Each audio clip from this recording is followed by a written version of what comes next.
watching NASA TV.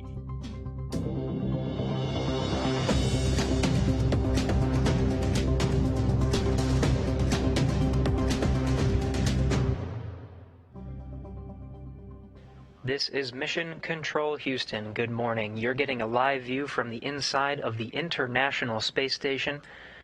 On board at the forward end of your view, seeing the back of his head right now, is NASA astronaut Mike Hopkins. He's assisting along with Japan Aerospace Exploration Agency astronaut Soichi Noguchi, who is out of frame, for two American astronauts who are about to conduct a spacewalk today to prepare for future upgrades to the International Space Station's power systems. Already suited up and in between in-suit light exercise activities to purge the nitrogen from their bloodstream as they breathe 100% oxygen inside those suits are NASA astronauts Victor Glover, who is situated on the left there, and NASA astronaut Kate Rubins. Kate Rubins is taking the position of EV-1 as the lead for today's spacewalk. She'll be wearing the suit with the red stripes, Victor Glover the suit with no stripes. Both American astronauts have conducted 3 spacewalks in their career. Kate Rubins 2 previously on her former flight. Victor Glover the 2 previous spacewalks on this flight. You see they're almost matching in terms of total career spacewalking time.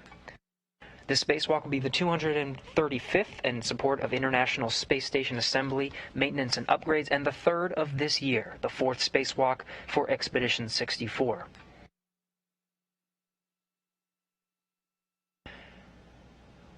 What you're seeing now is the International Space Station Flight Control Room. Teams, as part of the Orbit 1 shift, are preparing our 2 astronauts for their excursion today. They'll be handing over to the Orbit 2 teams here shortly, who will be positioned in the Ficker 1, the room just down the hall. And they'll be leading our 2 astronauts through their procedures today.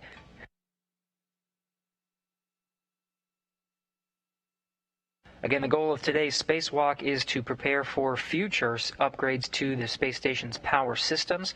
This will be the arrival of future solar arrays.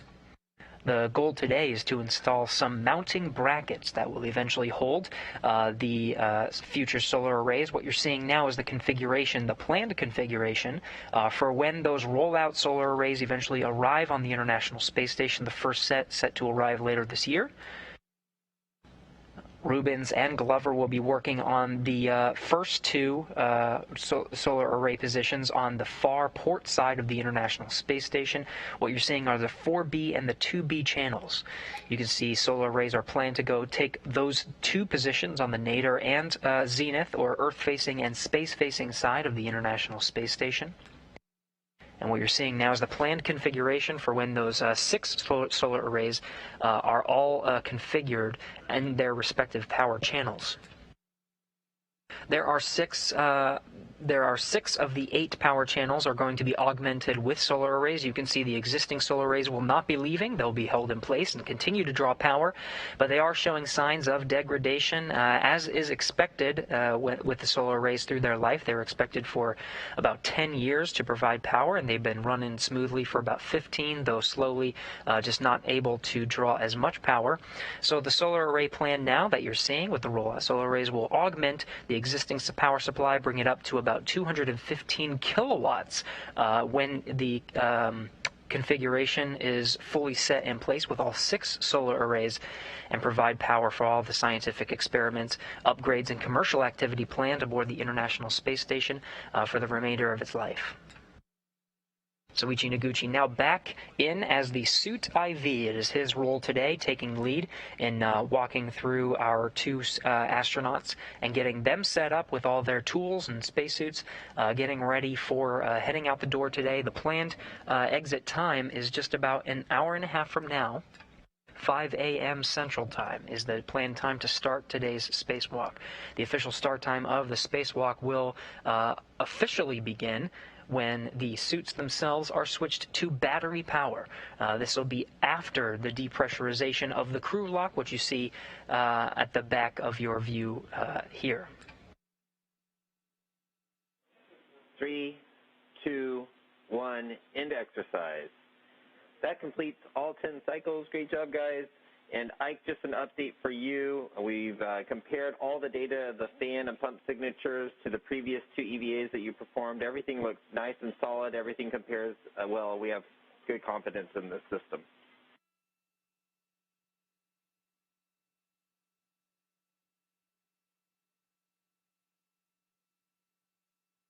What you just heard was the astronauts completing their in-suit. The astronauts completing their in-suit light exercise. They're just very subtle movements inside the suit to get the blood flowing and purge nitrogen from their bodies as they breathe 100% oxygen in the suit. The suits themselves are hooked up to the International Space Station, which is providing the oxygen at this time. But once the suits are switched to battery power and the O2 actuators are switched, they'll be relying on the oxygen within the suits themselves.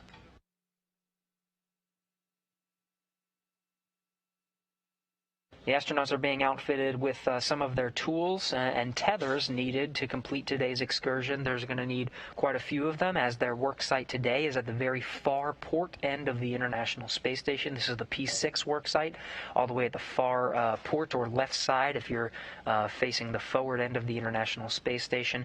They'll be working on the, again, 4B and 2B power channels. This is on the Earth-facing and space-facing side of that P6 truss. Their work sites today include the mast canisters of the current solar arrays. The mast canister is the soda can-looking fixture at the bottom of the solar arrays, and you can see the configuration now. Once the fixture is, or the brackets that they'll be working on today, once that's affixed to the mast canister themselves, you can see the IROSA, once deployed, will take out just a little bit more than half of the full length of the original solar arrays.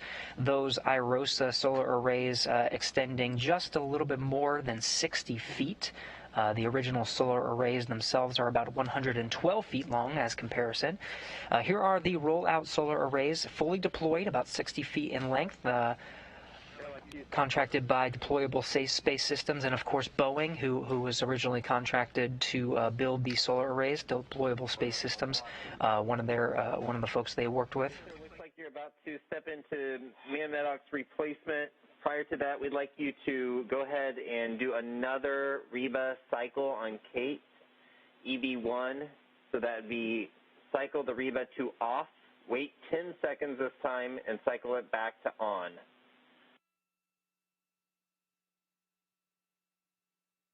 Okay, EMU1 only, Reba off, wait 10 seconds, 10 seconds, then back on, in work.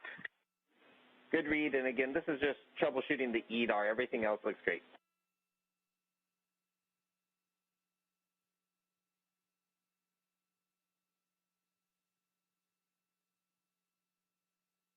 Noguchi and Hopkins suit IVs for today, getting our 2 spacewalking astronauts, Victor Glover on the left and Kate Rubins on the right. EMU1 only, Reba off, waited 10 seconds, and now back on. And I believe you're doing the troubleshoot for Heka, but not EDA. Actually, it was for EDAR. Heka was checked out fine, but it's for EDAR. We lost EDAR on Kate. Okay, my bad. Okay, I understand. But now it's back on. And we are standing by for the MEDOX replacement. Copy, and we just got EDAR data back, so that's a good troubleshooting there, and we are ready for you to step into Maddox changeout. Okay, and 10:33 for EMU1, 10:34 for EV2 in work for 2.120. Good numbers. Go to continue.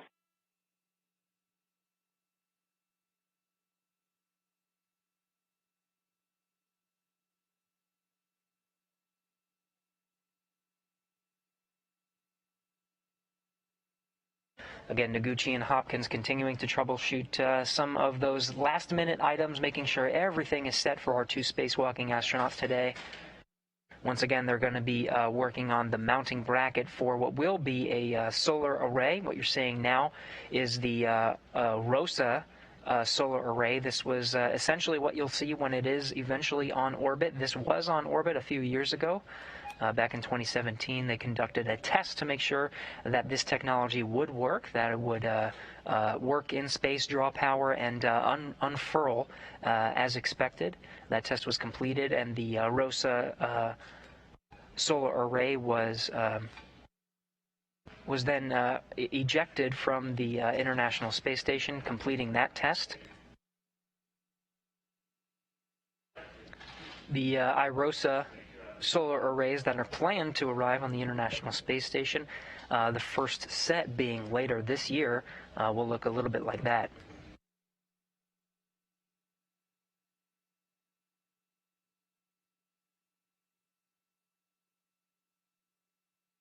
Back in the equipment lock of the International Space Station, again, the spacewalking astronauts getting ready for today, getting all their tools and tethers in place. You can see affixed to the side of Victor Glover there.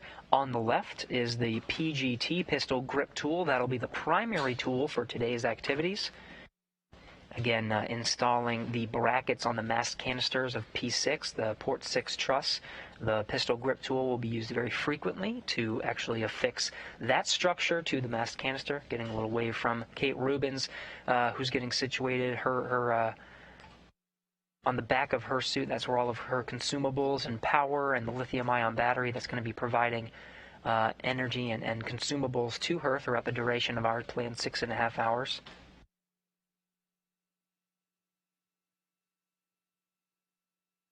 Unique to today's spacewalk, you can see much better now that Kate is facing towards the camera. On the very left side, you can see something new affixed to the top of her helmet. This is called a HECA camera. This is the configuration as it was tested in the lab. What you're seeing on the left there is a new high-definition camera that will be providing wide-angle, high-definition views downlinked for us to view during the spacewalk today. Of course, we'll still have some of the standard definition views on the other end of the suit. But this HECA camera, the high-definition camera, was affixed a couple weeks ago, tested out, making sure that the connection was good, was drawing power, and the HECA cameras themselves are looking good for their first run during today's spacewalk. We should be getting some unique views. Here's some B-roll of Kate Rubins herself affixing that HECA camera.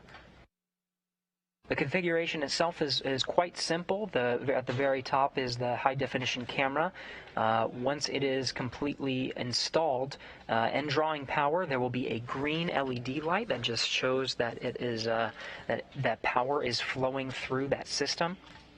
And at the bottom there, you can sort of see that silver knob. That's just a simple toggle switch, power switch. If you're familiar with spacewalks, you know that sometimes they have to power cycle their WVS or wireless video system, essentially resetting it and reestablishing the connection needed to provide views from the International Space Station, from their suits themselves, and that's just a simple power switch to power cycle that high-definition view. The current wireless capability for HECA will allow us to see some of those high-definition views, mostly on the way to and from today's work site out at the far end of the P6 truss, port 6 truss. Coverage at the port 6 truss is a little bit spotty when it comes to the high-definition camera, so we may have to rely on some of those standard definition views more so, but we'll still see if we can get some of those high-definition views. Kate Rubins, for her spacewalking procedures today, will be at the top of a foot restraint to get her the proper angle to affix the mounting bracket to the mast canister. That gives her a good angle at first, installing a centerpiece and then some of the struts on the side of the mast canister. Hopefully we'll be getting some good views from her.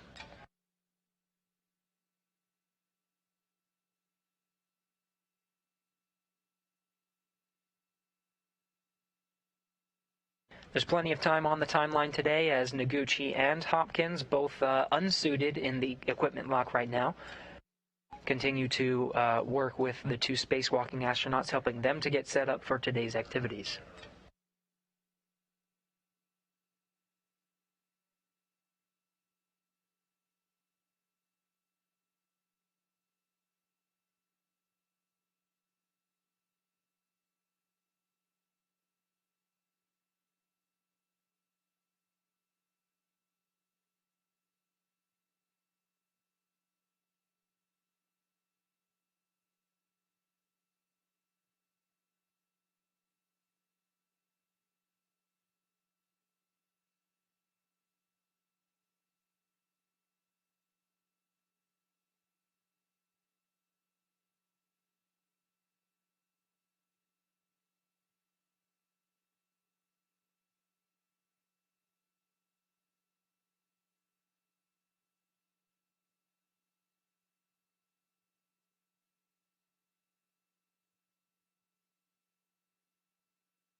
For those just tuning in, you're getting a live look at the International Space Station inside the Quest airlock.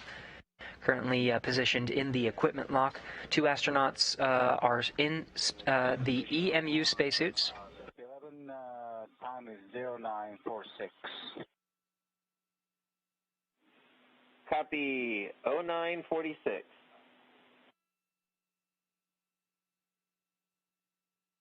EV2 fan back on at this time.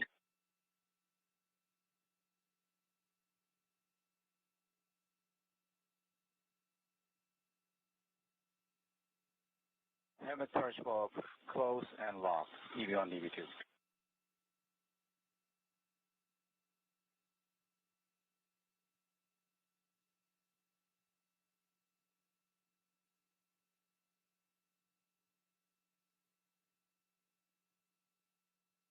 Actuator to press.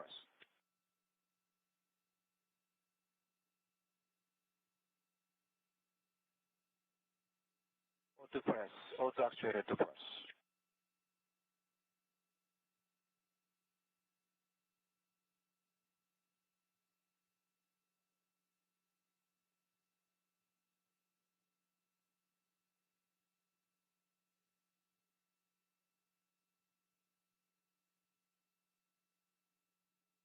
ECM purge open and lock. EV1, EV2.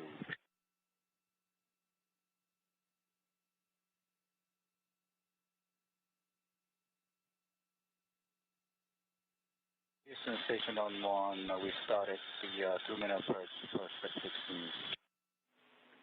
Copy.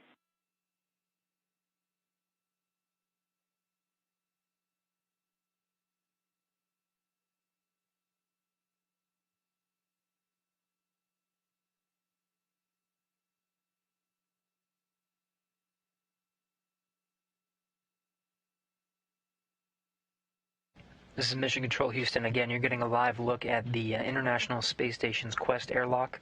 These are some live views as 2 astronauts, Victor Glover on the left and Kate Rubins on the right, are getting situated and suited up and configured, ready for today's spacewalk, scheduled to go out the hatch in a little more than an hour from now. Right now, they are being pressurized with oxygen. As part of a test, some of the procedures to get them configured and ready for today's spacewalk. You can see they're already outfitted with many of the tethers and tools needed for today's activities. On the left, you can see Victor Glover. On 1, step 19, the needles canister 00120018. Now, temp stored inside the equipment lock. Understand that will be stored for storage node later.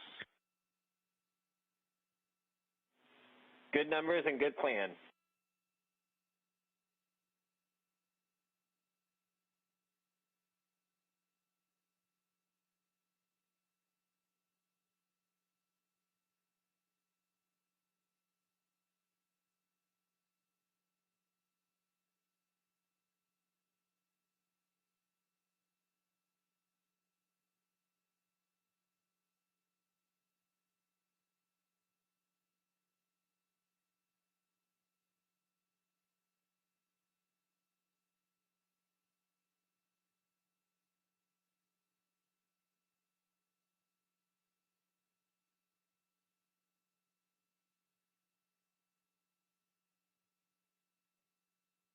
The Houston station on 1, step 21, the time is 0951. Copy.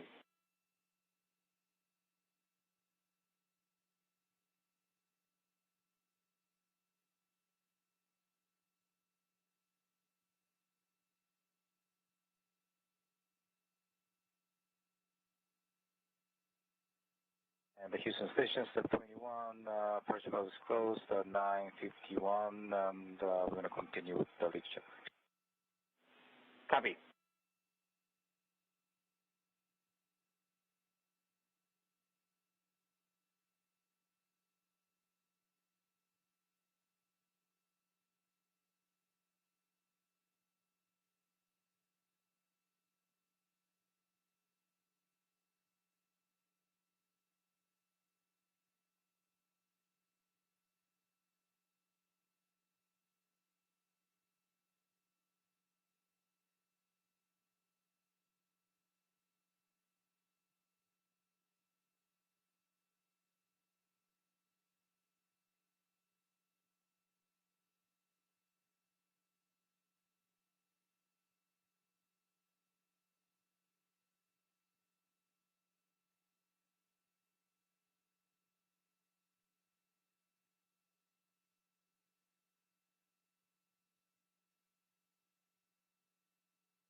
This is Mission Control Houston. Again, you're getting live views from inside the Quest airlock. The two astronauts are undergoing a pressure check right now. Some of the procedures just counting down to starting today's spacewalk.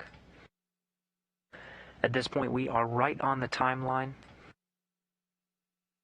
A little less than 40 minutes. We should expect the two astronauts to be configured in the crew lock, which is positioned behind Mike Hopkins, which you see at the back end of your view here, with the hatches closed and a go for depressurization. We're right on the timeline to begin today's spacewalk, which is originally scheduled for 5 a.m. Central Time, 6 a.m. Eastern. The spacewalk will officially begin when the suits themselves are switched to battery power. This will be after depressurization towards vacuum. Station Space Ground 1, both suits pass the leak check, go back to the original procedure. Great news, returning to procedure 1.225, step 16, and your go for depress time no earlier than 10:30 GMT, 1030.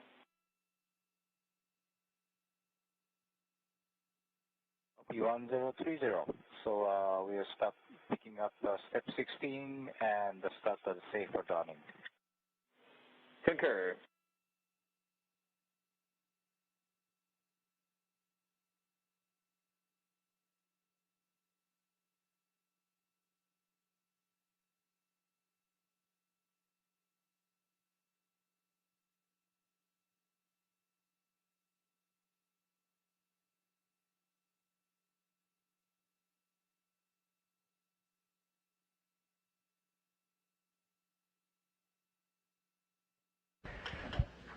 What you just heard was the Capcom from the Orbit 1 team. We are right on the timeline. So here is the configuration for what will be worked on today. What you're seeing is the modification kit. This is the bracket that both Rubens and Glover will take out to the mast canisters, which are the soda can looking fixtures you see on the right there that sort of support the solar arrays. What they're going to be doing is installing this bracket in preparation for some future spacewalks. Now the brackets themselves are kind of long and shoved into a bag. That will be essentially a little bit larger than the astronauts themselves in terms of length when configured. You can see all the different struts that are pointing on the modification kit here. They're configured in a bag and stowed away. Both of the astronauts will take out one bag each meant for two different mast canisters on the port 6 truss, one on the 4B power channel and the other on the 2B power channel. This is the power channels on the Earth-facing and space-facing side of the far end of the International Space Station. Essentially, this is their work for today. The first task will be installing this configuration on the 2B power channel. This is the power channel that's on the Earth-facing side. You can see sort of on the right and then towards the Earth there. That is their primary task for today. The remainder of their time will be setting up the 4B channel, and they'll be setting up that mounting bracket and getting as far into the procedures as they can. It is expected that through the course of the 6.5 hours that they will not complete those activities, just by design, the way that the procedures are laid out. But that is okay. We have another spacewalk coming up next Friday, March 5th, and the first task on that spacewalk is to complete the work of installing that mounting bracket on the 4B channel.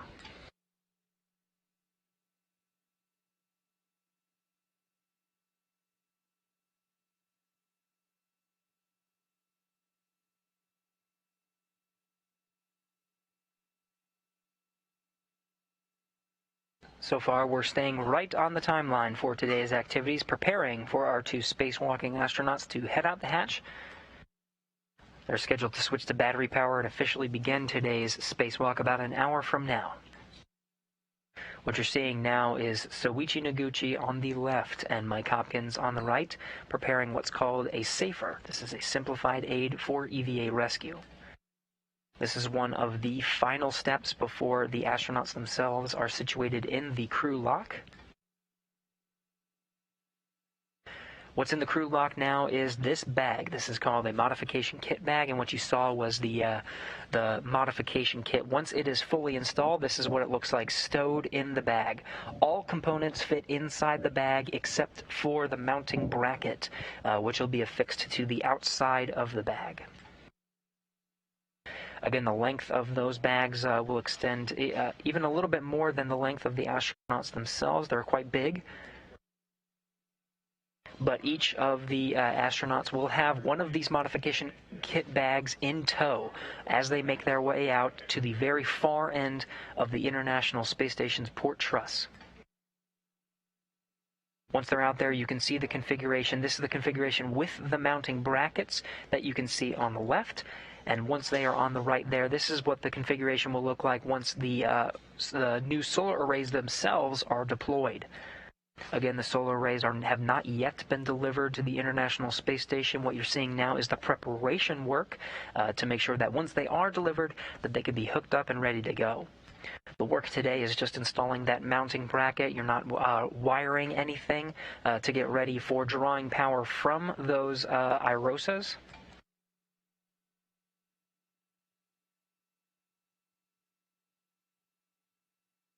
Once each new array is installed, it'll be drawing in more than 20 kilowatts of power each.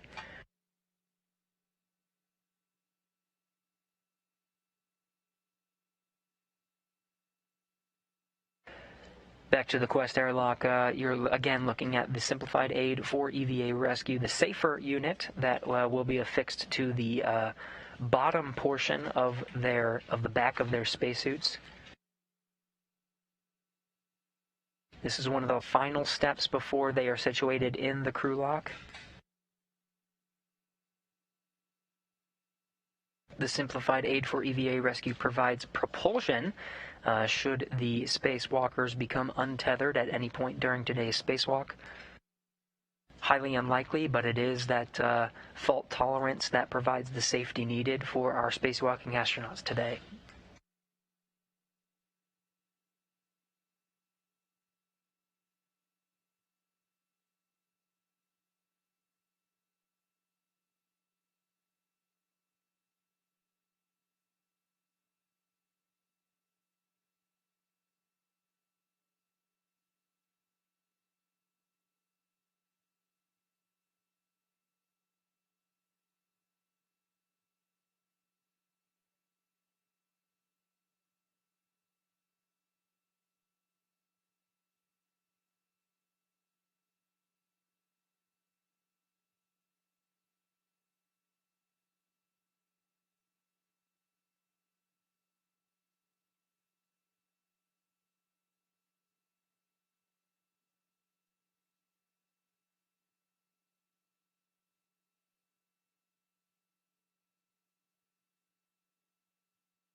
As we lose some of the video and audio feeds from the International Space Station, what you're looking at is the White Flight Control Room. This is one of the rooms supporting today's spacewalk.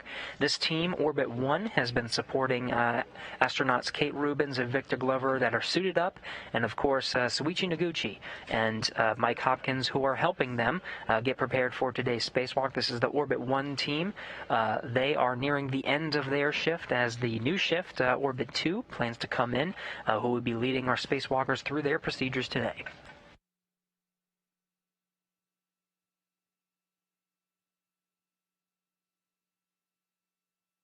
Now, as both of our astronauts continue to get situated and prepared for today's spacewalk, scheduled to go out the door and start today's spacewalk in just about an hour from now, let's take a moment to look at some of the procedures that they will be prepared for ahead. For US EVA 71, EV1 will egress the joint airlock first. You'll see EV1 has the red stripes and EV2 the white suit. EV2 will pass out the 2 strut bags containing structure to support new solar arrays. EV2 will head out to P1 where he will install the anchor hooks for the crew's safety tether. Now this is what we call a slingshot and will give them the 170 feet of length that they need to get all the way out to P6. At that point, both crew members will translate to P6 and install their respective bags on the 4 Bravo and 2 Bravo work sites. EV1 will translate back inboard and retrieve a portable foot restraint with a extension and head back to join EV2 at the 2 Bravo work site. EV1 will set up this portable foot restraint for access to the mod kit install, and then translate over to the bag where both crew members will begin building what we call the upper triangle, which includes the mounting bracket, a left strut, and a right strut. They'll use their pistol grip tool to assemble that triangle. Once it's complete, EV1 will be in the portable foot restraint and EV2 will hand it off to EV1. Here you see EV1 installing this on the mass canister. There's a strong soft dock feature that will hold it in place. Once it's positioned in place, EV1 will use the pistol grip tool to drive 4 bolts. EV1 will then reposition the foot restraint for access to the left side of the mod kit. Here you see the mid strut on EV1's body restraint tether. EV1 will hold the lower strut while EV2 gets into position. They'll work together to install the left lower strut. EV2 will start off by driving the bolt with his pistol grip tool, and EV1 will drive the upper bolt that connects it to the mounting bracket. They'll then work together to install the mid strut on the left side. Here you can see EV2 driving 4 bolts that hold it to the mass canister, similar to the H fixtures that were recently removed. And EV1 will drive the bolt to secure it to the upper strut. EV1 will then reposition the APFR and get back in after getting the mid strut on her BRT. BRT standing for body restraint tether.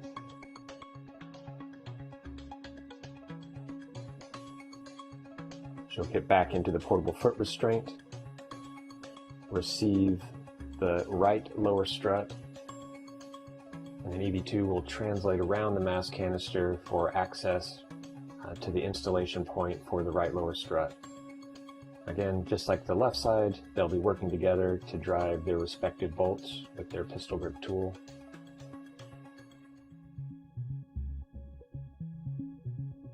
EV2 will translate up for the mid strut install, where he'll drive 4 bolts. EV1 will have a single bolt, and then EV2 will tighten the clamp bolts on both sides. The mid struts are telescoping, and this clamp bolt prevents it from telescoping any further once it's in place. The crew will then work together to secure the thermal blankets over all of the struts and make sure they're in place, as well as verifying that the pit pins that provide grounding paths for the structure are also in place. They'll then grab the necessary tools and head over to the 4 Bravo worksite. Very similar, kind of a mirror image to what they were working on previously. EV1 will install the APFR, or the portable foot restraint, and they'll work together again to build the upper triangle consisting of the 2 upper struts and the mounting bracket. EV1 in the portable foot restraint will receive the upper triangle, install that in place. And then they'll get set up to install the final piece to get to what we call the minimum configuration. By installing this right lower strut, the system is now in a good configuration to leave it out and operate Space Station nominally. If we didn't have this installed, then we would need to perform a tie down to make sure that everything was structurally sound before heading back in. If there is extra time, we'll continue to build the 4 Bravo mod kit on this EVA. If not, we have plans to perform the rest of the install on the next EVA. The crew will then pack the empty bag with the tools that they plan to bring inside. EV2 will carry that back to the airlock. Both crew members will translate back to the airlock from P6. They'll leave the slingshots out, meaning that the tethers will be strung out to P1 because we'll use them again on a future EVA. EV2 will put the bag in the airlock and ingress, followed by EV1. We will then close the hatch.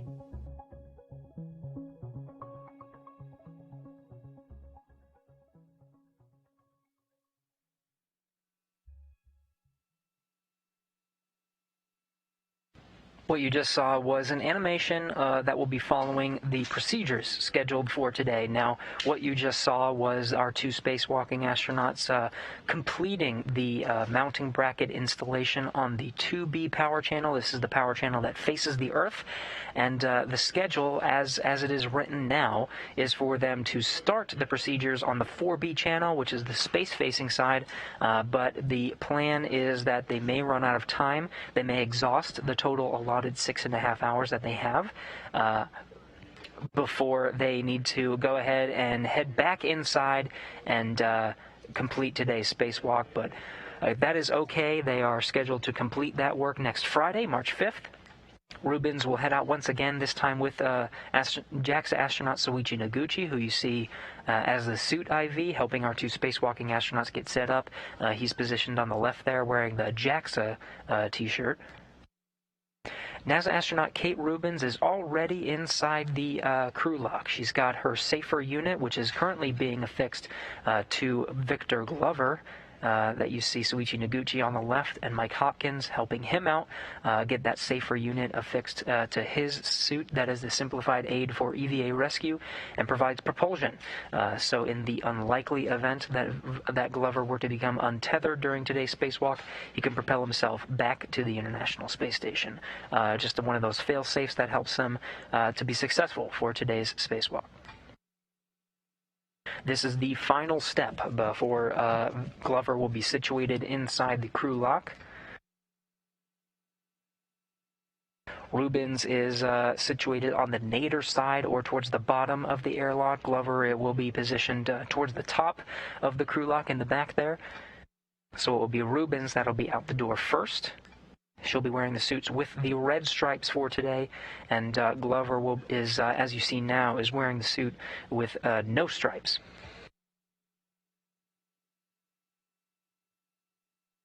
Once our astronauts head outside, they'll turn on their wireless video system, and for Kate Rubens, she has a high-definition camera that will be test running for today's spacewalk for the first time. The cameras that you can expect to see on the screen. Kate Rubens will have a translucent number 20 at the bottom of the screen, and Victor Glover will be helmet camera number 22.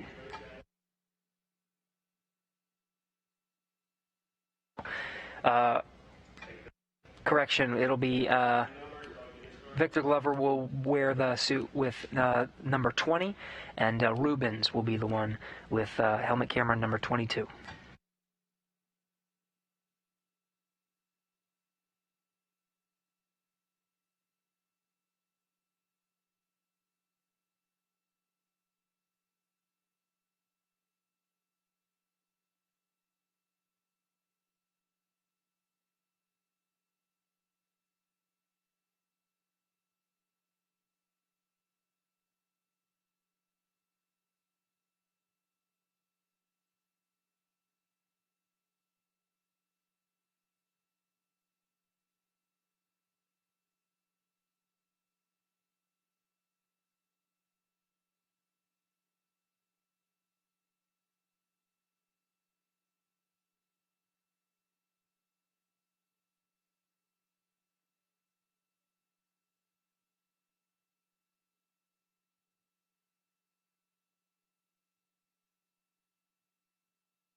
This is Mission Control Houston. Again, you are getting live views from the International Space Station.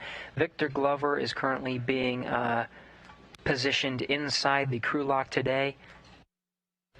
His setup procedures are complete. Leak checks are good. Tethers and tools are configured and ready to go. Now Hopkins is inside the crew lock with him, and Soichi Noguchi giving him one final push to get him positioned and ready for today's spacewalk. On the ground in the International Space Station Flight Control Room, there is currently doing a handover today. Flight Director Marcos Flores is leading the room. He'll be the flight director for today's spacewalk and leading our crews and the teams on the ground here through their procedures. Frank Rubio will be the ground IV. He was one of the astronauts hired in for the 2017 class and took his 2 years of training and is now officially a NASA astronaut. It'll be his voice that you hear from here in Mission Control Houston to our 2 spacewalking astronauts once they head out the hatch.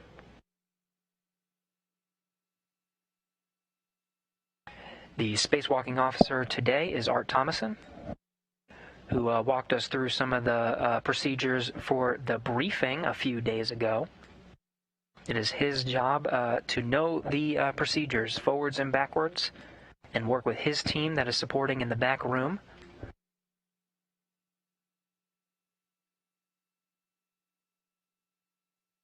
The mission, once again today, is to install some mounting brackets on the mast canisters of the current solar arrays on the Port 6 truss, the very far port end of the International Space Station.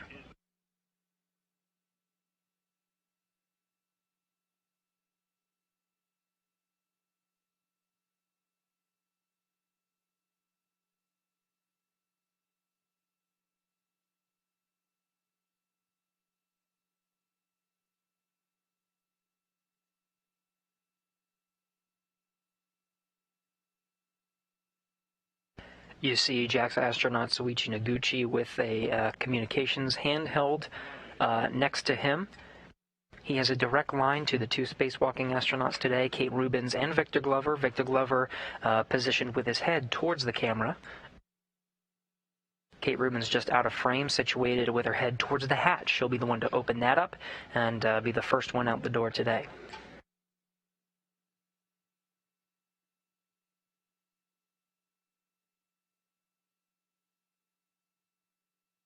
From this view, positioned to the right of Victor Glover, you see 2 very long bags. Inside are the struts for the mounting bracket that'll be installed today. They're quite long, and you see they do take up quite a lot of room in the airlock today.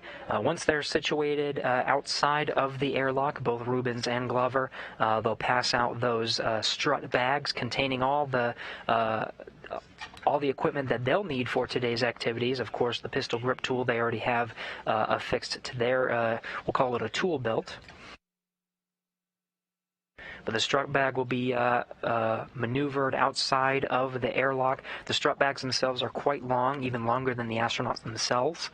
And the first task will be to carry those back over to the work site and temporarily stow them in positions where they can start to work and connect all of the necessary struts to the mast canister. All of the struts are positioned inside of the bag except for the mounting bracket, which is affixed to the outside of the bag. It'll be a journey out to the Port 6 work site today, and along the way, Kate Rubins will make one stop to pick up a portable foot restraint that she'll need to position and get into the right configuration to mount the center piece of the modification kit towards the top of the mast canister. It'll just allow her to get that necessary reach to make that connection. Rubins will take the primary spot on the foot restraint as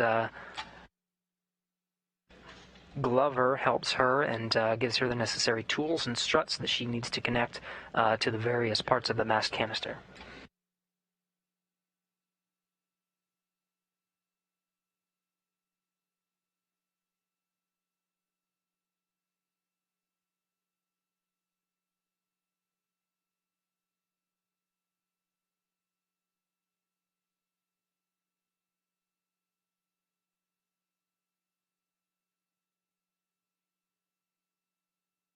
You see Noguchi has, again, a direct line to the two spacewalking astronauts today, Kate Rubins and Victor Glover, just walking them through the final steps, making sure they're all set before they go ahead and close the hatch.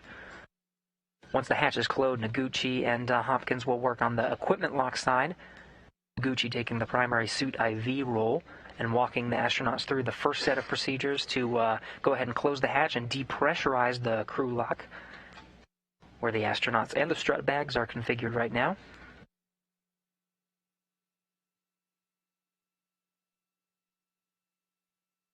We'll be able to hear a lot of those communications as they work their way to go ahead and depressurize that vestibule.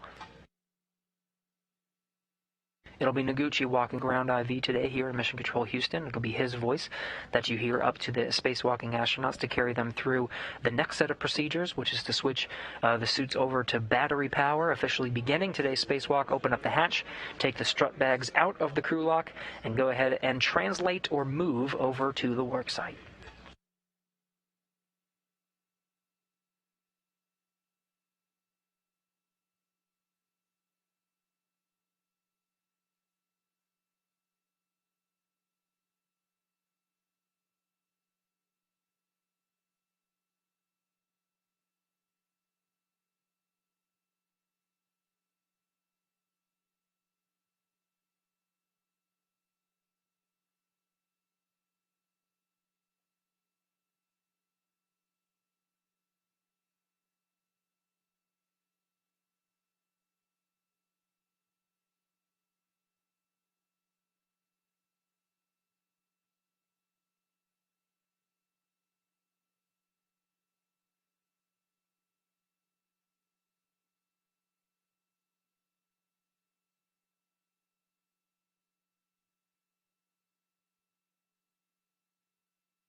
This is Mission Control Houston. Our two spacewalking astronauts, Kate Rubins and Victor Glover, are situated in the crew lock today.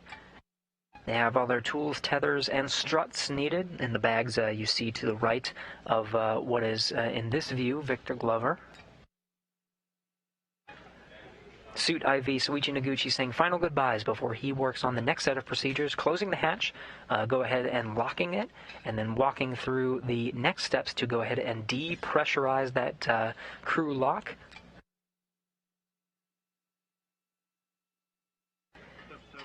All needed before we officially begin today's spacewalk, scheduled to begin in a little less than 40 minutes from now. That'll be when the crew lock itself is depressurized and the suits are switched to battery power.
Houston Station, Switchbound 1 for the EMU previous step 72 and the 73 is completed.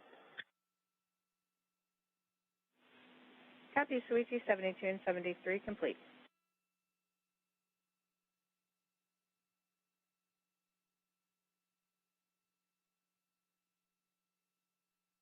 And then I understand that 10:30 is the previous time complete, right?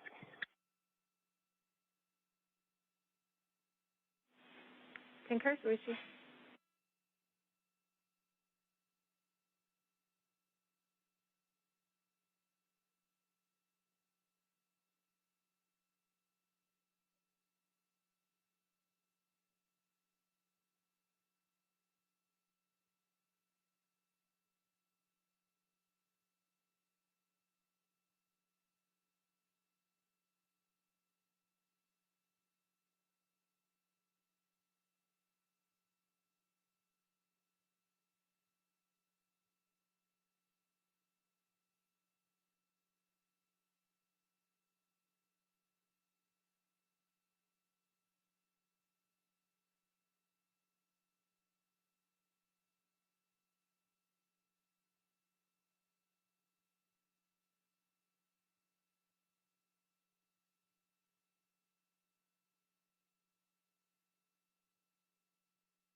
Houston Station 1, while waiting, we're going to do the step 81, if you prefer.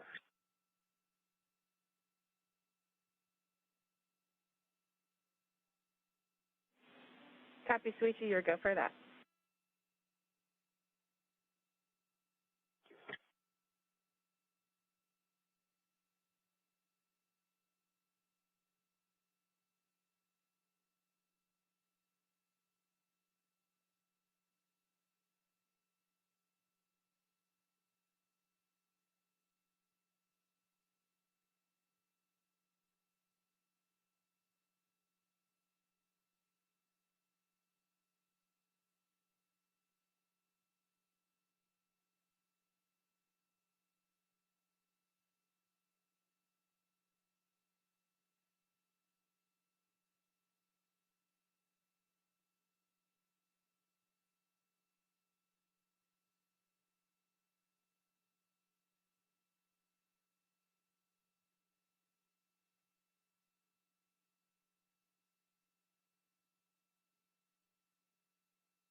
Houston Station 1, the step 81.6, number is 0020-0022.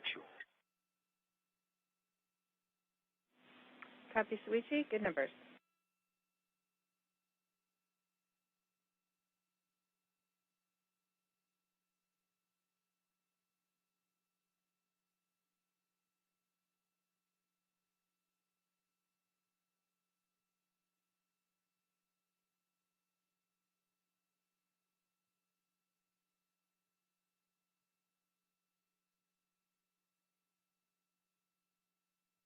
This is Mission Control Houston. You're getting, once again, a live view from the International Space Station. You see JAXA astronaut Soichi Noguchi on the left and NASA astronaut Mike Hopkins on the right.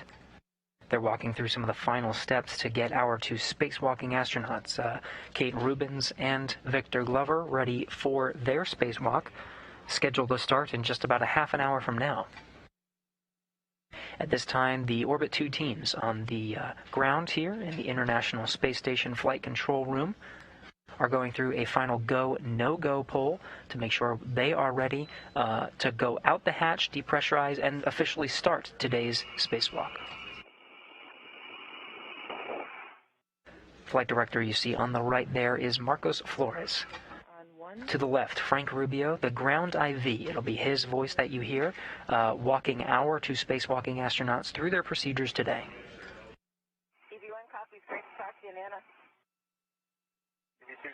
Nana. Copy that. And Great talking to you too. And ID copies, and I'll be happy to talk to you. In the back right, you see Spacewalk Officer Art Thomason. It's his job to know the procedures forwards and backwards for today. He has a supporting team in his back rooms that will be helping throughout today's activities. You see one of the next steps that you're hearing right now is to go ahead and hot mic the two astronauts, testing their communications so to make sure we can hear them once they go outside the International Space Station.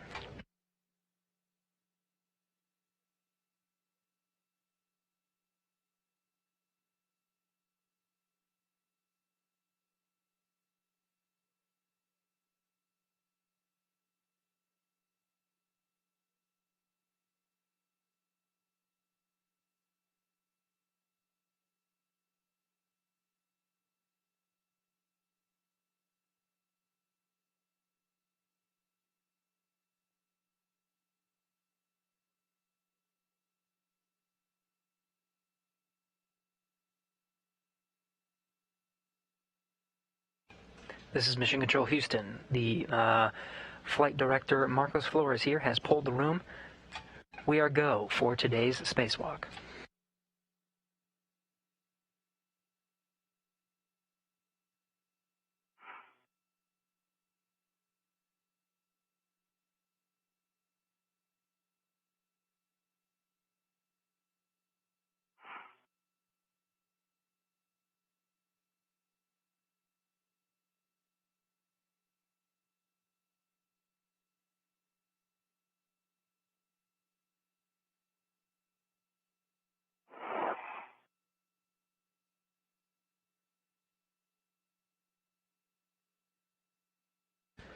This is Mission Control Houston. For those just tuning in, on the other side of the hatch, NASA astronaut Kate Rubins and NASA astronaut Victor Glover are positioned in the crew lock. The hatches are closed, and they are ready to begin the next series of steps to depressurize the crew lock and turn on their suits to battery power, officially beginning the EVA, the spacewalk today, and heading out the hatch.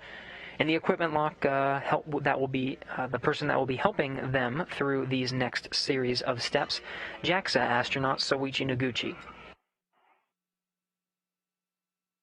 The suits themselves have been hot mic'd, so we'll be able to hear Rubins and Glover from the other side of the crew lock. It'll be Noguchi's job coming up here to walk them through the first series of steps. Round 2, upon your completion of 78 and 79, we can give you the go in step 80.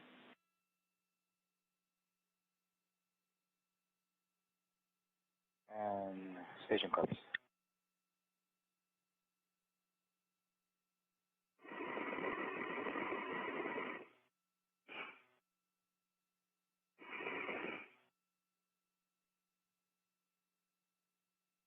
And EB2 from IV on the UIA check switch depress pump power is OFF and the depress pump enable LED is on. It is OFF and enable is lit. Thank you. And the Houston station, I understand that we have a go to proceed to the crew lock depress reverse cue card. That's affirmative, Sweetie.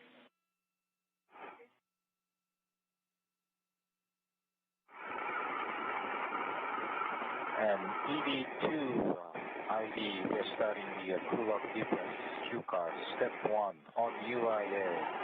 Switch depress pump power to on. Wait 10 seconds for complete startup. Depress pump power is ON.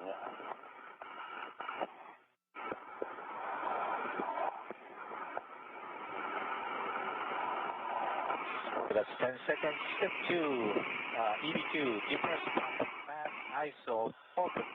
EB members expect alert tone. EB1 copy. Manas valve open. And EB1, EB2, monitor suit P gauge less than 5.5. If greater than 5.5, you will stop depress. EB1. EB2.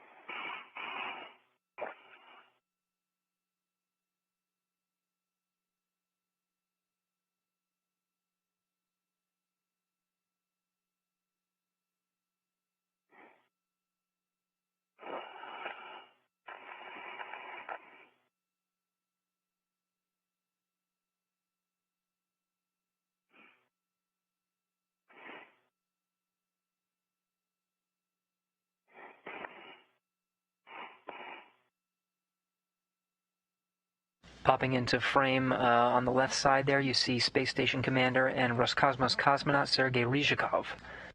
At this time in the crew lock, depressurization has begun. We're down from about sea level 14, what was 14.1 psi. We're now going below 12 psi.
Now popping into the equipment lock, Roscosmos cosmonaut Sergei Kudzverchkov.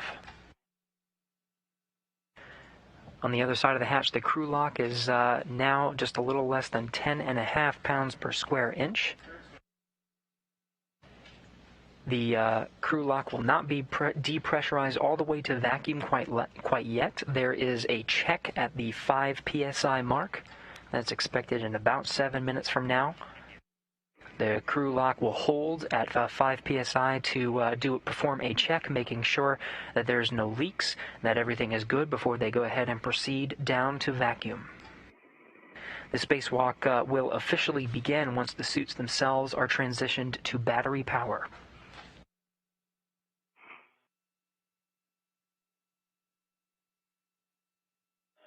And the EV crew members, when the crew lock at 6.0, you expect the alert count. And the next action for EV2 is when the crew lock is at 5.0, you will close the manual isolate. EV1 copy. EV2.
An international coalition of astronauts gathered in the equipment lock of the International Space Station,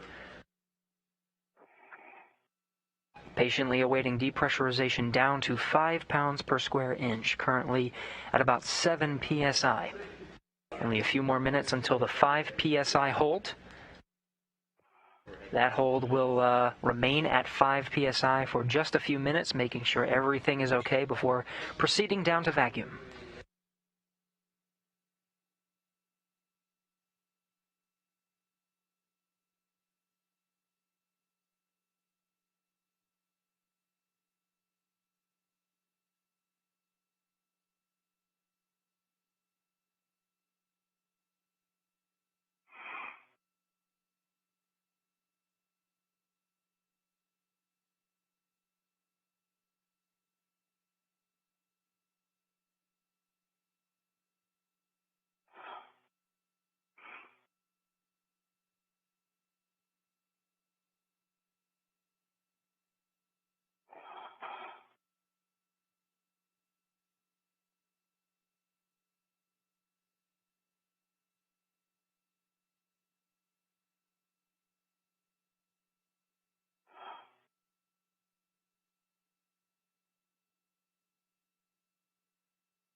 Six PSI EV2.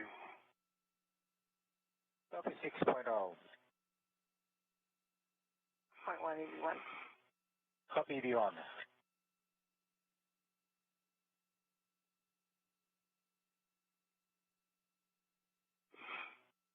EV1 and EV2, that's Kate Rubins and Victor Glover, both on the other side of the hatch, confirming the crew lock is passing less than 6 pounds per square inch. We're nearing that 5 PSI mark, estimated in about a minute and a half.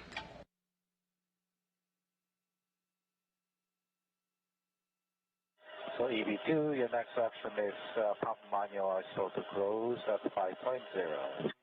EV2.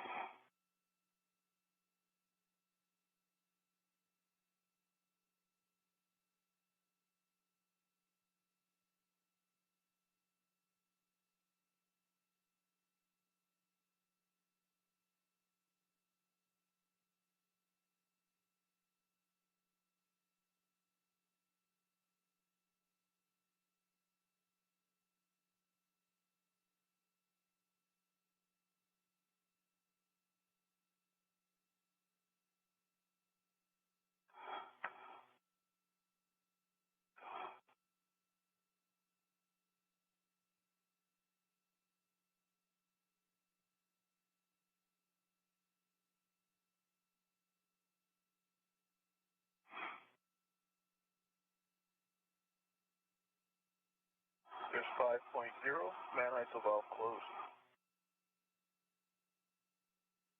Copy 5.0 and verify you close the manual ISO. Closed. EV2. Okay, step 5.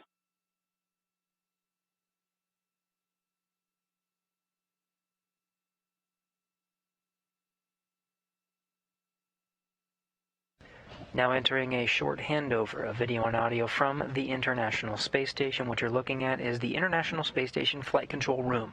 Orbit 2 is in position, ready to support today's spacewalk.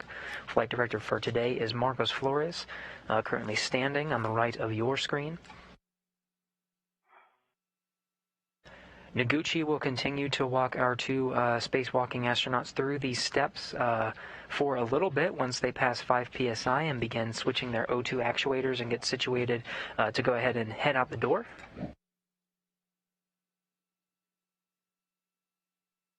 It'll be Frank Rubio, who you see to the right of Flight Director Flores, 2017 astronaut. It'll be his voice you hear guiding Rubins and Glover through the procedures today.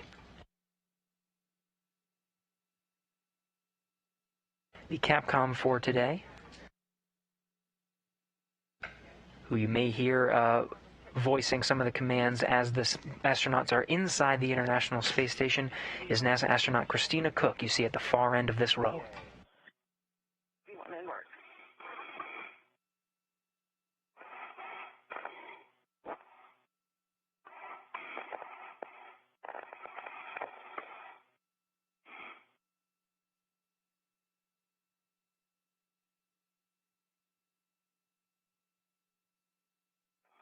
EV1, approach your actuator, EVA. EV2, EVA. Thank you. Next, EV2, depress pump manual ISO open. EV crew member expect alert tone. ISO valve open.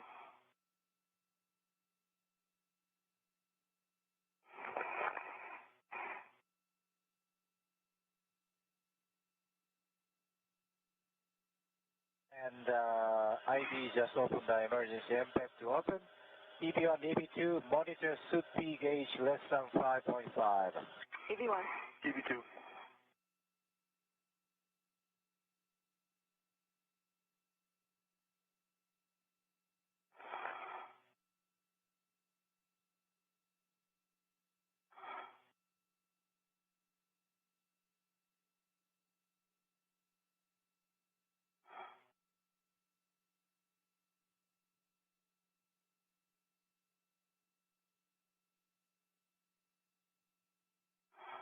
As we wait to regain the feeds from the International Space Station, from the inside views, we're just continuing to take a look at the supporting teams here on the ground. We had a good pressure check at 5 pounds per square inch and are resuming our decrease in pressure down to vacuum, now passing 4 psi, again heading down to vacuum.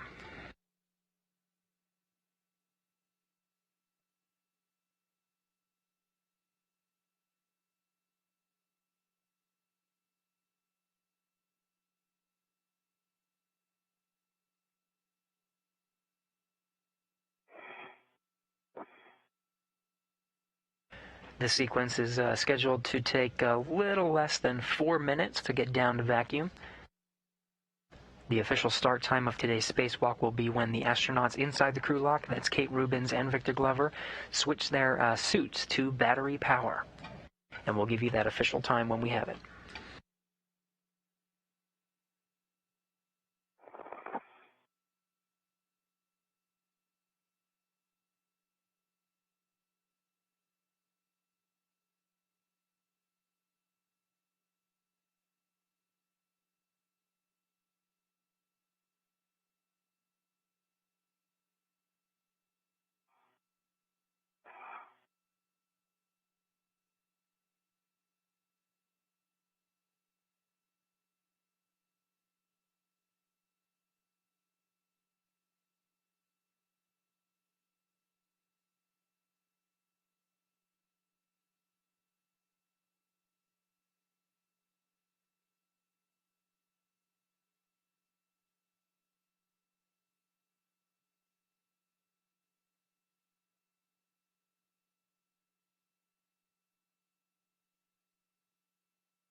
EV2 next action is crew lock 2.0. You will close the manual ISO and pump power coming off. EV2.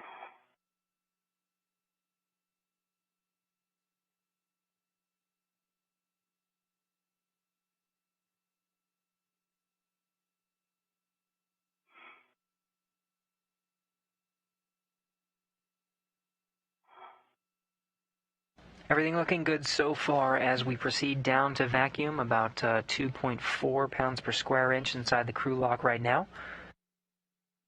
You're getting some views on the outside of the International Space Station as we eagerly await those hatches to open and the astronauts to begin their spacewalk. Again, that'll begin once the suits themselves switch to battery power. 2.0. And ISO valve closed. Copy, and you can pump power, depress pump power. Depress pump power is off. OFF.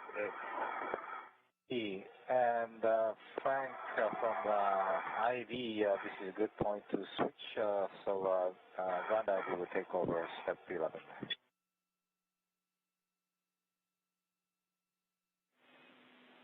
Good morning, Kate and Ike. How are you guys doing? Frank, great to talk to you. Doing well, Frank. Thanks for asking. We're team's ready, and we're looking forward to a good EVA. All right, I will take a initial tether config. All right, sounds good. Starting at the airlock D-ring extender, I have the closed slider lock, black on black for a waist tether. That's going to a second waist tether. Gate closed, slider locked, black on black on the first one. Second waist tether hook. Gate closed, slider locked, black on black. That's going to my D-ring extender. Gate closed, slider locked, black on black. That's my left D-ring extender. Also on that D-ring extender is my red safety tether hook. Gate closed, slider locked, black on black.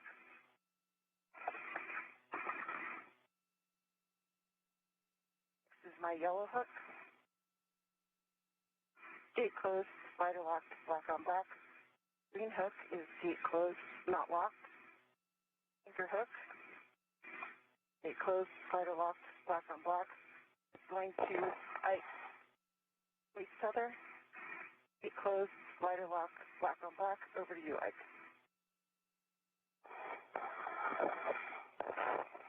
All right, can you let that waist tether go back to sleep? Sure thing.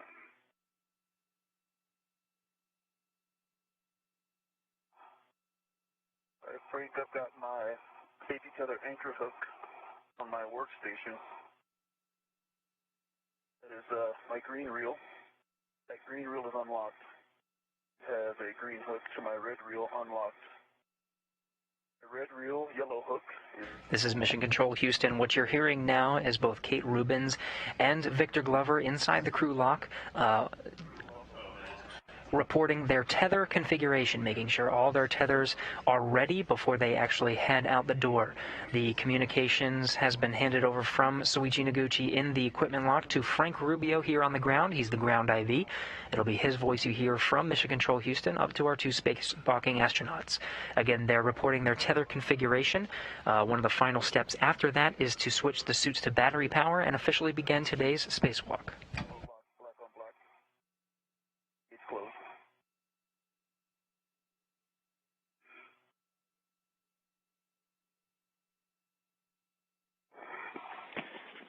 All right, guys, I copy both. Kate, can you verify both of your reels are unlocked, please? Yep, Ike, that's closer to you, or you can throw it in my direction. Let's see. Right here. I can't see it. Let's see.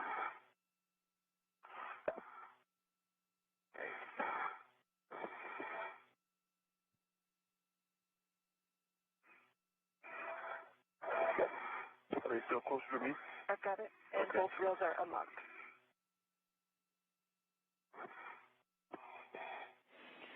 All right, guys, we copy for both, and that is a good tether config for both of you. All right, when the crew lock DPDT is approximately 0, both can expect an alert tone. EV1 copies. EV2.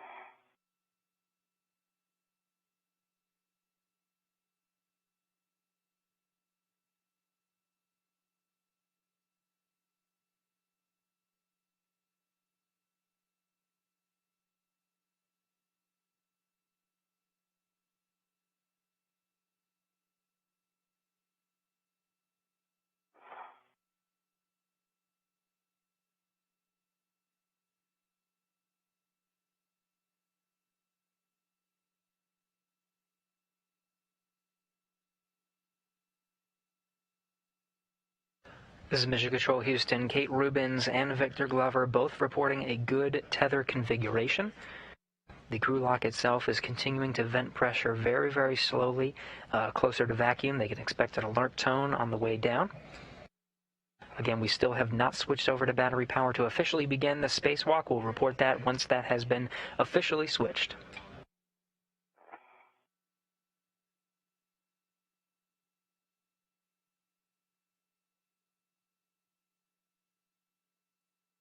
In the meantime, you're getting live views from the outside of the International Space Station. This camera is pointed directly at the hatch. We can expect the thermal cover to be pushed open first before we actually see the astronauts themselves head out.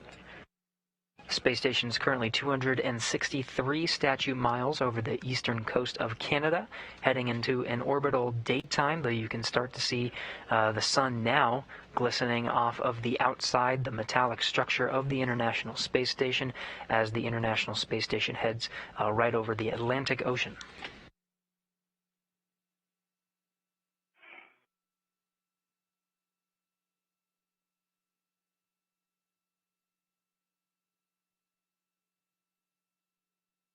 We should be getting good daytime views as the astronauts themselves make their way out the hatch to begin today's spacewalk. Let me know if you need me to move some more. Okay, copy. I'll just, your legs are over the hatch. I'll move them a little bit more forward, but that one. Forward? Yeah, and there you go. I'll just kind of move them. Yep.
Everything looking good so far. The crew lock continuing to very slowly vent pressure.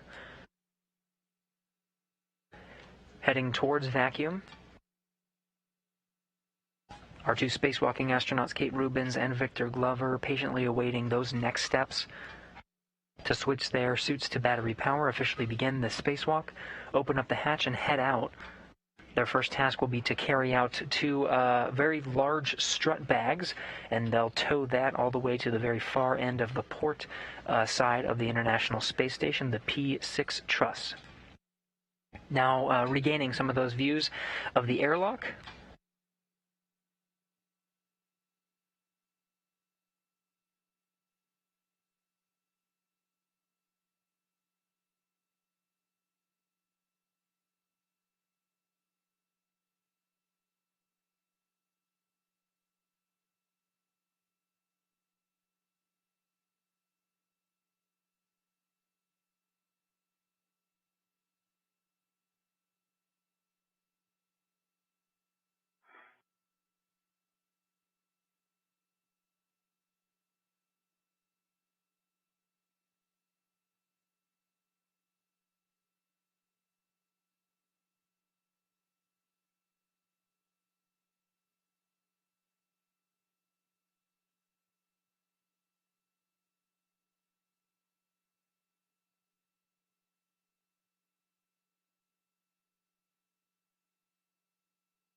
This is Mission Control Houston. Everything's still looking good so far. That crew lock continuing to very slowly vent pressure.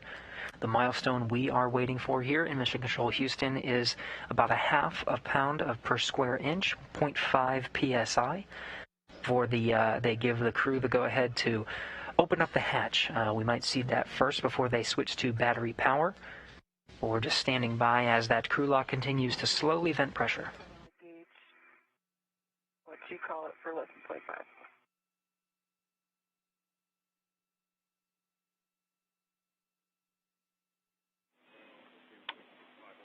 Copy, Kate, and we see 0.65.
This is Mission Control Houston. We're still continuing to watch the outside of the Quest airlock, hoping to see that thermal hatch cover open very soon.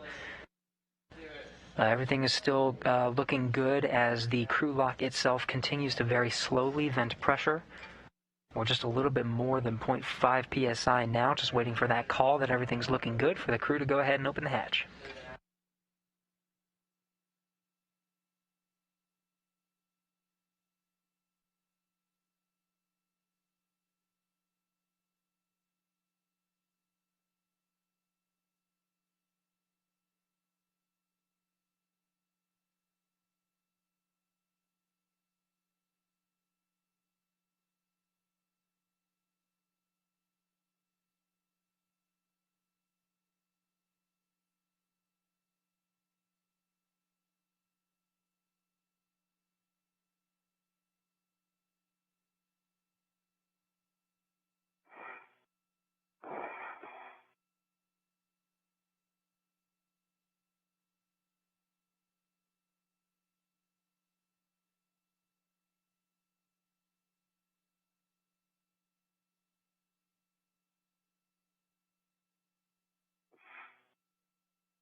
Okay, Kate, we show 0.49. You have a go to open and stow the EV hatch. Copy, go. In work.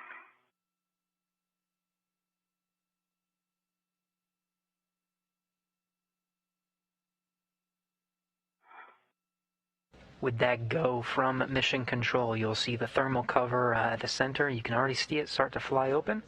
That's the thermal cover of the hatch to the crew lock.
Can you pull my feet down towards you a little bit, like to come forward?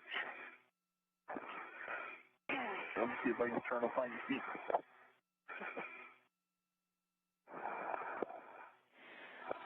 Okay, we see the hatch thermal cover open. So Soichi, emergency MPEV closed. Open? Hatch is open. Yeah, emergency entrance is closed.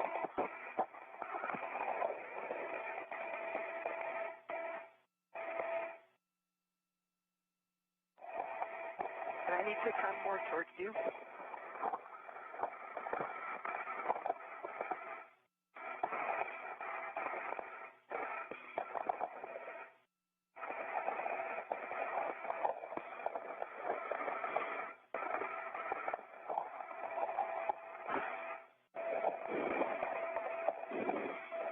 Yeah, we'll need to make more of a hole here.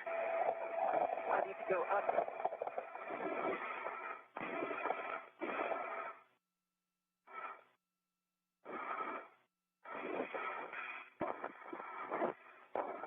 Okay, well, this thing behind you is the strut bag. Yeah.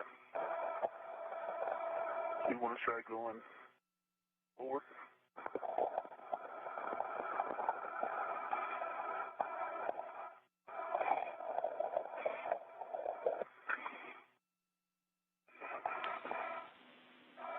And Kate and Ike, let me know when you're ready for approach details. Will do.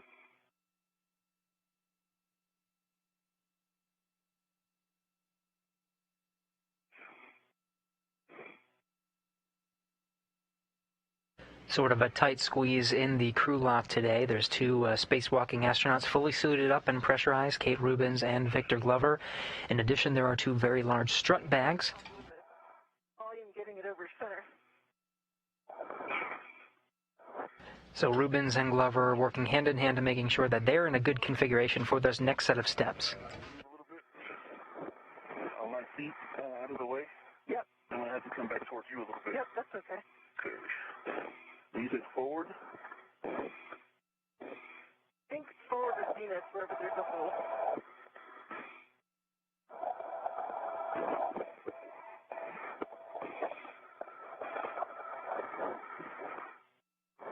Okay, I can get out of your way, but I can't pull you up there.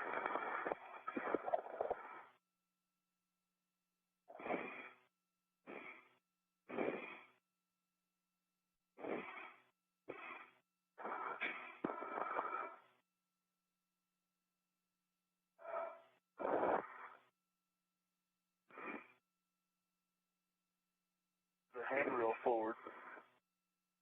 Use that one to pull yourself. Yep.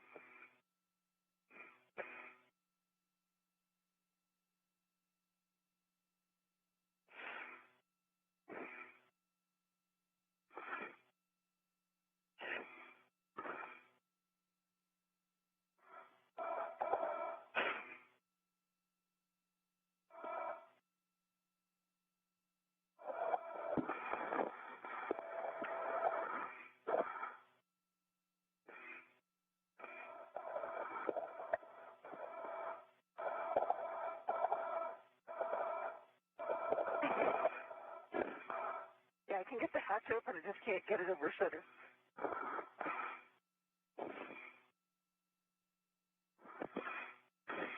Okay.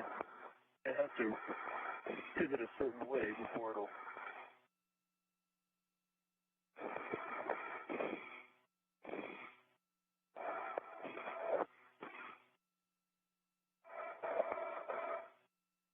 All right. Ooh, Nice job.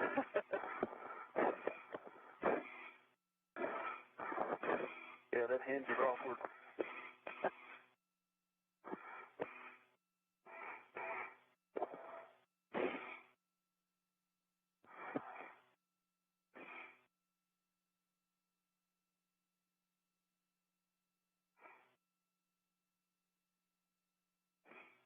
All right, Frank, ready for your next? All right, guys. Nice job working through that. We know it's super tight in there, so strong work. Okay, for both. Switch power to bat. Remember to stagger your switch throws and expect a warning tone. All right, EV1.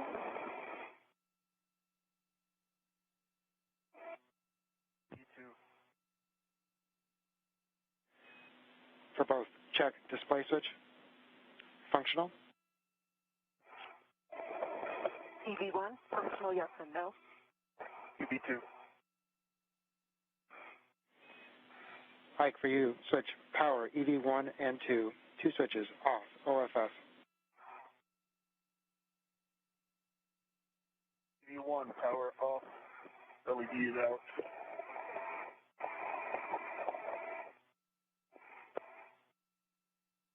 EV2, power off.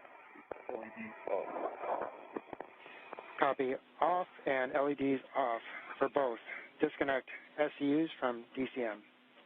Then you'll install the DCM cover and stow the SCU in pouch. EV1, SCU disconnected. DCM cover installed.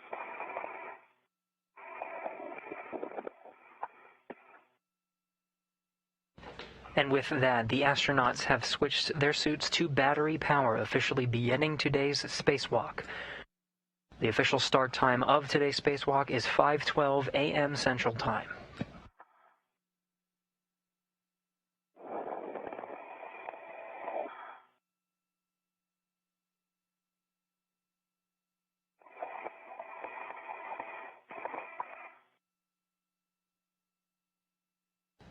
Again, the official start time for today's spacewalk, 5:12 a.m. Central Time. At the time of the spacewalk start, the International Space Station and Kate Rubins and Victor Glover, about to head out the hatch, were flying 260 statute miles over the country of Niger in Africa.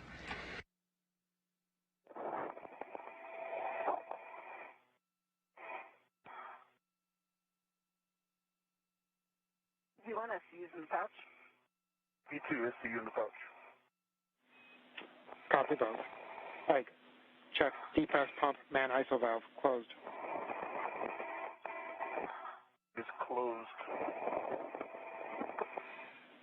For both on your DCMs, temp control valve, max hot.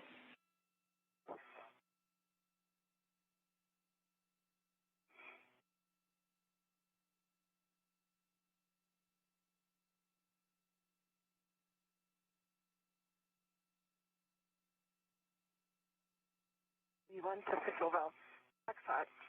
EV2, max hot. For both, switch water on. EV1, water on. E2. Check DCM blank, bite off. EV1, DCM blank, bite off. EV2, blank, bite off. Temp control valve as desired for both. EV1, set at 5. E2 set at 3. Copy 5 and 3.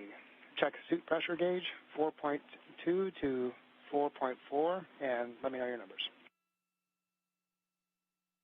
EV1, 4.2 on CT gauge. EV2, 4.2.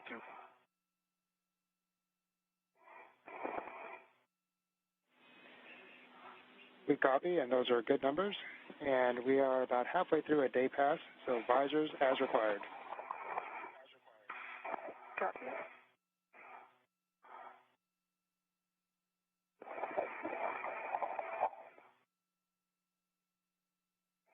EV1, good visor.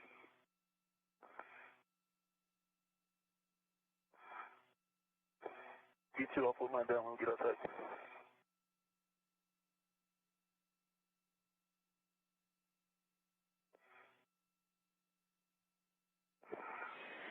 All right, guys. We have a go to egress. So, Kate, you can egress the airlock and verify on your way out that the forward hatch pit pin is engaged. Okay, egressing the airlock. I'll get the pit pin when I get out. And I'm just going to go over the top of your seat here. If you can move a little bit forward. Forward. Okay, good work.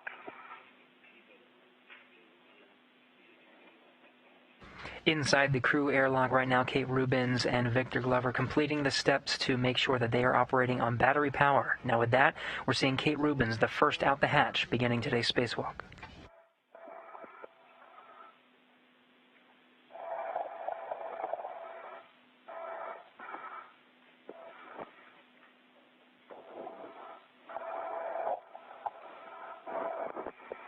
All right, second the airlock forward, hatch 10 is engaged. Good config. Okay, we copy engaged. Good config. And Ike, the first thing you'll be transferring out is strut bag 2 with 2 pieces of tape.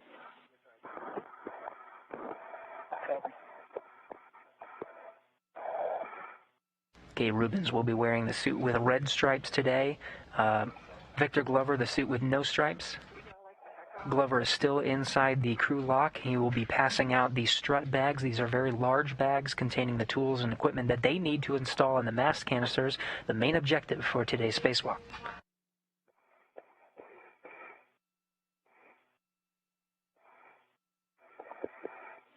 And Kate, we copied, and we will take Echo when you're ready. All right, Echo button is pushed.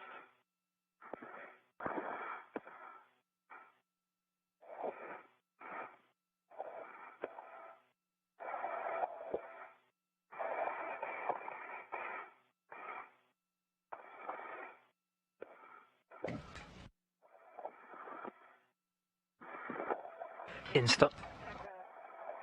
Your left leg there. Got it? Through my waist tether. No, you. There we go. Okay. It's clear. Hey, can you see the bottom of strut bag 2? I can. It's like hitting the hatch. It's hitting the rib, yeah. Okay, all right. Try to angle it. Yeah, if you can send it at all. I gotta angle it first.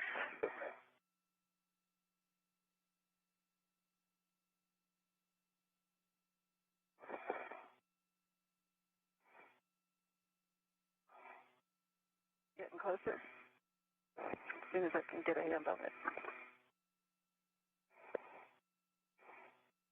All right. I can help guide you.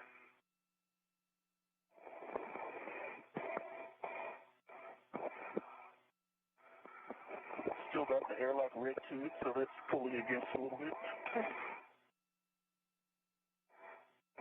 And here comes the first strut bag out of the hatch. Okay, you'll be storing strut bag 2 on the forward airlock circular handrail. I'm just going to put it out for right now. Okay. And then I'll like get the airlock red in just a sec. Okay. Are you ready for it? Go. Coming back. Got it.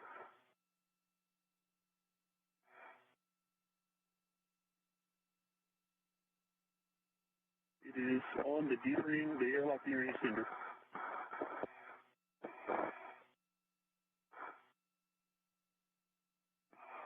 Right.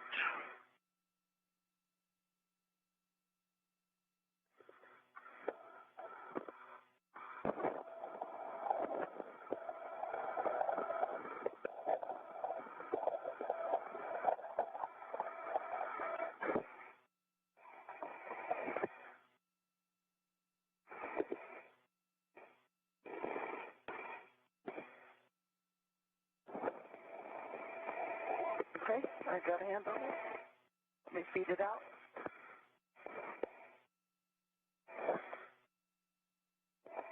Okay, pause 1 second.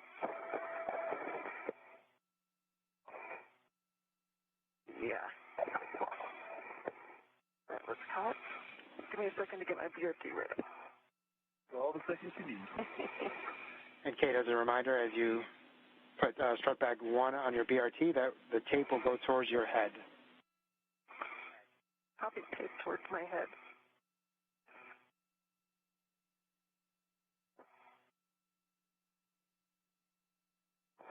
Kate Rubins on the outside of the Quest airlock. She's in the suit with red stripes, taking hold of both of the strut bags, being passed out from the inside of the airlock by NASA astronaut Victor Glover. He'll next come out and take a hold of one of the strut bags, and together they'll make their way out to the work site, the P6 work site. Inside the strut bags are the struts and brackets needed for installation today. That'll be the primary objective of today's spacewalk. It's currently between you and your tethers. The bag is between you and the tethers. Okay. Just for your essay. Thank you.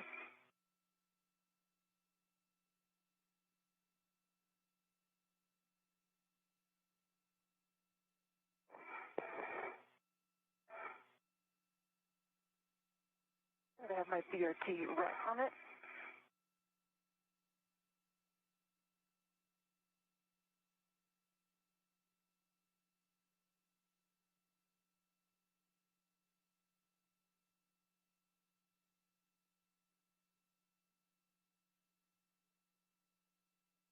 And if you're ready, we'll release the airlock. Ready. Coming back to you. Got it. You got the bag? I do. Yeah, you got the bag. And this hook is also to the airlock gearing extender. Copy.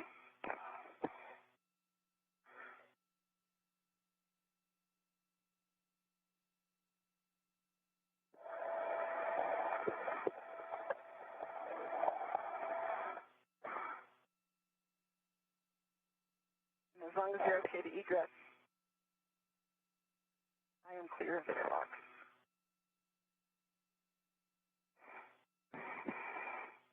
All right.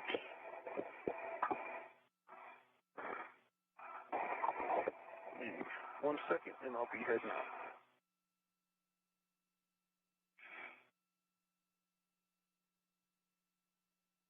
Again, NASA astronaut Victor Glover still inside of the Quest airlock. He'll be heading out shortly, taking a hold of one of the strut bags. All right, I see your waist tethers. Okay. Look like they're going aft? Yep, I'm keeping everything aft. Okay, all right, and come on. Your other bag's aft as well. We'll pass that around. Okay, copy. Guys, we have a minute till a short handover. So, Ike, as you egress, you will put strut bag 2 with the tape towards your feet. And then we'll do buddy checks on the other side of the handover. Okay.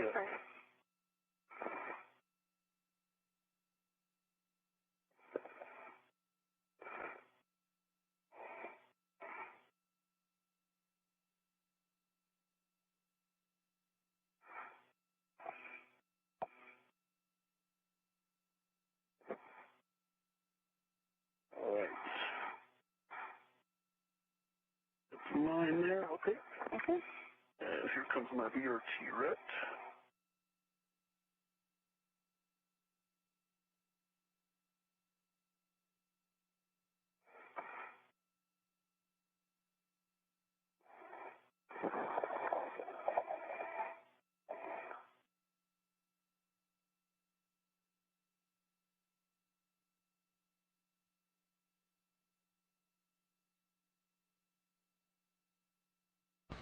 Now entering into a short handover of video and audio. We should be regaining that very shortly. At this time, Kate Rubins has already made her way out of the Quest airlock. She has a hold of both of the strut bags containing the struts and brackets needed for today's activities. They'll be installing a modification kit on the mast canisters in the far port 6 truss. Victor Glover has just made his way out of the Quest airlock. They'll be handing over one of the strut bags from Kate to Victor Glover. Both of them in tow. We'll take those over to the worksite. During translation, we could be seeing some high-definition camera views from one of the helmet cameras, likely Kate Rubins' helmet camera. We might get some of those views for the first time, high-definition views from a helmet camera. And Kate and Ike, we're back with you. Let me know when you guys are ready for buddy checks.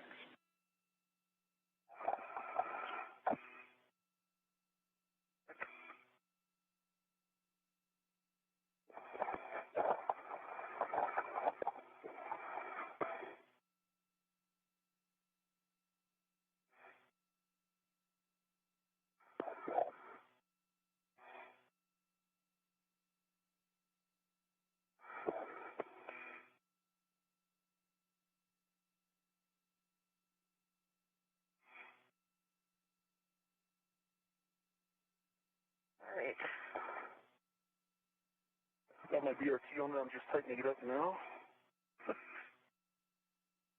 it's going to do what it's going to do. Yep.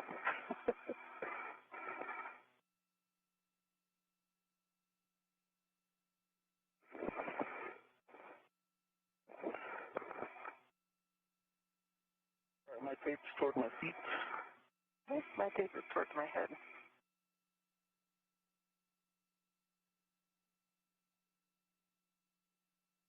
Once both Rubens and Glover are in a good configuration, they'll perform some buddy checks, just making sure that both of them, with a good view of each other, looks like they're configured properly. All the tethers and tools and the configurations of the suits themselves all look good before they go ahead and make their way out to the work site on the far end of the space station. Yeah. Buddy chicks.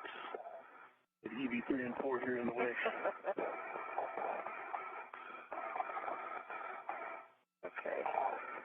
I can see your one FWS data. Let you get that guy out of the way.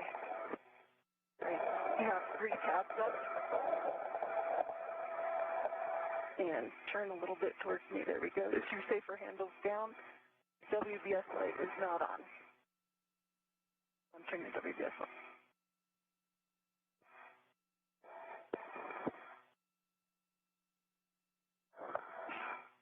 Your BRT looks good. Did I get it? Another short handover in video downlink from the space station. Should be regaining that shortly. Safety tether pass. In the meantime, Rubens and Glover are performing a buddy check, making sure that they each look good before heading out to the work site. The team here in Mission Control Houston, Orbit 2, led by Flight Director Marcos Flores, leading the teams here through today's activities on board the International Space Station. Keep her handle down. Can you draw toward me some more so I can make sure your hand control module door is closed? You've got in your workstation 2 tabs, BRT.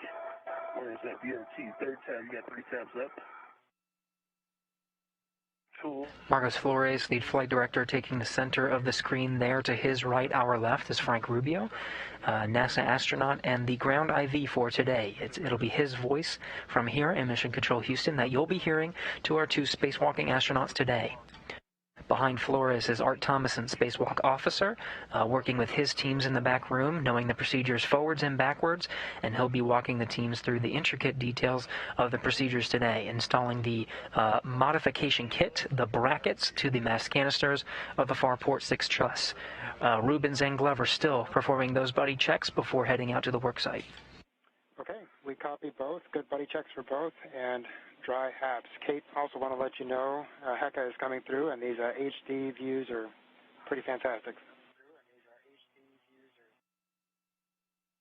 That's awesome. Congrats to the HECA team. It's been a long road. You guys are really impressive. All right, guys, as we prepare for our first translation, I need to read you this caution. Keep translation rates below 0.7 feet per second with the strut bag on your BRT, and avoid inadvertent contact with deployed TUS cables.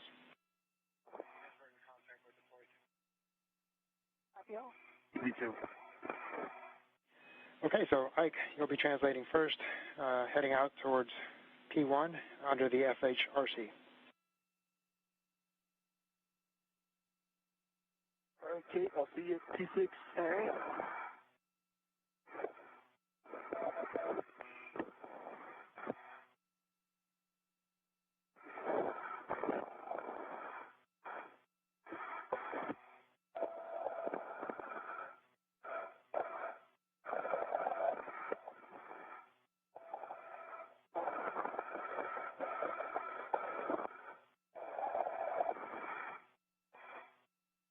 This is Mission Control Houston. Again, you are looking at a live view from the Mission Control Center, International Space Station Flight Control Room.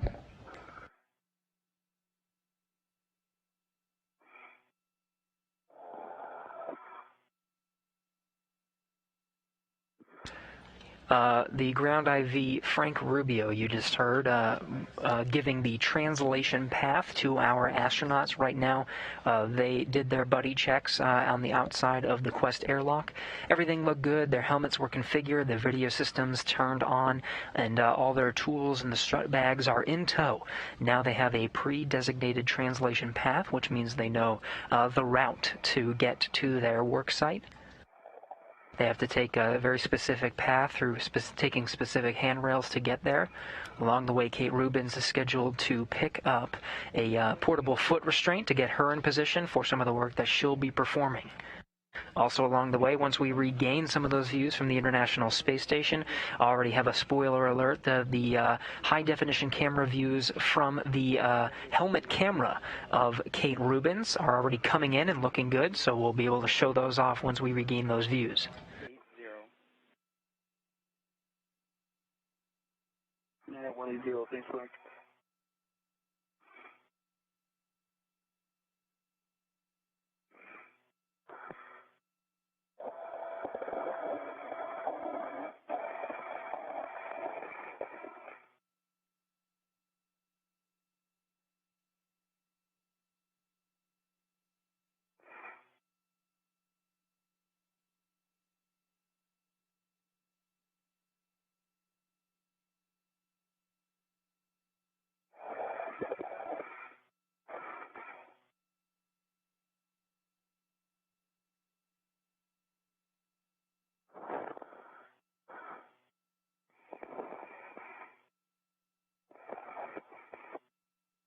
This is Mission Control Houston. Again, this is one of the lengthier gaps that we'll have from video downlink from the International Space Station scheduled for today's spacewalk.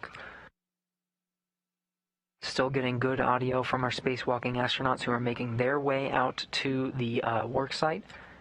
It's on the far port truss of the International Space Station. They'll be working on both of the mast canisters out on that work site. The mast canisters are the soda can-looking fixtures that originally deployed the solar arrays that are out on the P6 now. They'll be installing a modification kit, a bracket, if you will, that will hold a future set of solar arrays that will augment the power on the Port 6 truss. There are two power channels out on the Port 6 truss, the 4B and the 2B power channels. The solar arrays will augment both of those channels. Sounds good. Again, Rubins and Glover, both in tow with the strut bags, making their way out to the worksite.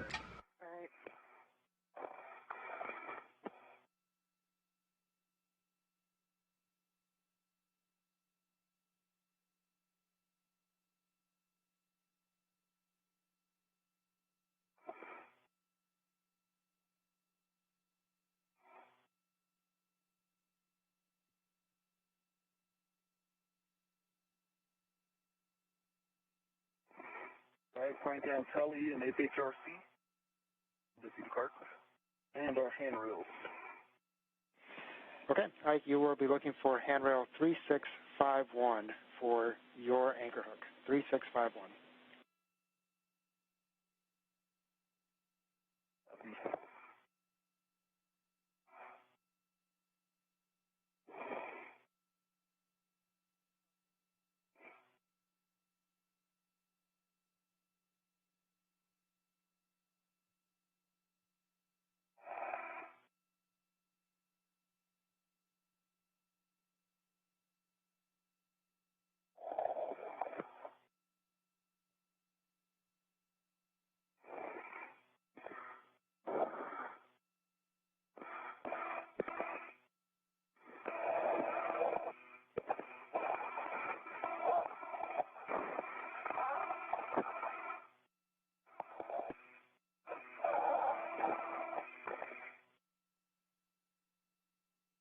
Confirm EV2's hook is going on 3651.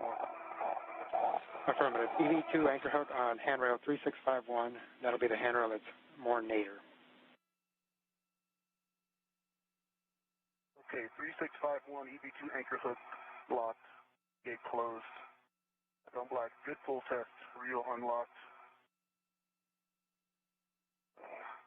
My low leading strap hook is locked to my right D-ring extender. I have a good safety tethered chain. I'm going to rest to Kate's hook and then attach it to 3652.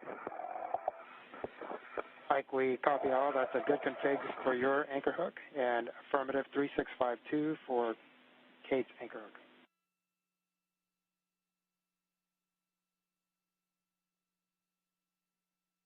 Again, Rubens and Glover making their way out to the work site. Along the way, they are tethered as they make their way out to the work site, making sure they're connected to the International Space Station at all times. Glover just confirming that he has one of his safety tethers along his pre-identified route in tow, connected, and it looks good. So he's got that all set up, and he's going to continue over to the work site. Again, P6 truss, one of the tasks. Full test. My rest is removed.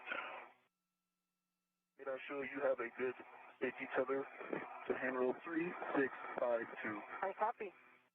And look over to release the waste tether. And waiting for your concurrent trench. Mike, we copy, and that is a good config for Kate's anchor hook. Kate, you can release your waste tether from the airlock waste tether and close the hatch thermal cover. Work.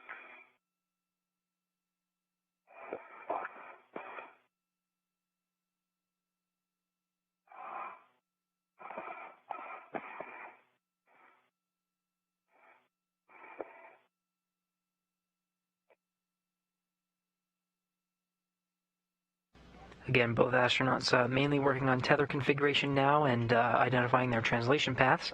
From a handover, Ike, you will be translating out towards P6, and Kate, you will be translating towards P5. Quick warning, both P4 BGAs are rotating, so avoid contact with the rotating structure, Ike.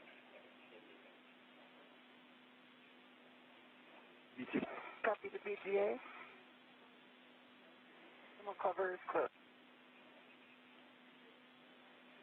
And just before the 20-second handover period, Rubens confirming that the thermal cover is closed before she begins her translation path, just making sure the Quest airlock is all sealed up and the thermal cover is over to maintain the temperature inside of the crew lock.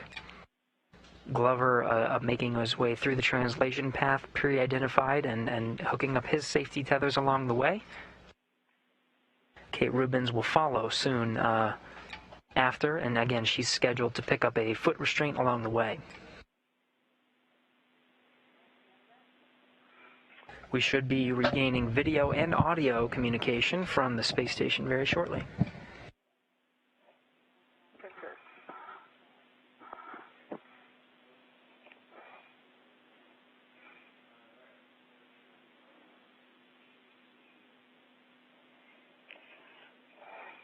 And with that, we're getting views of from station once again. This is Kate Rubens, who just configured the station's airlock and is now heading over to her work site. Right here, you're looking at the view from the HECA camera, the high-definition view on the helmet camera of Kate Rubens, the first high-definition wide-angle view from the spacesuit, live streamed from TV for the first time. Copy that. I am at the Sarge. My gauntlets are in place. Continuing outboard. Copy, Ike.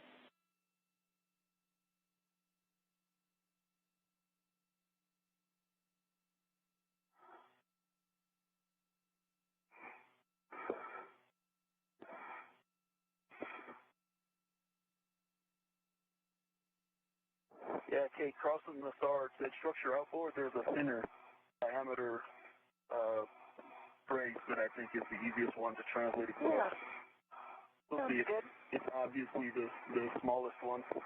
All right, I'm up on phase one. Copy. Going slow. And Ike, as you prefer to go outboard of the Sarge, verify your gauntlets are in place. My gauntlets were in place. Copy. And you will continue on the nadir path on phase one. Ike, you're looking for handrail 5309. 5309. That's 6.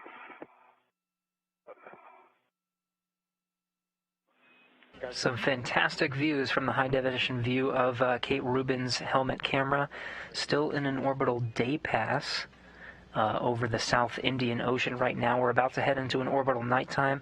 Both of the astronauts making their way out to the work site with the strut bags in tow.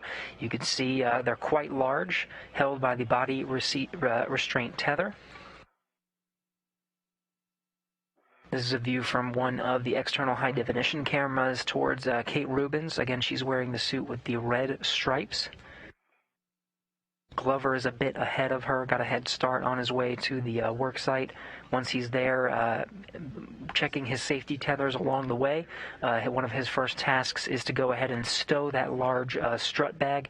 Each of them has a strut bag in tow for the two mast canisters that they'll be working on, the 2B and the 4B on the nadir and zenith-facing side, Earth-facing and space-facing.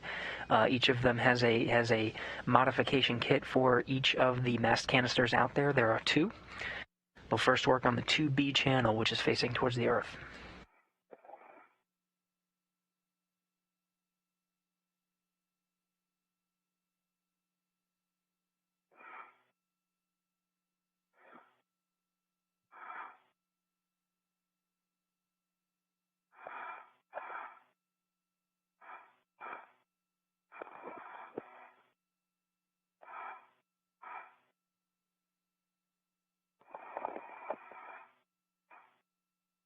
Paradise, I'm Port of the lab.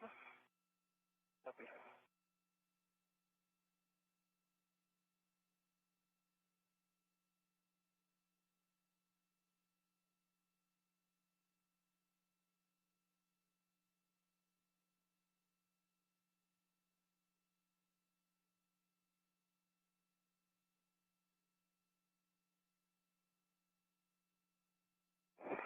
All right, Frank, I'm at my green hook location, 5309. Affirmative, 5309, right?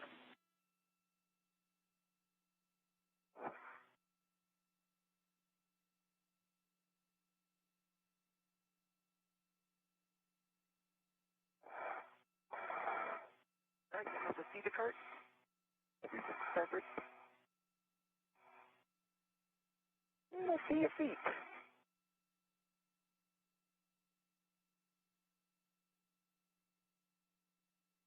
Okay, my green hook, start destination 5309.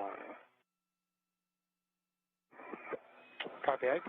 You'll continue to translate to the 2 Bravo IEA. Remember the warning about the sharp edge hazard on the ticker and sticker pippins. All right, Frank, I've crossed over the safety tether anchor point. The safety tethers are clear. What you're seeing now is the helmet camera views, both standard definition and high definition, from the helmet camera of Kate Rubins. You can see the high definition views on the right and the standard definition on the left.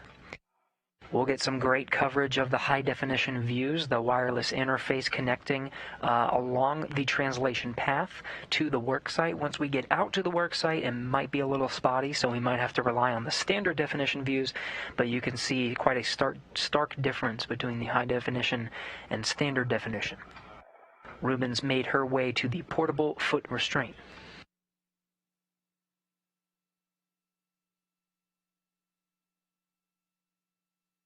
And guys, you've probably seen we're about 2 minutes out from a night pass. Copy, and my visor's already up. Visor's up, EV2. And Kate, you'll be heading out to where Ike's green hook is, and that's the trunnion where you'll head zenith. Copy. And Ike, I am clear of the seat carts. Copy. And Frank, you have a mile marker for me?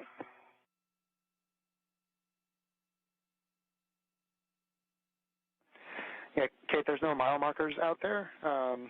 You should be able to see Ike's green hook and the trunnion structure that's there. As you'll head zenith. Thank you. All right, Frank, I'm at the T6 IEA. Okay, Ike, you'll be looking for handrails 5305 through 5307 to stow the strut bag. Remember that you want the tape towards... You want the tape towards the mass canister and the handrail towards the radiator. And work on the 5305. They're ready to stow the bag. NASA astronaut Victor Glover out at the work site already. He's got one of these strut bags in tow, so it's his job to stow the strut bag at the work site where Rubens and Glover will work together first. So he is stowing it. You can see on the integrated electronics assembly where the lithium-ion batteries are positioned on the 2B power channel. That'll be the temporary stow position to allow Rubens and Glover both to start putting the struts together and eventually construct the modification kit. In the meantime, Rubens is on her way to the Zenith side, the 4B side. She's going to stow her strut bag first, put that in place, and that'll be the next mass canister that they'll be working on. She'll stow that in place and then go ahead and sweep back along her translation path and grab the portable foot restraint. She'll need that for some of the upcoming tasks to get a good angle on some of the installation tasks that she has for installing that mod kit to the mass canister. Okay, Frank, I'm Zenith at 5311. Drop in my green. Copy, and that's affirmative. Cape 5311 for Green Hook.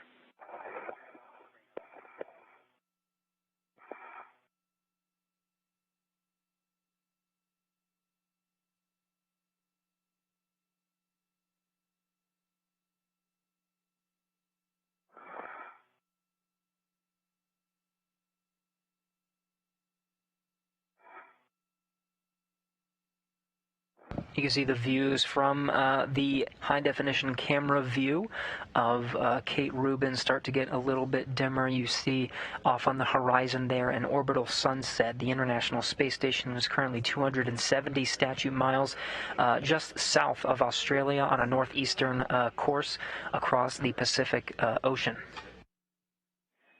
We copy, Kate, and you'll continue outboard towards P6.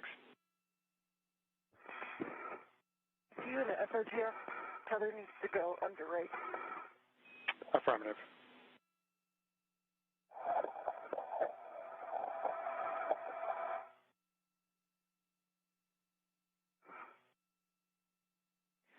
Ike, after you secure the bag, you'll open and secure the lid using the integral lid tethers.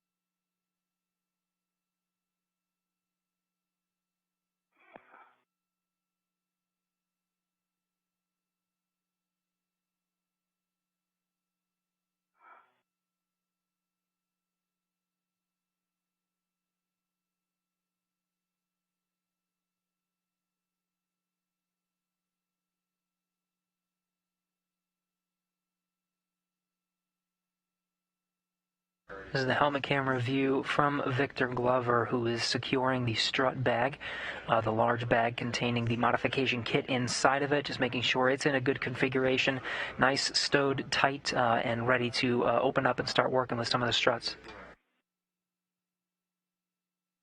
5250 to 60. And Kate, you'll also have the tape towards the mass canister and the handrail towards the radiator.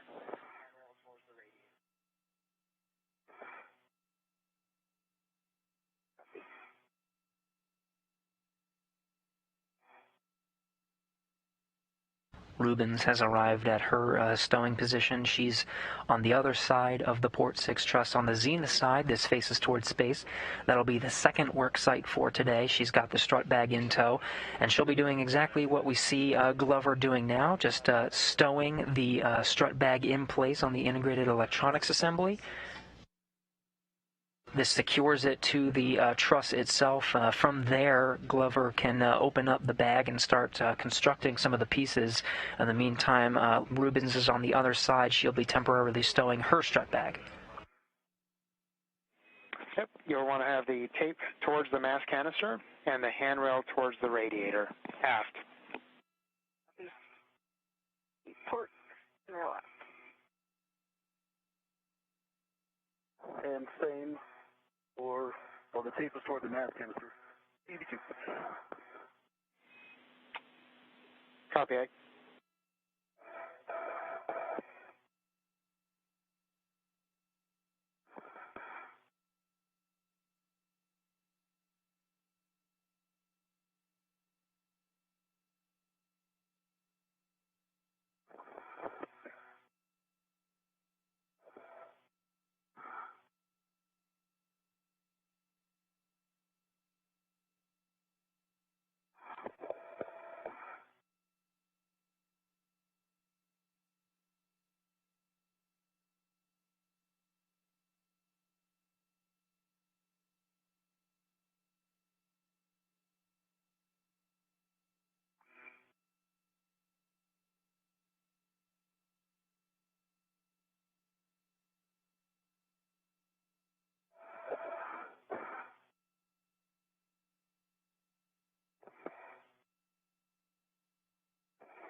Glover already opening up the strut bag. That bag is specially designed to hold those struts. All the struts themselves are secured in place to allow Glover and Rubens to work on each piece one at a time.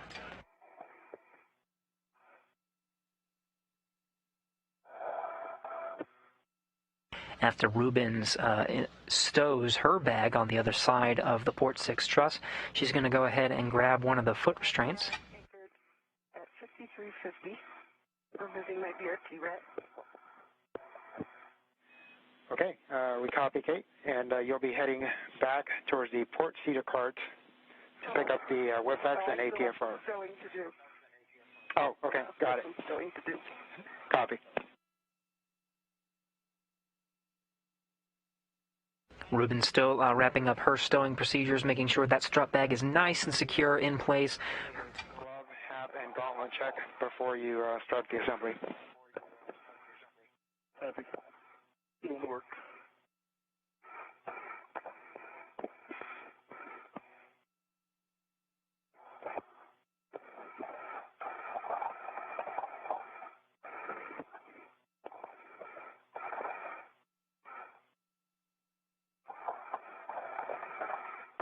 You'll hear that task quite a bit throughout today's spacewalk. It's called a glove and hap check, just making sure that there are no scrapes or scars on the gloves that they'll be working with. Mostly working with their hands today, constructing the struts and using the pistol grip tool.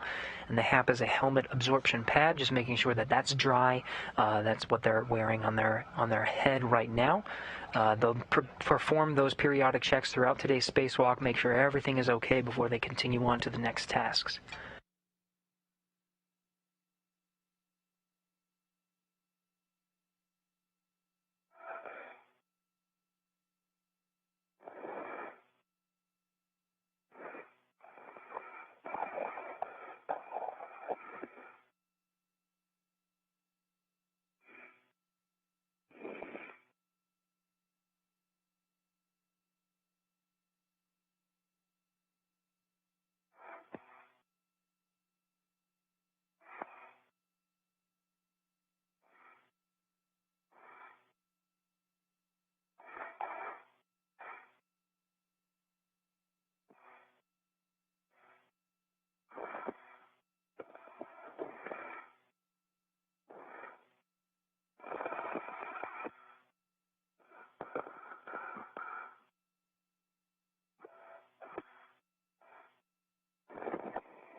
The view you're getting now is helmet camera 20. Anytime you see that translucent number on the bottom right, that is the helmet camera of Victor Glover.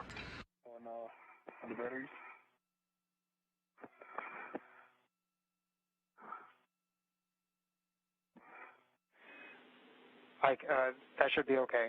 If you feel that's a good place to tether it, it should be safe to do so.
Okay, Frank, the bag is in place.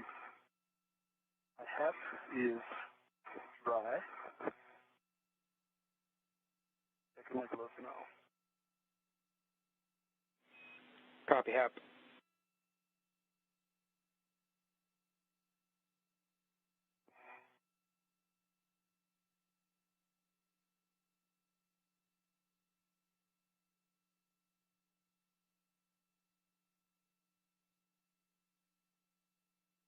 My gloves are still like new, no changes.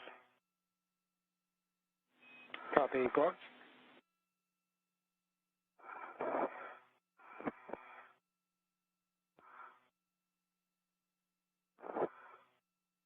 That's a good glove and hap check. Gauntlets look okay. Have it again? Gauntlets down, so. Gauntlets are in place. Okay, those are good checks for you, Ike. Kate, you doing okay before we start the bracket assembly? I am. Go get the bag. Good, almost done. Okay. I have the bag stowed. Taped towards the mast canister. Handrail is really pointing a little bit more nadir, but also aft.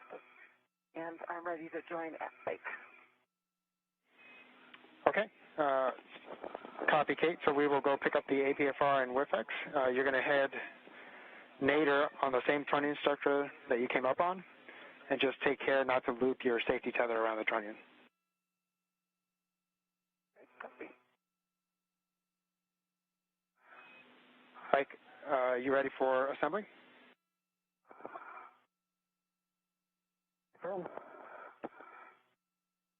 Okay, you'll first want to retrieve the mounting bracket, and we'll be attaching the right upper struts, which should be straps 1 and 2. Hey, some feedback for you while I'm thinking about it. Our plan to minimize red swaps wants to take the mounting bracket away from me. So since the red is stretched out and it's, pulling to the left, it wants to take the mounting bracket to the outboard edge of the IEA, which not a huge deal, but I think I'd almost rather do the red swap so I can have it stable while I'm doing the work. I'm going to lock that red out for now. Shouldn't be a problem. Okay, we copy, Ike, and it sounds like a good plan to lock it out. Locked out. All right, Frank, got the mounting bracket. Okay, next you'll retrieve the right upper strut, straps 1 and 2. Strap 1's open. Is open. Having the right upper strut. What you're seeing now is the helmet camera view from Victor Glover. He's inside the strut bag now, and while Kate Rubins is going to grab a portable foot restraint so she gets a good angle on some of the work that both Glover and Rubins have ahead of them, Glover's going to go ahead and get a head start. He's already starting to construct the one part. It's called the triangle. It's on the very top portion of the configuration of the modification kit, so he's going to get a head start and start putting that together while Kate Rubins goes and retrieves the portable foot restraint. It's upper right to the bracket first strut. That's affirmative, Ike. And I have PGT settings for you when you're ready. You'll be using your short PGT. Yep, not there yet, though.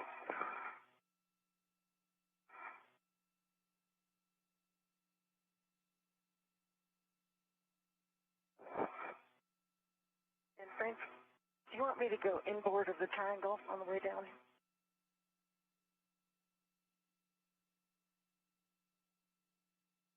I saw that in the procedure, but...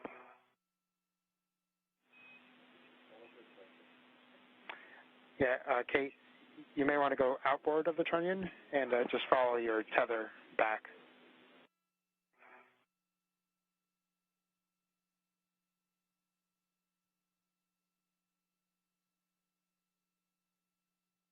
And Kate, inboard or outboard doesn't really matter, whatever works easier for you, as long as your safety tether does not loop around the trunnion.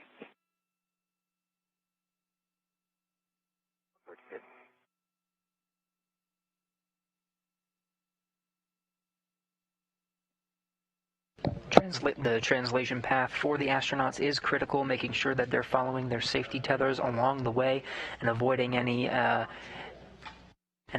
specific areas of the station's truss.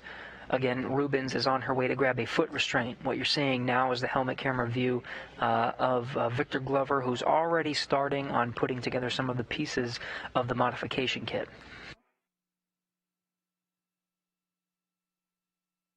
Okay, Frank, I started in 13 and 14 by hand. I got 2 turns on each. Okay, we copy. Good job on that, Ike. So your PGT settings on the short PGT will be Bravo 3, clockwise 2. Okay, stand by. I got to cal this bad boy first.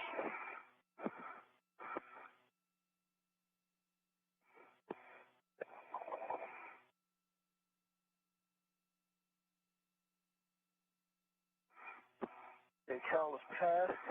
Good test. And Bravo 3, clockwise 2, is that what you said? Affirmative. Those are good settings. Bravo 3, clockwise 2. And you'll be looking for 2 additional turns for a total of 4 turns initially. 4 turns total, 2 additional. Touch-dish.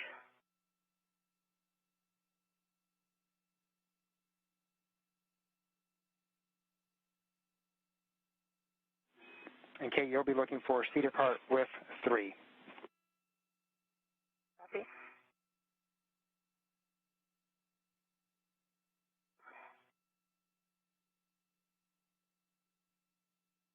Okay, there are 4 total turns, 2 additional on 13.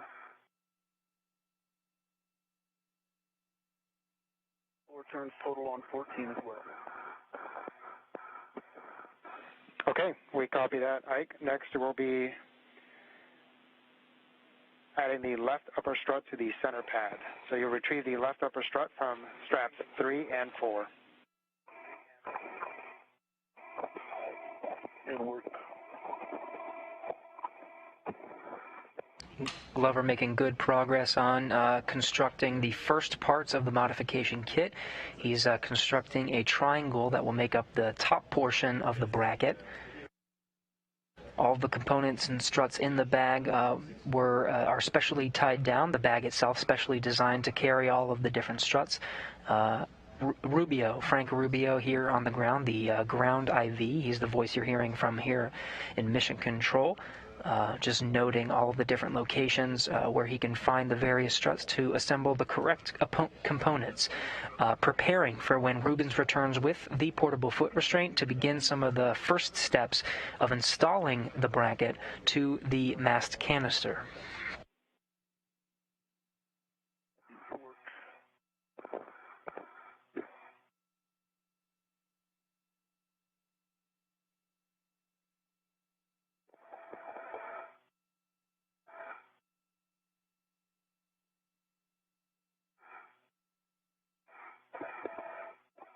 All right, Frank, I'm at the feeder cart. I see the APS. Copy, Kate. We see you at the cedar cart. Kate, real quick, we lost your HECA. If you're able to cycle the button for us, that would be great.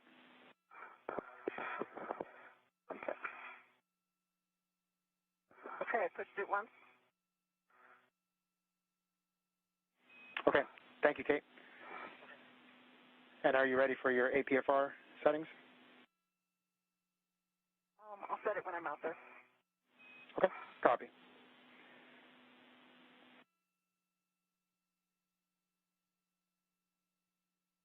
Unless you guys recommend for translation now.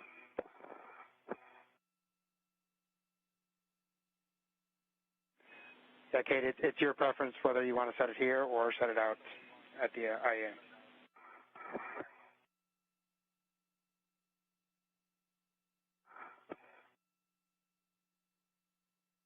Okay, Frank, I've got 2 turns on that 17.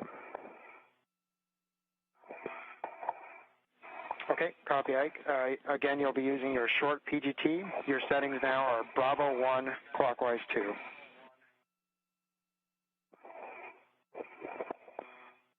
Bravo 1 this time, cover.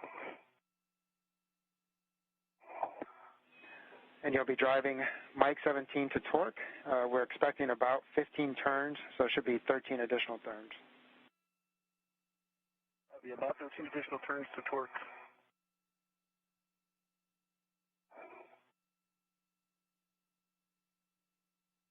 I'm going to try and brace the tool against the structure so that way I can react to my PGT, but the bracket will still move. So I'm going to use the tool to stabilize my PGT, and that way hopefully nothing moves.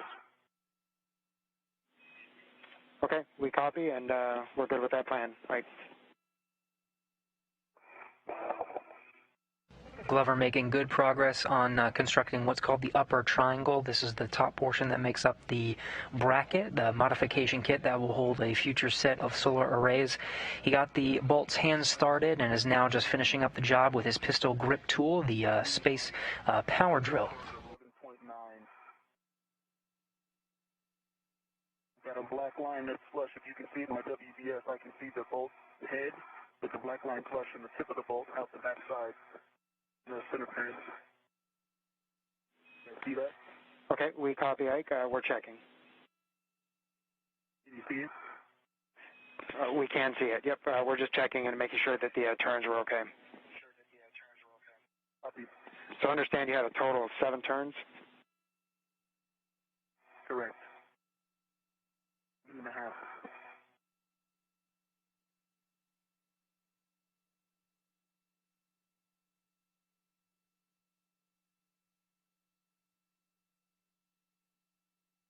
And also, for a data point, it looks like the bolt on the other side. Okay, we copy, Ike.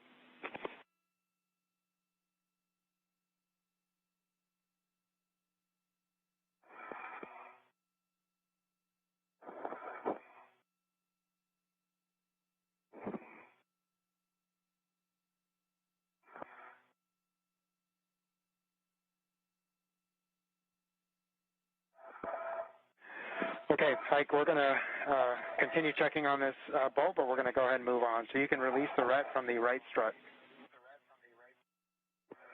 I'll do that after I'm done with the bolt, see if you're okay with that. Okay, that sounds good. So we will next assemble the left upper strut to the mounting bracket. It is assembled 2 turns by hand.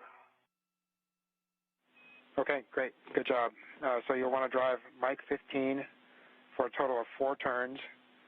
This will be 2 additional turns, and your settings are Bravo 3, clockwise 2 on your short PGT. PGT Bravo 3, clockwise 2. 2 additional turns on, was it just one of them? Yep, so you'll drive Mike 15 for 4 turns.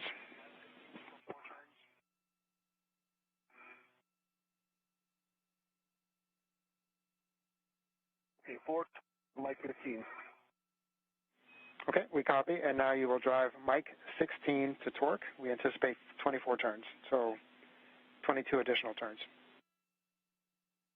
Copy, 22 additional turns, 16 to torque.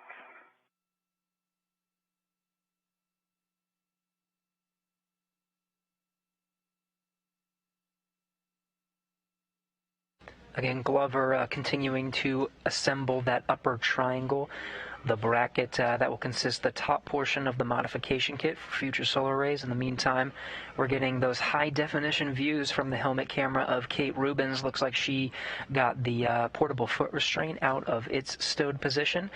She's going to tether it to herself and carry it over to the work site. The first position for the portable foot restraint will be the center of the mast canister, allowing her to install that upper triangle that Glover is currently assembling.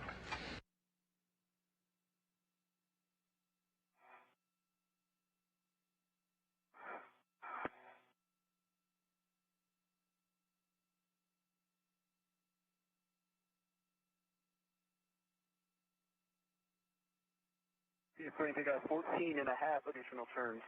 Green light 18.2 on the torque. And a black line is flush.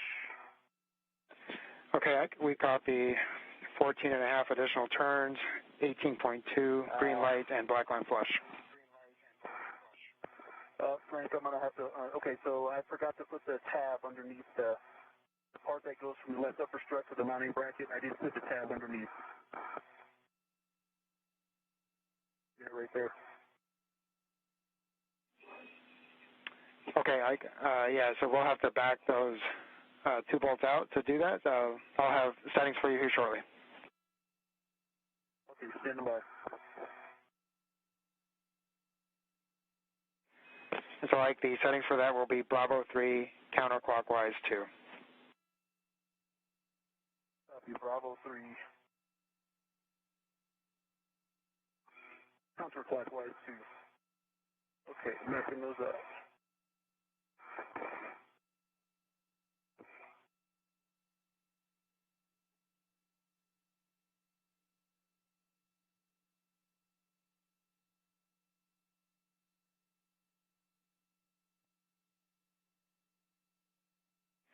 And Kate, it looks like the APFR is on the WIFX, and have you started your translation yet?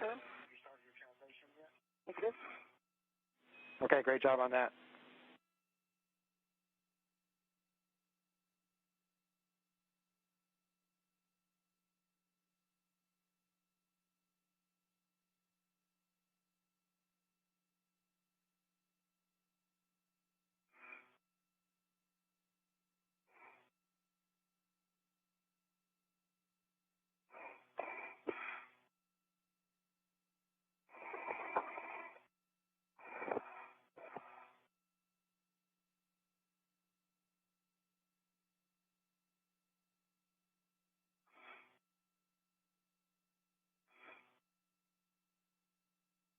Okay, Frank, yes.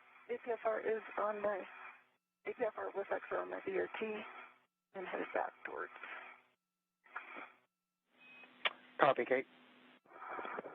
And you'll be heading back towards the 2 Bravo IEA. Copy. Okay, Frank, 15 and 16 are corrected. Now the bracket tab is in. Both bolts have 2 turns by hand on them. Copy, Ike.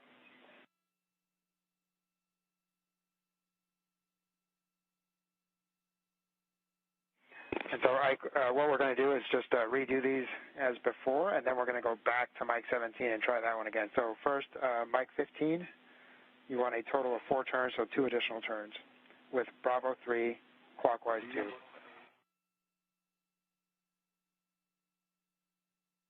Bravo 3, clockwise 2, in work.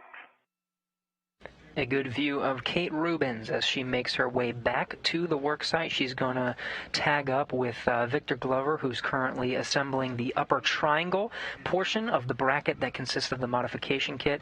What you're seeing is Kate Rubins with the portable foot restraint in tow. She got that removed from its stowed position, has it connected to her by way of tether, and she'll be making her way over to the work site. Her next steps will be setting up that foot restraint for the next series of steps. Glover already ahead on his tasks and constructing the upper triangle by himself. He'll be handing that upper triangle over to Kate Rubins once she's secured and in position inside of the portable foot restraint.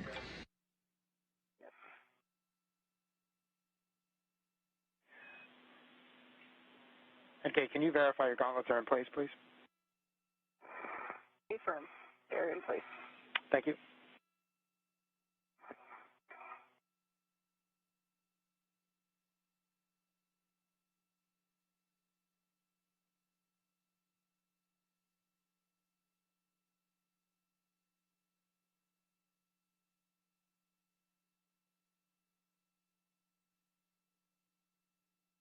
Frank on 16.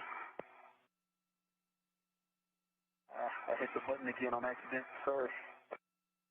I had 21 additional turns. Would you like me to put the PGT on it and torque it out again? I hit the button after reaching my torque on accident.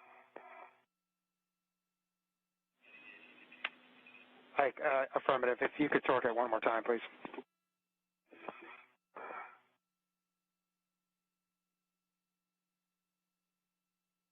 Like 18.5 actual torque. Copy. 18.5, green light, 21 additional turns, and confirm black line is flush. Black line flush. Okay, that makes that a good bolt. And now we'll go back to mic 15, and we will, same settings, approximately 20 additional turns for a total of 24. That can work. Ike, you're looking good. Hey, Kate.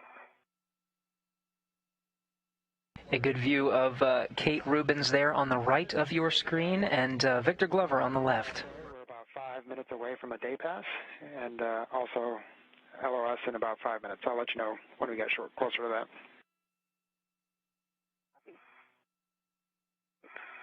So with the day pass, we'll start seeing the views from the outside of the International Space Station get a little bit brighter. Glover making good progress on the upper bracket, finishing one of the bolts needed to secure the upper triangle. He's working on the next bolt. Just a corner there. Now you're getting views from the high-definition camera of Kate Rubins' helmet camera assembly. As she makes her way to the work site, she's going to be installing that portable foot restraint that she has in tow. And it was 19 additional turns. I copy. 18.6, 19 additional turns, green light. Confirm black line flush. Black line flush.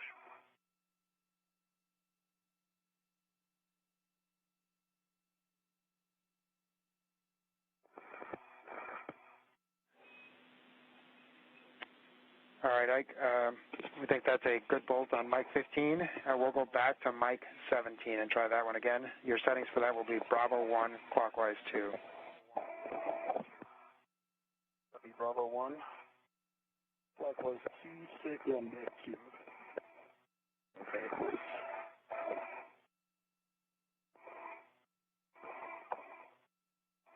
All right, Frank, I see with 38. Roger, Kate, and you'll install the WIFX on 38. I'll have those settings when you're ready.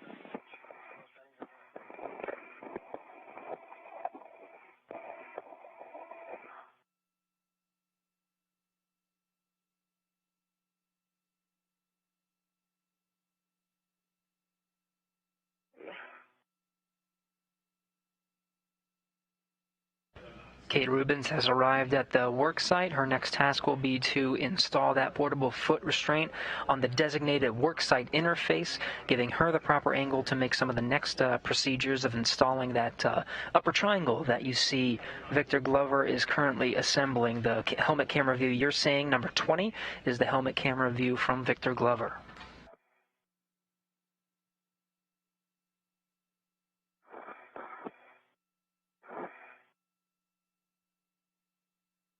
Again, the black line is flush and it's symmetric. It looks the same. There's 3 threads through the bottom into the center answer pad clevis portion showing out the other side. It's identical to the upper right strut. Copy. And Frank, I'll take clocking for the whisk extender. Okay, Kate, your clocking will be 6.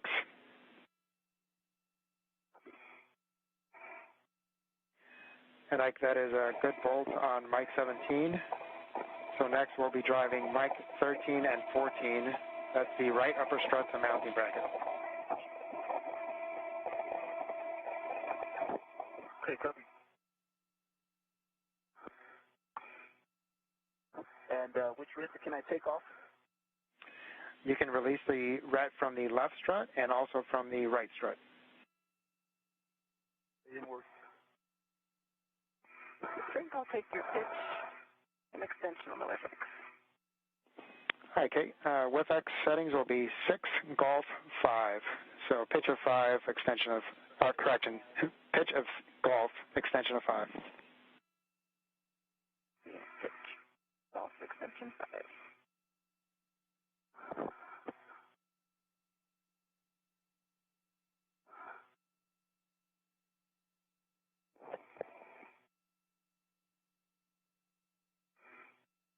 And Ike, your settings for your right upper strut to mounting bracket will be Bravo 3, clockwise 2.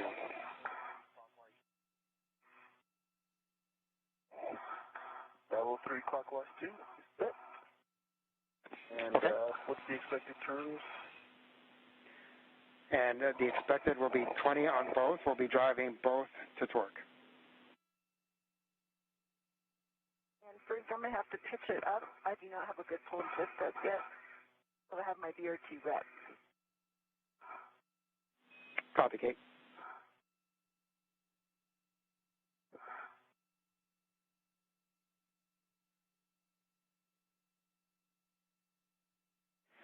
And guys, we have about 30 seconds till a handover.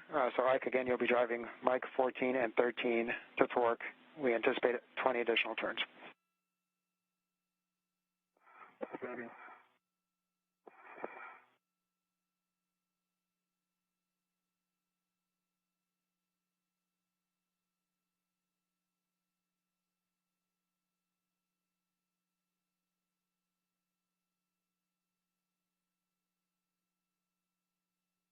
Before we lose this video communication from the International Space Station, we're entering into an orbital daytime. The views from the helmet cameras of both of the astronauts continuing to get brighter before we lose those views temporarily. We're expected to regain them very shortly. In the meantime, both of the astronauts are making great progress on some of their first steps to construct the modification kit needed to hold a future set of solar arrays and mount them to the current mast canisters of the solar arrays on the far side of the International Space Station, the Port 6 truss. Victor Glover is finalizing the assembly of what's called the upper triangle that makes up the top portion of the configuration of the bracket. And Kate Rubins is installing the portable foot restraint that'll get her in a good position to mount that upper triangle to the top portion of the mast canister. 14. And you can continue with Mike 13.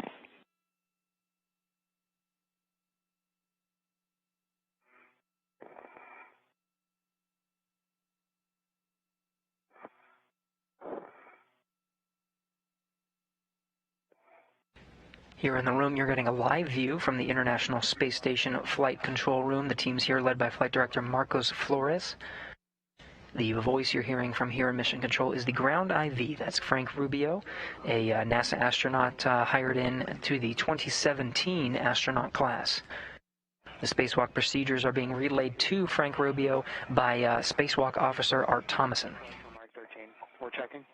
He's working with his teams in the back room, going over the intricate procedures, understanding them forwards and backwards as they relay them to Frank Rubio and to back over to Kate Rubins and Victor Glover on the International Space Station. Now regaining those views and getting some views of the far port side of the International Space Station. You see Rubins on the right and Glover on the left.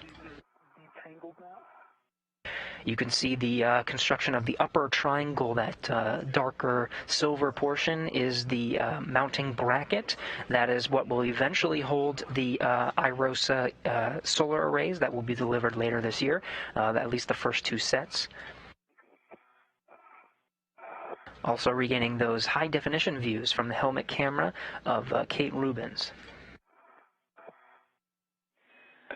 And Ike, on mic 13 and 14, those torques were slightly lower than expected. Can you verify that you have a Bravo 3 setting on your PGT? Okay, yep, stand by.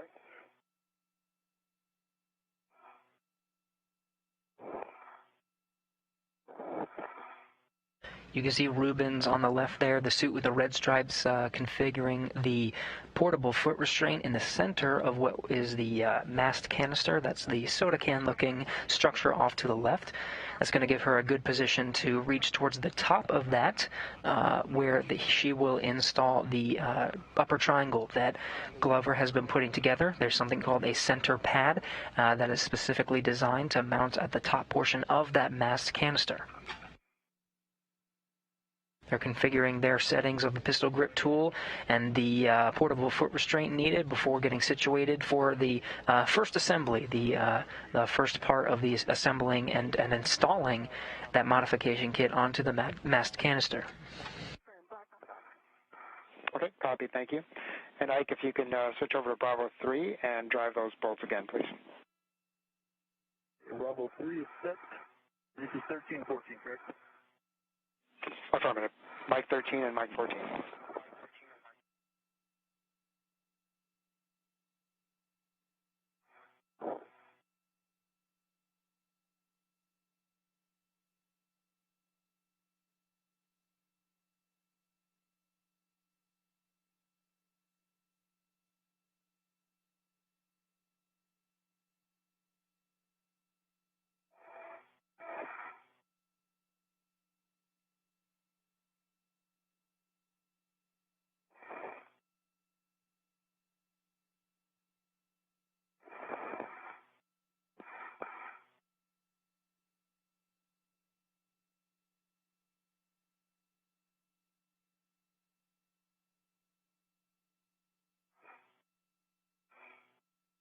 X extension is 6.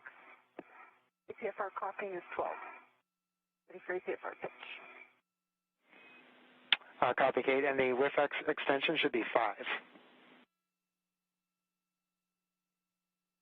Sorry, it is 5. Okay, copy 5. And your APFR settings will be 12, Tango Tango, Foxtrot 12. Copy. Sorry, 12. Tango Tango Foxtrot 12.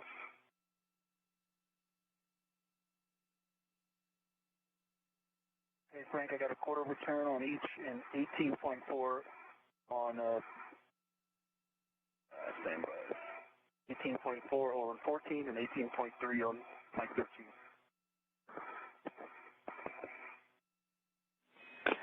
We copy Ike and we're checking.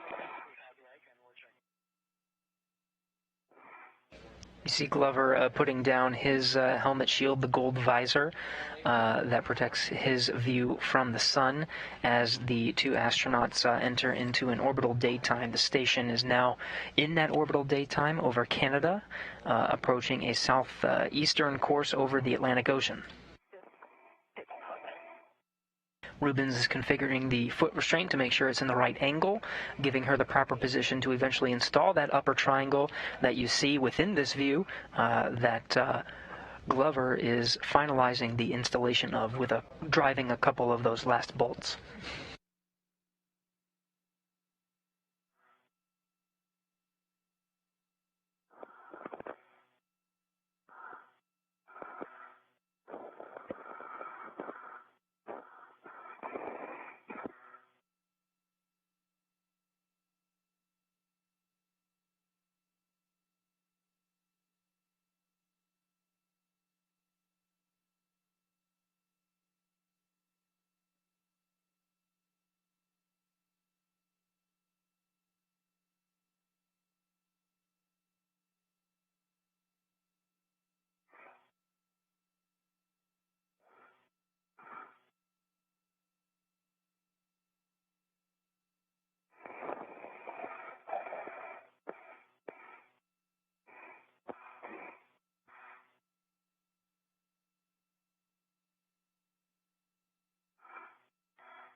right, Ike, we just got word Mike 13 and 14 are good to go.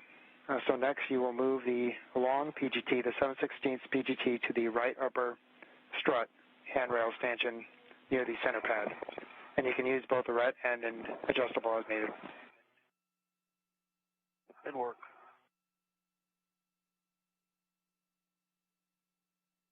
So with a good configuration on that upper triangle that Glover has just finished putting together, his next task will be stowing the pistol grip tool, that space drill, onto the upper triangle.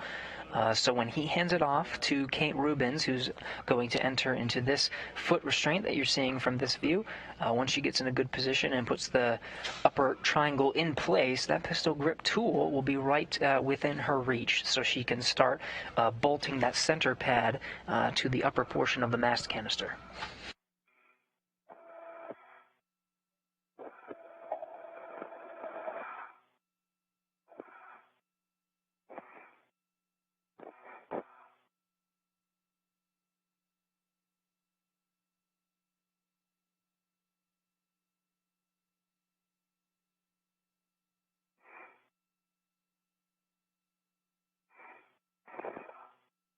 All right, Fox 12 set. Okay, copy, and understand 12 Tango Tango Foxtrot 12 are set. And Kate, can you verify the pitch knob is popped out? Checking.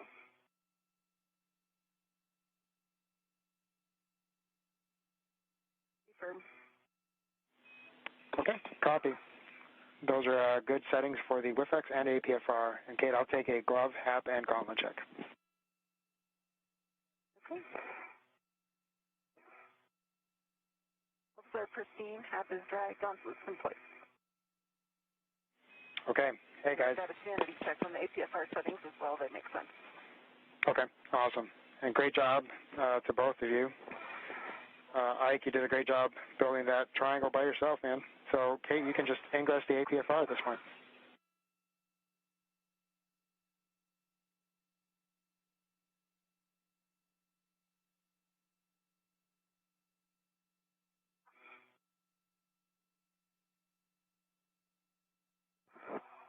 Okay, Frank, the GT is on the handrail, near the center pad on the right, first strip. Good grief. Not from the left upper strip. Load it now. Copy it.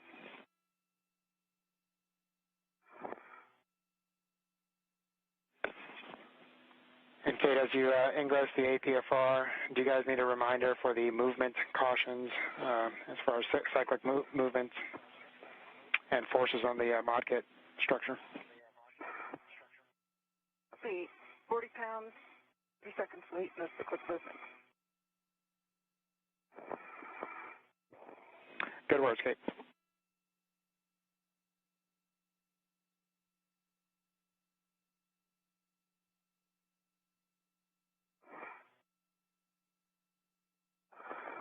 So you're getting a great view of both astronauts. You see Kate Rubens off to the right there. She's in the suit with the red stripes. She's going to ingress or enter the portable foot restraint. You see Glover off to the left there, the suit with no stripes. He's already constructed that upper triangle. That's the first section of the bracket, the modification kit for installing the future solar arrays. He's already put that together. Everything's bolted up.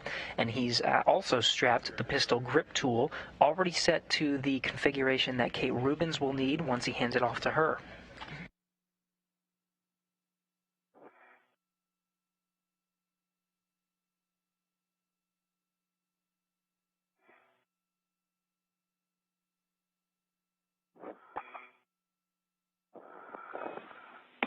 And Ike, as Kate is ingressing, if you have time to verify that the pit pins and MOI on the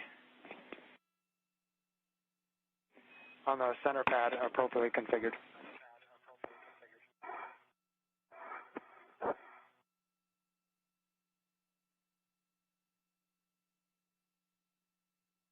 The one for the left strut is still folded up, but I can install that now.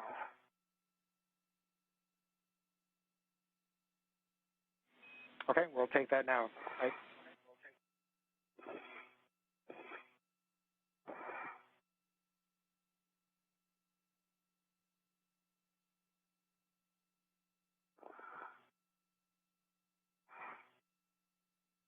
And I'll start with the tip pin into the center bracket. Frank, ingress. Copy. And copy, Kate. Good job.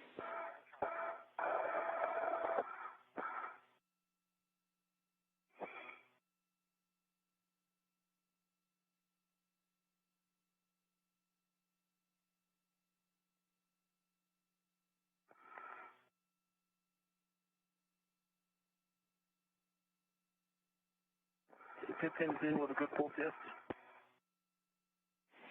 Copy, Ike. And you'll be transferring the upper triangle with PGT to Kate. Kate, as you receive the assembly, you'll attach your ret to the right mounting bracket tether point. Copy. All right, Kate Rubens is in place in the portable foot restraint, and Glover has the upper triangle completely assembled. Now he'll hand it off to Kate Rubens.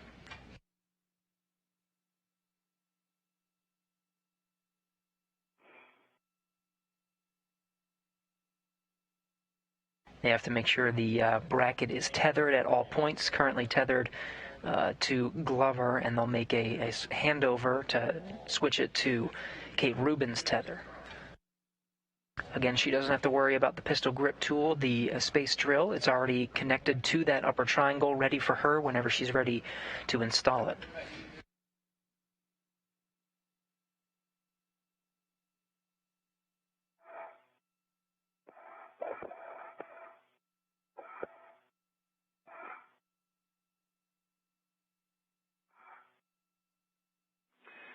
And Ike, looks like you're doing a great job on MLI. I think they're happy with that config, and you can pass the triangle up to Kate when you're ready.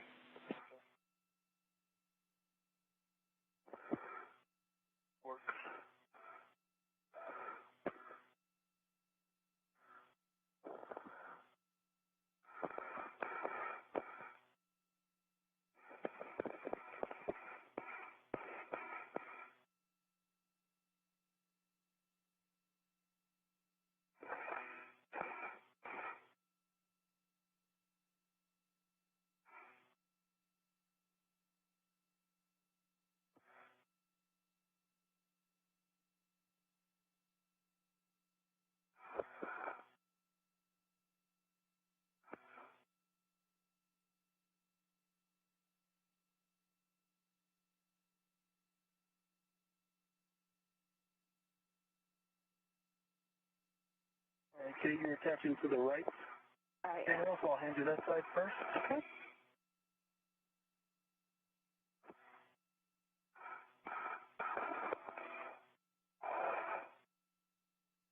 And the red on it is locked out. Okay, copy.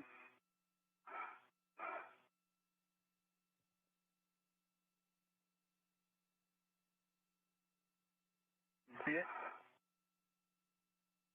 Confirmed, and I have my ret on the right. Okay, let me know when you're ready to take control. I am ready to take control. Hey, you've got it. Yes, I've got control.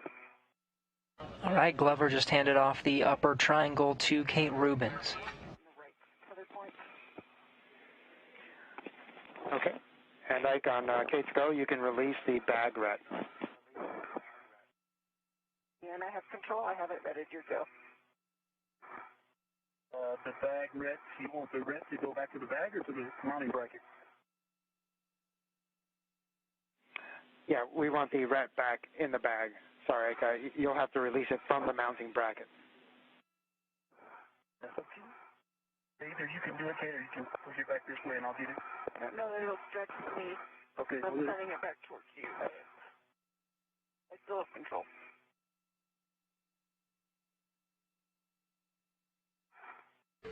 Again, Rubens has control of that upper bracket. They're just making sure that the tether configuration is okay before she begins the work of installing it to the mast canister.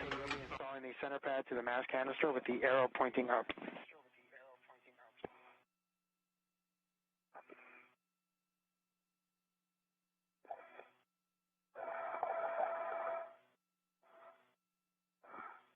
Arrow is up.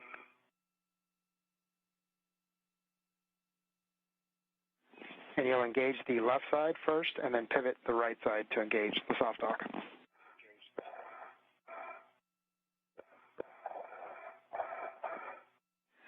Ike, you'll be working on stowing your short PGT on handrail 5372. That's near the APFR width. And Frank, I've got it in the soft dock. Copy, soft dock. Kate, on your long PGT, your settings will be Alpha 2, clockwise 2.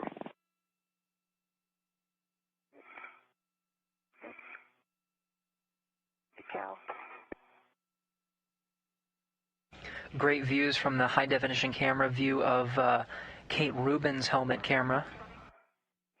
Alpha 2, clockwise 2. She's confirming the pistol grip settings before she goes ahead and starts driving some of the bolts that you see on the center pad there that's currently soft docked to the mast canister.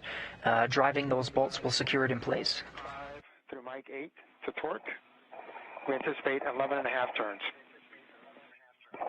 That'll be 11.5 torque.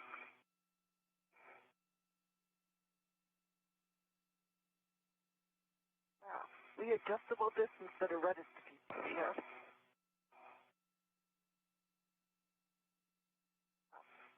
What's going on?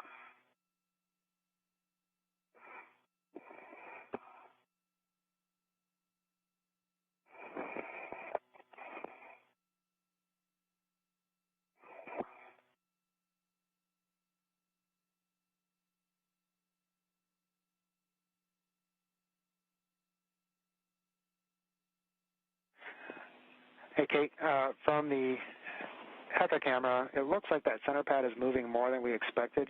Do you mind rechecking the soft dock?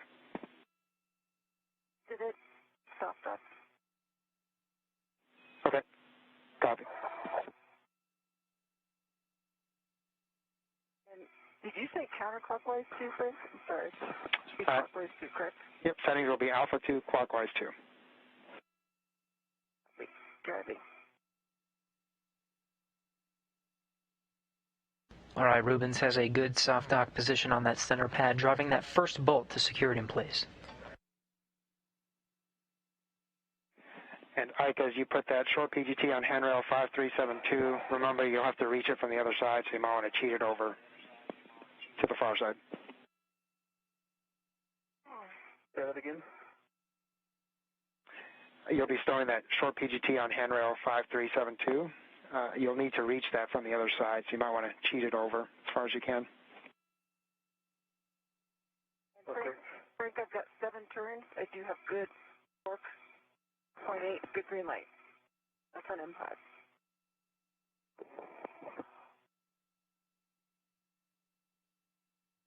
And Kate, what was the torque on that? That's 3.8 actual. Copy, 3.8. And Ike, disregard last. I was one step ahead of you. You'll need to do, you need that on the left side first. I can get it from both sides. It's not that wide. It's in the middle. Okay, copy. If you're good, I'll drive on M8.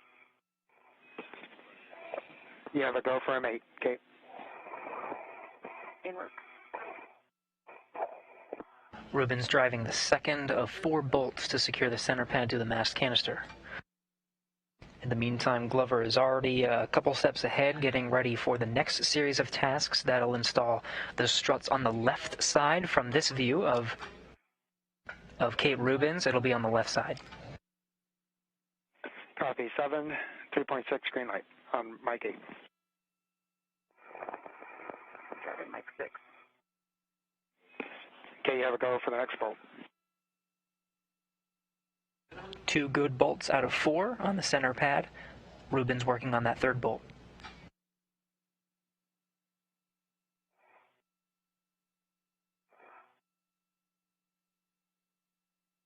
.6 torque, 7 turns, good green light. Copy, Kate. And you have a go for the final bolt. 7. 3 good bolts out of 4. Rubens securing the last bolt of the center pad.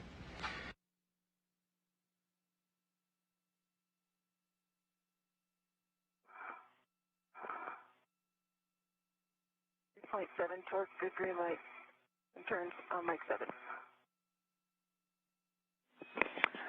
Copy for Mike 7, Kate, and we are checking. Let you know shortly. You doing, Ike? Doing well. I had to take a couple snaps of you. Hopefully one of them came out. No guarantees.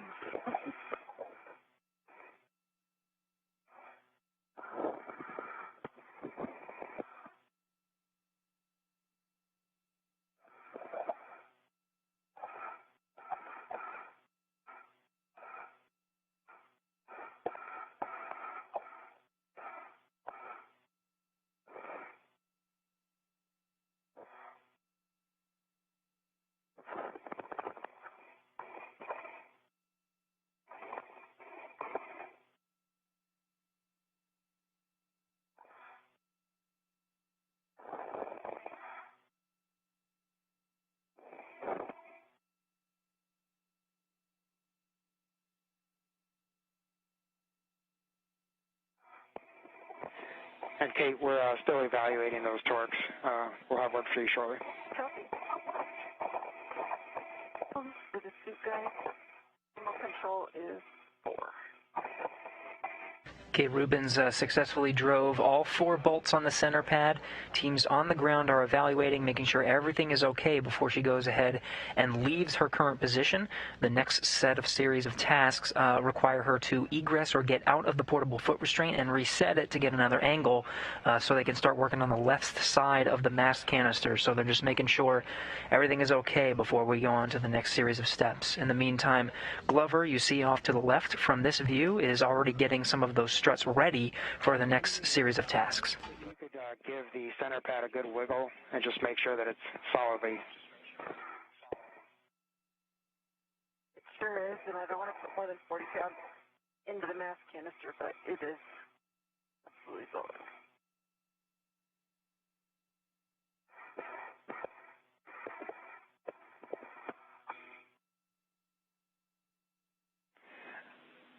We saw that, Kate. Good job, and we're checking.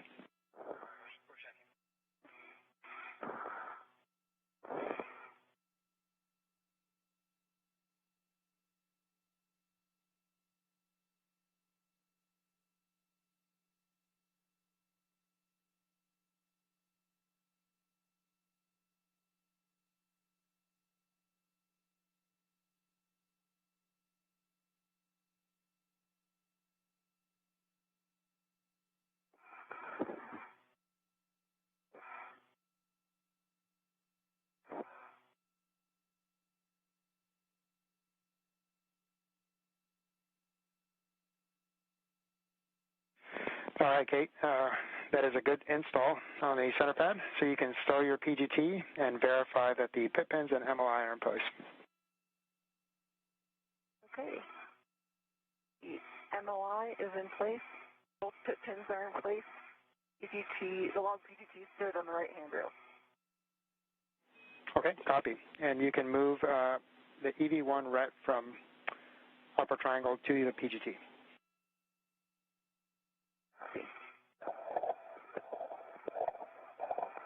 Engineers on the ground are happy with the 4 bolts driven to secure the center pad in place.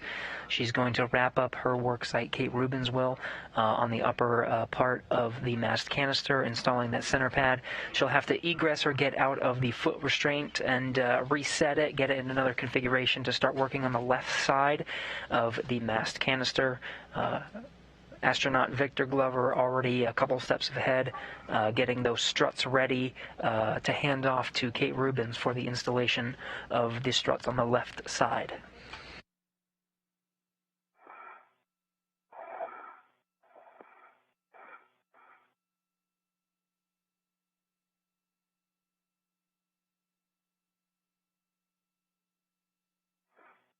I have the PGT.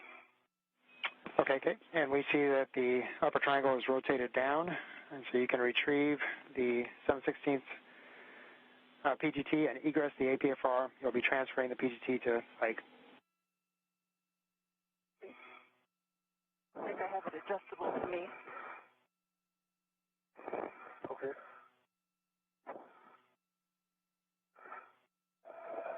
Yeah, and actually, I don't know if you can change the settings. I can hand it off to you. The ret. I'm going to ret to it. Is there any can be more efficient? What specifically are you talking about? If you could change the APFR settings, I can hand you down the PGT. Okay. If that's not a good plan, let me know. Yeah, I'll head over there in a second.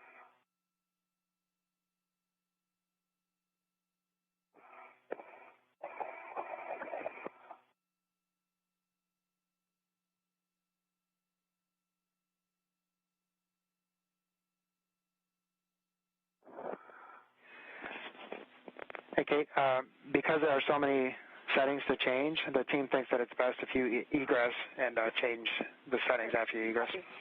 Copy. Copy.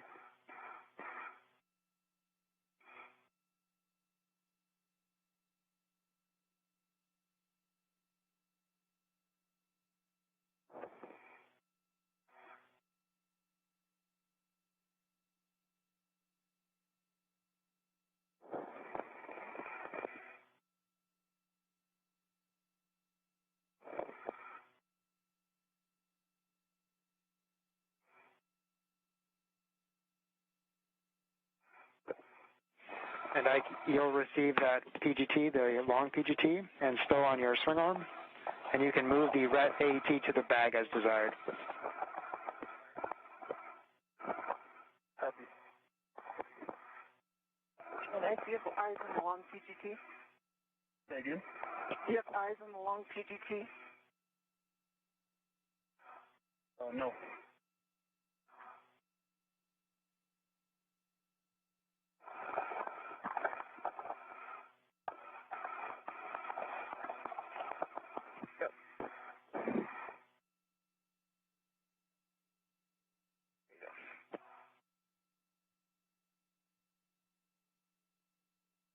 Ruben's handing off that pistol grip tool to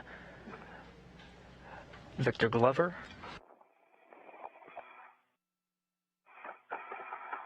He'll hold on to it and get set up for the next series of tasks where it'll be used to install the struts on the left side of the mast canister.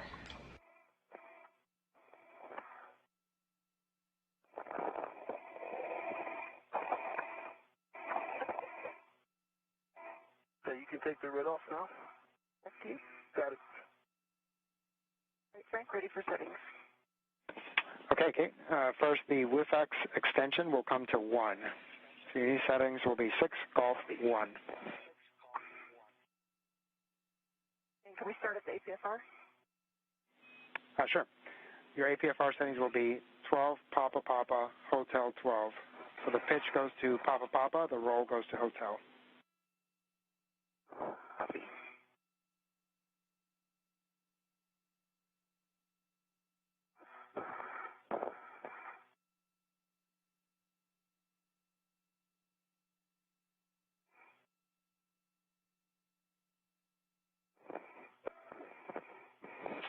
And Ike, once you have that PGT secure, you can start to retrieve the left mid strut. That'll be straps 12 and 13. Secure on my swing arm, right? For the PGT, affirmative. Okay. And you said you want the lower, which strut? Lower left? Left mid strut. Left mid strut. Left mid, okay. Copy, left mid.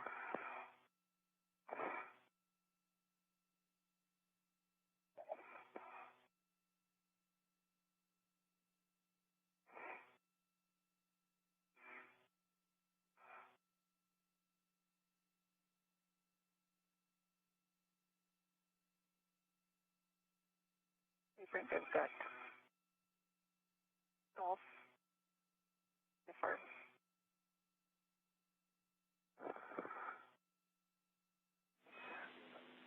Say again, please, Kate. I've got golf on the APFR. Yep, that should be Hotel. Papa Papa Hotel. Sorry, Hotel.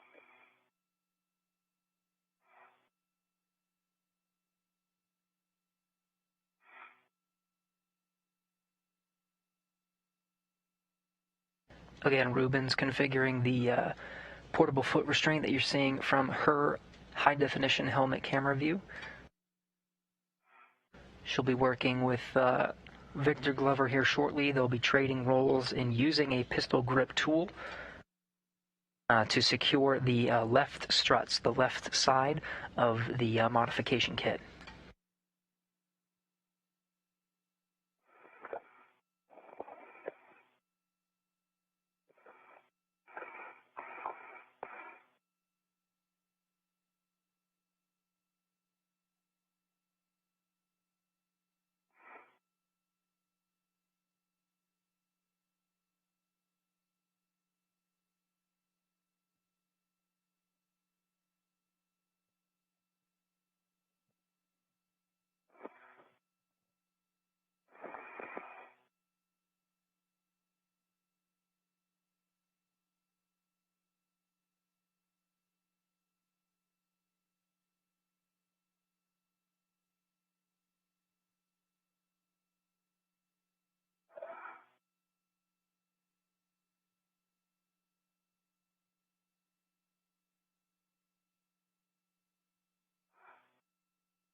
Frank, this tip knob is pretty stiff.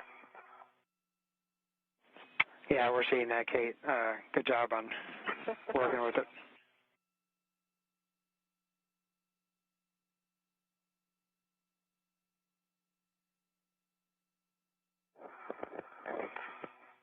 Also, Papa. And verify pitch knob is popped out. Affirm, popped out. Copy. There will be hotel on your roll. Yeah, we did that already. Going for one now, perfect. Okay, great. And so you'll receive the left mid strut and stow that on your BRT. She's still adjusting the WIFX.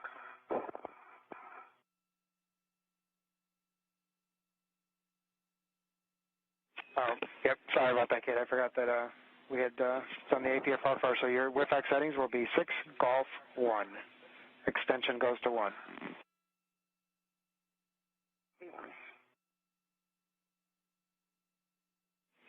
And just a reminder that you'll have to hold out the knob so that it doesn't pop back in every time.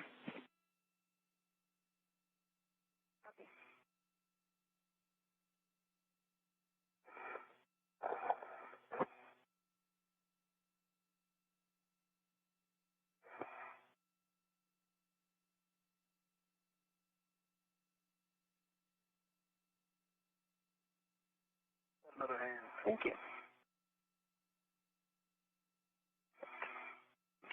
Teamwork. And it is in. Pins out. Pins out. All right, guys, great teamwork. And those looks like good settings on the WIFX and the APFR.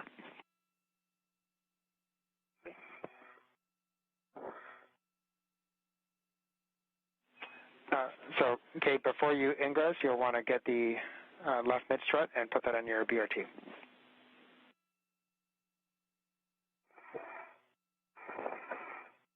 Didn't work.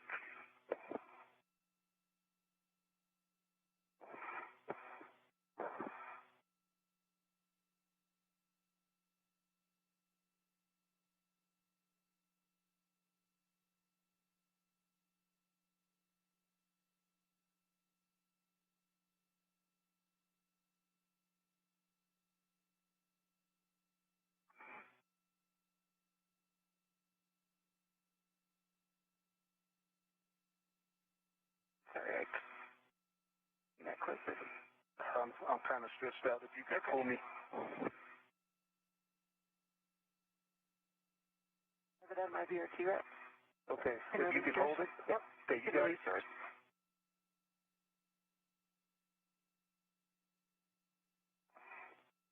All right, back to the bag. Your hand? Yeah, if you want to hold it for a second.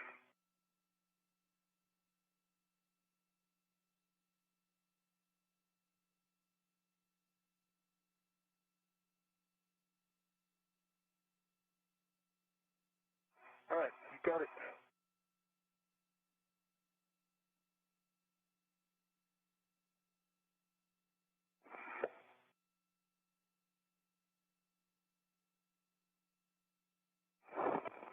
Okay, Frank, Mitch Fred is on my BRT.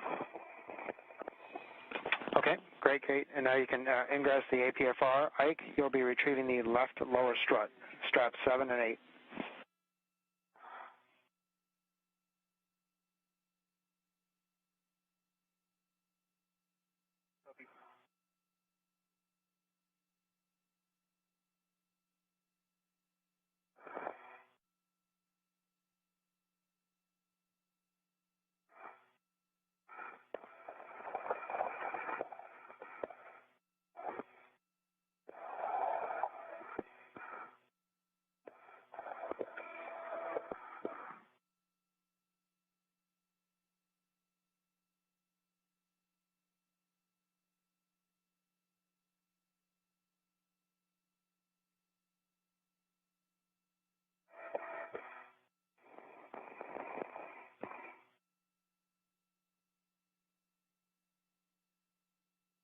The left lower, right? I show those on straps 5 and 6. Correct, Ike. It should be left lower. We were showing straps 7 and 8. Okay. Well, it's the left lower strap 1. That's And it says 5 and 6. okay. Sounds great. Frank, I'm ingress. Copy, Kate.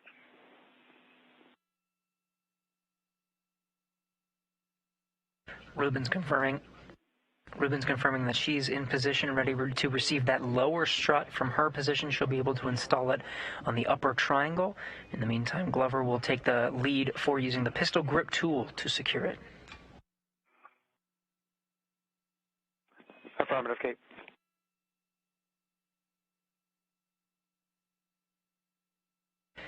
Ruben's confirming her position.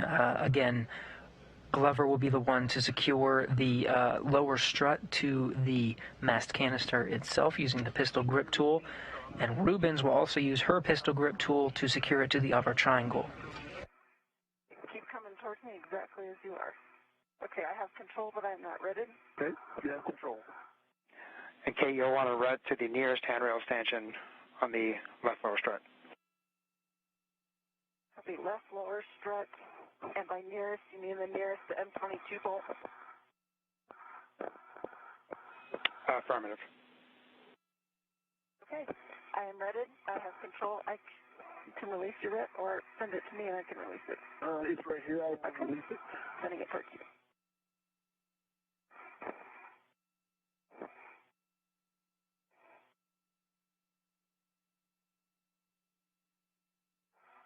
Okay, it's off.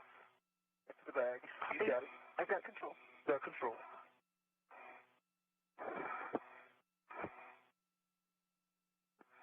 All right, guys, nice job on that. So, Ike, you'll be translating to the Saab launch bracket at the base of the mast canister, left side. On the way. And Frank, I'll be inserting your L5 here and driving M22, correct?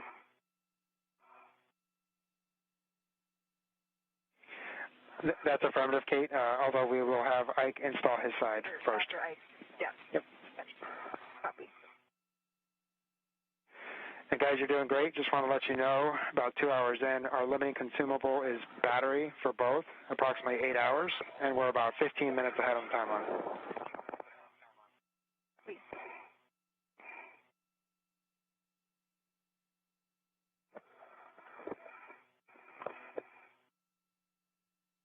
Great news. Both Rubens and Glover making their way through the timeline even faster than expected.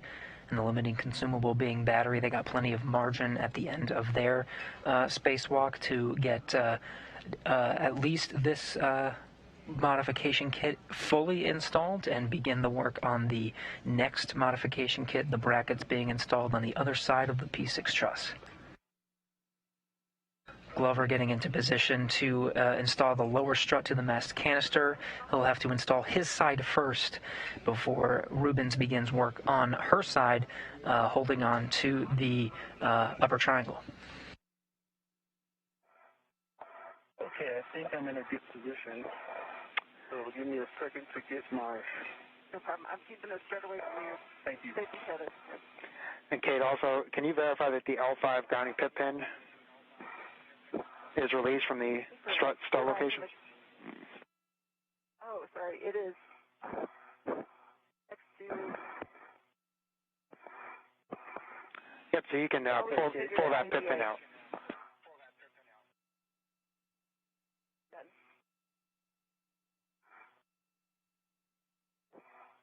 When you're ready, I'm ready for the bottom. Okay, coming towards you. Then slow down. Come on a little bit. All right, I've got it. Okay.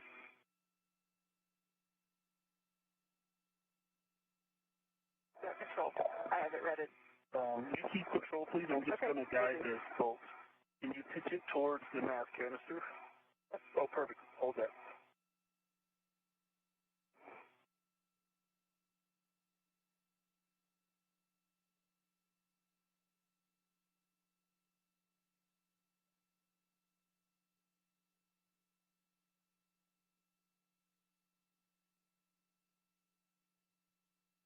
The helmet camera view from Victor Glover installing that lower strut onto the mast canister.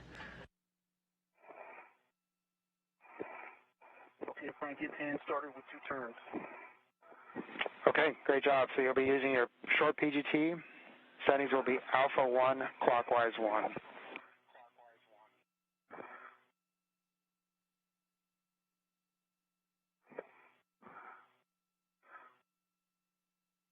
Copy.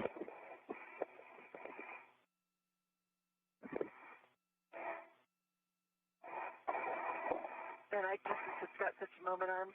I still have a hand on it, maintaining loose control. Yeah, please stay that way until I'm done with this bolt. Concur. If you can.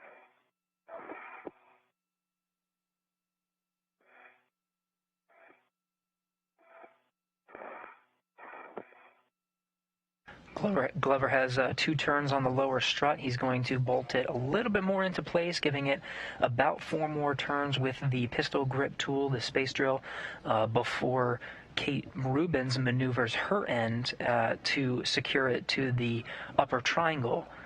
She'll be able to use her pistol grip tool, secure hers in place, and then both of them will take turns securing that strut into place.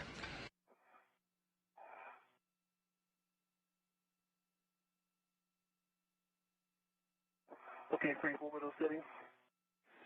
Alpha 1, clockwise 1. And you'll be driving Mike 21, 4 turns only.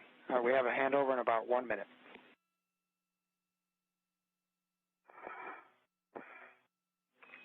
And Ike, that's a total of 4 turns, so if you already had 2 turns, it's 2 additional turns. Alpha 1. Likewise 1. Good words. Additional turns. Good words.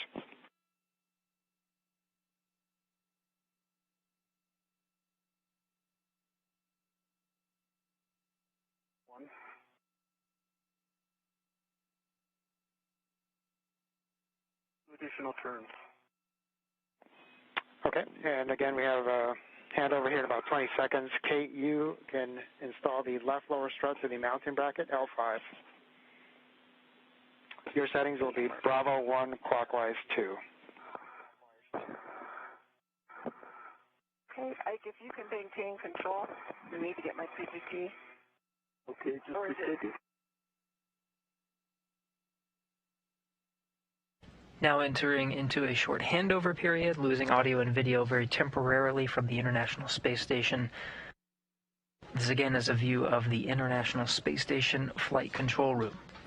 The teams here in Orbit 2 are walking through Kate Rubins and Victor Glover, walking them through their steps to install a modification kit, struts and brackets on a mast canister on the Port 6 truss that originally deployed the solar arrays out there. This modification kit will allow a future set of solar arrays to be installed on each of these mast canisters. There'll be one solar array installed on the mast canister that they're currently working on. I'm back with you. How do you hear?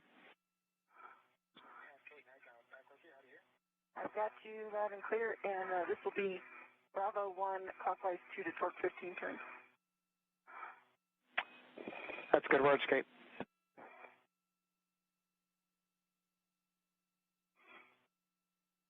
Rubins confirming her pistol grip tool settings before she drives the bolts necessary to connect the lower strut to the mounting bracket, part of that upper triangle that she installed very recently, to the upper portion of the mast canister.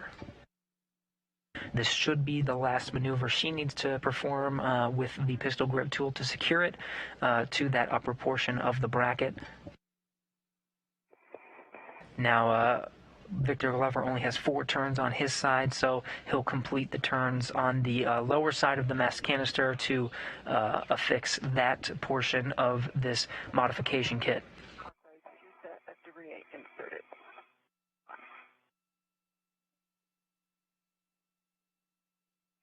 Copy, Kate.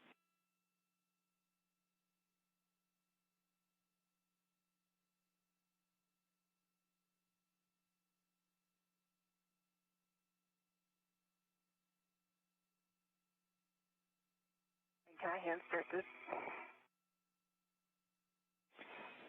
Yes, Kate, you can do that.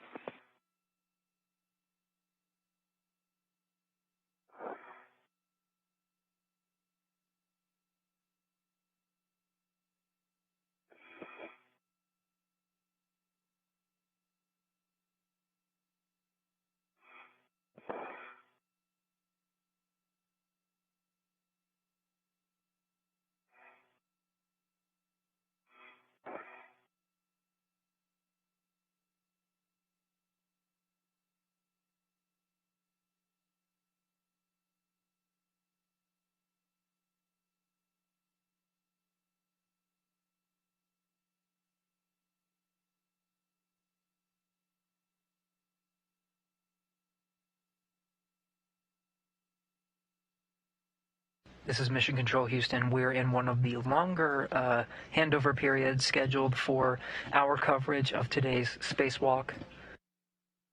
Again, the team's here walking through the procedures, following along with Kate Rubins and Victor Glover, who are on the outside of the International Space Station on the far Port 6 truss. Kate Rubins is working to secure the lower strut to the mounting bracket using a pistol grip tool, a space drill. Got about 3 turns, hand start. And let me just confirm. Bravo 1, clockwise 2, 15 turns. Good settings and affirmative 15 turns total.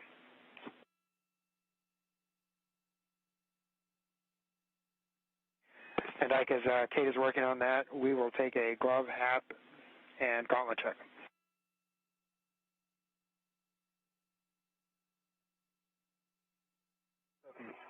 Half is dry, gauntlets are in place.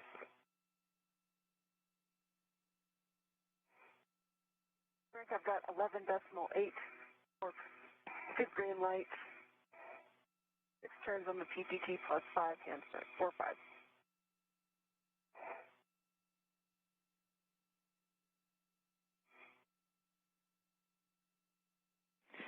We copy, Kate, and we're checking. Okay, and Kate, Mike 22 is a good volt. And so, Ike, next, you'll be finishing driving. Just a warning that this is now a pinch point, so keep fingers clear of lower strut pad to BGA interface when driving the bolt. And Ike, your settings here will be Bravo 7, clockwise 2. This is going to be a running torque, so you'll do 10 turns only, and we'll get a running torque. Important not to let go of the trigger during those 10 turns. Bravo 7, clockwise 2.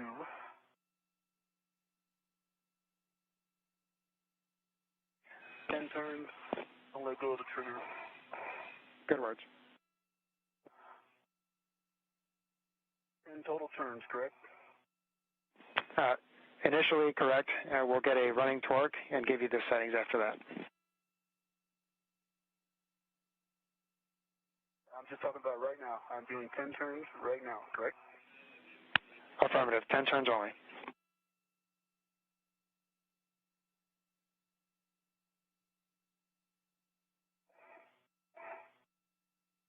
Two hours, 6 minutes into today's spacewalk, Rubens and Glover have successfully installed the upper triangle portion of the modification kit to the mast canister. Okay, Rubens has successfully installed her end of the lower left strut to the upper portion where the mounting bracket is.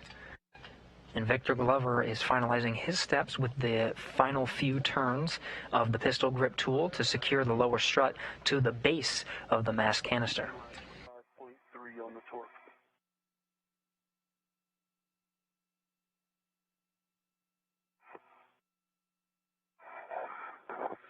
Okay, we copy Ike. It looks like we torqued out, so we are checking. I'll have words for you shortly. And back.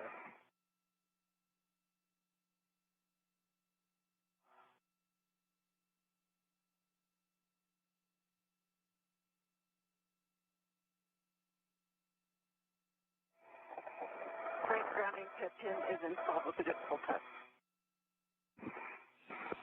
Copy, Kate. Thank you.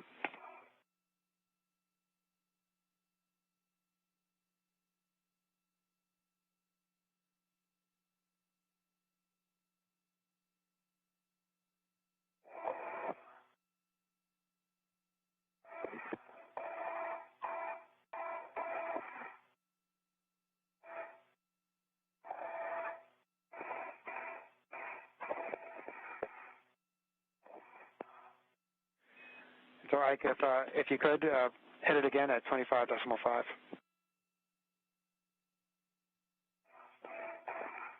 Okay, copy.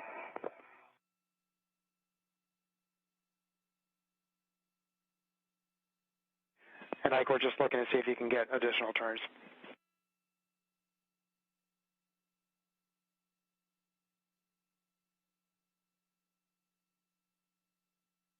Should be regaining views from the International Space Station here momentarily. When we come back, we should see a good left strut. Perhaps Victor Glover finalizing those turns.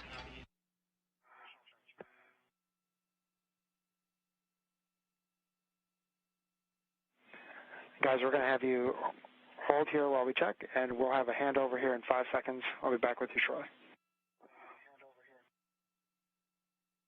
Copy. Then I'm back. Glover completed the turns necessary using the pistol grip tool. Engineers on the ground will just verify that that's a good torque and just make sure everything is secure before they move on to the next steps. In the meantime, it sounds like they're going to take a glove and hap check. We'll hear this periodically throughout today's spacewalk, making sure there are no scrapes or cuts on the gloves and making sure the helmet absorption pad that they're currently wearing on their heads is nice and dry.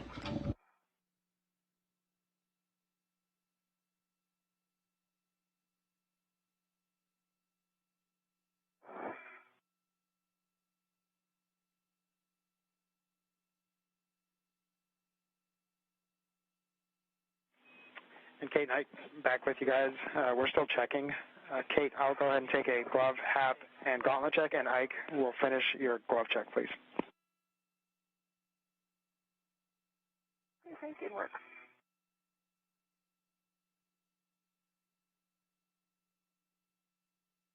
Work.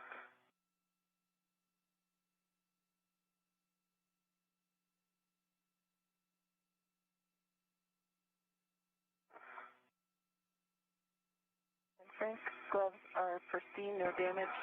I have gauntlets in place. Copy, Kate. And ED2, no change for the glove. No change for the glove. Right half gone in place. Copy.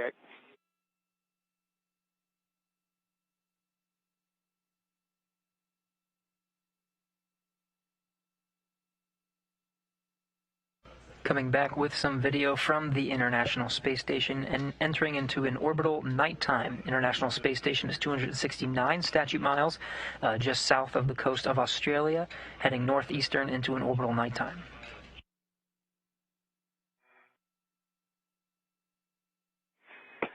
Hi, can you let us know the status of the black line? Is it flush yet or not? Negative. It's about a quarter of an inch from being flush. Copy, quarter of an inch.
This is a helmet camera view from Victor Glover, who's at the base of the mast canister. You see off to the right there, that's the lower strut that he installed, completing his turns necessary using the pistol grip tool. We're just waiting word from the engineers here on the ground that the torque and the position of the bolt is all good before we go ahead and move on to the next few steps.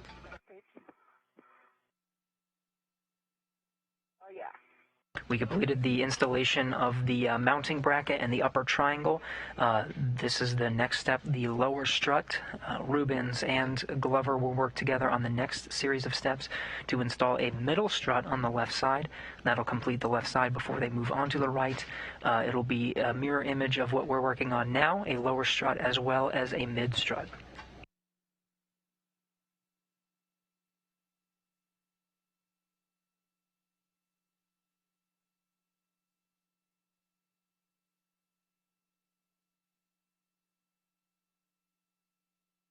I thought the Bravo 7 was in the 30s. I thought it was 30 something pounds, but 35, 36, yeah. It's 30.6. like that was only 25.5.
Hi, guys. Apologies for the delay here, but what we're going to do is remove Ike's bolt and try again. So, Kate, we're going to leave your bolt in place.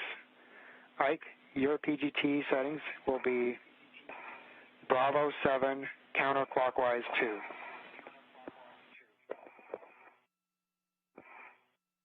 Copy.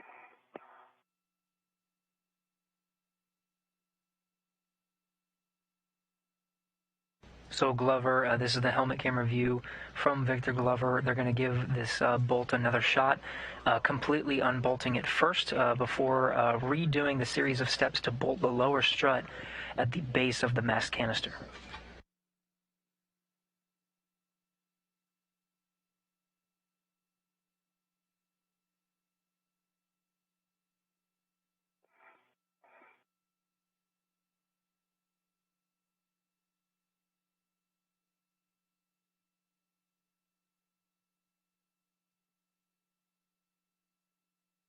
Okay, Frank, the bolt is popped out. Please release. Copy, Ike. If you can inspect the bolt and the interface for any damage or FOD.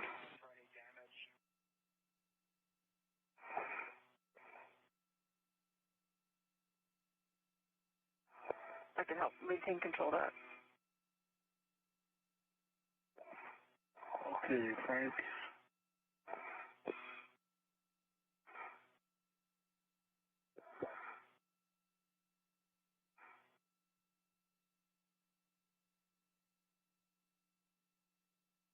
Interface looks good. Can you bring it back towards me, kid? Okay. Pushing the bolt out. There's a little bit of orange residue on the threads.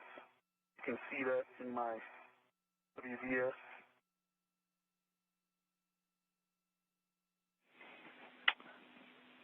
Ike, we copy and understand, unfortunately, not able to see it on the WVS just because of lighting. You have a good view there, just we can't make it out. Okay.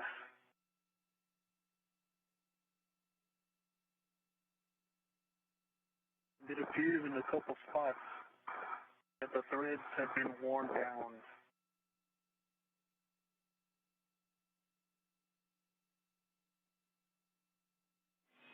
Okay, we copy, Ike.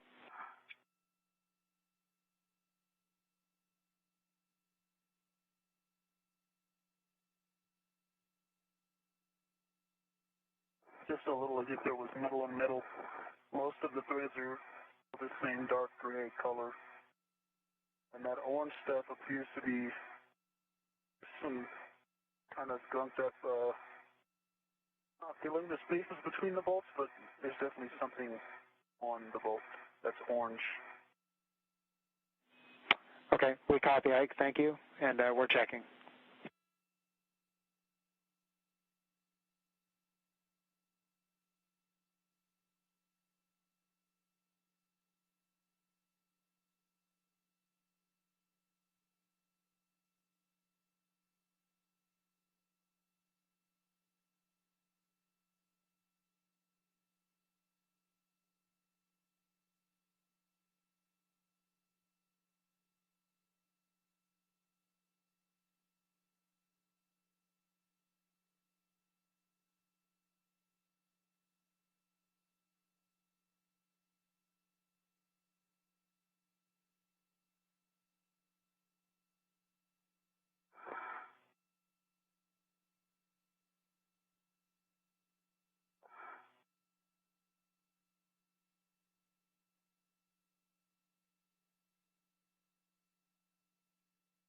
This is Mission Control Houston. Again, you're looking at a helmet camera view from Victor Glover's spacesuit. That's camera number 20 at the bottom right corner. Glover has unbolted the lower strut. We'll have words for you shortly. Engineering teams here on the ground are analyzing the next steps before attempting to rebolt that lower strut to the base of the mast canister.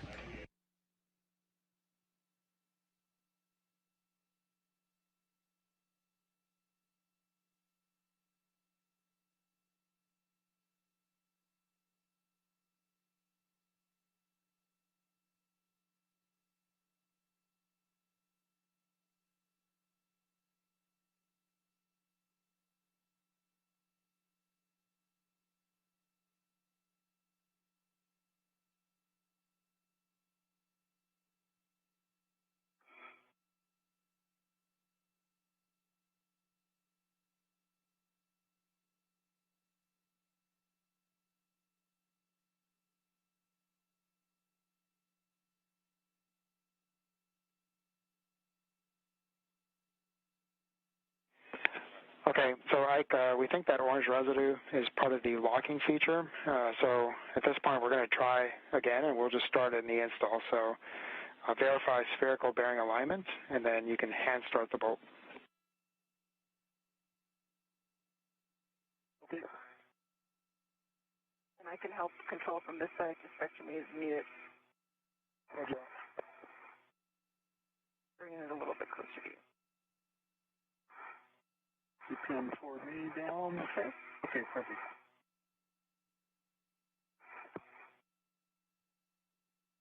So Frank, this spherical bearing, it seems like it's supposed to rotate a little bit. It's supposed to be locked in one position. Just about flush with the interface on the strut. It does seem like it could pitch a little more stationator and it might be perfectly flush. I'm not able to rotate it.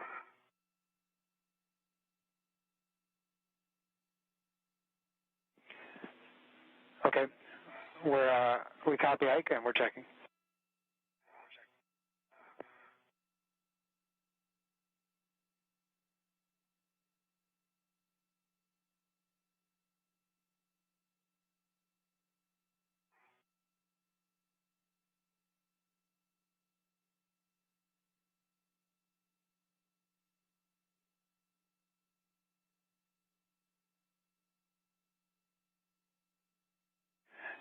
And so, Ike, if you need to, you can either use your hand or a ret to maybe try to realign that spherical bearing prior to hand starting.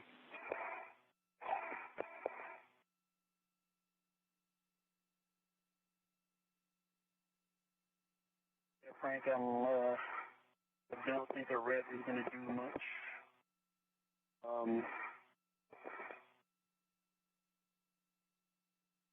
And maybe this thing moved at one time. I don't think it's there's a lot of friction in there.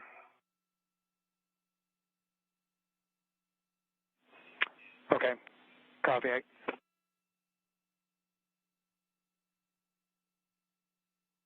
And it's like degrees from perfectly flush. It's not canted a whole lot.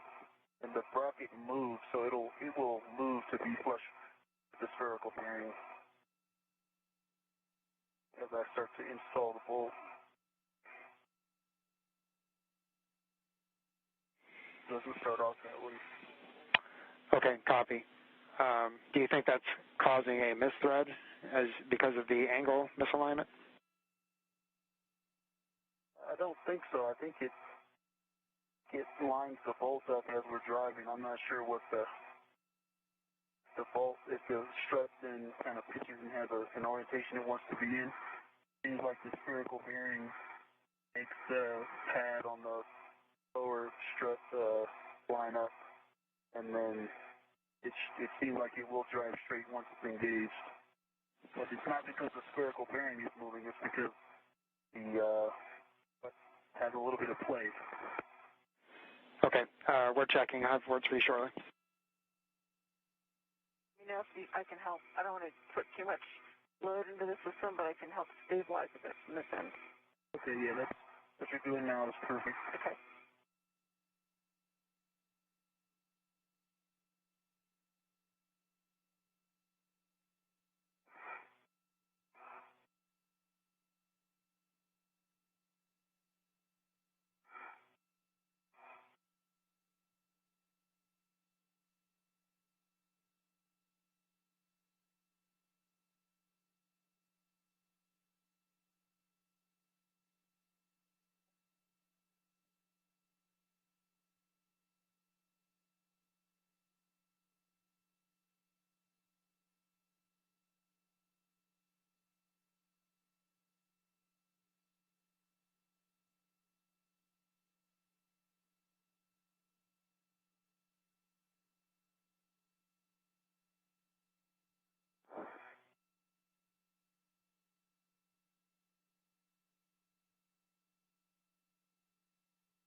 Okay, Ike. So what we're gonna have you do is just try to hand start it and just maybe give us some feedback on how you think that's going. If that's causing a misthread or extra friction as you're hand starting it. Okay, yeah, hand starts very nicely. I've got 2 turns on it now.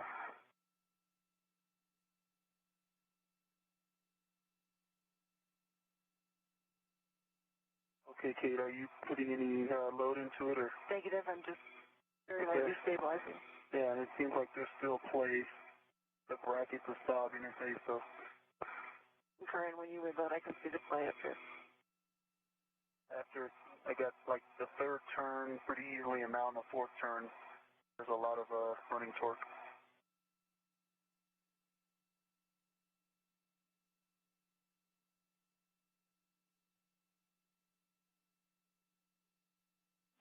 Copy.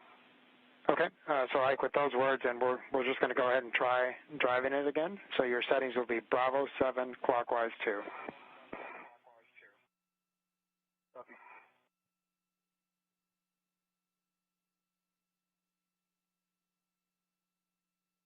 Bravo 7, clockwise 2. This is Mission Control Houston. You are getting a live view from the helmet camera of Victor Glover. Hand turns. Engineers on the ground are happy with the current configuration, so they're giving Glover the go-ahead to proceed and drive the Bolt.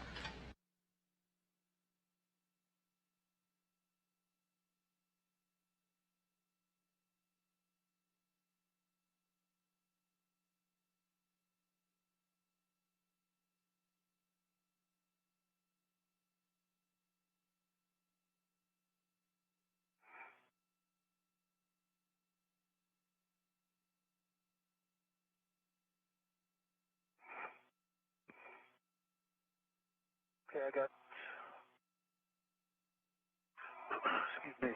I got 10 more turns. Green light 25.3 on the torque. Now the black line is about 1/8 of an inch.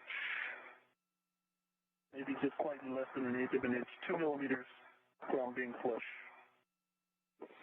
Okay, Ike, we copy 10 additional turns for a total of 13, 25.3 in green light. Good copy.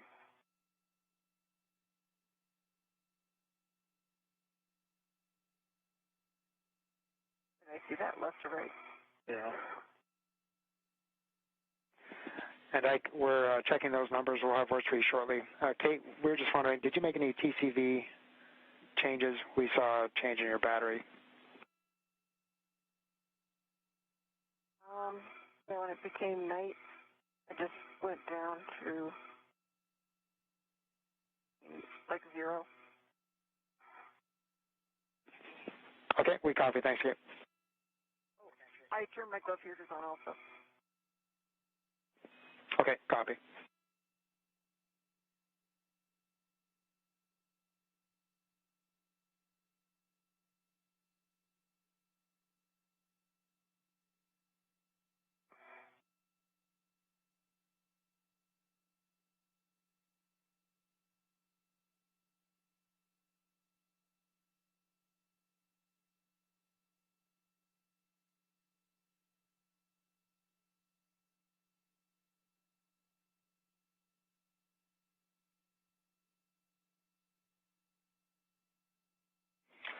All right, so Ike, based on those numbers, we're going to go ahead and go to manual ratchet. Your settings will be ratchet clockwise 30.5. Copy.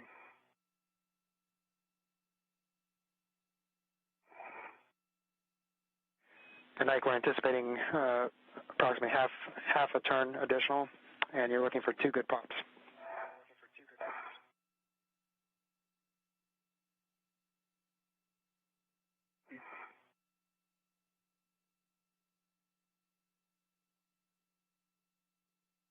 Work.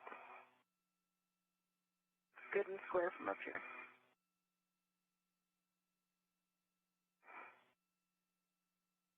Got a 1/4 of a turn.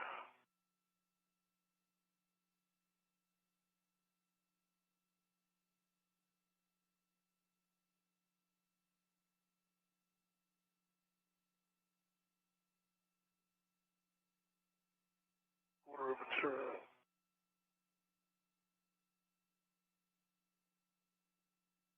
I got about a half, just over half a turn, and then I got the ratchet.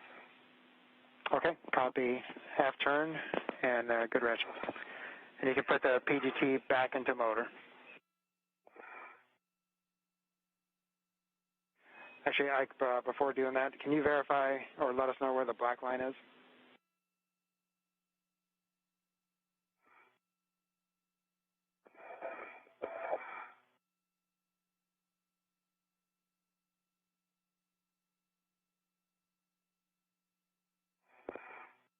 It's done by Hayward.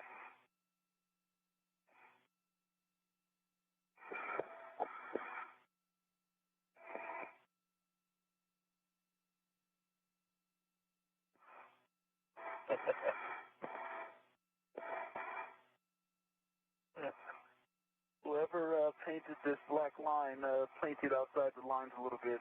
It's flush on the top and a millimeter on the side. Flush on the top and a millimeter from being flush on the side. Very, very close. Okay, we copy. We'll work on our kindergarten skills over here.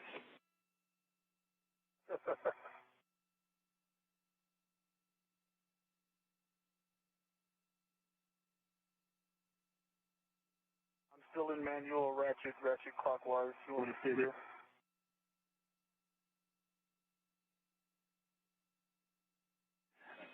Copy, Ike. We're checking.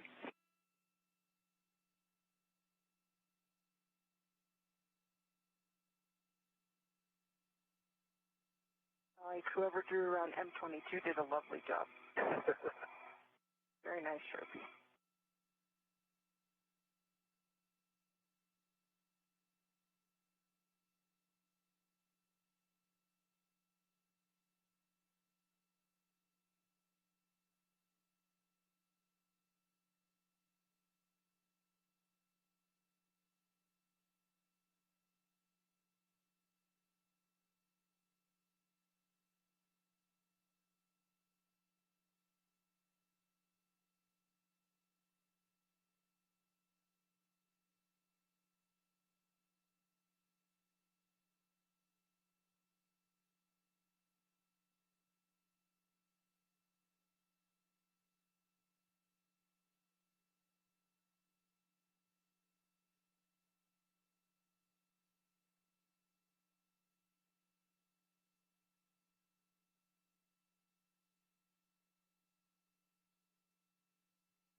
Okay, guys. So at this point, we're going to go ahead and move on. We may end up having to come back to this bolt either at the end of the CVA or next CVA. But Ike, for now, you can put your PGT back into motor.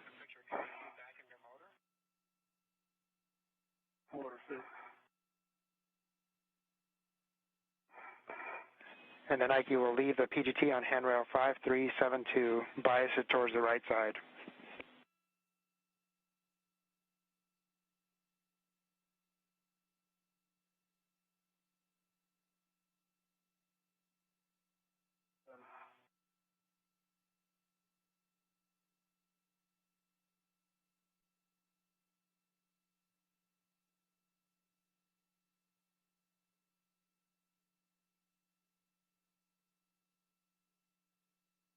And Ike, as you're working with that PGT, could you please do a wiggle test on that lower strut and sob interface?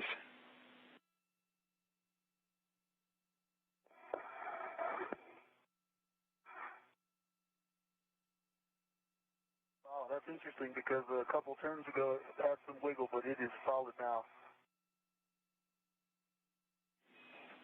Okay.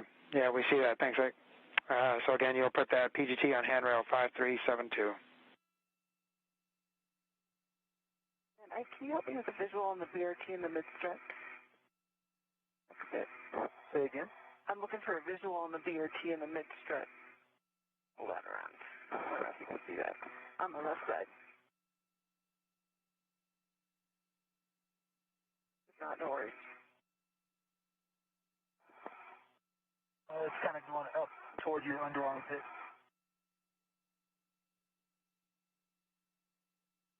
Yeah, just don't tighten the brake a little bit. It's going aft and then up to your underarm pit. If you can push that down, it'll help get you started. Push that down. Rotate it, no? Yeah, that helps. Loosen the brake. Yep. That's it. Okay. All right, got it.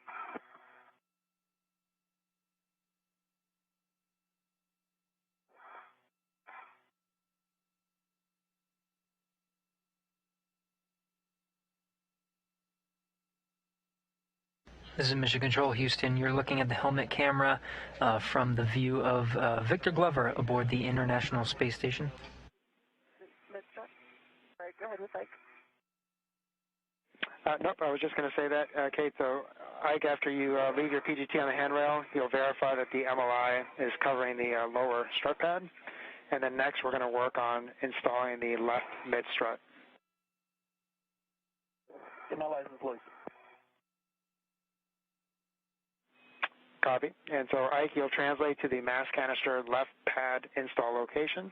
And Kate, you'll be retrieving the left mid-strut and releasing the pit pin from the locked position if that wasn't previously done.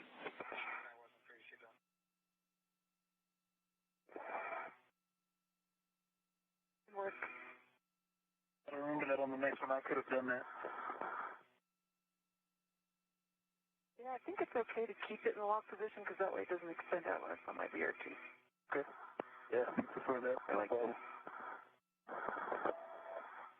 And guys, I'm going to hand you over to Christina for a couple minutes while Ike's translating.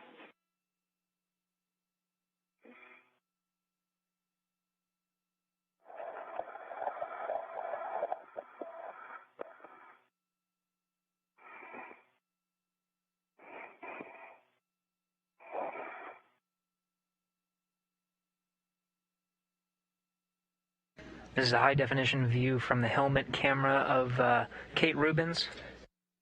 They just completed the duo outside now. Kate Rubins and Victor Glover completed the installation of the lower strut. They may come back to it to give it a couple of extra turns, but right now they're gearing up to install the middle strut, and that will complete the installation on the left side of this mast canister. You can see from the helmet camera of Kate Rubins, Victor Glover crawling up the side of the mast canister, getting into place to secure that middle strut, And you're going to have the side pass. which is currently in the hands of Kate Rubins.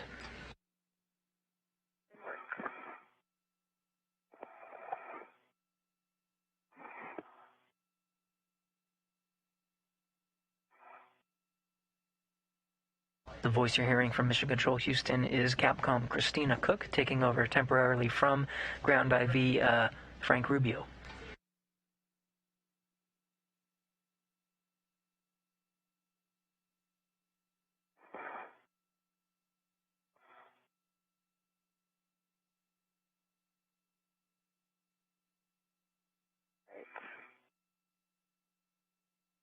We've got the strut extended. Okay, I see that it looks like Ike has the side pad, and that means, Ike, you're a go to install the left side pad to the mast canister. Just make sure that arrow is pointing up. You're going to engage the right side and then pivot to the left to get the soft dock. I still have control so that you can holding it loosely, but I've got control.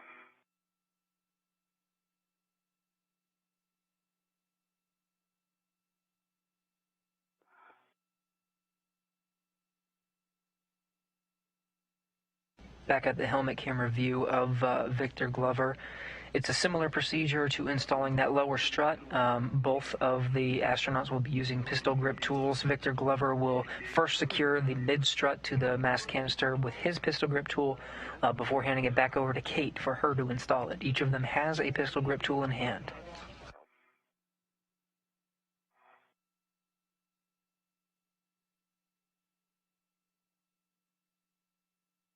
Trying to get the right side to pivot. You know what I mean? I'm trying to get this base plate to pivot. Like locked right there. Nana, you got any words on how to make this pivot a little bit more? We are talking about it, and it looks like you're doing everything we would recommend, pivoting like what you're doing right now. Are you able to do that enough to get that right side under the lip?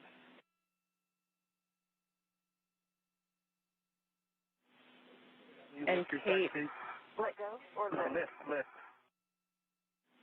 Kate, if you have any more play to move it out to your left side, that could help him as well. It's engaged. It's engaged. Okay, I'm still holding on to control. Nice job, guys.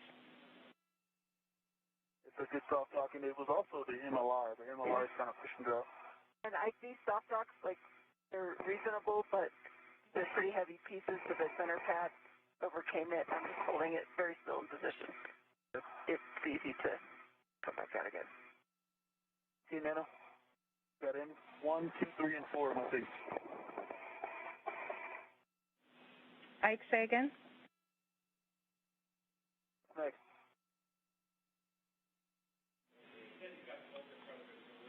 Okay, we are ready, if you are, for your PGT work here, and I can give you settings. Alpha 2, clockwise 2. Alpha 2.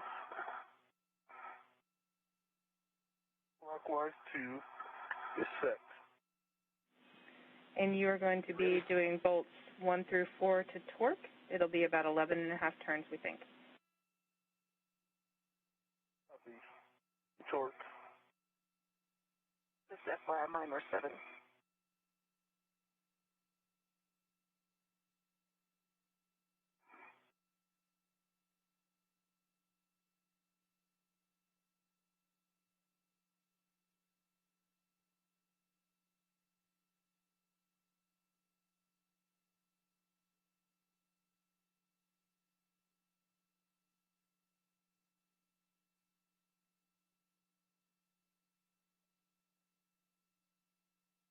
Okay. 3.6 on the torque. 7 turns on M1. Copy, 3.6 on the torque, 7 turns. And did we get a green light? Green light. Okay, you can move on to the next bolt, and I'll hand you back over to Frank. Thank you. Nice job, Nana. All right, guys, back with you here. So now that Ike has put in one... Glover working on installing that mid strut. There are 4 bolts needed to secure the middle strut to the mast canister. First one is down, 3 to go. And I'm going to wait till we get to the second bolt. Wait, okay. Yeah, wait, just tell us what's next. Copy, Kate. Am I installing all 4, or is she going next? Yep, you actually can work concurrently after the first one, and so, but that's fine to wait till the second one, Kate. So yeah, Ike will just continue to work through all 4 bolts. Okay, And I Frank, can go off let's, working. No, I'm not. Let's just get this side pad on. My experience with the upper triangle, we want to get this fully bolted before I start putting those on this side. Okay, we copy, and that's, we concur with that plan. I got 2 on the opposite side, Kate. You can get started if you want. 2.7, green light, and that one was 11 turns. So it's not even moving. My side is nice and steady. Okay, gotcha. Keep. We copied. Was that 3.7 or 2.7? 3.7. Copy. 3.7, 11 turns, green light.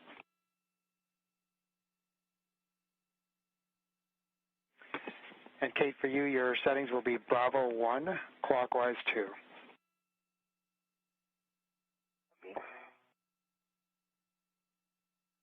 That last one I gave you, Frank, was M4. On M3, I had 9 turns, green light 3.6 on the torque. Copy, 9 turns, 3.6, green light on M3.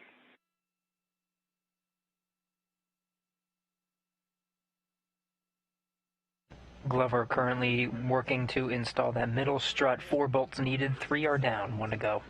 Loads into it. It slips out of position for me. Finish your sec.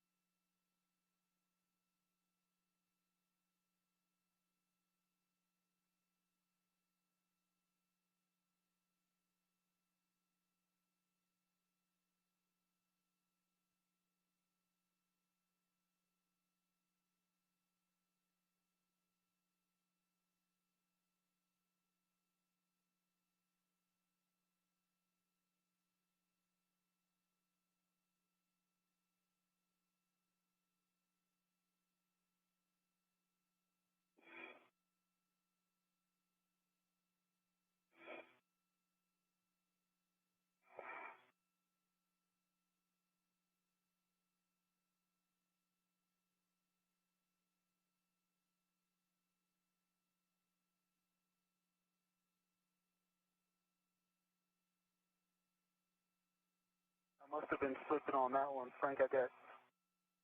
Must not have been engaged. I counted 17 turns. It's flush like the other bolts. Got a good green light, 3.7 on the torque.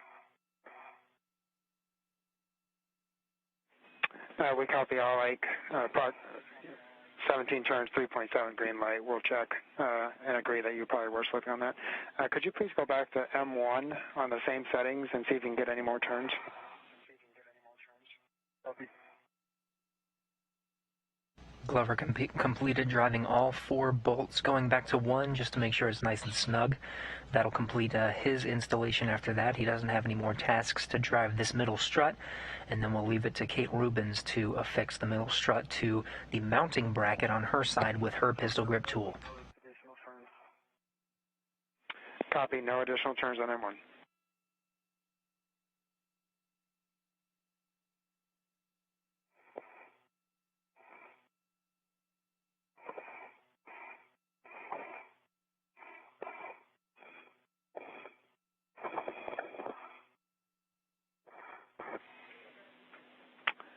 Okay, Ike, that is a good install on the side pad. You can store your PGT, and then Kate, your settings on your short PGT will be Bravo 1 clockwise 2.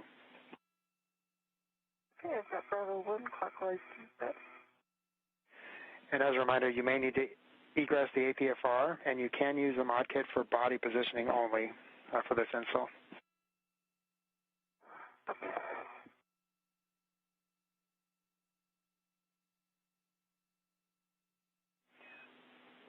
Okay, you'll be driving Mike 28 to torque. We anticipate approximately 15 turns.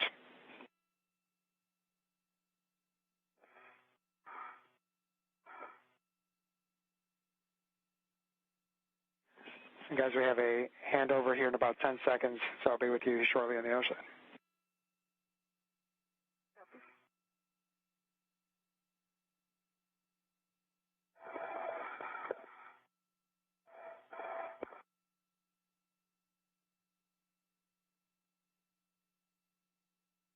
Entering into another brief handover period. We're losing video from the International Space Station temporarily.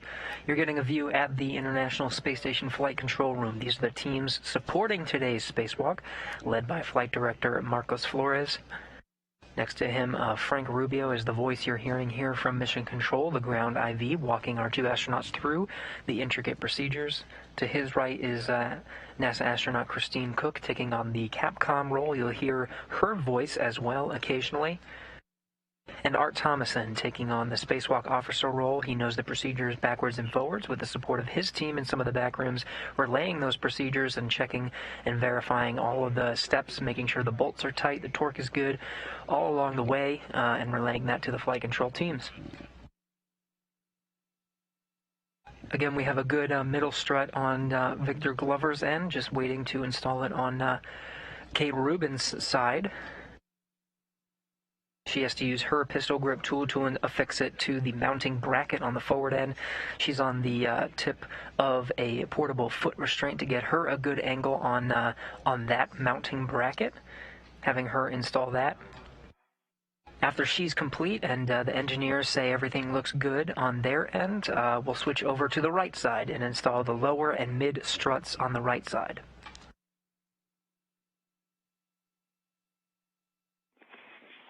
Copy. 10.5 turns, 11.9 green light. We're checking. And is the black line flush, Kate? Confirm. Copy. Thank you.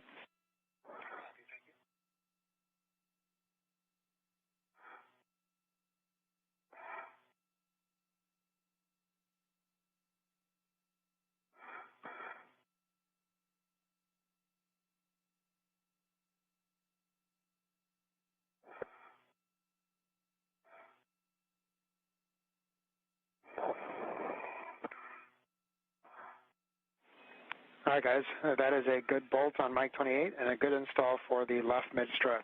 So, Kate, you can install your PGT and install the grounding pit pin to the grounding block.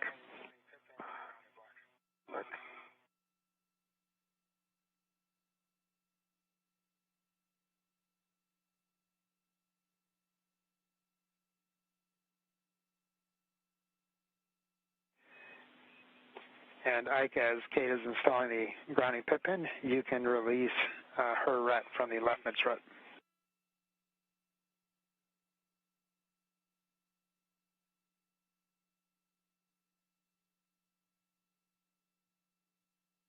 Okay. Ready for that? Ready for it? Got it. Yes.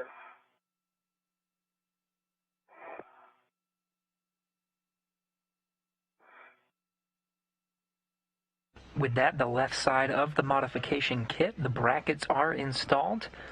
You have a middle strut there, and just below this view from Victor Glover's helmet camera, we do have a lower strut on the left side, as well as the upper triangle that containing the mounting bracket that will eventually house the future iROSA solar array upgrade. With that complete, the two astronauts will move on to the next side. There's, again, a mirror image of what we've just worked on the left side. You got a lower strut as well as a middle strut. They will work on the lower strut first.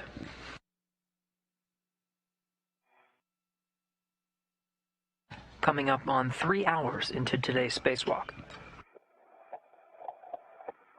Frank, I've got my BRT ret back on my BRT. Tip pin is installed in the grounding block with a good pull tab.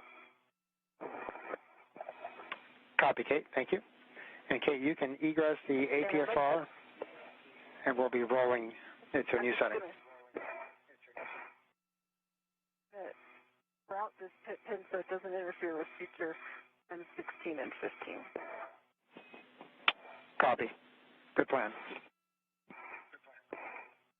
For when you get up here, my friend.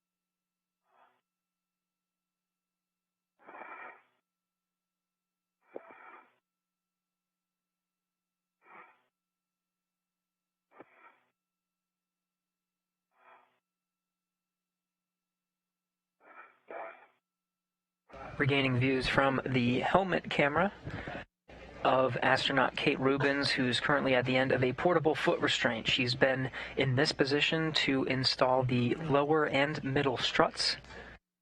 You can get a good view from her angle of that configuration. She'll move over and reconfigure the portable foot restraint. You see is leaning slightly to the left from this position to get a good angle on those left struts. She'll do the same thing on the other side, just maneuver the portable foot restraint over, leaning slightly to the right, and get a good angle to install the lower and middle struts on the right side. Okay, Frank, I've egressed the HFR. I also have my red back for the lower strut. Copy, Kate. And you'll be changing the roll on the APFR to Charlie. So your new settings will be 12, Papa Papa, Charlie, 12. Roll to Charlie. Over the Atlantic Ocean.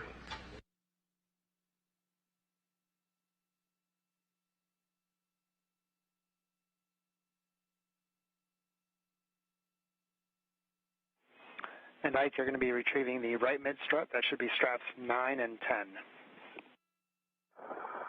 Got it in hand. Rolls in Charlie, re-ingressing. Can I be giving you this first? Oh.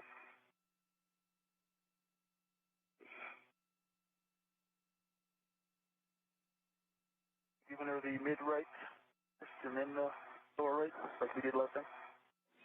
Affirmative.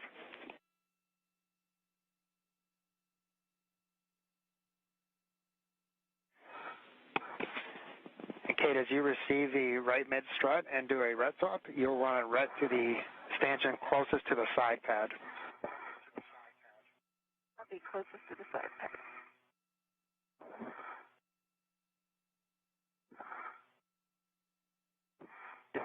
Then as far as you can go, I can try to reorient. Awesome. I've got it. All right, I've got control and redded. The bag red is off. Got it? Yep.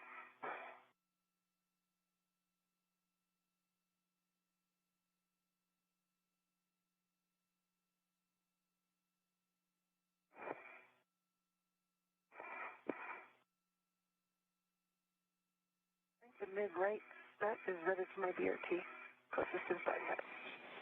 Copy, Kate. And now you can ingress the APFR.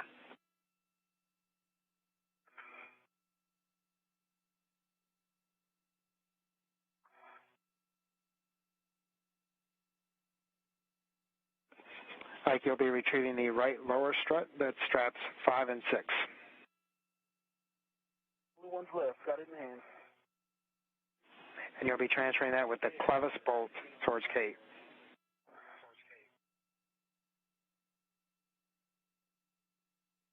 Kate Rubins easing her way into the portable foot restraint. This will be the last angle she needs to install the right 2 struts from her position at the top of that foot restraint.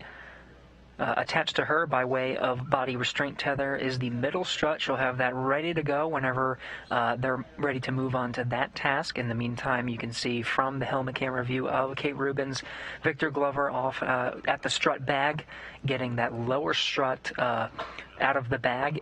That'll be the first task for them on the right side, is installing the lower strut.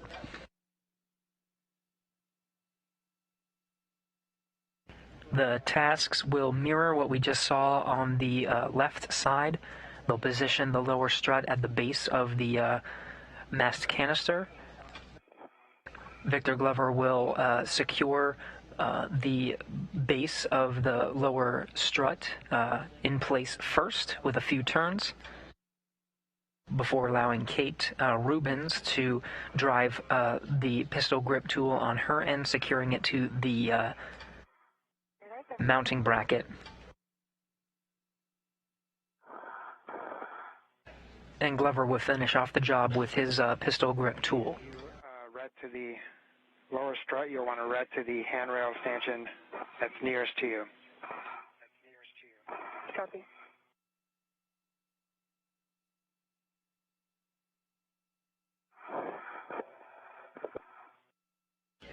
Three hours into today's spacewalk, the 2 spacewalkers are more than halfway done with the first modification kit on the 2B power channel.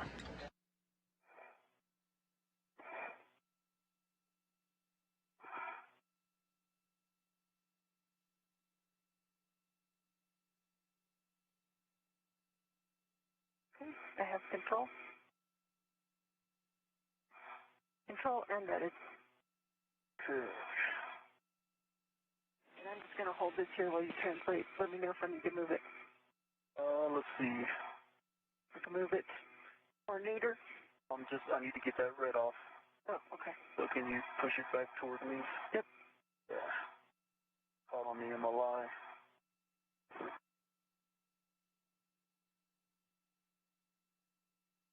Kate Rubens now has control of that lower strut. She's just going to hang on to it while she's in position on top of the portable foot restraint, allowing Victor Glover to make his way over to the work site on the base on the right side of the mass canister. That'll be the position he needs to be in order to drive the bolts of that lower strut. Let's see, never mind. Fat fingers are noise. Okay, you got it. I got control. Off. I'm just going to clear it from your translation path. You're fine. All right, you're totally clear. And Ike will be translating to the mass canister right side fob launch bracket.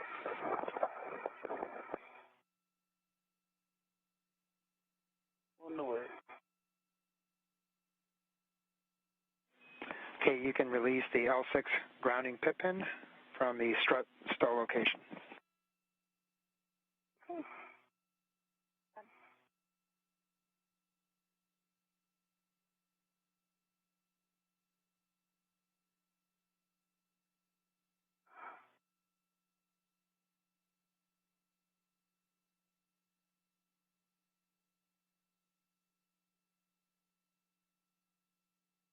Frank, how are folks liking the heck of you? Give you the points anywhere?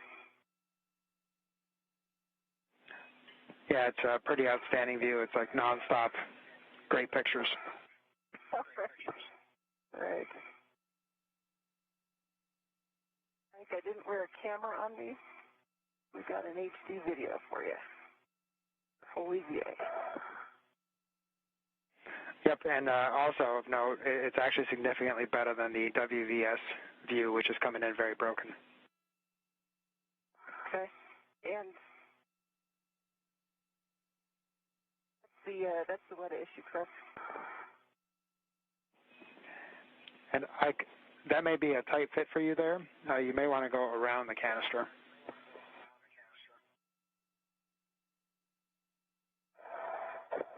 Roger. There should be a pretty good translation path around the bottom side of the canister.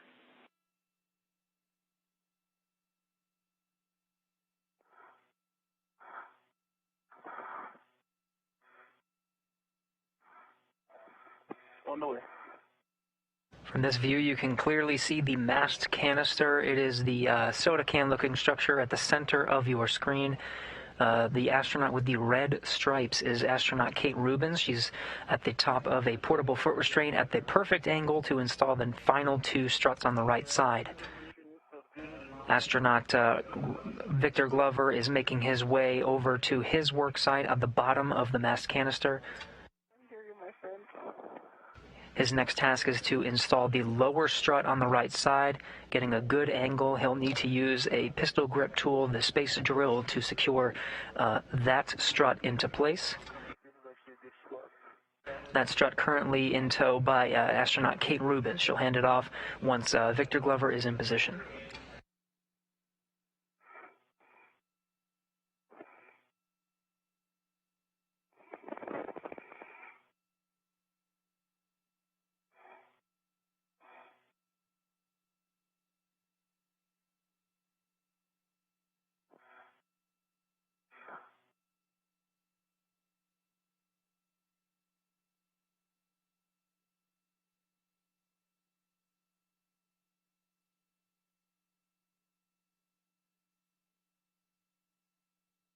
I feel like this setting is one more click of roll, and I like it.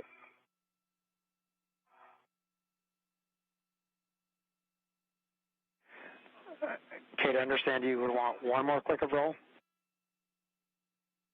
Negative. I feel like it is one more click of roll or something different than the other side, and I'm liking it very much. Copy. Thank you. Your future iRosa.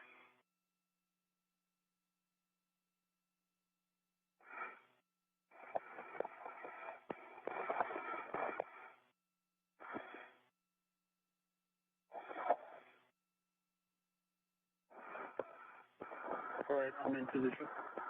Okay, coming towards you slowly.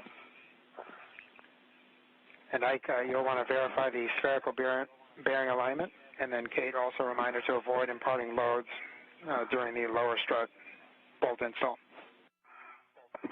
Copy, and same thing, I'll just hold it. I've got control, but gentle.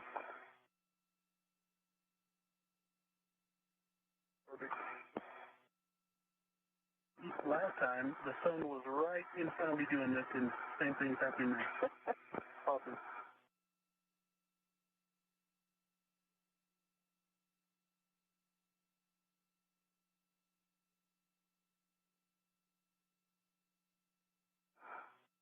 Same thing on this side, I'm not really able to influence the orientation of the spherical bearing. Just about parallel to the front of the strut bracket. Copy.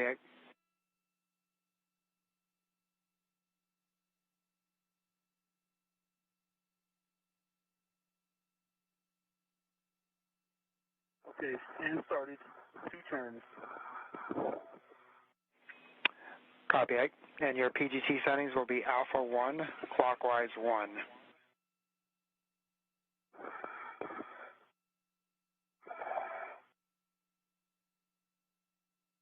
Glover has the lower strut hand started, just a couple turns with his hand. He'll now move over and use the pistol grip tool. You can see just out of his reach.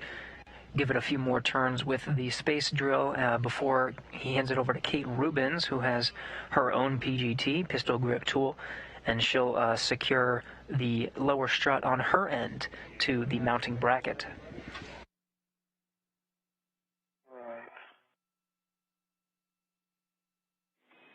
And again, you're looking for alpha 1, clockwise 1, and you'll be driving 4 turns total, so it should be 2 additional turns.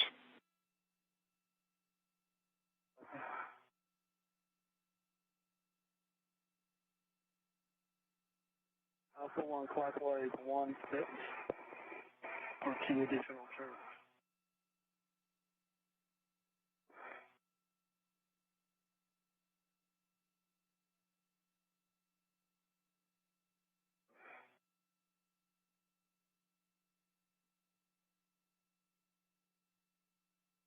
Additional turns. Copy.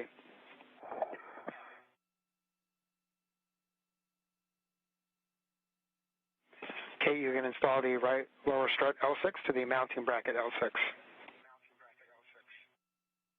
Okay, I see L6. That's the M20 bolt, correct?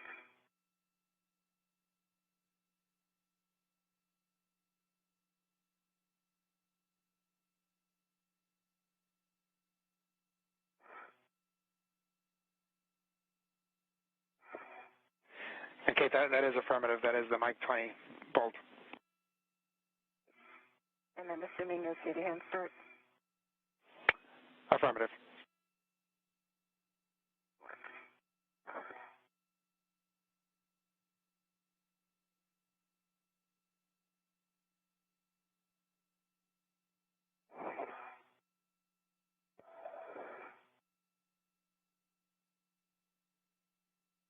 All right, Glover has the lower strut secured on his end temporarily. Now Kate Rubens just hand tightening the lower strut on her end to the mounting bracket. She'll then use the pistol grip tool to secure it in place. Kate will be Bravo 1, clockwise 2. Bravo 1, clockwise 2.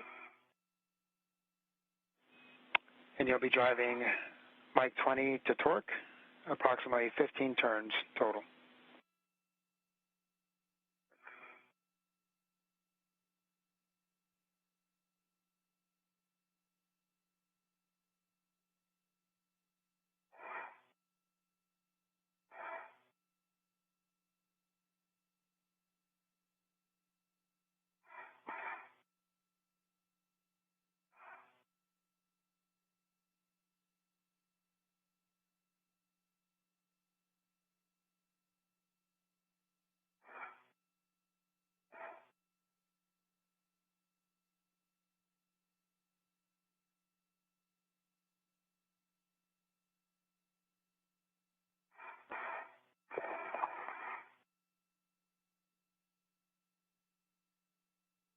right, I've got a low torque 10.4. Go ahead, it does 10 turns. And I just don't mind Okay, I understand. 10.4 on the torque, 10 turns. left shoulder. If you move your left shoulder away from it, that might then open the bit.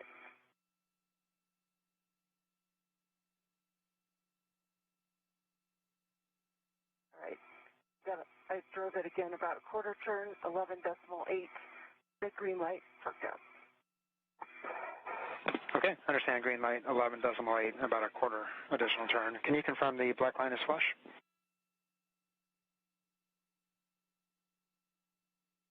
Affirmative, black line is flush. Copy. Thank you, Kate. We're checking those numbers. Okay. Okay, Kate, that's a good install for Mike 20. You can store your PGT. Ike, your settings will now be Bravo 7, clockwise 2.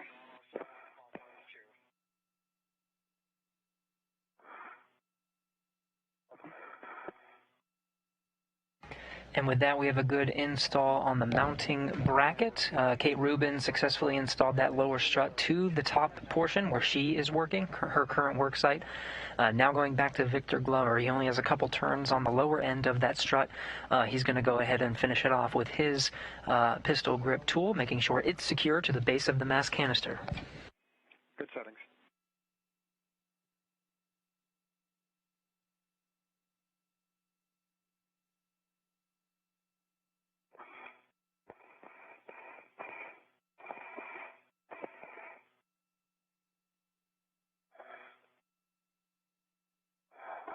For EMU, ECVs at 1.5 heaters off for the day pass.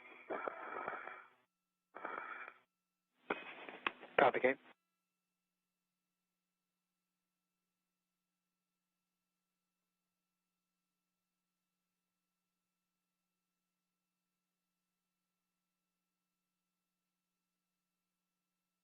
We've got it 6 turns, green light 25.4.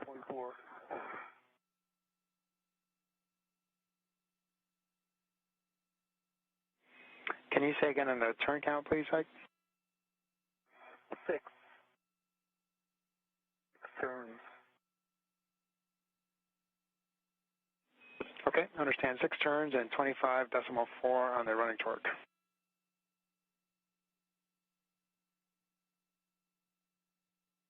And it's torqued out. It's green light, yeah.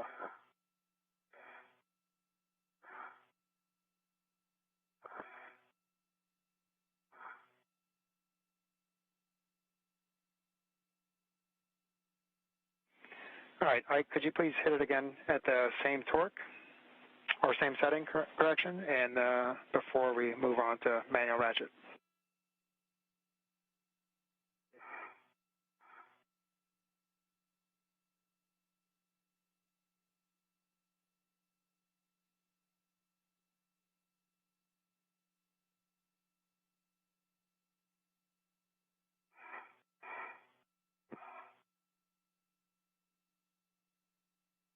Green light 25.4 in an eighth of a turn.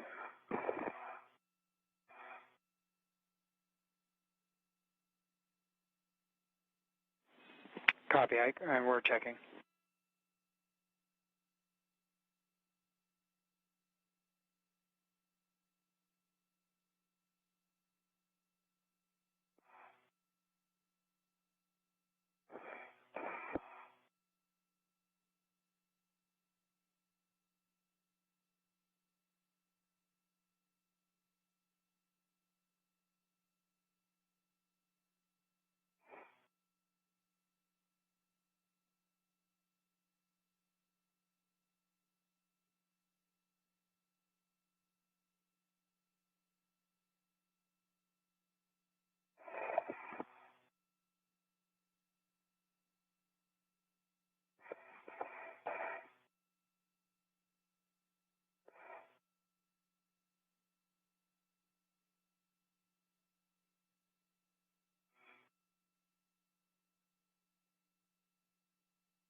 Okay, Ike, based on what we saw on the other side, we're going to back this out 6 turns only. So your settings will be Bravo 7, counterclockwise 2, and you'll back it out 6 turns only. And Ike, as you're backing it out, I've got a hold up here. Copy. Okay, Bravo 7, counterclockwise 2, 6 turns only. Good words.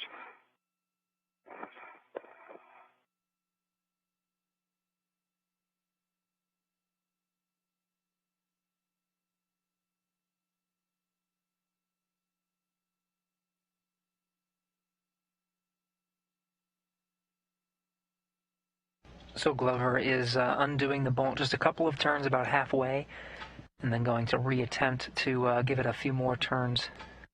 Okay, back out 6 turns.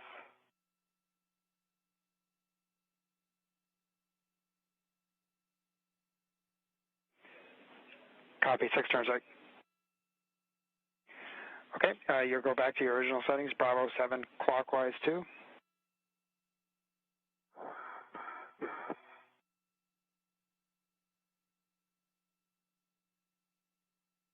The clockwise 2. Okay, and you'll drive to torque.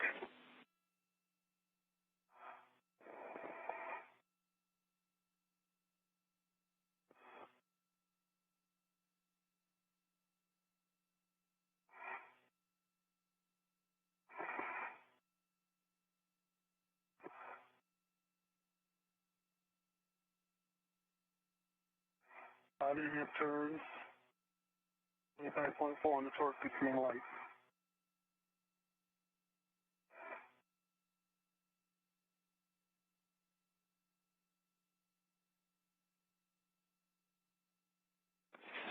Ike, could you please say again those numbers? 5.5 turns. 5.4 on the torque. Green light.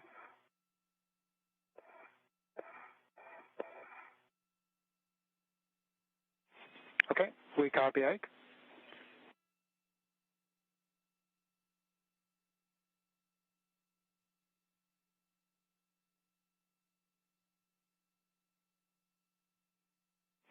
Okay, Ike, so we're going to try manual ratchet. So your settings will be ratchet clockwise 30.5.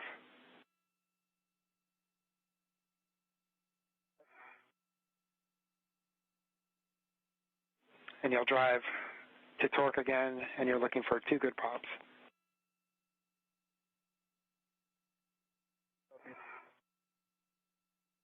So again, using that pistol grip tool as a ratchet, giving it a few extra turns, making sure it is nice and snug at the base of the mass canister.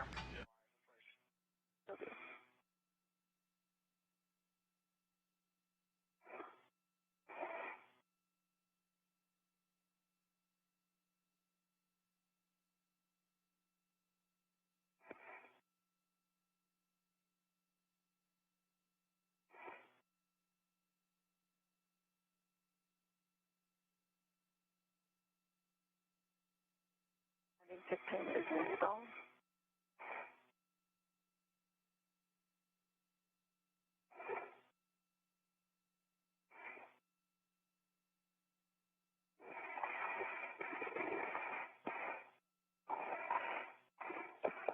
All right, 2 good pops. It was 1 1/4 turns, and we are millimeters from having the black line flush. Copy, 2 good pops, 1 millimeter, and understand 1 millimeter from the black line flush, Mike? 2 millimeters. Understand, 2 millimeters.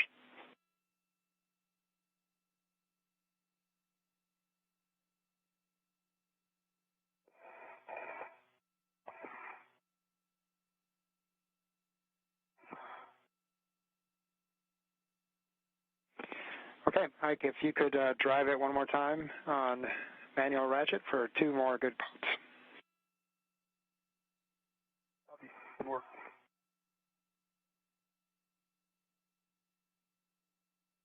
I've got the tip pin in the grounding block.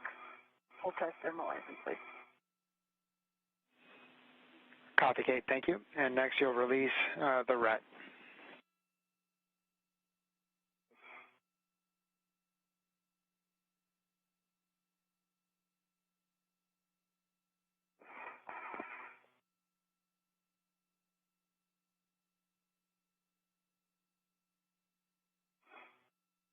And 2 good pops in just a fraction of a turn.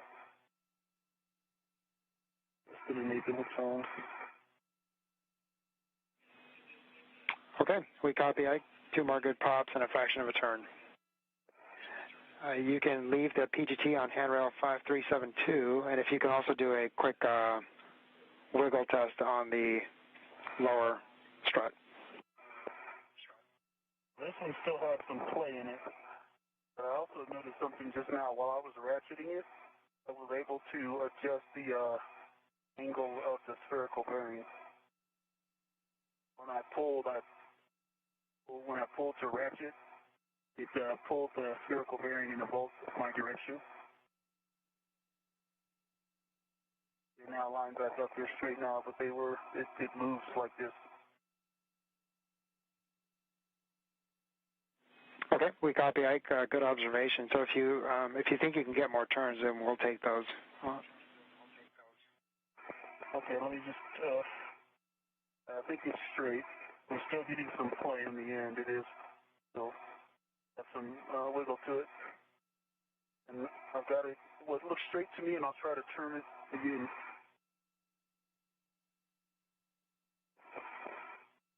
So it's still poking out. Good pops. Okay, we copy. Thanks, Ike. Still got a little bit of free play. No problem.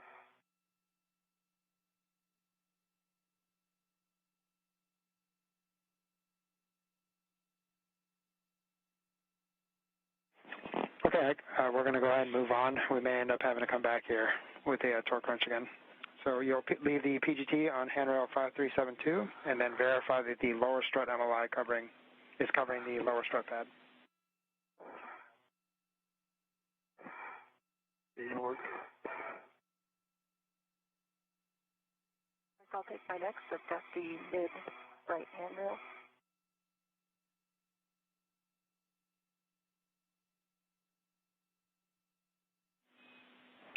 Copy, Kate. You do have. I understand you have the right mid strut in hand. Affirmative. On the DOT, I'm ready to it. Okay, you can work on releasing the pit pin from the lock position. Should be opposite the handrail.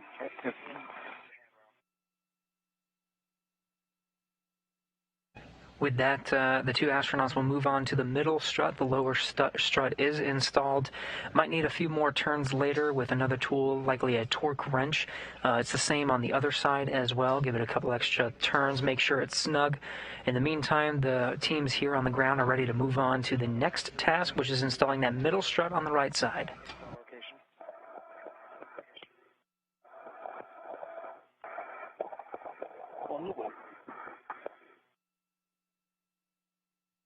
For future IROSA, I extended when it was right in front of me versus waiting till I did the handoff and pushing away.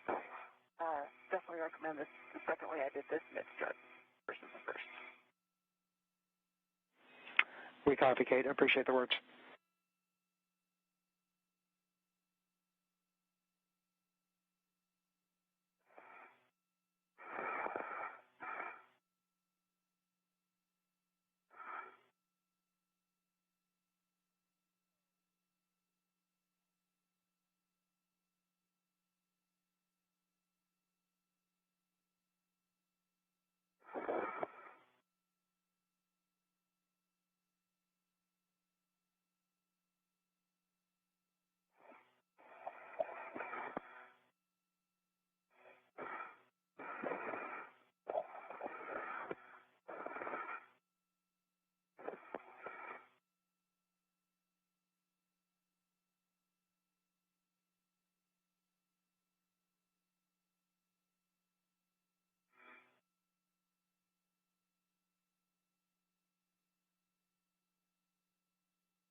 All right, Ike, we see you have the side pad with the arrow pointing up, and for the soft dock, you'll engage the left side. Pitch it up. Pitch it up. 4. Okay, it's soft dock. Okay, we see that. Great job. Okay, you can work on installing the middle grounding pit pin into the final position on the mid strut.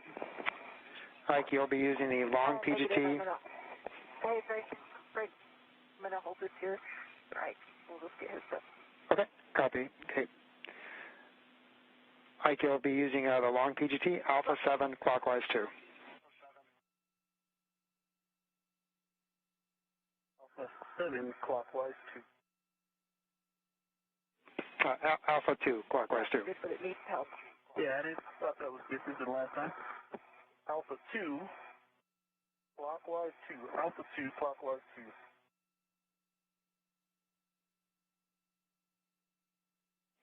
Those are good settings, Alpha 2, clockwise 2.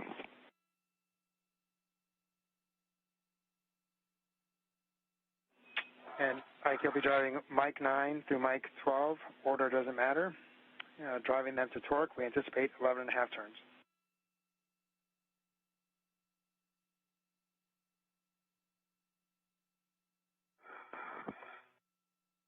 3.7 on the torque, 7.5 turns, green light on 13. Sorry, 11, Mike 11. Copy, Mike 11.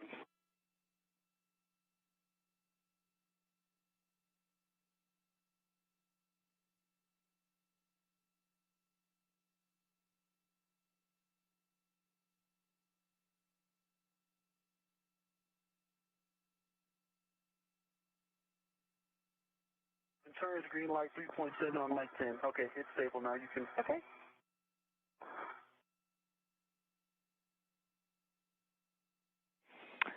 And we copied a 3.7 green light. What was the turn count on Mike 10? 7 turns on Mike 10. Copy, 7 turns.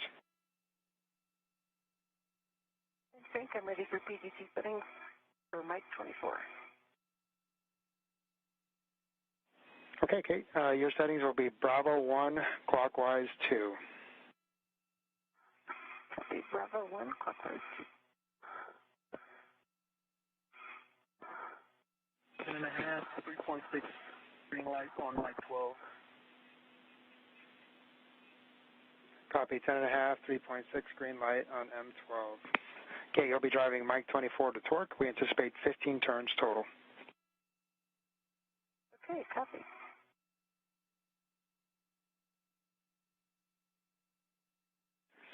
And guys, we're going to have a handover here in about 30 seconds. And so, Ike, you can continue with Mike 9, and Kay, you'll drive Mike 24. I'll see you guys on the other side. All right, see you on the other side. 7 turns, 3.6 on the torque, green light. Mike 9. Understand, 7 turns, 3.6, green light on Mike 9.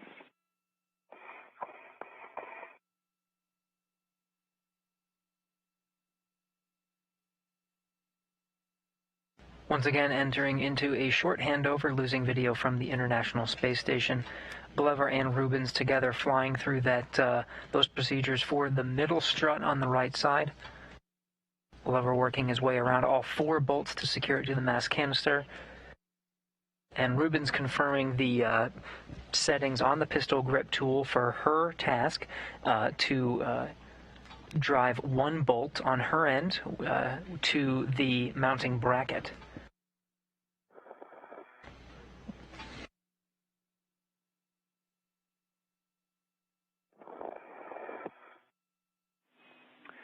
All right, guys, back with you. How do you read? All right, still working on 24. Copy, Kate. And Ike, that was a good install on the side pad. You too. Work, Ike.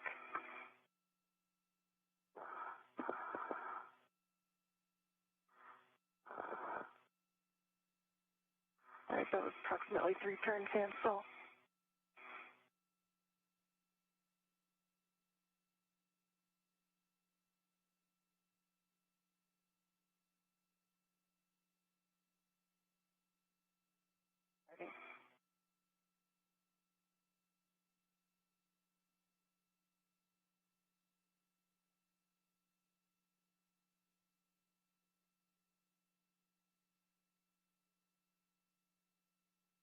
torque 10.8.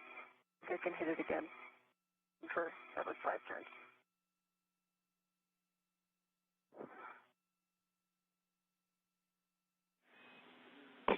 Okay, we copy low torque. You have a go to hit it again.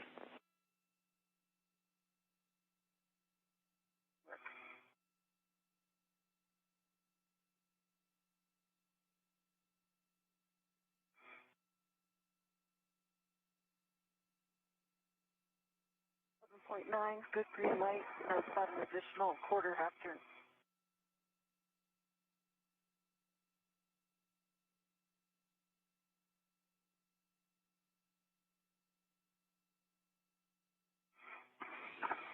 We copy Kate, and that is a good install on Mike 24. I've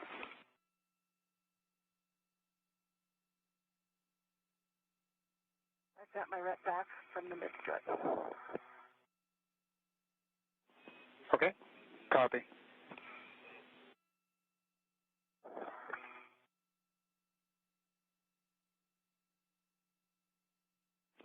And Kate, you can install the pit pin to the grounded block.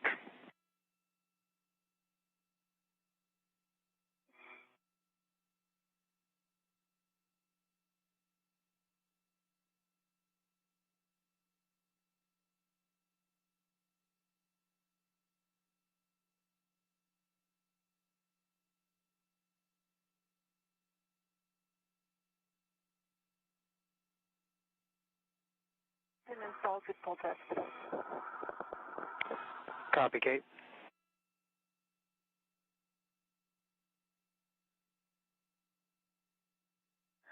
And Ike, next you're going to be driving the adjustment collar bolts, Mike 25 and 26. We're just checking real quick to see the ability to translate because of the play still left on those lower struts.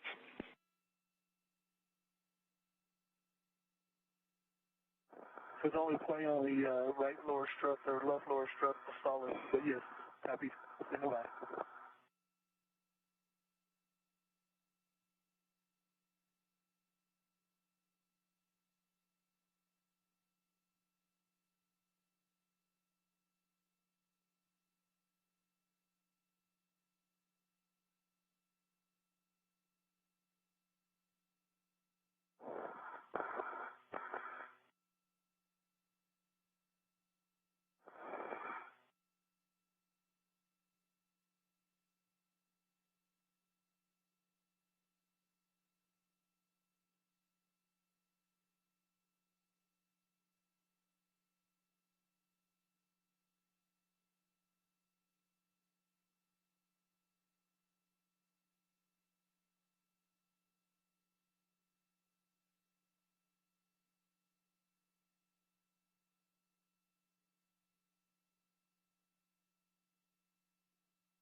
Moon Ike.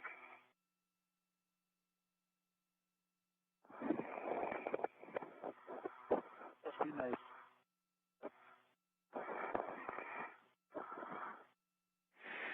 Okay, guys, looks like we have a go to translate. We'll just have to be extra careful and ginger on the while translating on the struts or the bracket. So, Kate, you will egress the APFR, and you're going to be working on closing the MLI on the struts on the right side.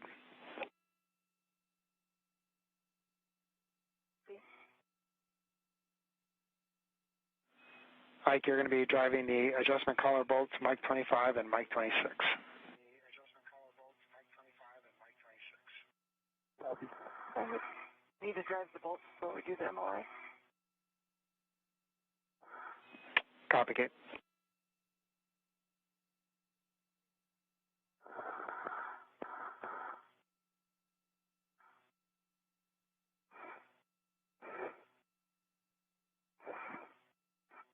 So with that, the engineers on the ground have given a go for both of the astronauts to go ahead and move along the modification kit. They still need to make sure that that bottom lower strut is secure, but they are confident enough that the astronauts themselves can translate and perform some of the next tasks.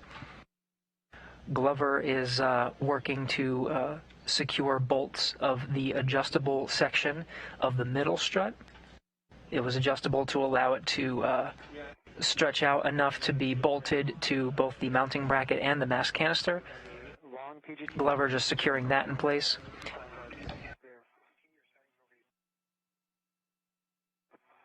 Level 5, Southwest 2 copy. There's about a half an inch gap there. You guys are still confident I can dive each one all the way. Can you all good? Not go back and forth.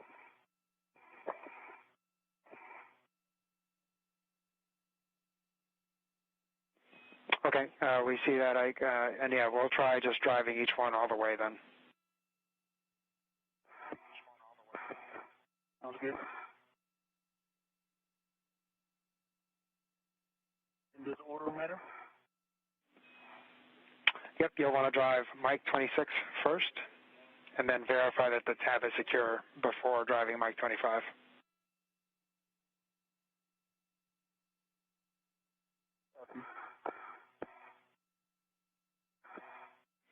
And as you're driving this to torque, we anticipate 10.5 turns.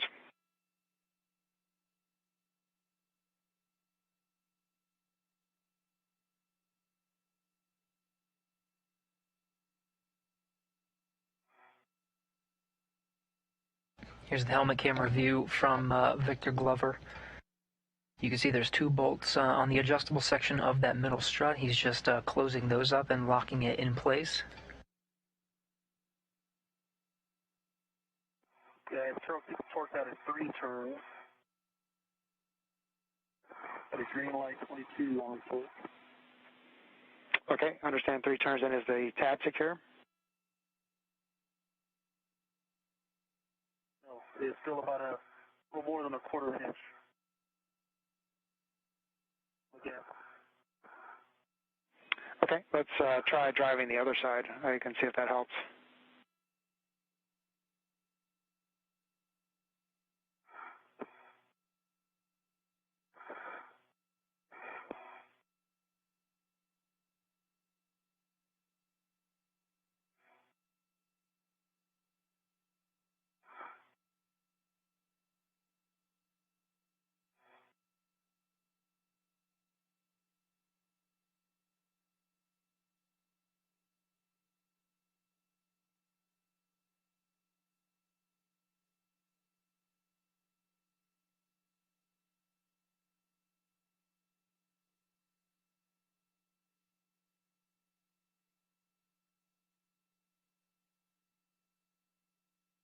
That one went about a quarter of a turn and torqued out at 21.9, a green light.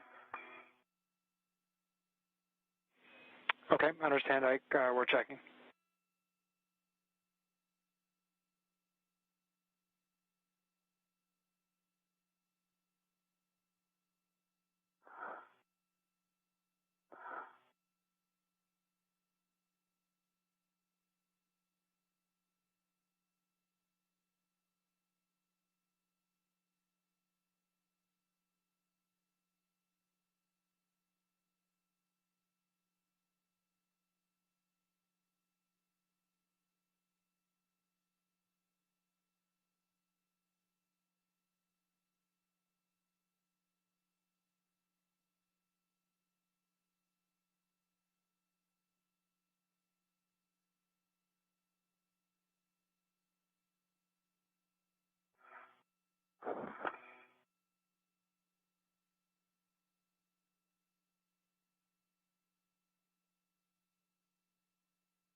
And Ike, we're still with you here. We're just discussing, we're going to have to back out these bolts, and we're just trying to come up with a plan for you.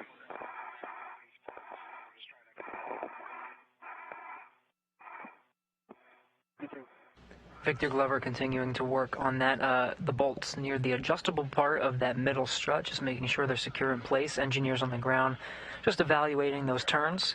In the meantime, the space station is in an orbital nighttime crossing into darkness, 270 statute miles over the South Indian Ocean. Bravo 5, counterclockwise 2.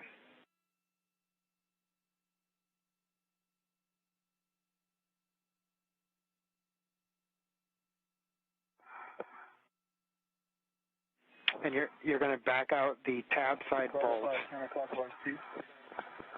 Good words. Back out the tab side bolts, 2 turns only. We're going to try to even out the clamp and see if that helps. You say 2 turns?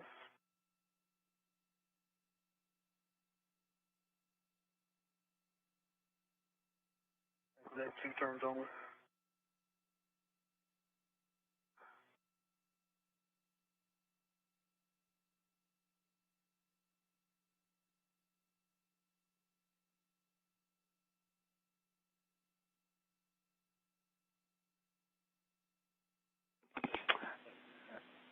And I confirm you got 2 turns on that? You backed it out 2 turns?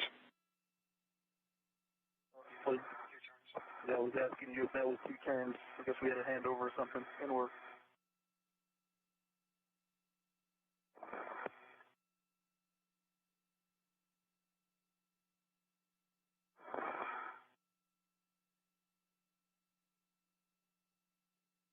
Two turns on line 26.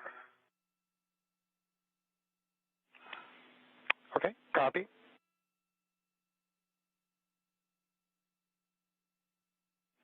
And so right now you will go to Bravo 5 clockwise 2, and we're going to try to drive the non-tab side.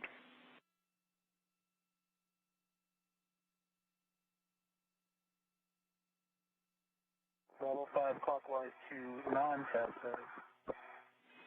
Good words.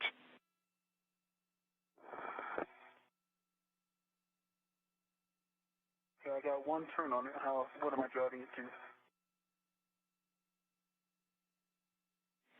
Okay, we understand 1 turn, and now we'll go back to the tab side. I only got 1 turn, then I stop. Okay, understand. Hey, Frank.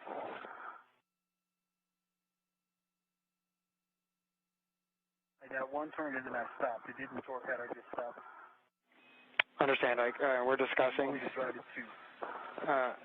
Hold, and I'll have words for you shortly. We're going to have a handover here in about 10 seconds.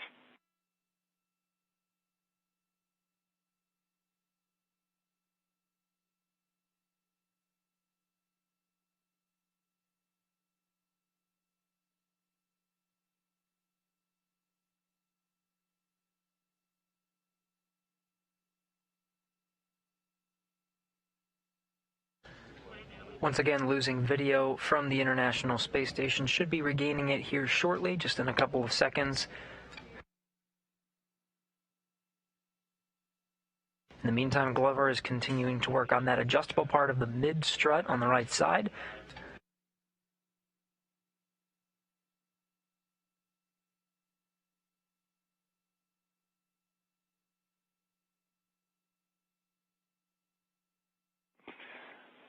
I come back with you. How do you read?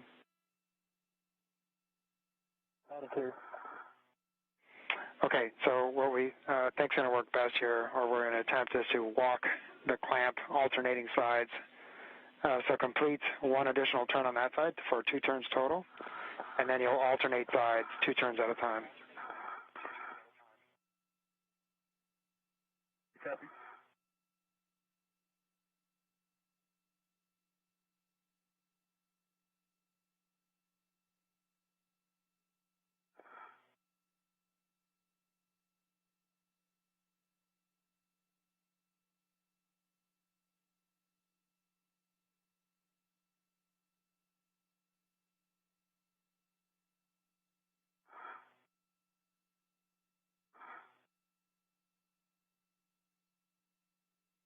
On the Mike 26 side, I only got one turn, 1.8 on the torque.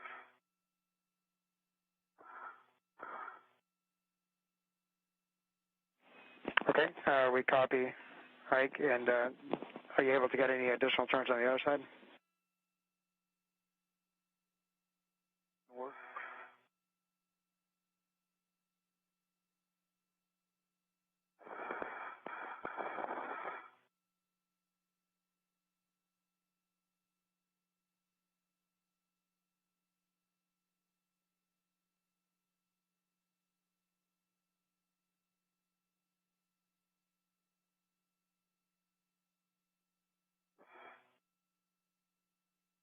Negative. Okay, we copy, Ike. We're discussing. I'll have words for you here shortly.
How you doing over there, Kate? I'm doing good. My heck at you. How you doing? Good. Chilling.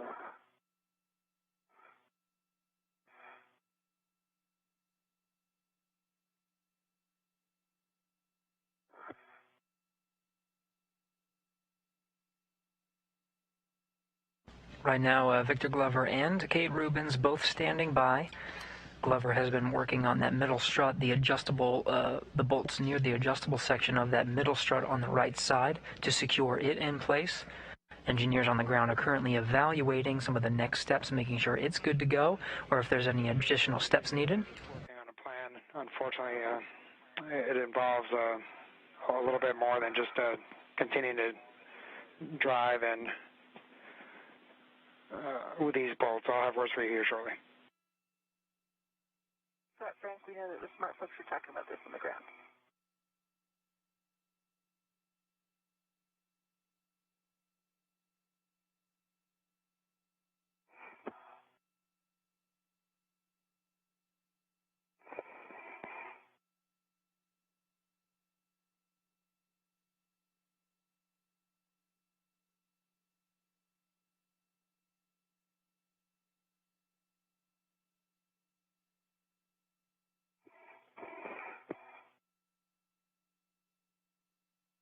I think we should have tested some of these bolts IDs. We would have found this earlier. All right, guys. So two-step plan. First step, Kate, for you is we're going to have you go and get the torque wrench. We feel like we're going to need that for possibly this clamp and also for the lower struts. And so the torque wrench should be in the other bag. Right.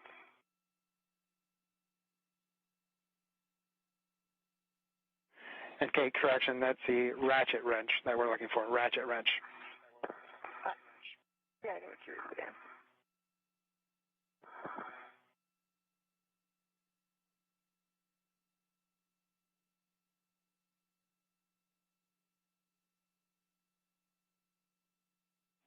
And Kate, headed to the other bag? Yep, for that translation path, essentially you're going to go back to the trunnion, head zenith, and over to the bag.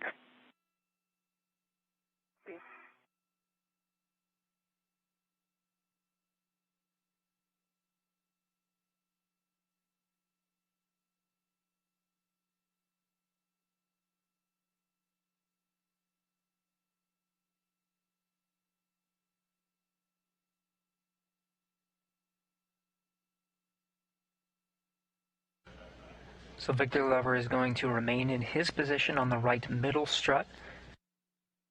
In the meantime, Kate Rubens is going to translate to the bag that's currently on the zenith side.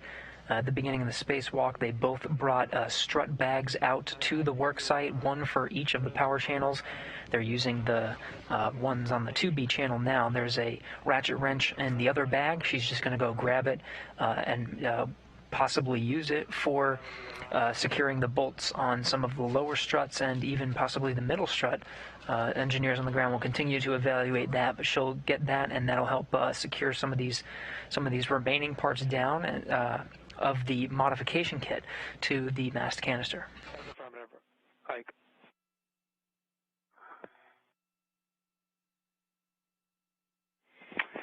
And Kate, you're going to be heading over to the 4 Bravo bag. Copy.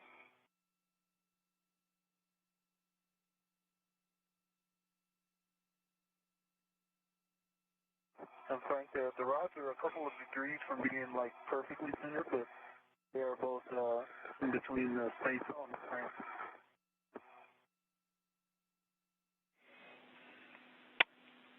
Copy, Ike. Okay, Ike, so based on that, we're going to go ahead and release the bolts. So your settings will be Bravo 5 counterclockwise 2.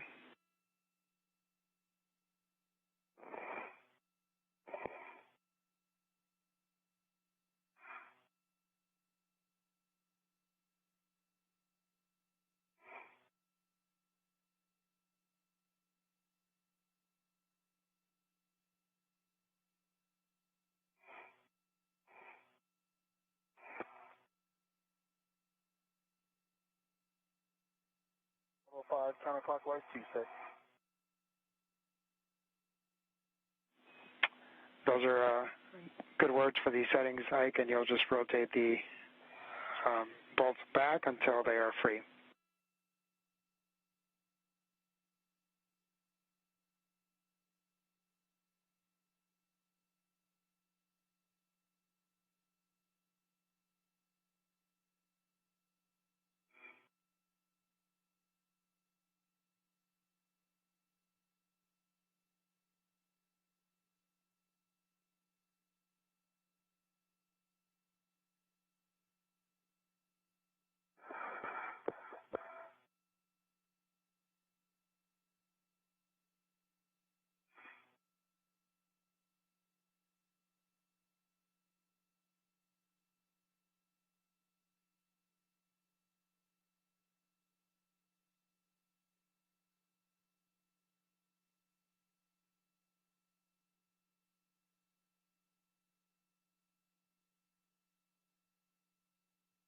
Okay.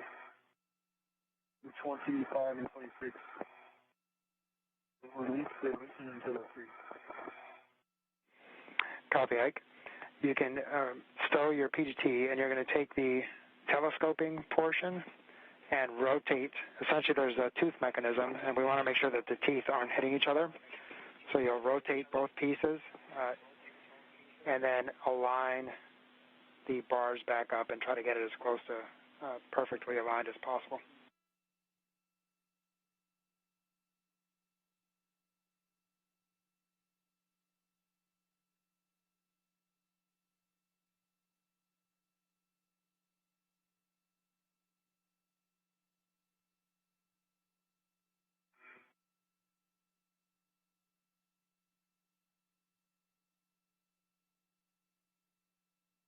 All right, Frank, and I'm going to need more vectors on the translation path.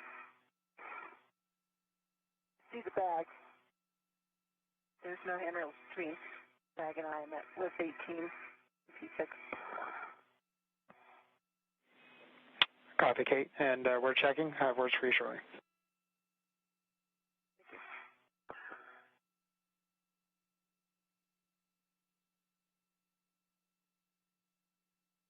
One side of this bracket moves, but the other side is pretty fixed in place. I'm not able to move it at all.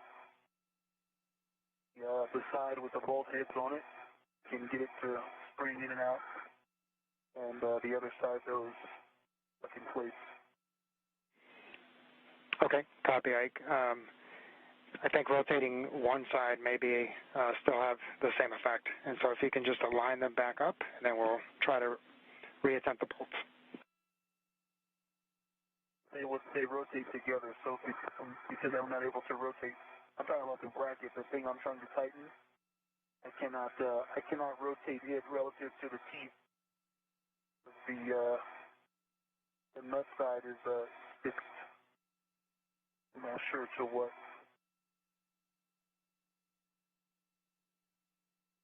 When I try to grab the what's supposed to rotate relative to what? Because the telescoping portion, nothing's really rotating right now. Okay, understand, Ike.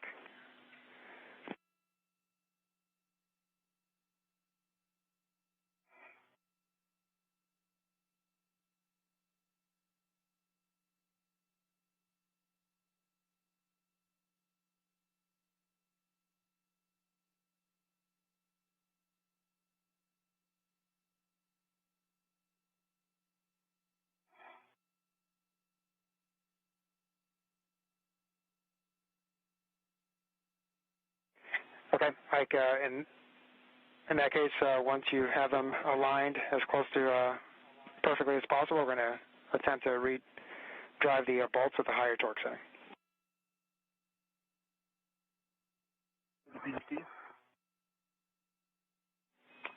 Affirmative. Okay. Ready.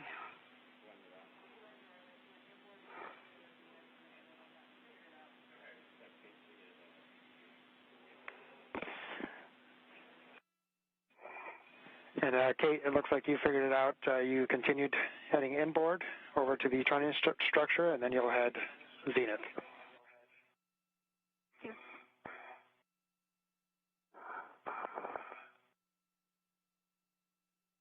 We're still working on the middle section of that mid strut on the right side. Going to redo some of those bolts at the adjustable section in the middle there, at this time at a higher torque. In the meantime, Kate Rubin's coming back with a ratchet wrench. Will be Bravo 6, clockwise 2.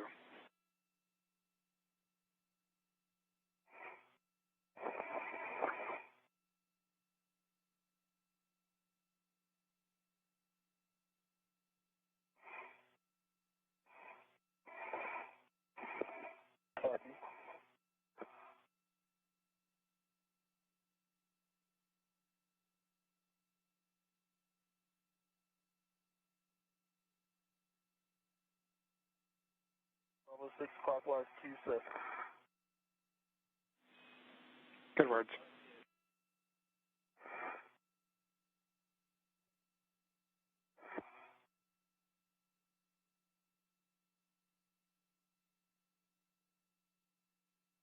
Which one would you like me to start with?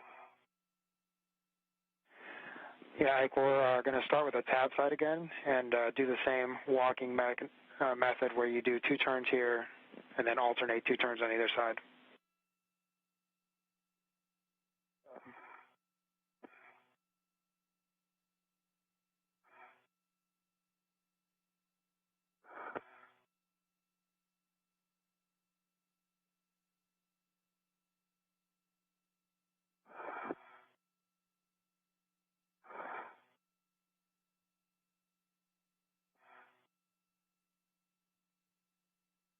I'm at the 4 Bravo bag.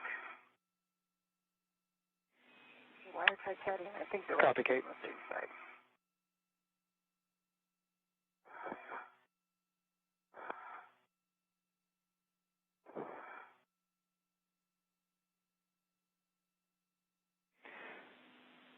And Kate, the ratchet wrench should be near the wire caddy.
And crank both of them torqued out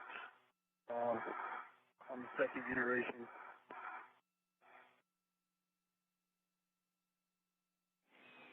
Copy, Ike. And is the tab still moving? Yes. There's still like about a third of an inch gap. Okay, understand. We're checking. But there's also no longer any free play on the bulkhead side of the bracket.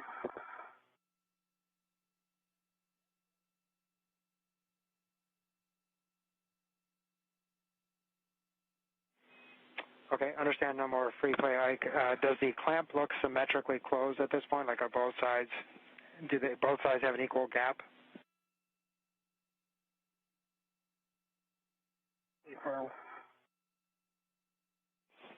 Copy. And Ike, do you have any idea on the turn count for both sides?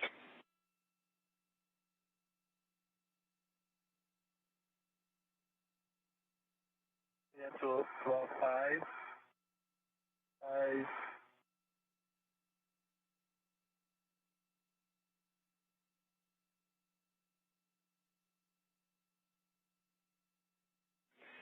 And Ike, you came in broken, unreadable? September, hold on. Sorry. It was three total on each one. Okay, understand. 3 turns on each side. Turns on each one.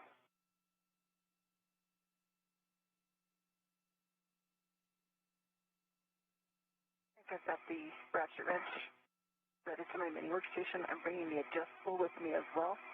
Closing up the bag here. Copy, Kate.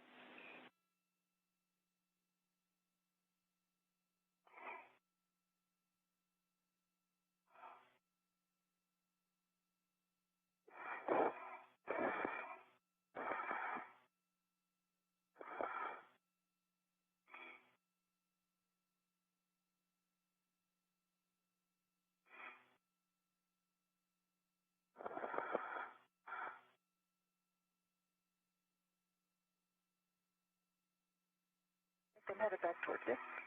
Have to go inboard to go out. Okay, I think we're at a stopping point for now on this caller. So can you verify that the middle pit pin is in the final location?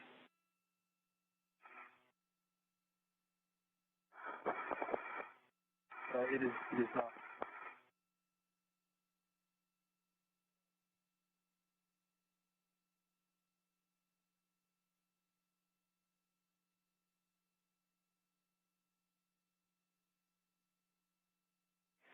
And like as you put that pippin in place, you can also put the MLI covering in place. We may have to come back, but we can't leave this strut without MLI covering it.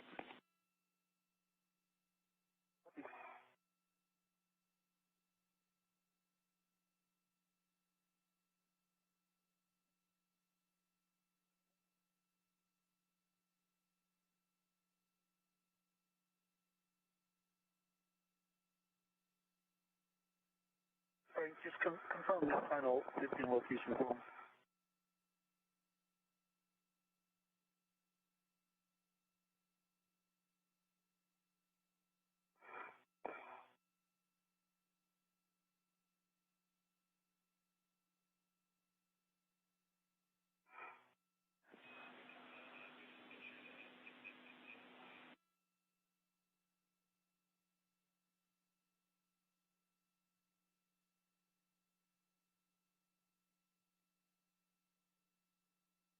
Thanks.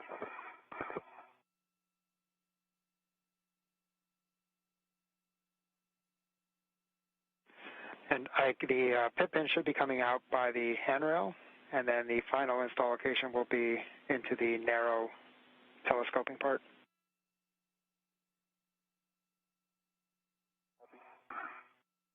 Works.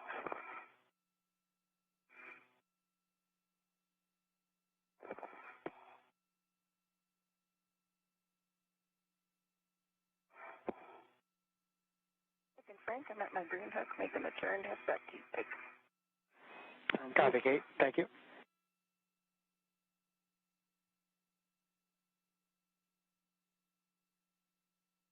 Okay, thanks. The pippin is in the final location. Copy, Ike.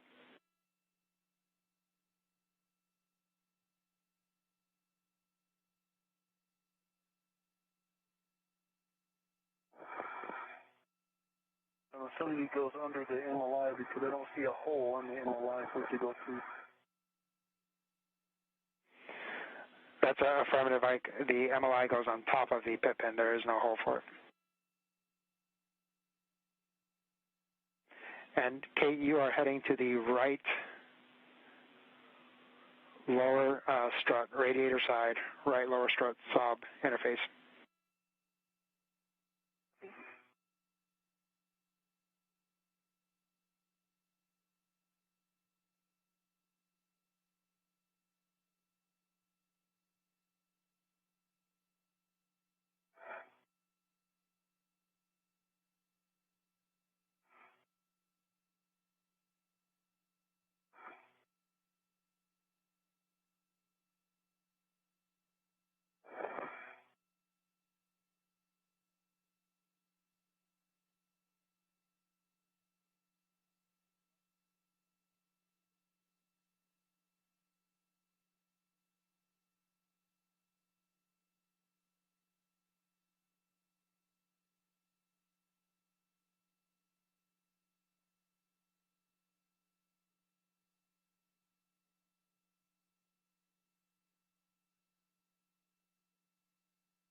4 hours, 12 minutes into today's spacewalk. Victor Glover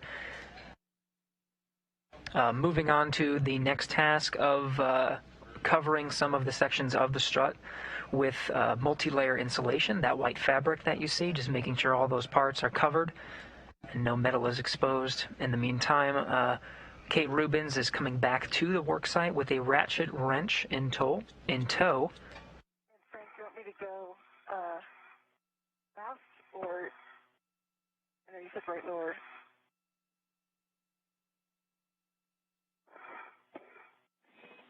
Yep. Correct, Kate. So you're going to be essentially taking the same path that you took over to the WIF 38 area. All right. Frank, there's a WBS shot of the MLI. MLI is in place on the left mid-strut.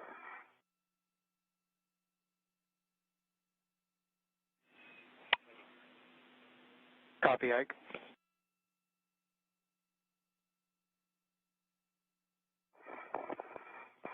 What'd you say, Kate? Oh, I'm just saying I'm back with you on P6 here. Thank you. And Ike, while you're in that area, can you make sure that the right lower strut zenith MLI is in place? Okay. Mm-hmm.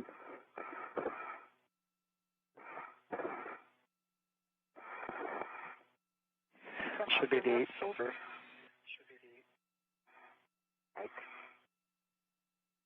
Copy. Still copy.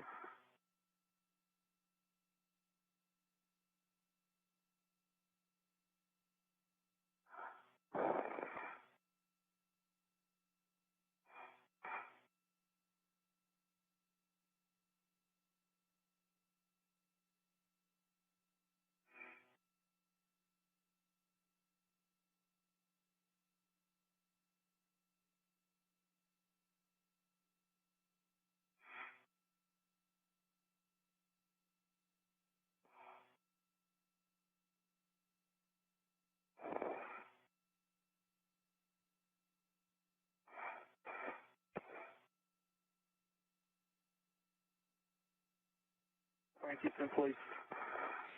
Thanks, Ike. Yep, that's what we were looking for. All right, guys, as Kate, you're getting to your location, and Ike, you finish that up.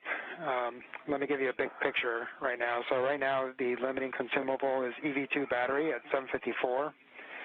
We're about 45 minutes down on our timeline. Our goal right now is to finish the 2 Bravo config, get that right side lower strut as close in config as possible to the left side.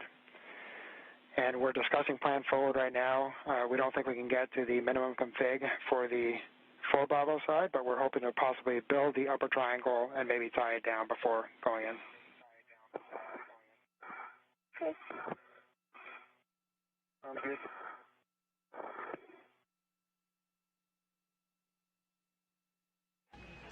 And guys, right now we're looking at about 4 hours and 15 minutes PET.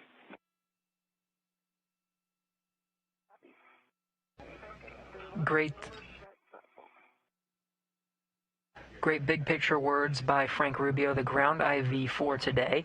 Essentially, Rubins and Glover will work with the ratchet wrench to give the lower right strut just a little extra tug to make it nice and snug on that fixture at the base of the mass canister, making sure that it is stable on the 2 Bravo side. They are a little bit behind on the timeline because of their efforts to tie down some of these struts with the proper amount of torque. So the going in plan now is to just make sure that the bolts on this side, on the 2 Bravo side, that's the earth-facing side, are secure before moving on to the 4 Bravo side on the other side. Of course, they do have another spacewalk to go ahead and tackle the activities needed to install that modification kit, but they're going to go ahead and build the upper triangle that's on the very top of the configuration of the modification kit. and move on to go ahead and ingress or enter the Quest airlock and wrap up today's spacewalk. So the plan right now is to continue to address the 2 Bravo side, making sure that that is nice and snug and fit and complete the installation of that modification kit. And Ike, next we're going to have you translate over to the left mid-strut adjustment collar bolts and do those. But before initiating your translation, I'll take a glove, hap, and gauntlet check. Copy. Strut gauntlets are in place.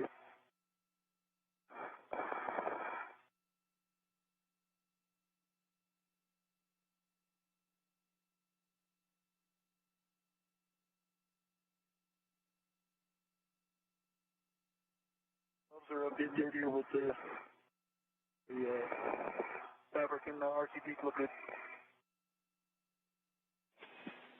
And copy gauntlets and gloves, and understand dry hap, Ike? That's correct. Hap is dry. Okay, we copy. And you'll be translating down and around the canister to get over to the left side adjustment collar. On the way. And is this the same translation consideration on the mounting hardware?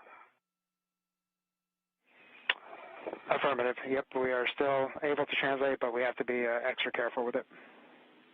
And Kate, when you have a chance, I'll take a glove, hap, and gauntlet check. Okay, and I've got the 2-inch socket from the PGT from the IEA onto the ratchet wrench with a big pull test. Second gloves in. Copy.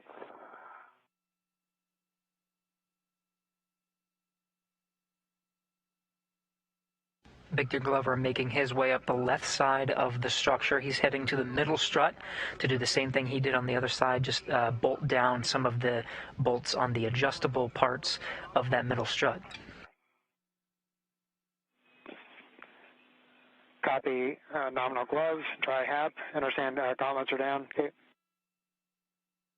Confirm. Okay, copy.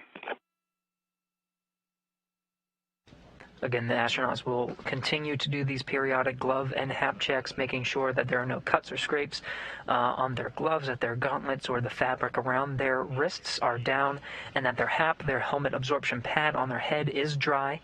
All 3 confirmed by both of the astronauts as they continue through these next steps.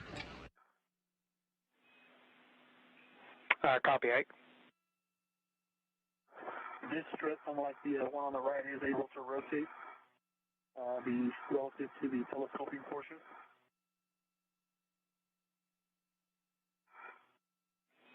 Okay, we copy and we see that rotation, Ike. We also have some metal shavings on the upper portion right in 30. That's not actually right next to M30, but just on that side of the bracket. In the center where the threads, the big threads on the telescoping portion are, there's some metal shavings, if you can see that in my video.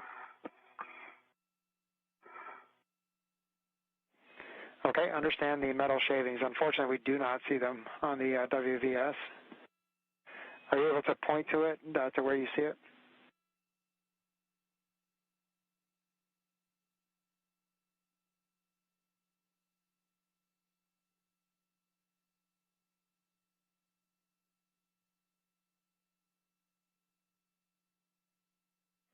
Okay, thank you, Ike. We see that, and we think that that is not unexpected because of the teeth mechanism that's there. And so we're going to have you drive this with your long PGT. Your settings are Bravo 5, clockwise 2. Right in front, I'm at the right lower strut in position. Okay, copy, Kate. I'll have words for you here shortly. Okay.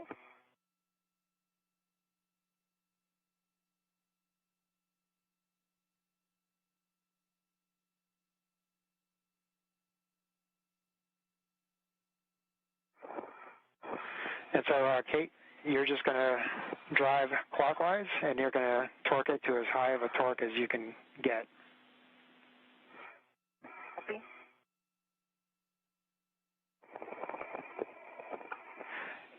Kate, we'll take a turn count once you're complete. Of course. And Ike, for you, again, you're going to start with Mike 30, the tab side, but it's probably a good idea to alternate sides and just keep a running turn count as you go with 2 turns on each side. From the helmet camera of Kate Rubens, she is using the ratchet wrench to tie down that lower right strut. Just a little extra torque on that bolt to make sure it's nice and snug.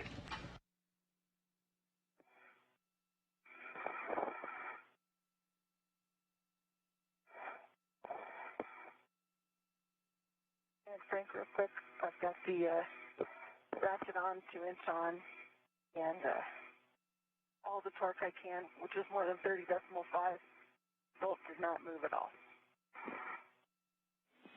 Okay, understand, Kate, and understand no turns at all. Concur.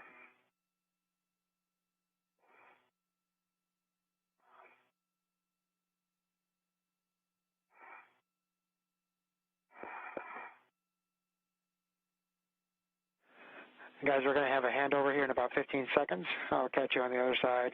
Kate, we're discussing. We think we might be maxed out here. I think you are. I got maybe a of a turn there, but it's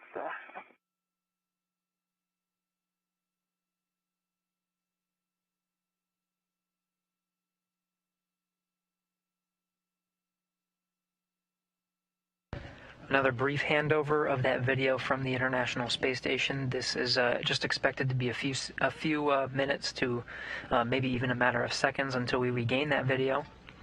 Again, Kate Rubens is using a ratchet wrench to perform a little extra torque on the lower right strut. Make sure that's nice and snug. The modification kit to the mast canister. In the meantime, Glover is over on the middle left strut performing some of the same techniques he was doing on the middle right strut. There's an adjustable section that he needs to drive some bolts and secure it in place, and he's performing those techniques. Okay, guys, back with you. How do you read? loud and clear. Same. Okay, I have you same. Ike, first, can you verify that your left safer handle is down? The team thought they might have seen something on video that didn't show it fully seated down. Okay. Rubens and Glover both working on the 2B side, the mast canister. If you can see from this view, at the very base of the rollout solar array, there is a soda can looking fixture. That's exactly where they are, on the earth-facing side. Torqued out so that both of them are torqued out, and Mike 30 side, the tab side is close together, but the tab is still loose. It's like 1/4 of an inch, and the Mike 29 is 1/3 of an inch. Okay.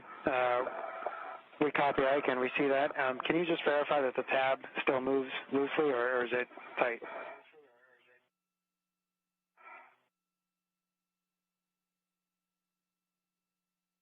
The left taper handle is down. It was indeed up.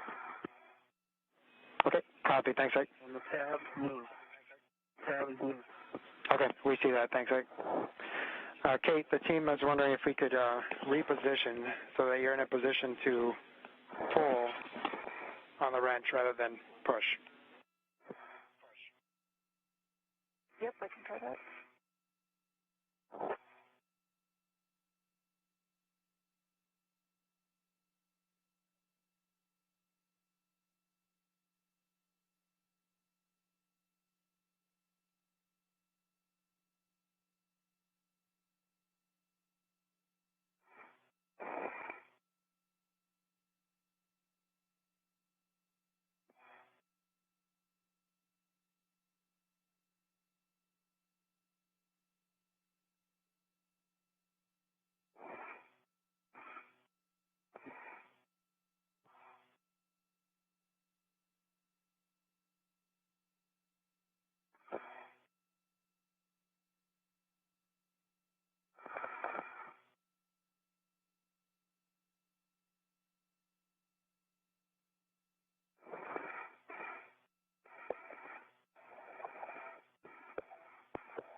And Ike, we're discussing. I'll have further words for you here shortly.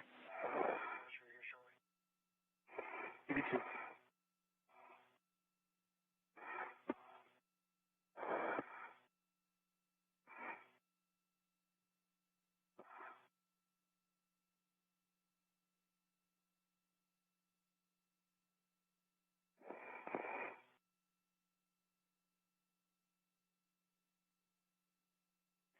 Okay, Ike, we're going to drive each of the bolts back 2 turns.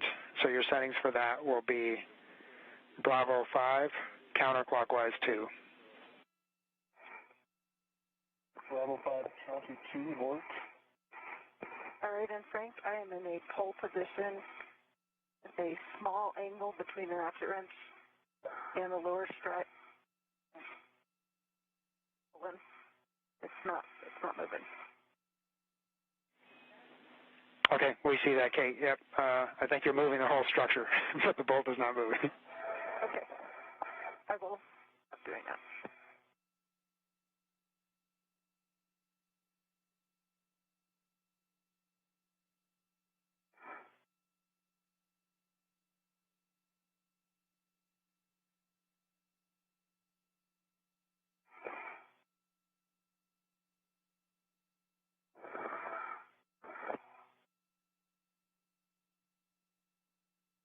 See, Frank, I backed them out to 2 turns each.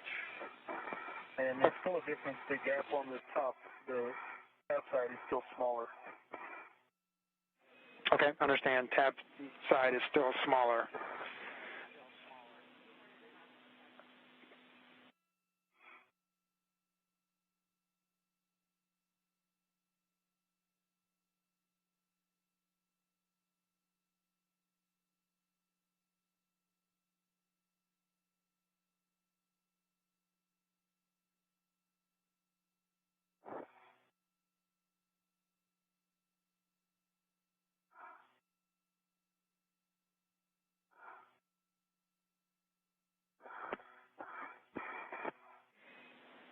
Okay, so Ike, we're going to drive forward with a higher setting, Bravo 7, clockwise 2, and you'll start with the side with the bigger gap, and just, again, alternating 2 turns either side.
How's it going down there, Kate? Oh, it's good. I'm waiting for next from the team. Yep, and Kate, we're still with you and we're still discussing. Yep. No fret. No fret. Rush.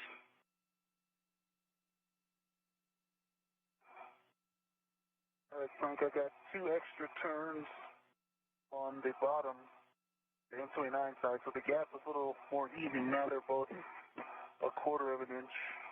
The tab is still loose and they're both torquing out. Okay, understand. Quarter of an inch gap and both torquing out, and we see that the tab is still loose.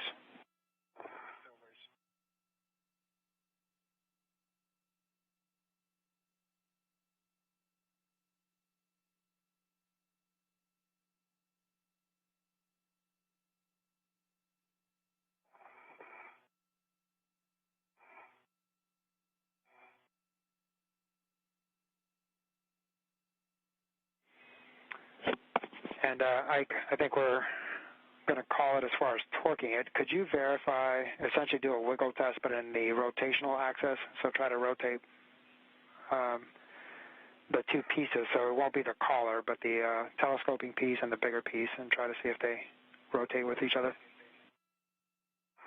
Yeah, like the other side, they're secured together now. I cannot rotate relative to the telescoping piece or the wider piece, and they both rotate together. They don't twist relative to each other. But whatever is tension in there is holding them both. Okay, we copy. Thanks, Ike.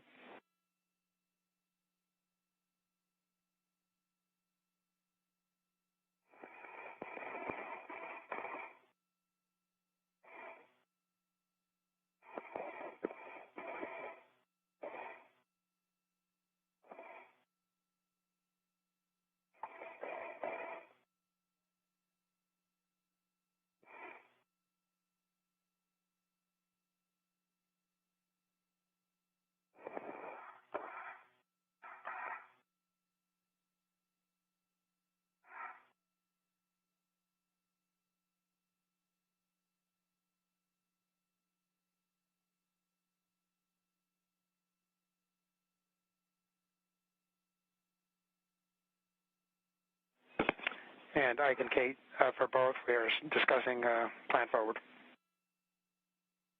Okay, copy.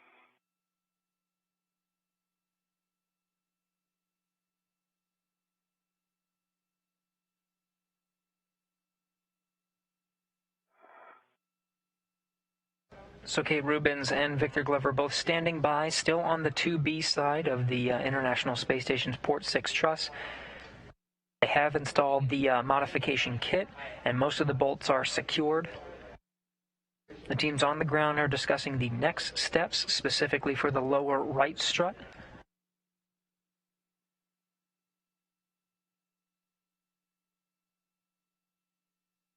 Teams seem to be happy with the left middle strut, the adjustable section there.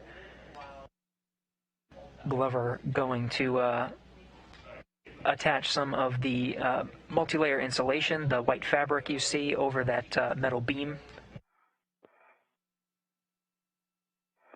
In the meantime, the teams on the ground are still discussing the lower right strut, and we'll address it shortly.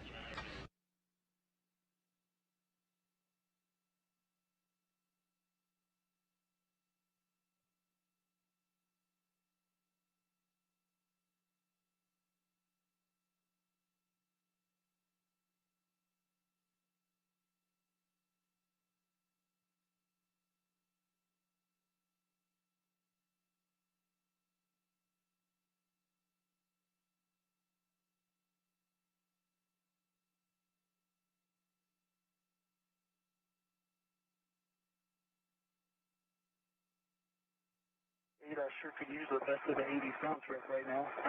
Yeah? You want me to sing it? I would love that. I do not think you want me to sing it.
Okay, Ike, it looks like you read our mind there. Thanks for putting that Pippin in place and putting the MLI in place. After you're done with that mid-strut MLI, if you can just verify that the MLI on the remaining struts and pads is in place, that would be appreciated. Will do.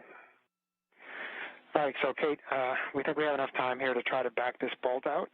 So we're going to get it started with the wrench and then try to back it out with the PGT.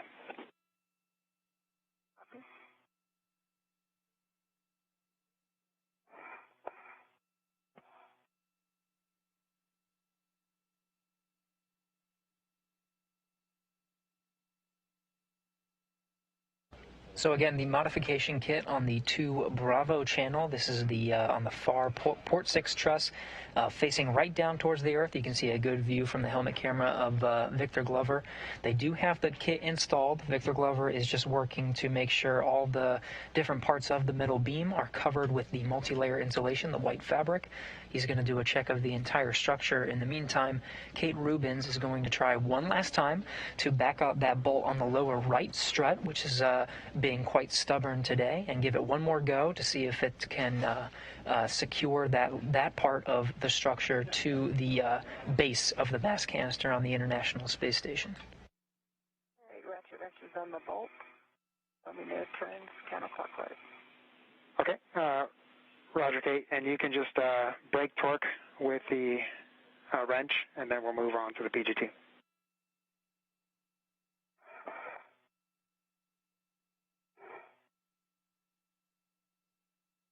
All right, copy. Maybe brake torque plus a couple turns just to make sure.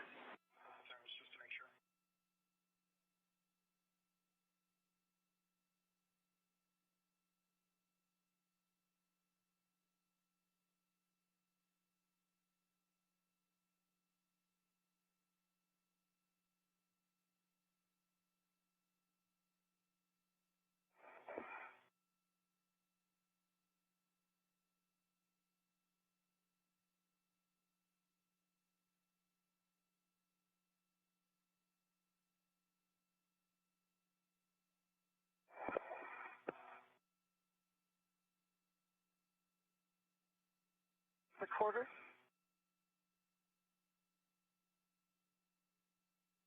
And this is a pretty high running torque here. Half total.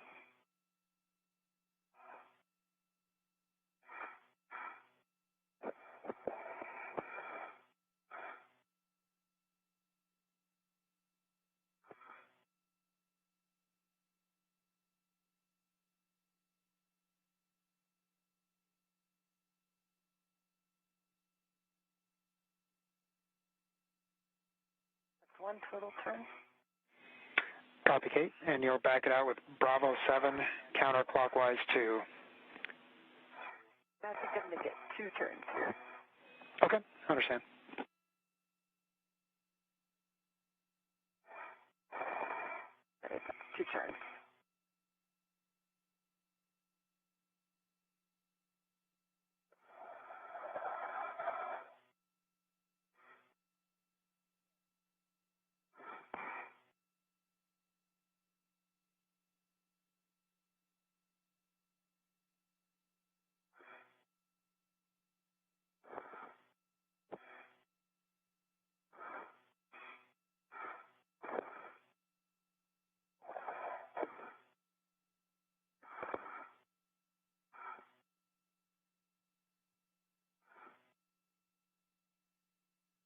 Kate Rubens continuing to troubleshoot that lower strut, working with the pistol grip tool and the ratchet wrench to give it another attempt to securing that bolt on the bottom of the strut.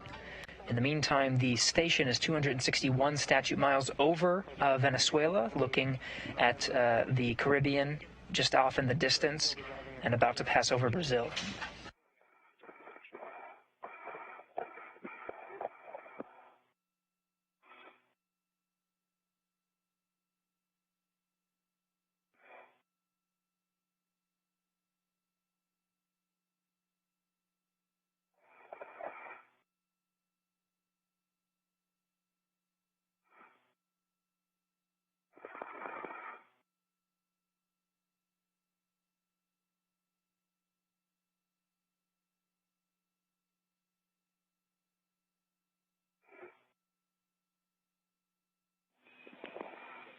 Hey, before you leave that work site there, if you can just make sure that the MOI on the upper strut, where that meets the bracket, that is secure.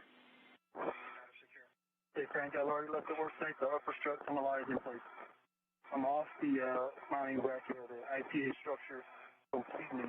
I'm back on the IEA.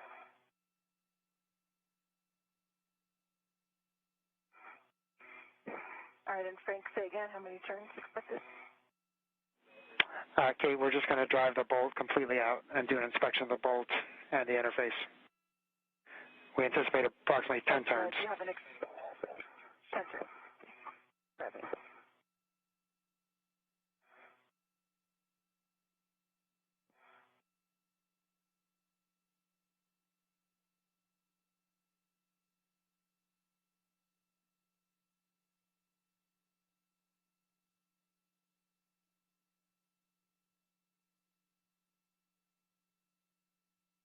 Okay, Ruben, standing by for the number of turns needed to completely undo the bolt on the lower right strut. In the meantime, Victor Glover is going around the structure, the modification kit, and just making sure that all of the multi-layer insulation, the white fabric that's completely wrapping the modification kit, making sure all parts of that are secured.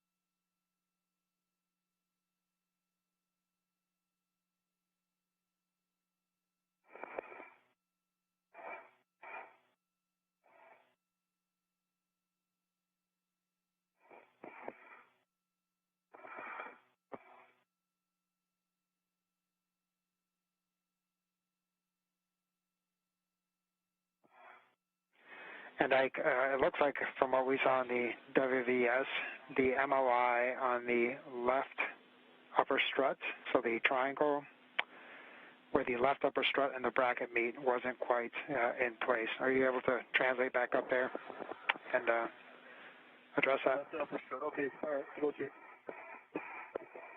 And Frank, that was 7.5 turns. Back it out plus my 2, so pretty close. I'm taking a look at the interface for an inspection. I don't see anything on the threads. I'm going to steal my PTT and get a closer look. Copy, Kate.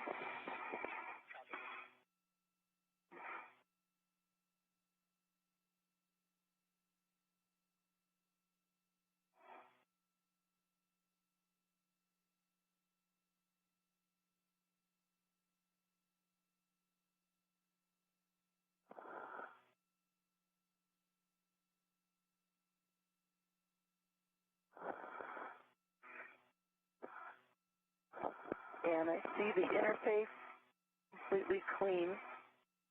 The mass canister. I'll check the bolt now. Okay. Copy, Kate, on the interface. And as you check the bolt, if you could depress it so that as many of the threads stick out as possible, that would be great.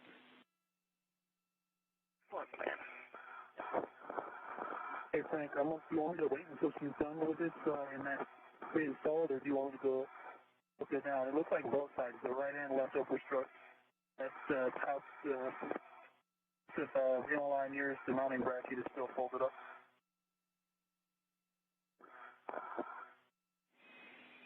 Yep, Ike, we concur on both sides, and we'll just wait until we're done with this lower strut so we're not applying unnecessary stress on the structure. Okay, yeah.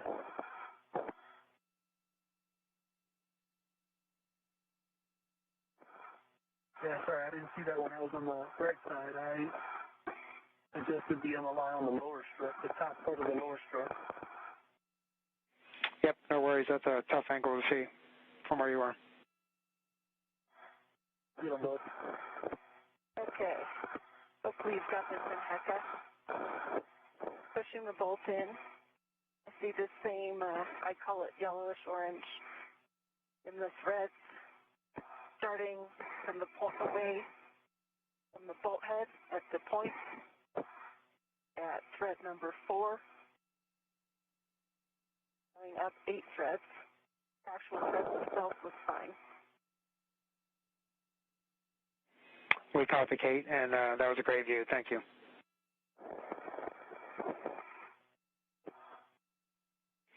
It's okay. We'll try to drive again. And if you can try to manually align and start turns.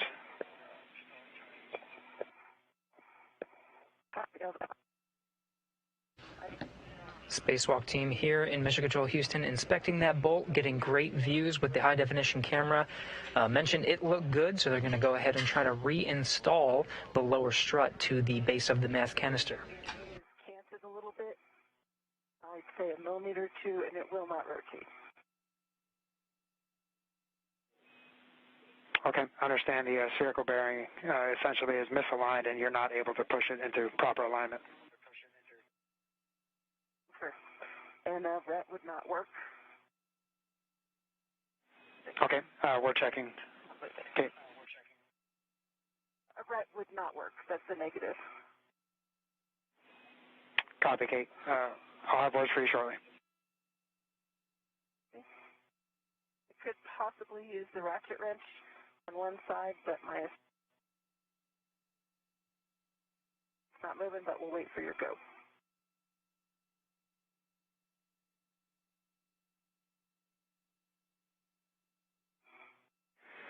It's okay. We think, unfortunately, this is very similar to what we saw on the other side. So we'll try similar to what we did, just hand start and drive the bolt and see if that aligns it as we drive it.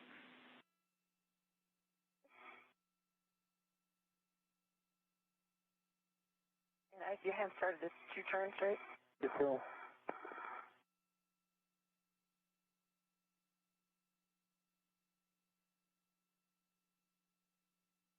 And I've got a proposal for you, Frank. Why don't I hand start it as far as I can?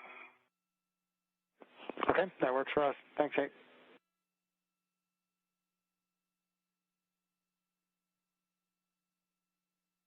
Three.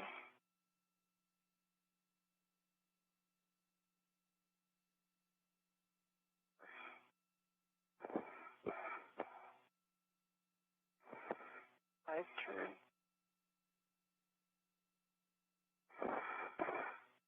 Five turns on the hand. Copy, 5 turns. And your settings will be Bravo 7, clockwise 2. Copy. Bravo 7. Clockwise 2. Set. And total turns we were expecting on this, got 5 down.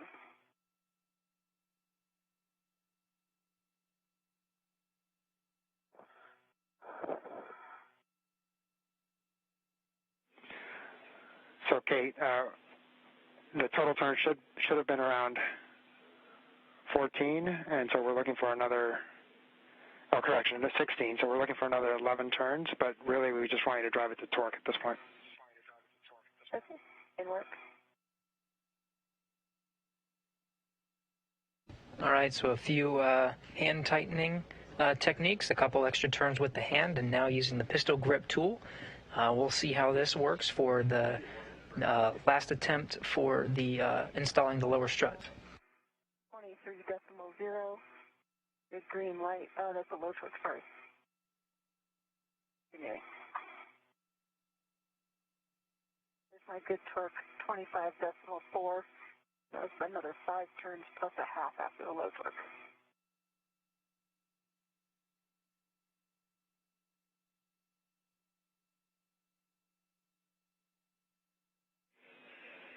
Okay, we see it, Kate, and we see the wiggle as you move it. Can you do manual ratchet at 30.5? Work.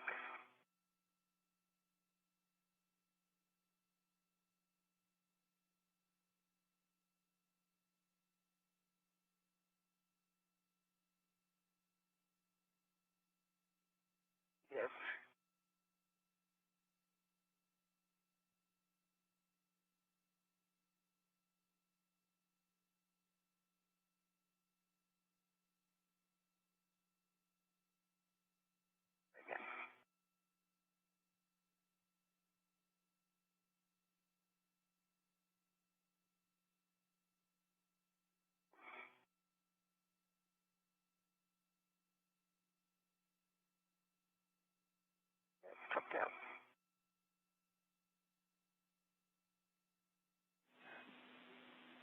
Copy, Kate. Understand, torqued out. Didn't look like you got any additional turns.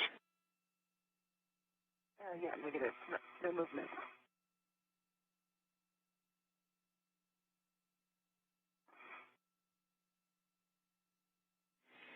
Okay, copy, Kate. And at this point, we'll just take whatever turns you can get with the ratchet wrench.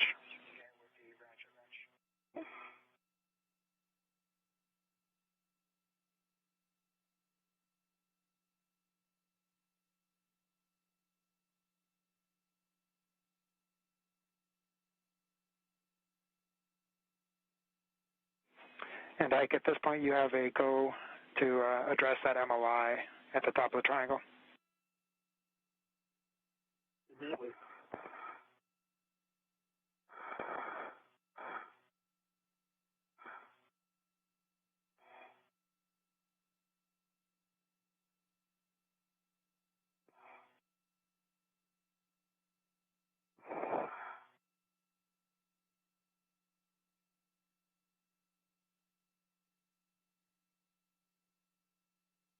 a quarter turn.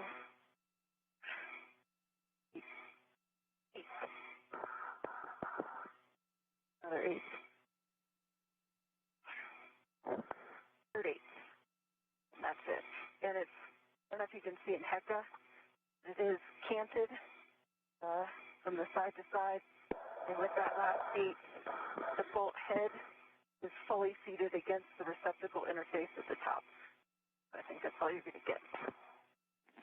Okay, we copy and we see that, Kate. If you could just do one additional wiggle test for us. Yeah, no problem. Gotcha. Yeah.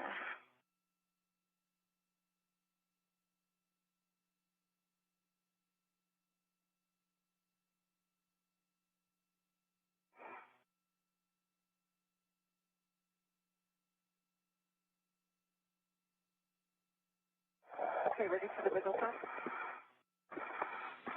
Ready.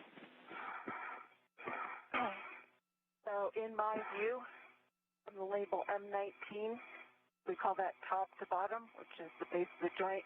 I've got no motion. How I'm looking at it, zenith nadir, no motion. Left to right, I've got just a little bit. And the bolt is hitting closest to the M19.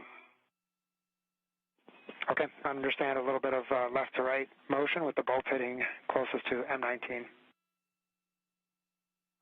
And in that axis, no movement. Copy. Okay, what distance do you estimate between the black line being flush at its current location?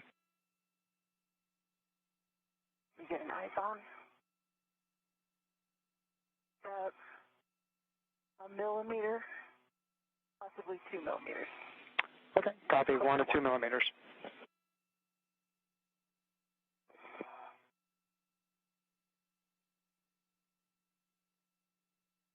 The degree of off-centeredness is, look at the bolt head completely flush. Copy. Thanks, Kate. Okay, we're discussing. I'll have words for you shortly. Okay.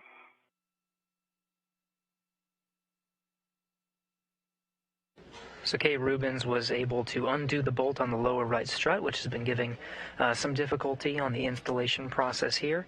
Was able to reinstall it using the pistol grip tool and given an extra tug with the ratchet wrench, giving it a little extra torque. She's showing minimal movement from some of her wiggle tests. Now the engineers here in Mission Control Houston are assessing some of the next steps, making sure that that is good to go before they head into potential wrap-up procedures to end today's spacewalk. Just waiting for word from Mission Control on some of these next steps. The line's a little trickier when I'm running the VOT.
While Rubens waits for some guidance from Mission Control on the status of the lower strut, Glover is continuing to secure that multi-layer insulation, the white fabric that completely surrounds the modification kit, making sure all parts of the multi-layer insulation are completely secure.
All right, Kate, so first thing we're going to have you do is go ahead and do a socket swap from the ratchet wrench to the PGT, and then we'll stow the ratchet wrench in the 2 Bravo bag. Okay, copy. Swap back to the PGT and the IEA.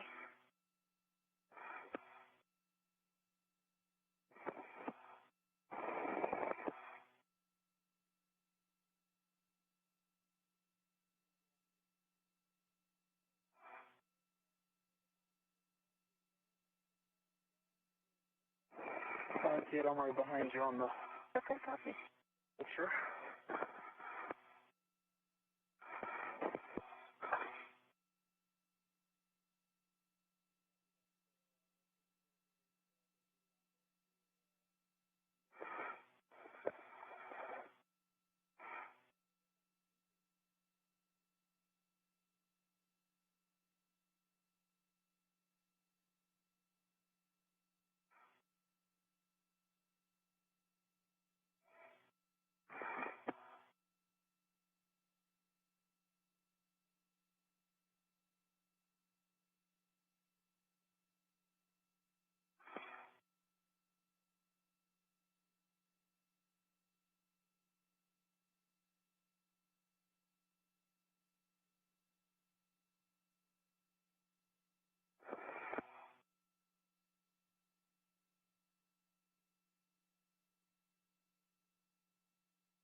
Pull test from the socket 2 inches back on the PGT and the IEA. Copy, Kate.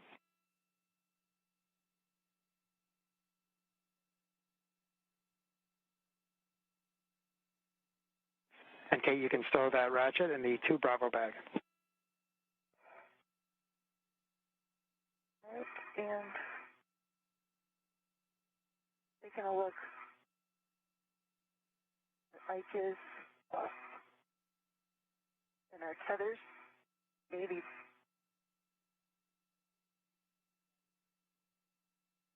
my tether is underneath him, so I propose I leave it on structure, and if he's getting the 2 Bravo bag, he pick it up, otherwise I have to cross tethers.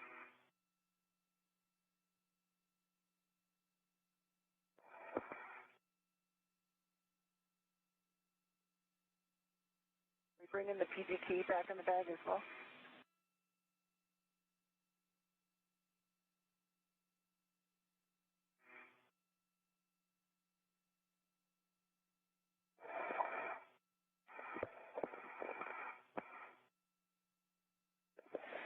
Okay, we agree with your plan for the ratchet wrench.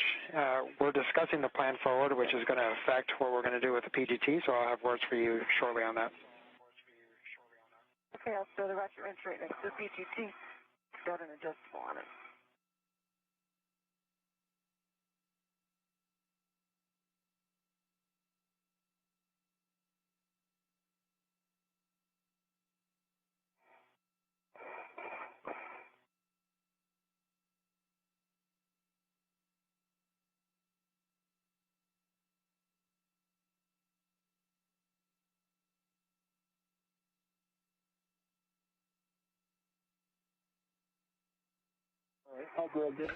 Kate Rubins and Victor Glover wrapping up some of their work on the 2B work site. This is the 2 Bravo power channel on the Earth-facing side of the International Space Station's Port 6 truss, the very far end of the port side.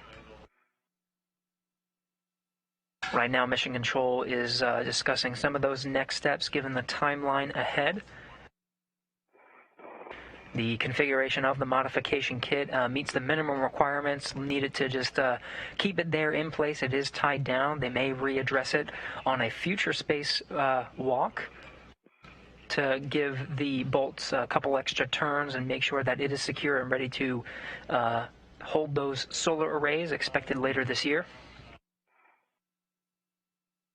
While they deconfigure their work site, redo their tethers, and put away some of their tools, they're just standing by for some words on what to expect next.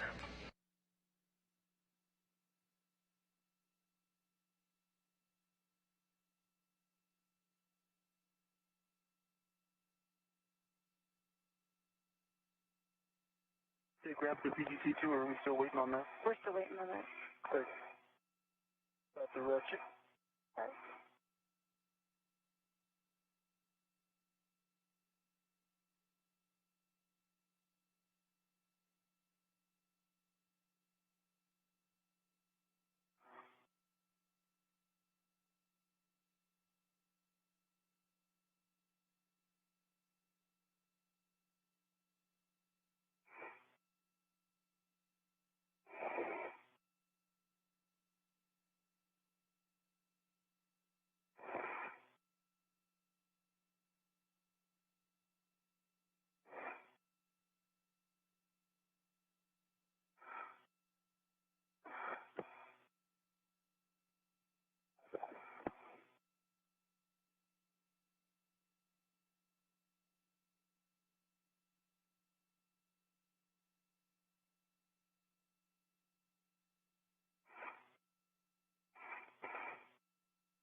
This is the helmet camera view from NASA astronaut Kate Rubin. She's standing by for words from Mission Control on some of the next steps.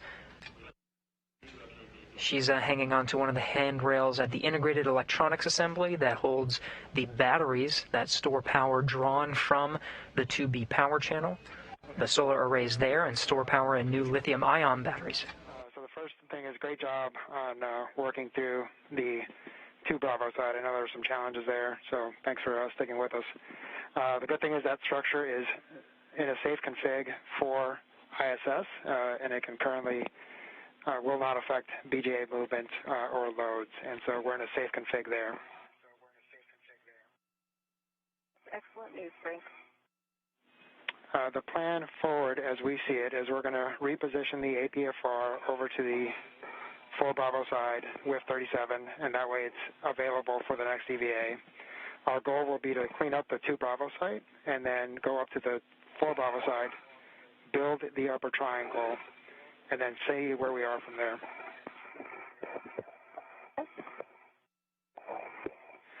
Most likely, we're going to look at tie-down options for that. And we do have a handover here in 20 seconds, so I'll have more for you guys on the other side.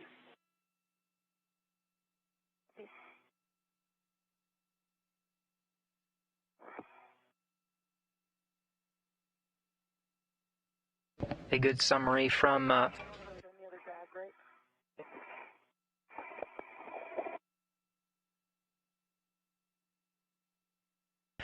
as we lose video from a handover of some of that, some of the feeds from the International Space Station. We had a good summary from ground IV Frank Rubio. Essentially, the modification kit that Rubens and Glover both installed on the 2B power channel is in a good configuration for now. They may readdress some of those struts and during a later spacewalk, but for now it's in a safe configuration to take the loads that go with space station attitude control and the flight there. And Kate and Ike, back with you. How do you read? Okay, that's cool.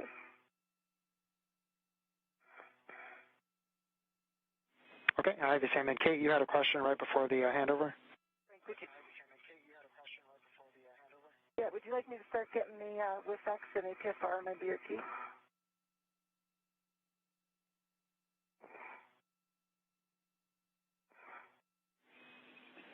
Yes, Kate, that would be great, and that'll be your primary task, will be to reposition that APFR WIFX.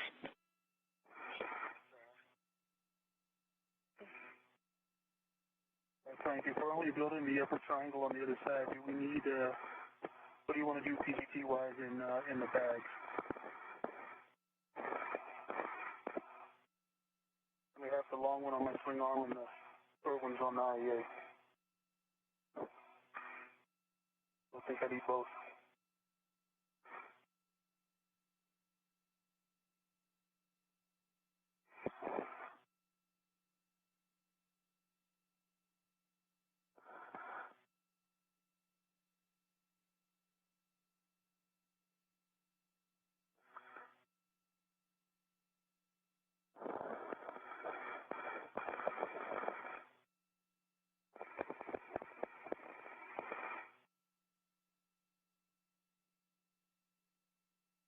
I copy. And I copy you, Ike. And Ike, we're checking on that. Frank, DB1, do you copy?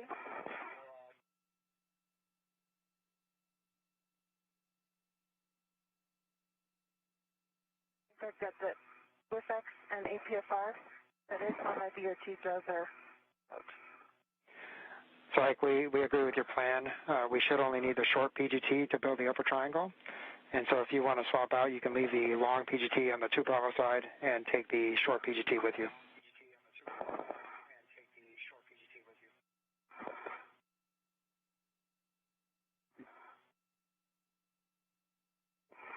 Am I leaving the bag or am I folding up the bag now? We're gonna leave the bag for now, Ike.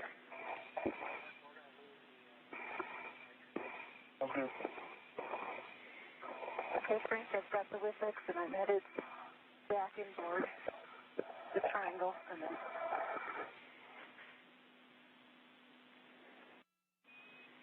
Copy, Kate. And Kate, right now on video, we're seeing that your ingress aid is still extended. Ike, do you want to do a visual on that? Just make sure that you don't need to address that before she starts to translate. All I see is the sun right now.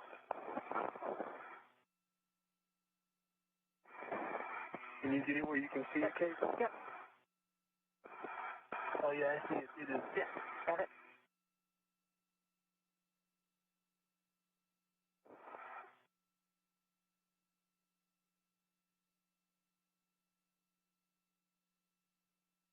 So again, the modification kit on the 2B power channel, you can see a really good view from this angle as the sun sets in into an orbital nighttime. Station is on the... Still limiting consumable. We're about 2 hours down on the timeline. To build the upper triangle and get it properly stowed, we are looking at going slightly over 7 hours. I just want to see how you guys are feeling and what your thoughts are on that plan.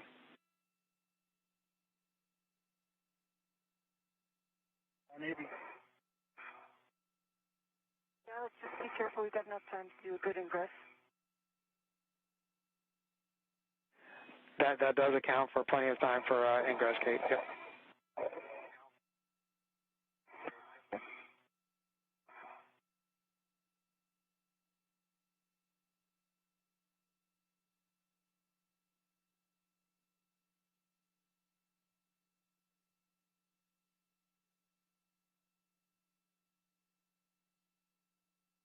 So it sounds like the crew is up for going on the other side, on the 4 Bravo side that faces space. The translation path is going to look very similar from when you went and got the ratchet wrench.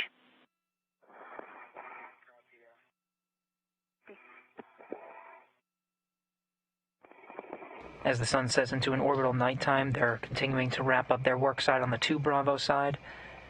Ruben's about to take the portable foot restraint over to the other side. And Glover working with some of the pistol grip tools, making sure he has the right one to take over to the 4 Bravo side. Their next task is to build the upper triangle, which was the first task of today for the 2 Bravo side.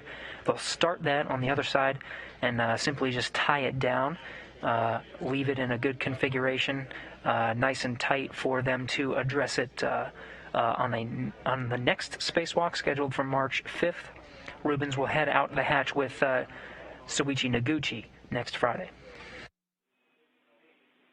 Copy, Ike, and then you can begin your translation to the 4 Bravo side. Yours is a much friendlier translation. You should just be able to go zenith on the outboard forward aspect of the IAA.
All right, I'm at the triangle. Copy. I'm at the bag. And Ike, once you are at the bag, you can go ahead and secure the bag open.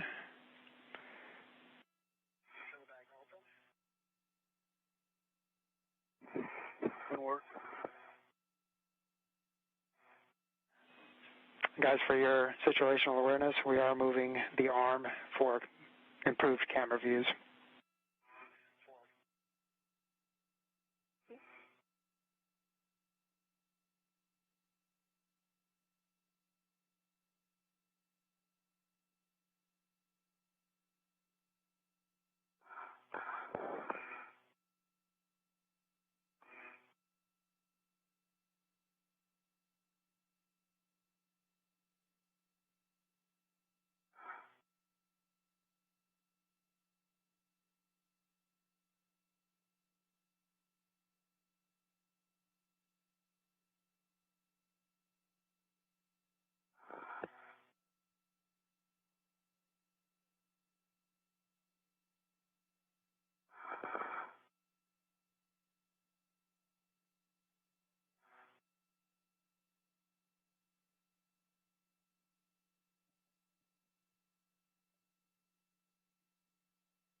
shrink, I went up the triangle.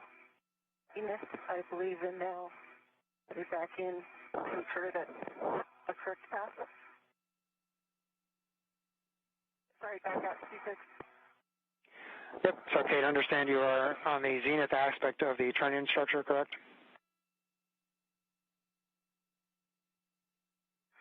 Confirmed. Okay, so you will head outboard, and when you get to the near aspect of the IEA, you'll head aft.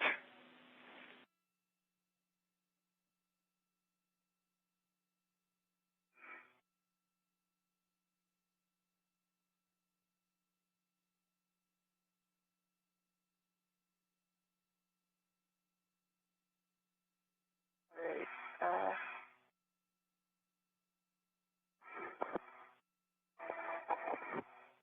hold on, I'm going to put down a local.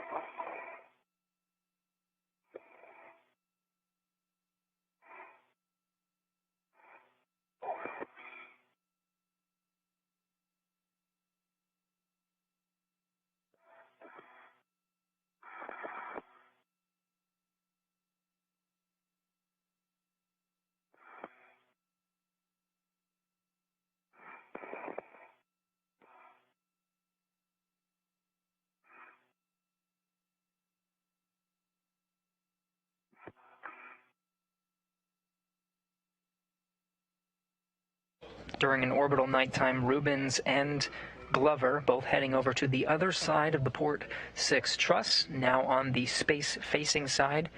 They'll start some of the work on the 4B channel, getting some of their tools in place and ready to access very quickly on the next spacewalk. Okay, do you have a handrail number for us in your current location?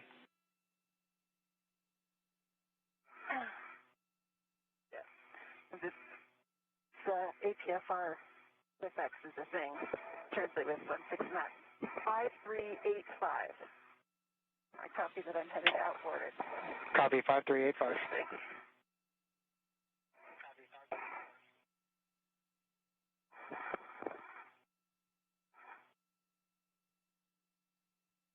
Flight controllers checking Rubens' location. One of her tasks is to stow the portable foot restraint that she's been using throughout the duration of today's spacewalk.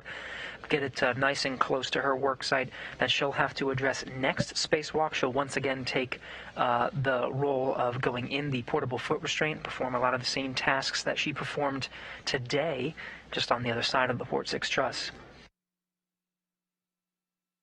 The other tasks that Rubens and Glover will both attempt to tackle will be the construction of the upper triangle. This was the first section of the bracket that was built at the beginning of today's spacewalk, and will eventually be mounted on the top portion of the mast canister. That's the first portion of the modification kit that needs to be installed, though it will likely not be installed during this spacewalk. It'll be installed later. So what they'll do is they'll just construct that upper bracket and then tie it down, make it nice and secure, so they can go ahead and just grab it on the next spacewalk.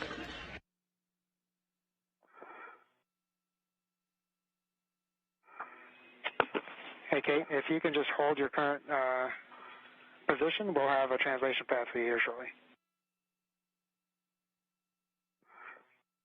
I'm at 5316.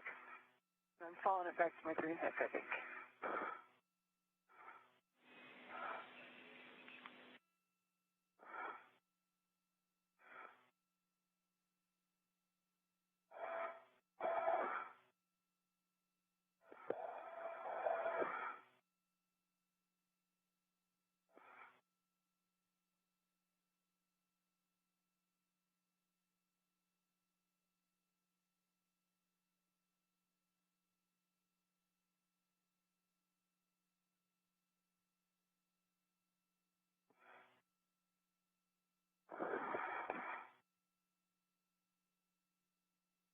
Okay, Frank, the bag is open.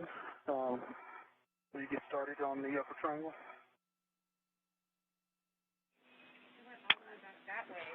Roger. Ike, you have a go to start the upper triangle. I'll have words for you here shortly.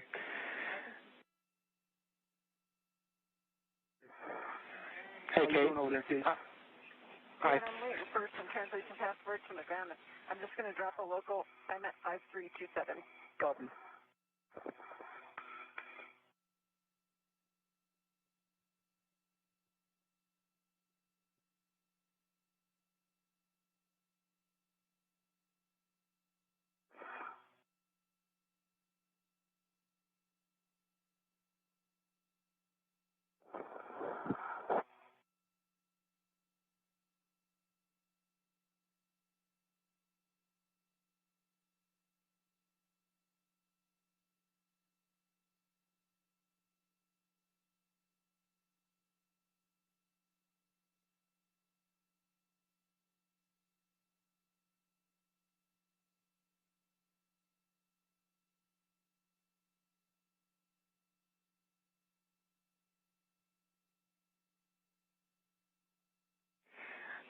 All right, Kate. I think we have your location. Sorry about that. We missed a slight turn there. So you just need to go slightly outboard to the IEA, and then you'll move forward, translate across the IEA.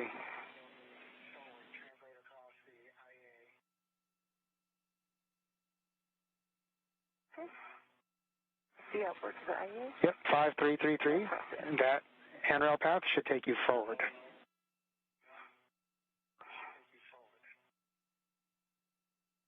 Copy, Kate. Next handrail should be 5332.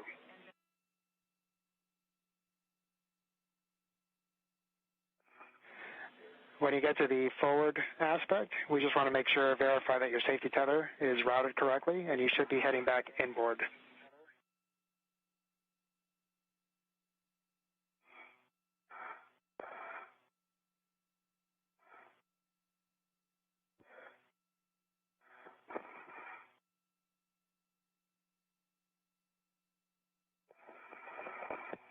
All right, so Ike, for you, we're going to go ahead and retrieve the right upper strut, which is going to be straps 1 and 2, and we're going to assemble that to the mounting bracket.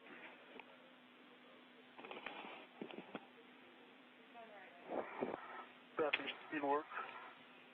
And hey, Frank, is the intention to have that MLI in place, the stuff I just did, on the other side after this upper triangle is built?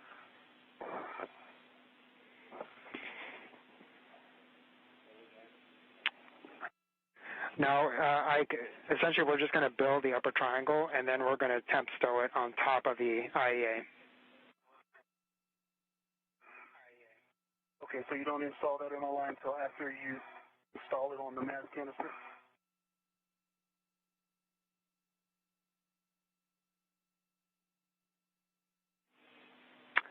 Hey, Kate, you are on the correct face, but we think you're heading outboard. You need to head inboard towards the trunnion structure. Okay. Thank you. Yep, you're basically going back to where Ike's green hook is, and then you'll head zenith towards your green hook. Copy.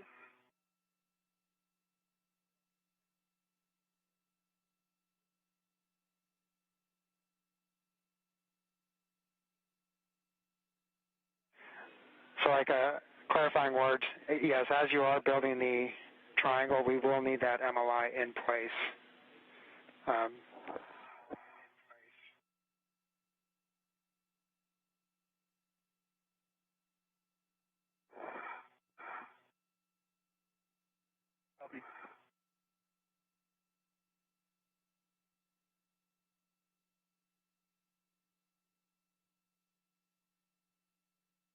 Another short handover from our tracking and data relay satellites should be regaining that communication here shortly, especially audio in just a few seconds. Glover is busy building the upper triangle portion of the next modification kit that'll go on the 4 Bravo truss.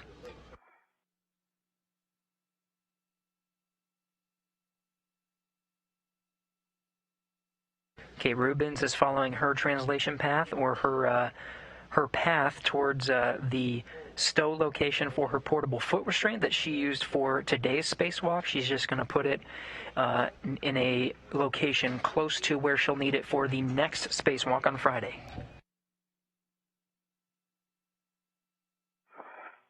Okay, the tab is inserted to the right for strut. There are 2 turns on each bolt.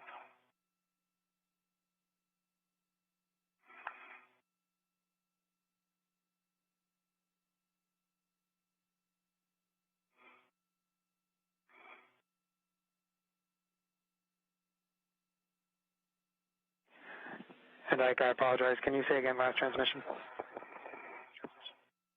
Turns on each bolt by hand, and the tab is inserted ready for PGT settings, I believe. Okay, roger that.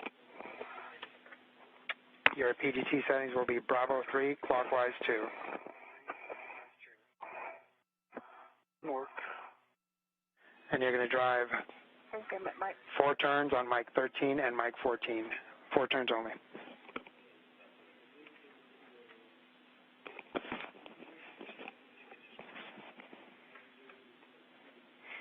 I passed my green hook and back out first. Roger, Kate. And at this time, you're going to head outboard to the near edge of the IEA. And similar, you'll take the handrail path across to the aft section of the IEA. Ankles at Bravo 3, clockwise 2, 4 turns total. Affirmative. Bravo 3, clockwise 2, 2 additional turns for 4 turns total. A little difficult to see as the station is in an orbital nighttime. Now 260 statute miles. Just over Malaysia now, heading on a northeastern course, but Glover has the pistol grip tool in hand and is constructing the upper triangle. Some of the steps that he just did earlier on today's spacewalk, one of the first tasks he did, he's just getting the upper triangle built for the next spacewalk. Kate, as you get to the corner there, you may want to fair lead on handrail 5338.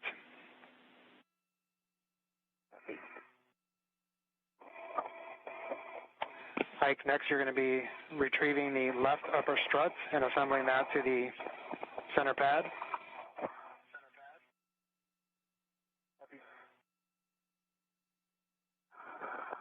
And I see a 5340. Copy, 5340, that's correct.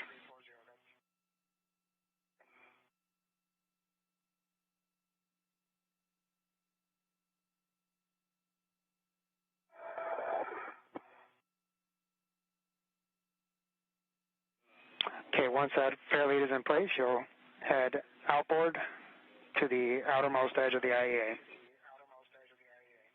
Set it up first. All right, I'm back in your territory. Awesome. I had a journey. Yeah, I heard.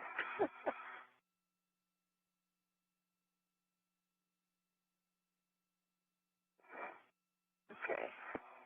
I am at the keel, the 534 and 5359.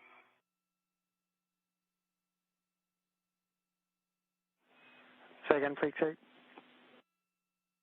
I'm at 5364 and 5359, and I'll take a progressive taxi to the west.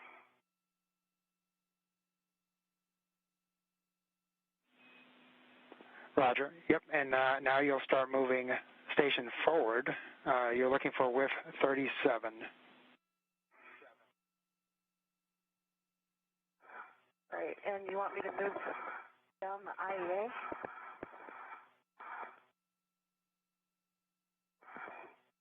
Or you want me to go on this triangle? Yep, you'll have to go on the other side of the A-frame there. Okay.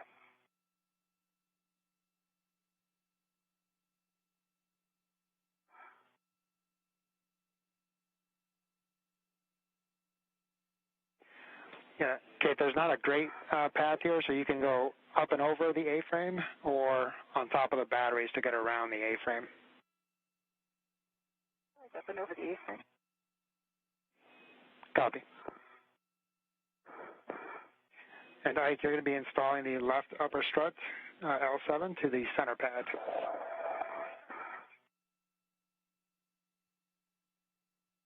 Center pad first, okay. And work.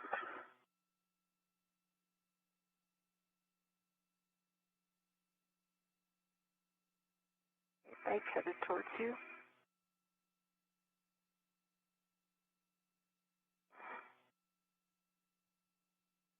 See with 37. Okay, copy with 37. Your clocking is going to be 6. Copy, and thanks for the taxi.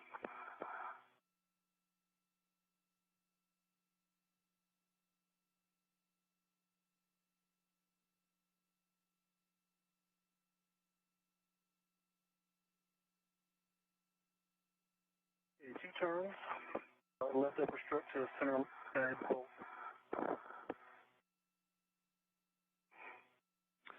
Ike, your PGT settings will be Bravo 1, clockwise 2.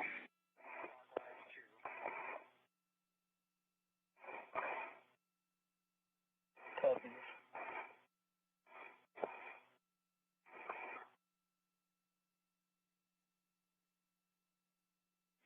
And you'll be driving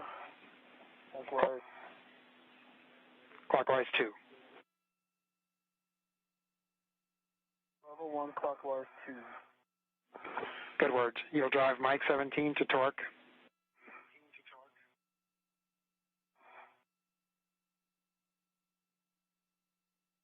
PGT popped up, have the count again. Okay. Bravo 1, clockwise 2. And driving into torque. Affirmative.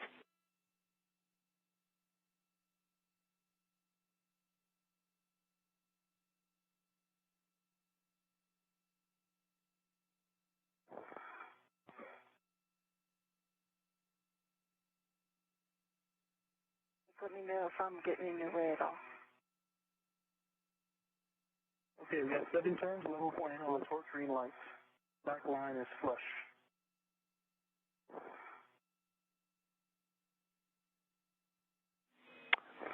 Ike, we copy 7 turns, black line flush. Can you repeat the torque, please? 11.8, 11.8. Copy 11.8, checking those numbers.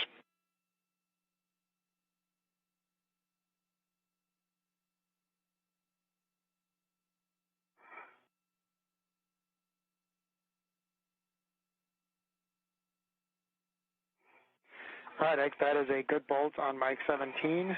You can release the rets from the right strut.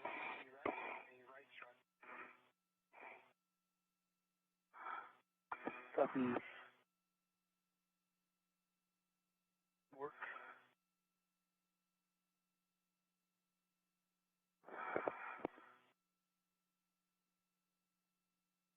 The right strut is released. Okay, next you're going to be installing the left. This mounting bracket is right next to your helmet, so big hunk of metal. Copy. Go ahead, Frank. Like you'll be installing the left upper strut to the mounting bracket. You can hand start those 2 bolts. Work.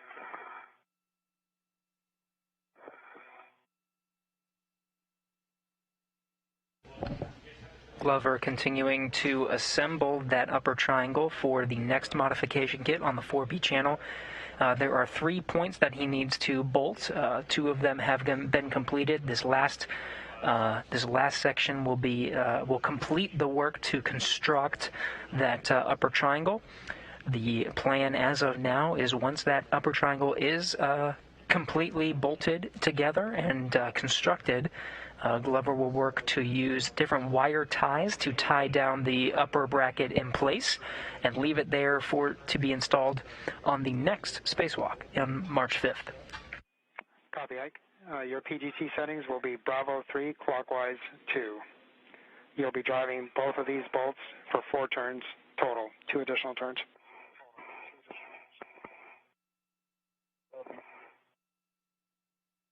And Kate, for you, once you have the WIFX installed with a clocking of 6, the current settings for the WIFX and the APFR. Yeah, Frank, I'm just still working on the copy.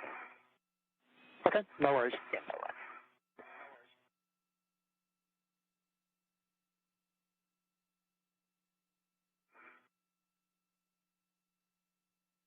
Frank, Bravo 3, clockwise 2. Or 2 more for 4 total turns. Copy. All right, and thanks for the clocking. Is the stripe on that pointing towards the mass canister or towards the IEA? It's too dark to see.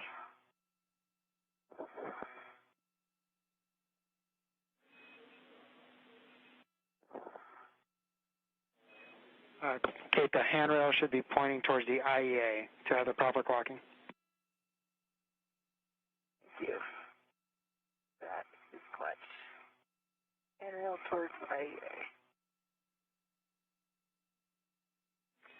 And Kate, once you get that installed, the current settings are good to go. The only thing we got to make sure is that the ingress aid is folded down and retracted to its max position.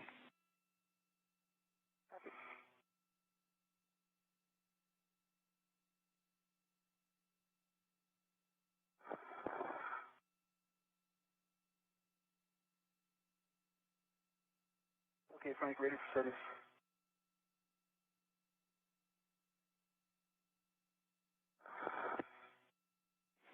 Okay, Mike, you'll be driving Mike 16 to torque. We anticipate 20 additional turns for a total of 24 turns. Okay, Mike 16. Kate Rubens wrapping up her efforts for stowing the portable foot restraint. It needs to be in a certain configuration to make sure it is in a proper stowed position. Again, it'll be retrieved next spacewalk. It's just in a location that's close and can be easily retrieved for the spacewalk on Friday. In the meantime, Glover, this is the helmet camera view from Victor Glover. You can see the translucent number 20 on the bottom right. He is wrapping up the installation, the construction rather, of the upper triangle, working on those last 2 bolts to secure it together. Once it is fully constructed, Rubens is scheduled to go ahead and help him out, gather some wire ties, and temporarily stow it next to the work site here. It will not be installed on the mast canister today. It'll just be in a temporary stowed position, just wired down and making sure it is secure before they go ahead and wrap up today's spacewalk. And Kate? Green light, 18.3 on the floor. Copy, 18.3. Did you say 15 turns, Mike? 20 turns. I'm having trouble getting it engaged at any clocking, Frank.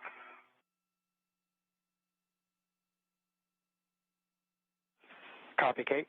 We're checking.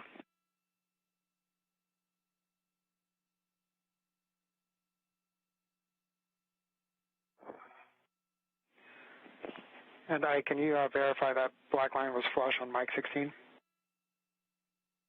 Black line flush. Sometimes the locking collar is sticky. Will it rotate to black on black, Kate?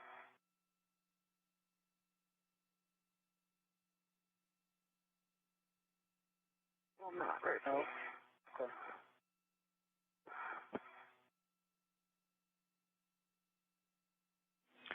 All right, Mike, that torque is good, or that bolt is good to go.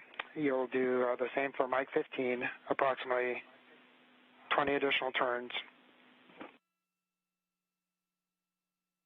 Good work.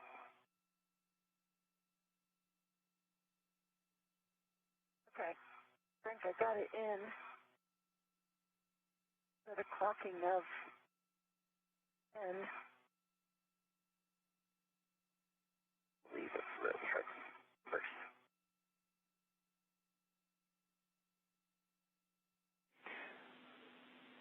And Kate, can you repeat last? You said you were able to get it in with a clocking of what? Clocking, I think it's 10 is pointing towards the IEA. And I've got locks, black on black, big pull and twist test.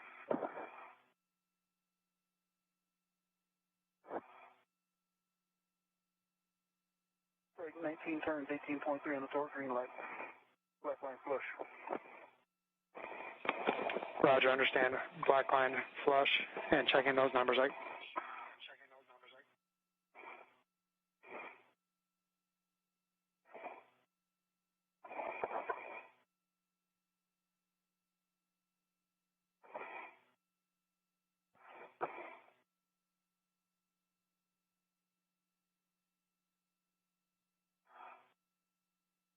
Frank, I can confirm for you that the ingress aid is folded down and locked.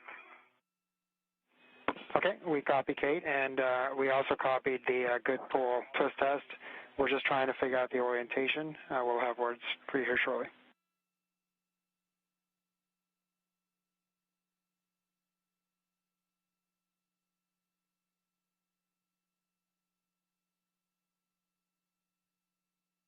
And Kate, we're going to have you hold in your current position. We're about 5 minutes away from a day pass, and we're hoping that that's going to be able to help as far as situational awareness for the team. Copy.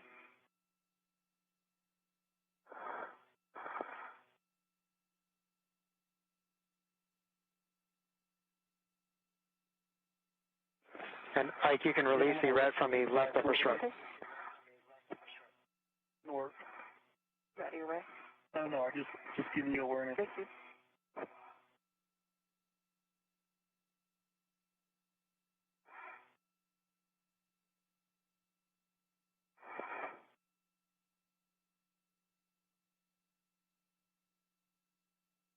That's upper strut red is after the bag.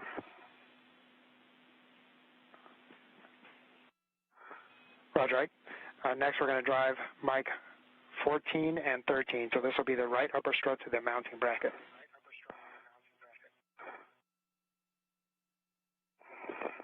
Bravo 3D, clockwise to right. Bravo 3, clockwise 2. Affirmative. Standing right this west.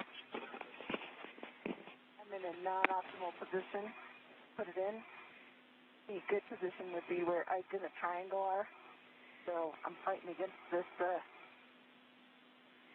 frame here. And I think you probably leave it in at 10 and close it later when I can get in a better position. Okay, Kate, that sounds like a good plan. So we'll just have you follow your translation back around, your translation path back around the IEA and to the inboard aspect of the bag. Next, Ike.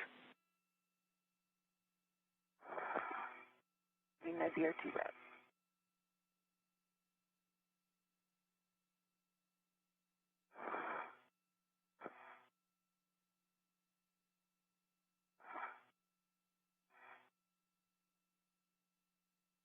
Rubens and Glover side by side working on two different tasks. Glover, you see from helmet camera number 20 here, is driving those final bolts. He did install 2 of the 3 sides of this triangle, just working on the bolts on that final side. In the meantime, Rubens is trying to get a good configuration to secure that portable foot restraint to its worksite interface location, temporary stowed position, so it's easily accessible next spacewalk. On the torque, 14, black line push. Copy 19 turns, 18.4 green light, black line flush. And you can push to Mike 13, same settings. Good work.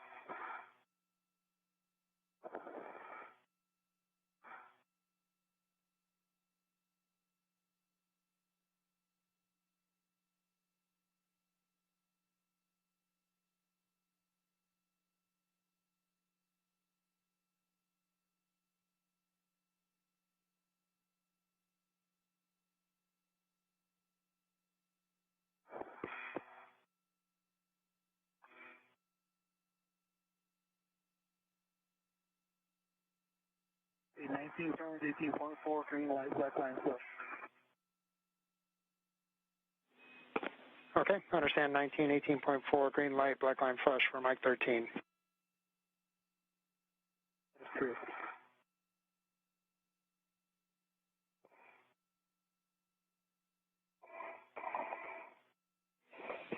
Okay, Ike, Those are both 2 good bolts. Mike 13 and Mike 14 are both 2 good bolts.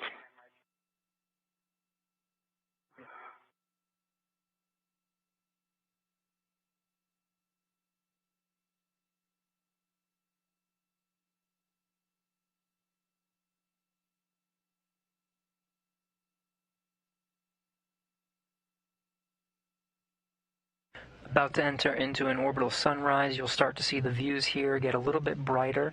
We can see some of the work that Glover has been doing to construct this triangle. That sun should illuminate his work a little bit better.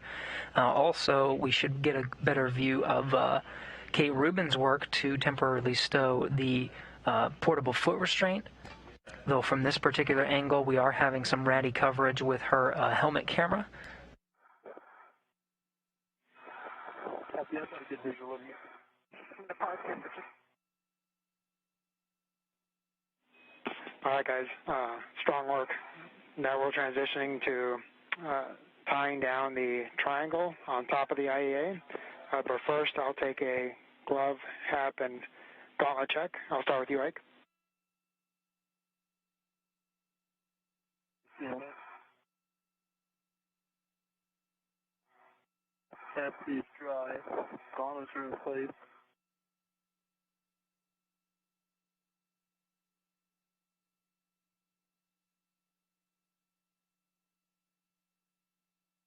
The red glove looks good.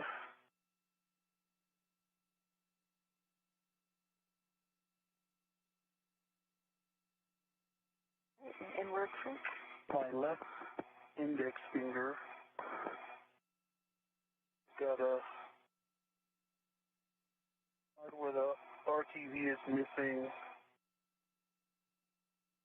I need to get some better light on it. It's a weird lighting right now.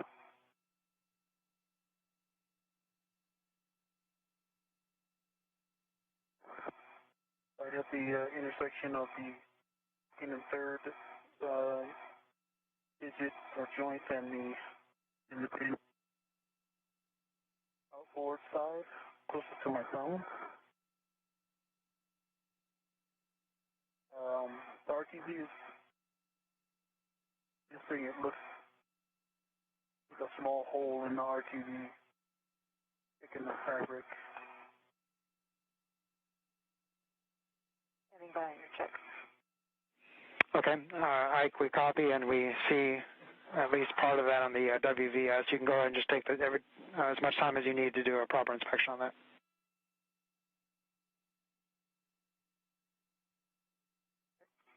If you're with us. So, Craig, I can't tell if there's a hole in the fabric or if that's just the fabric, the weave of the fabric. I'm thinking it's the weave of the fabric.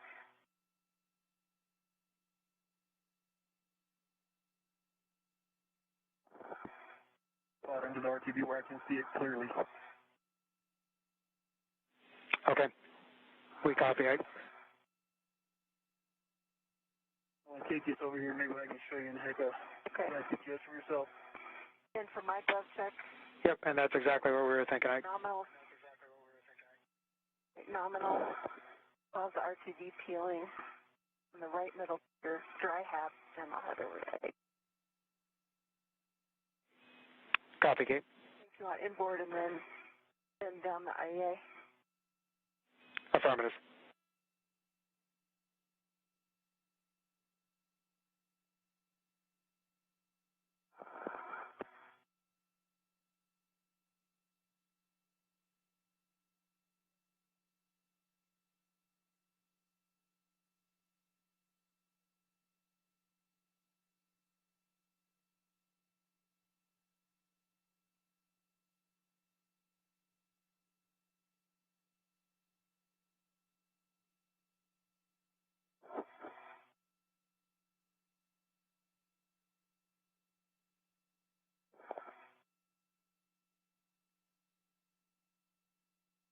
Frank, are we going to use a long duration pattern tether on this?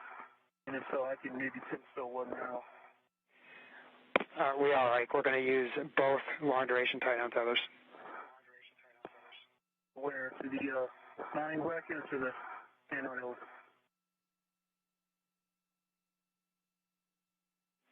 Yep, and correction, we're actually going to use 3 long-duration tie-downs.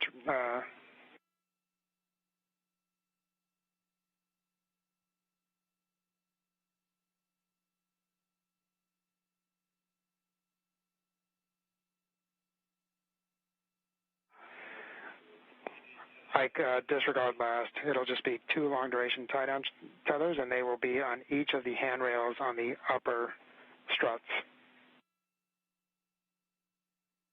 Oh, copy. I am to your left. Copy, see ya.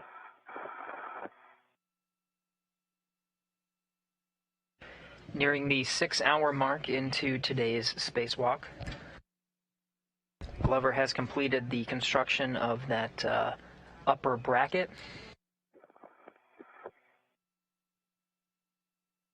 His next task will be to go ahead and secure that upper triangle to the truss of the International Space Station. It won't be installed on the mast canister for this spacewalk, but it will be easily accessible and already constructed, ready to go for the next spacewalk coming up March 5th.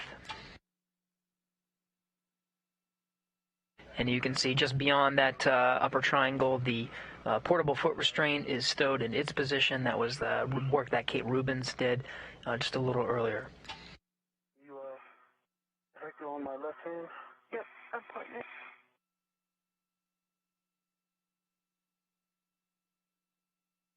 I don't know where they're moving to, so I'm just going to hold still. You just hold still and you. Should have a view. Can you confirm?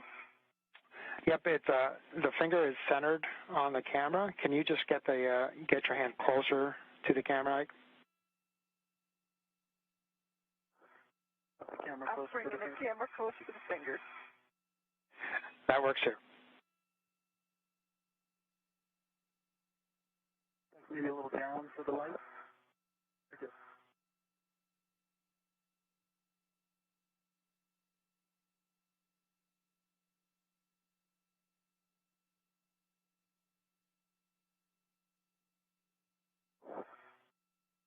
I think that's fabric. If you look at the bottom of that digit, you see some bigger spaces in the fabric. It just stands out because it's in that center of the hole in the RTV, gap in the RTV.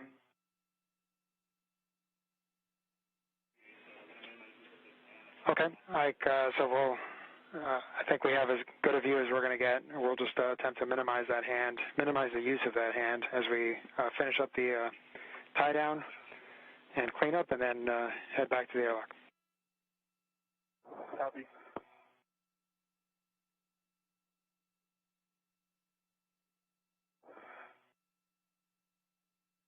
Engineers here in Mission Control Houston taking a look at Victor Glover's left glove. The upper triangle on top of the IEA. I'll kind of walk you in. The center pad is going to be facing outboard, and the bracket is going to be facing inboard with the hooks pointing up.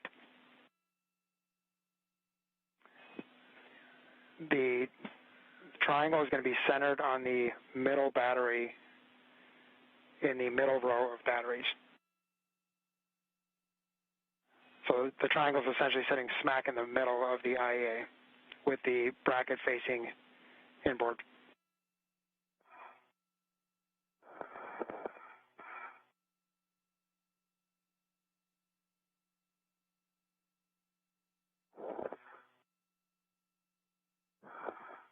Okay, copy. So that triangle will essentially sit right on top of the lithium-ion batteries that make up the interface of the electronics assembly that they're referencing. This is pretty close to the work site for the next spacewalk. They have the proper configuration. And they'll just, the next step will be to just tie it down. The bag, that should get us all the way to the center of the IEA.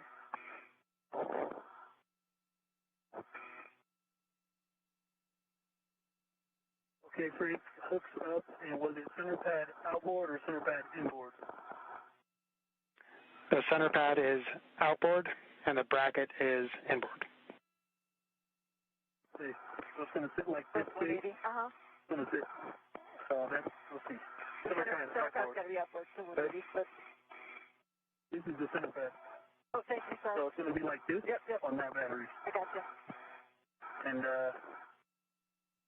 see, I can go over there. Let's see. Where are we going to hook it? Yep, so Ike, your description was correct. And on the side nearest to you, so on the forward aspect, it'll be on handrail 5353. And on the aft aspect, it'll be on the opposite handrail 5306. We've got a 5355, not 53. Where, can you tell us where that 5353 might be?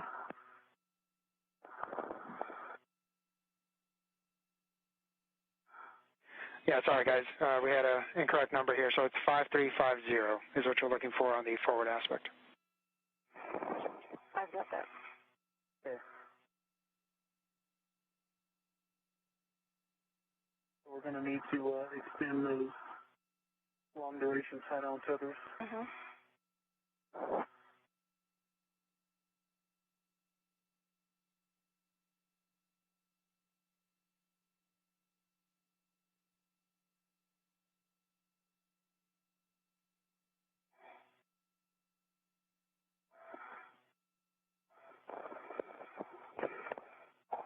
On 5350, do you have a preference for outboard or inboard stanchion, the line bus? No preference, Kate. All right. Thank you. Am I folding up the bag on the 2 Bravo side?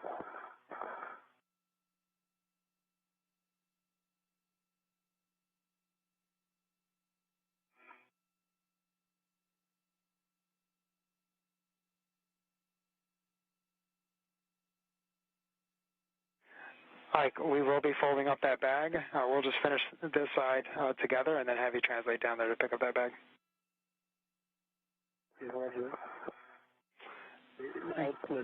Guys, we have a handover in about 10 seconds. I'll see you on the other side.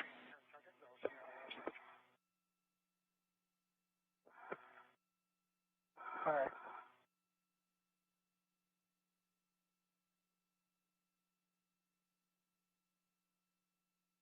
Once again, another handover of some of the video coming down from the International Space Station.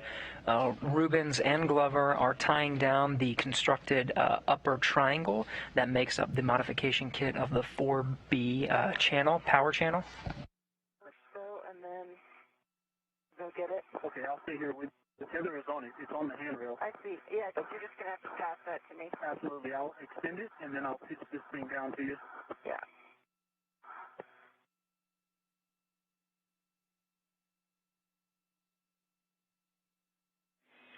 And guys, I'm back with you. On the opposite, on the aft side of the IEA, you'll be looking for handrail 5349. Copy 5349 on the opposite side of the IEA. I'm headed there. Mike's going to hand it to me across the IEA. Copy, Kate.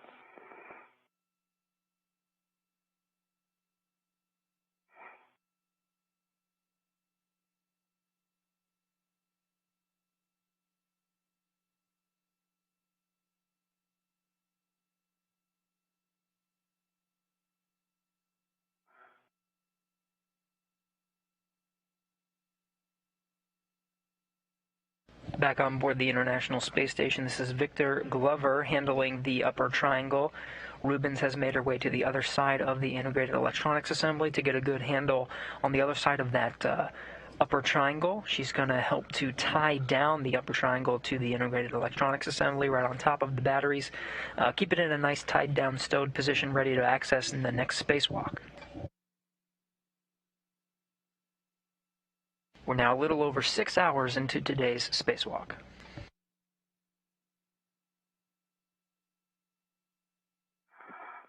This was not as easy to extend.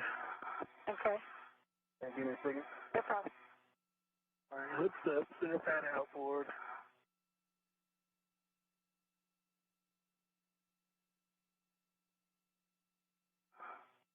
I only got about a foot and a half of it out. I'll get the rest. Actually, that might be fine. It looks like you've got plenty. For now.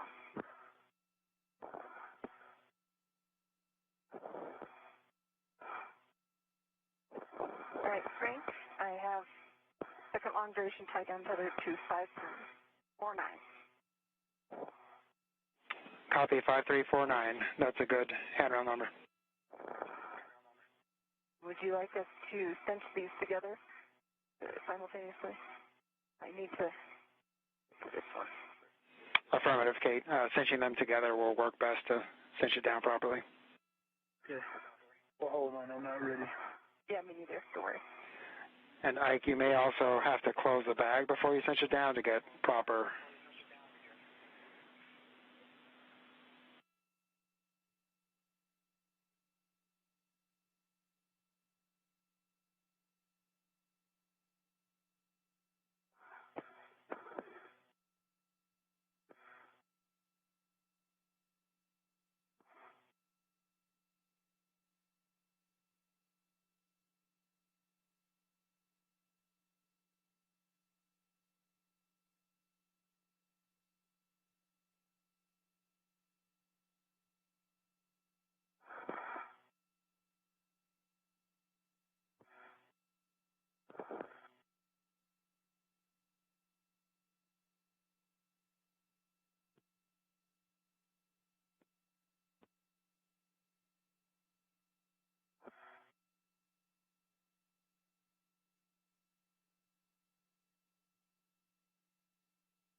Wrap around your left foot.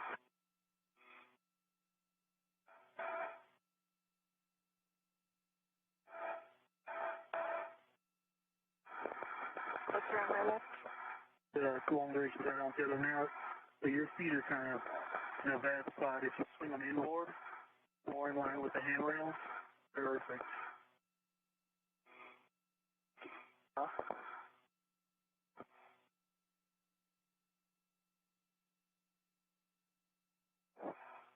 Okay, I've got the strap in hand and we're in a good orientation. Okay. When you're ready to cinch, I'm ready to cinch. I am as well. Let's go Hey. slow. Ike, before you guys cinch down, we will need that bag closed, and so you have the best essay there, whether you need to do that before or after you cinch down.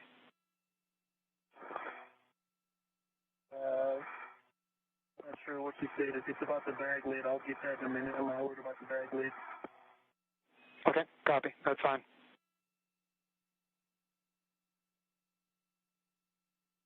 Okay, we got a lot of sight. Yep. I'm going to pull it evenly. A bit more. Are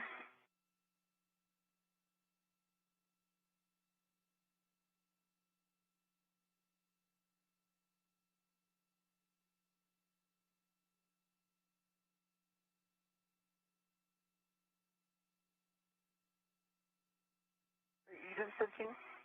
Say again? Are you done? I don't know. How tight do we want it? Well, I think if we go at the same time, you can get it down pretty tight. I mean, just go until we can't pull. Yeah. Pretty good now. I've also got to be able to close the buckle. I don't think we want to.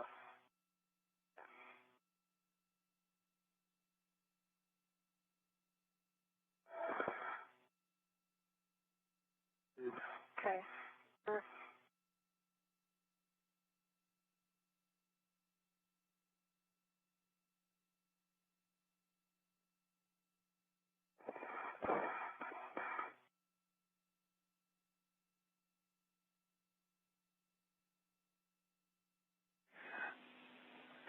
Hey, Kate, from what we're seeing on the HECA, it looks like the strap might have come out of the alignment on the top metal there, on the bottom side of the buckle. you'll have to feed that strap. Mine did too.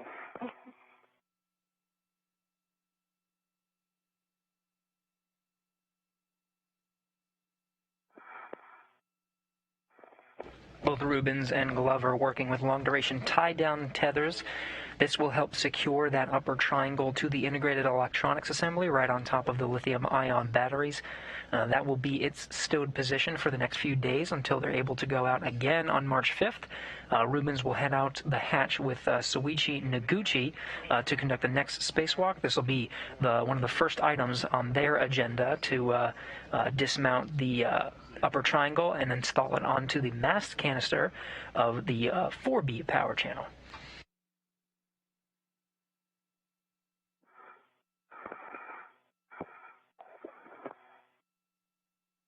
Nice job. Good hand dexterity there.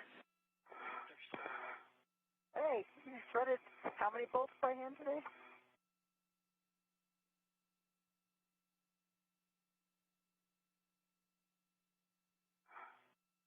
All right, guys, so while you're working on that, just want to let you know we are at 6 hours and 11 minutes of PET. EV2 battery is still the limiting consumable at 7 hours and 52 minutes. And again, the plan is here to close 4B, pick up the bag at 2B, and then head back and ingress. Copy. All right, for this tether, do you need it MLI over the buckle? Do you need any of the strap in?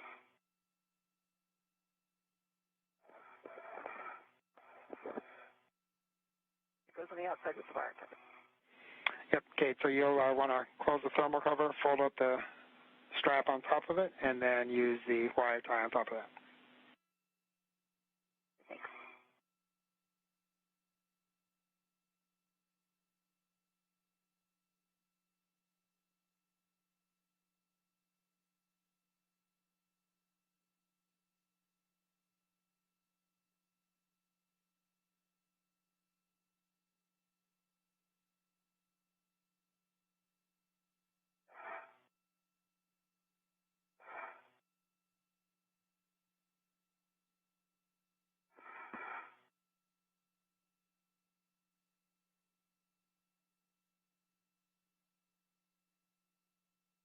So again, securing the upper triangle to the integrated electronics assembly.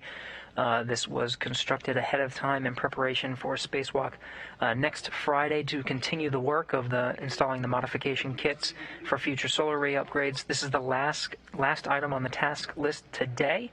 After this, they'll clean up their work site on the 4B channel, wrap around to the other side on the 2B channel where they spent most of their time today, pick up the strut bag that carried the struts needed to install the modification kit. They'll pick that up and bring it back to the airlock to complete today's spacewalk. Now 6 hours, 13 minutes into today's spacewalk.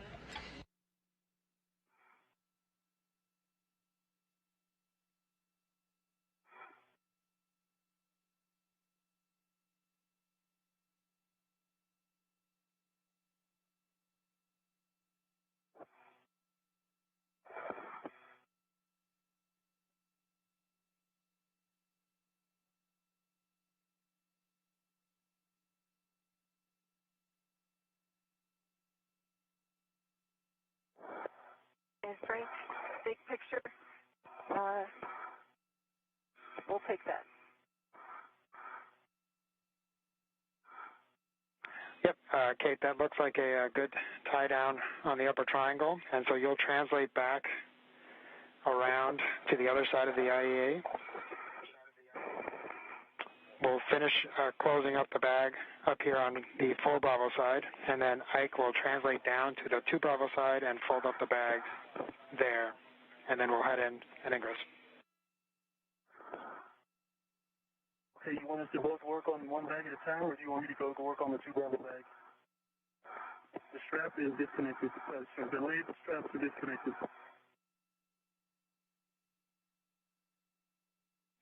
It's your preference at this point, Ike, but yeah, we think, Kate, if you're okay with it, finish closing up this bag. I can head down and start folding up the other bag. You do that? Yep. Okay. See you shortly.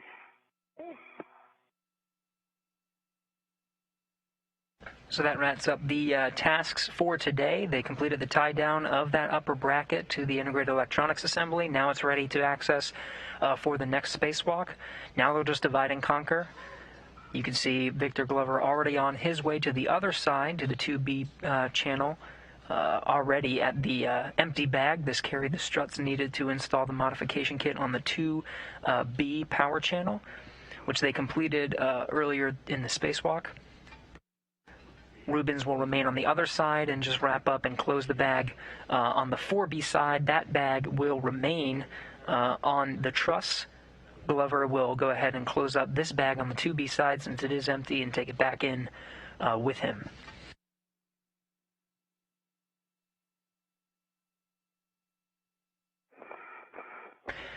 The modification kit on the 2B power channel is in a good configuration. They may go back and just take a look at some of the bolts on a later spacewalk, but for now it's in a good configuration, can handle the loads given on the space station with attitude control and all of that.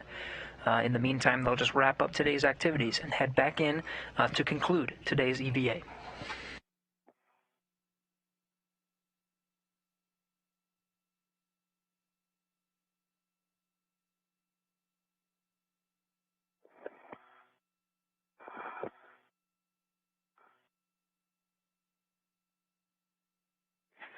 And Ike, just for your essay, PGT number 8 should be in bag number 2. We just want to make sure that that's off before it gets stowed. Copy. It is OFF. Ship bag 2. Copy off.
And Ike, as you're closing up the 2 Bravo bag, we got a really good inventory through here WVS, but we only see 1 camera. Just want to verify you see 2 cameras. Camera zeros on the opposite side of the one you can see. Okay, copy. Understand. Thanks.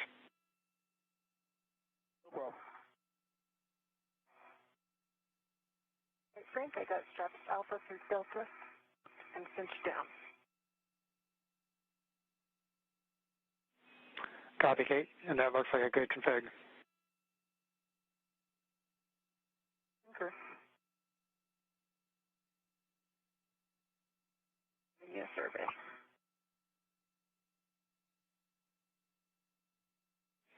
Okay, and so Kate, that looks like a good config on the 4 Bravo bag. You can head back towards your green hook.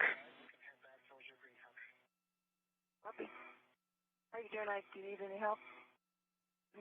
That's all the help you want to give, but go ahead, be the green hook, and I'll be behind you shortly. Okay.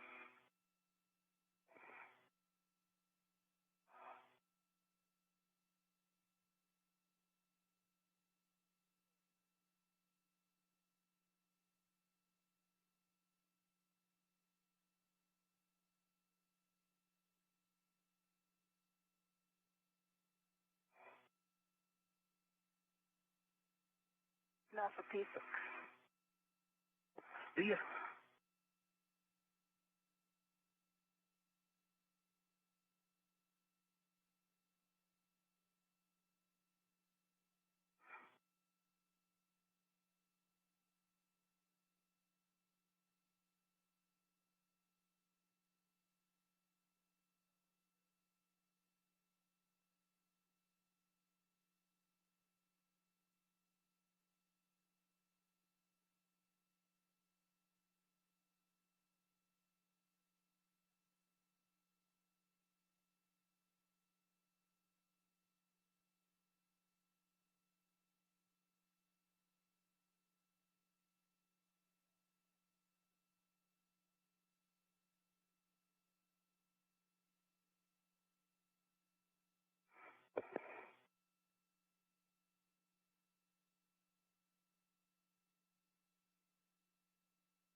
So a quick recap: the astronauts are completing their tasks for today. You see from the helmet camera of Victor Glover. What we were seeing, your space bag folding skills are pretty solid. Thank you, sir. This is the empty bag that carried out the struts where he and NASA astronaut Kate Rubins constructed the modification kit on the 2B power channel. He's going to take that empty bag back with him to the airlock. Rubins is already on her way. She checked out the portable foot restraint, looked good in a good configuration. The bag was all closed with all the tools that they'll need for the next spacewalk. Now they're just going to go ahead and head back to the airlock and conclude today's spacewalk. Slightly outboard and wait for Ike. You'll be leading on the way back to the airlock. Okay. Copy. I will head later. I've got my safety tether pack reassembled.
Ike's green hook.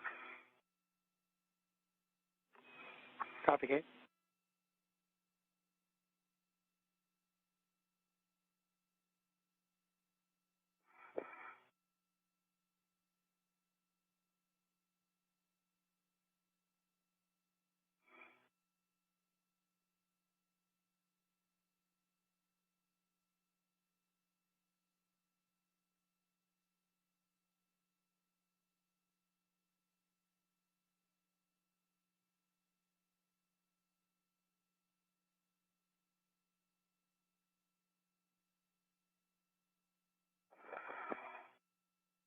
All right, fruit by the foot is done. I'm going to get this pumped up on my BOT and hit back. Looks good to us, Ike.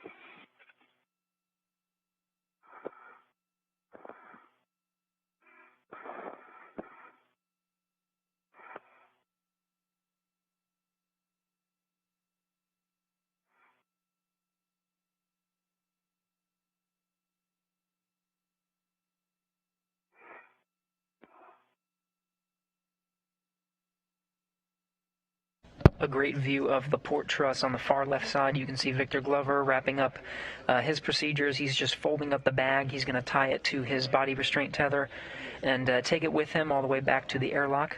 In the meantime, Kate Rubens, you see off to the right, she's in the suit with the red stripes. She's just hanging on, waiting for Victor Glover to finish up. She's already finished her tasks, making sure the foot restraint is secured, and as well as the triangle bracket, the upper triangle, secured to the International Space Station. Both of them have completed their tasks for today and are heading back to the airlock to wrap up today's activities. The two of them successfully installed a modification kit to the 2B power channel. You can see it on the mast canister over there on the far side, kind of where Victor Glover is. It's the white structure in front of the mast canister. That's the soda can looking structure at the base of the solar arrays. That modification kit will house a future solar array upgrade. IROSA solar arrays will be deployed from that modification kit. Right now, that modification kit is in a good configuration. Teams on the ground will assess to make sure it's good to go. They can also address it on a later spacewalk if needed. But the primary task for the next spacewalk on March 5th will be to duplicate the efforts that we saw today on the 2B power channel. They'll just do it on the other side, on the 4B power channel, sort of at the bottom left of your screen. You'll be heading to 5309 to retrieve your green hook.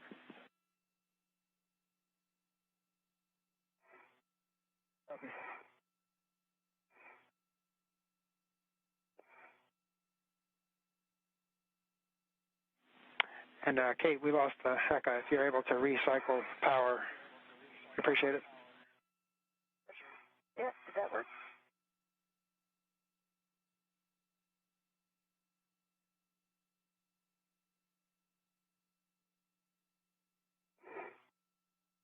Okay. Hey, I see you.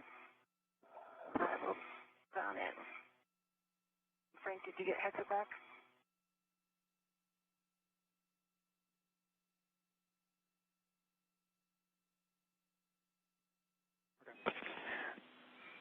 Okay, we copied and we're checking the config now. Okay. I'm going to head in or wait for Ike to put it back.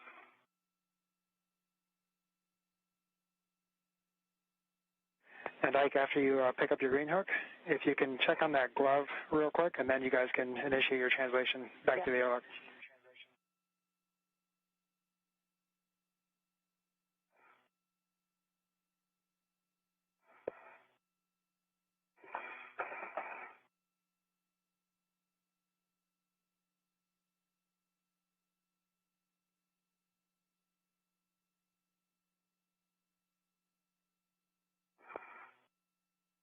All right, take the tag.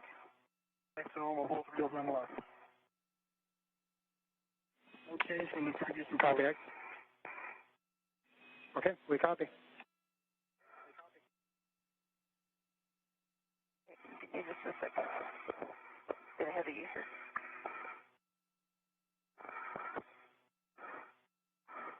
And with Just for your essay, we have about 10 minutes left on this day pass.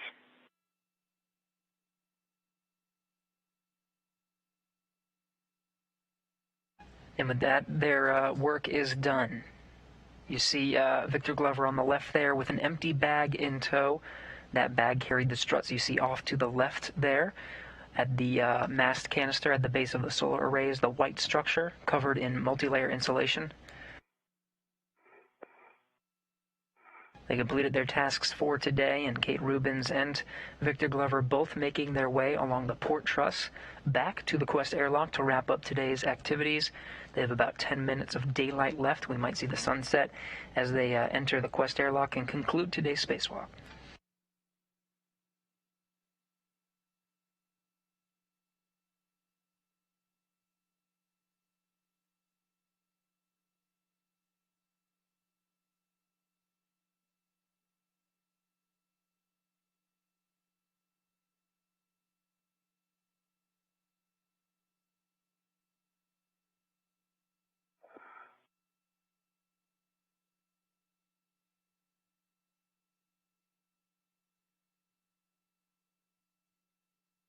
Rubins taking the lead as Glover trails back to the Quest airlock. The two spacewalking astronauts on the International Space Station are flying 270 statute miles over the South Atlantic Ocean, about to cross into an orbital nighttime.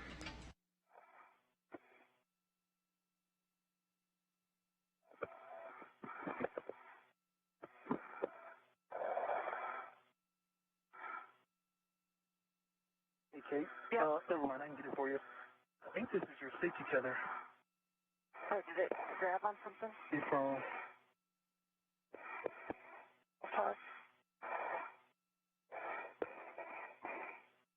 Okay, should we come back to you? Oh, no, I caught on my safety tether.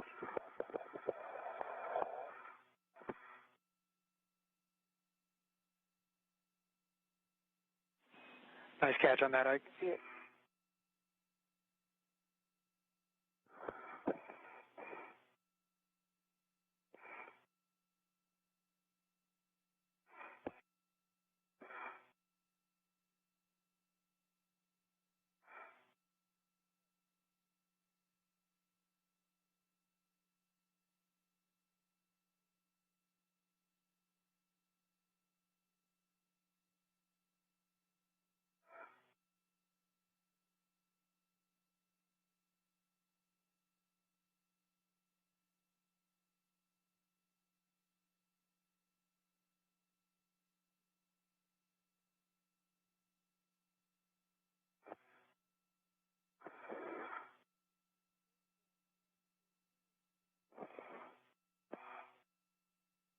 You got the brake pedals right?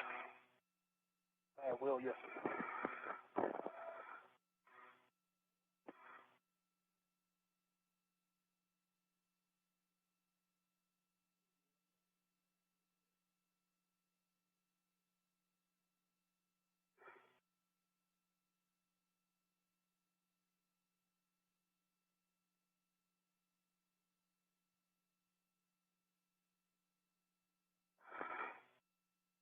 Okay, thanks. Crossing under the port seat cart. If you get on the inboard side, I'll hit those brakes twice. Okay, copy. Good words, Ike.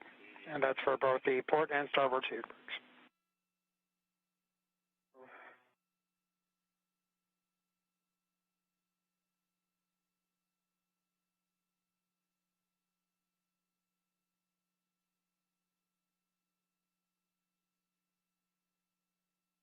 Big presses. And that works a lot better than in the pool.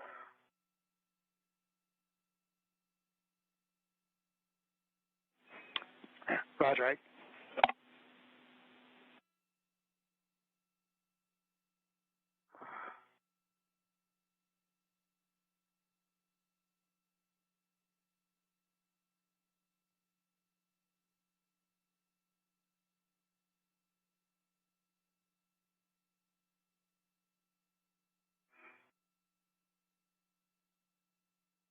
Right, inboard of the seat cart.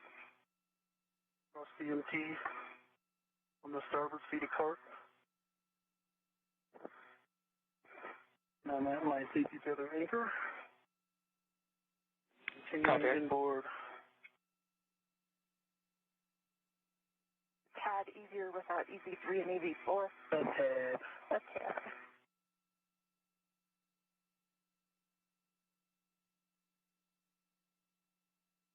Okay, and we see the cart brake pedal 1.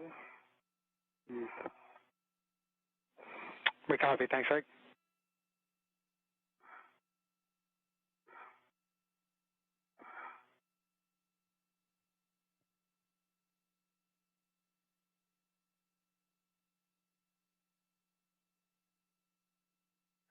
And Ike, before you head down the CETA spur, we want you to verify that both safety tethers are clear of the MT path. Copy.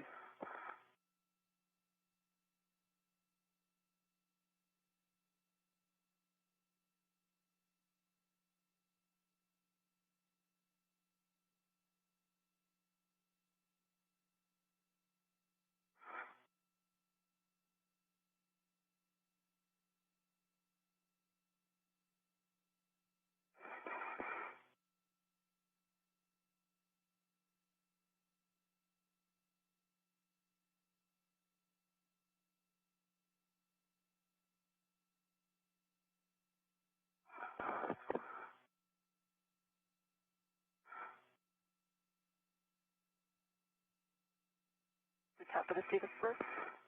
Visual.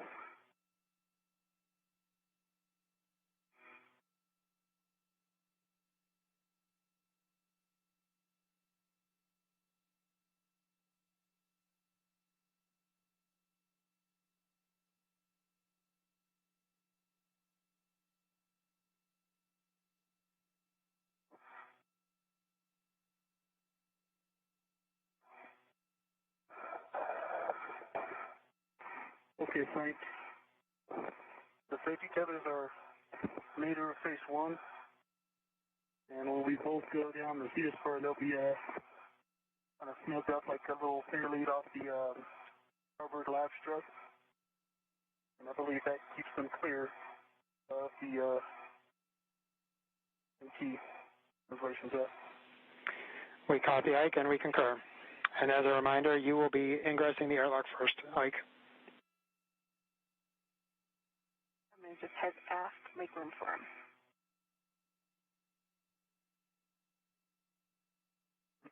Great views as the two astronauts make their way to the Quest airlock. You see on the right there, Rubens is already there. She's the suit with the red stripes.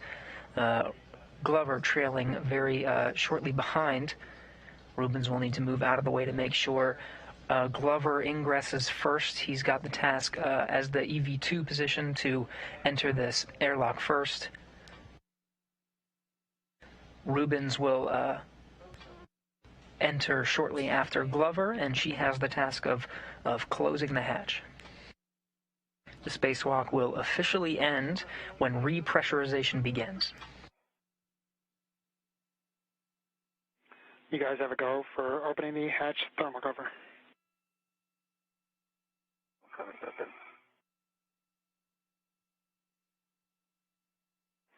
And Ike, you can stow the strut bag bundle on the large, small airlocklet.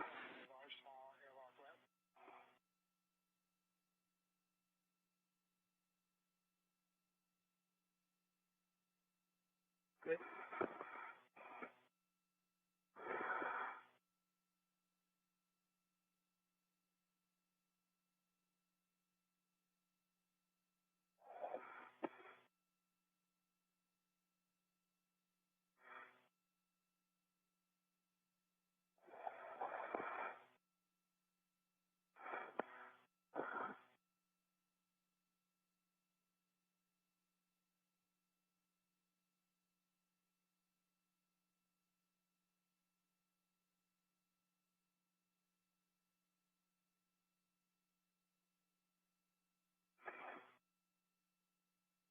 You ready to copy waste tethers? We're ready. On my left gearing extender. Tether, gate closed, slider locked, black on black. Into the second waste tether at the airlock. First one, gate closed, slider locked, black on black. Second, gate closed, slider locked, black on black. Airlock steering extender, gate closed, slider locked, black on black.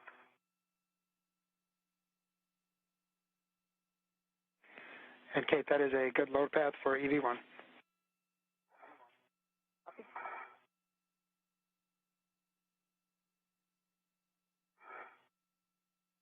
You see from the helmet camera of Victor Glover, as the EV2 position, it's his job to work on this interface.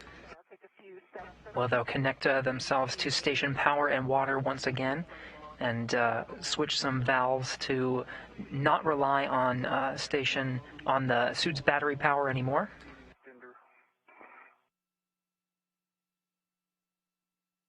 And the bag is on the airlock, correct, or small. Okay, that is a good config for you, Ike. Kate, you can turn off your HECA and verify green LED is off. Sorry, should have read you that while Ike was still available. I got a mirror. All right, HECA's off. Green LED is off.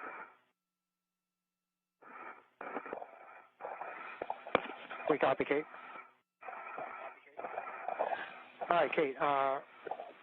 Once you get a go from Ike, you can move EV2 yellow hook to EV1 red reel. Okay, you have a go. I copy your go.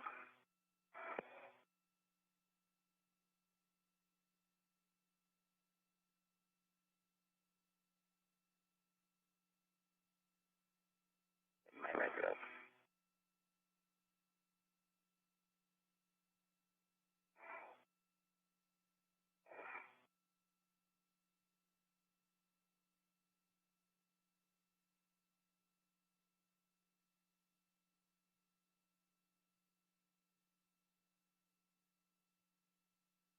Okay, I see my red reel.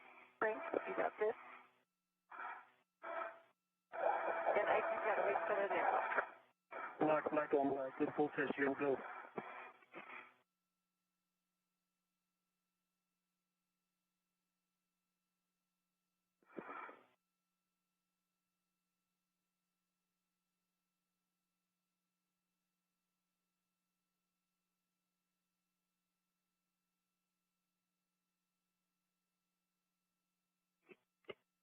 Hook.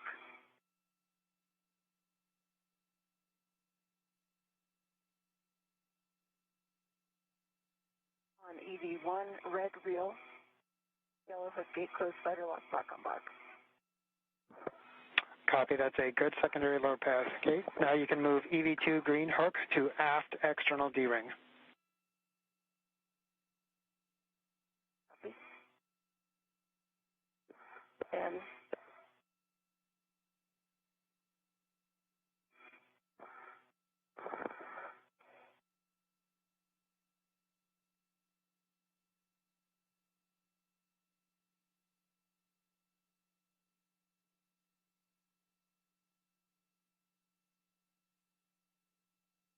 I guess I'm pulling you a little. It's okay. I can come back out a little if you need. And Kate, we're going to have a handover in about 10 seconds. So Ike's green hook will go to the aft external D-ring. Your green hook will go to the forward external D-ring. Copy.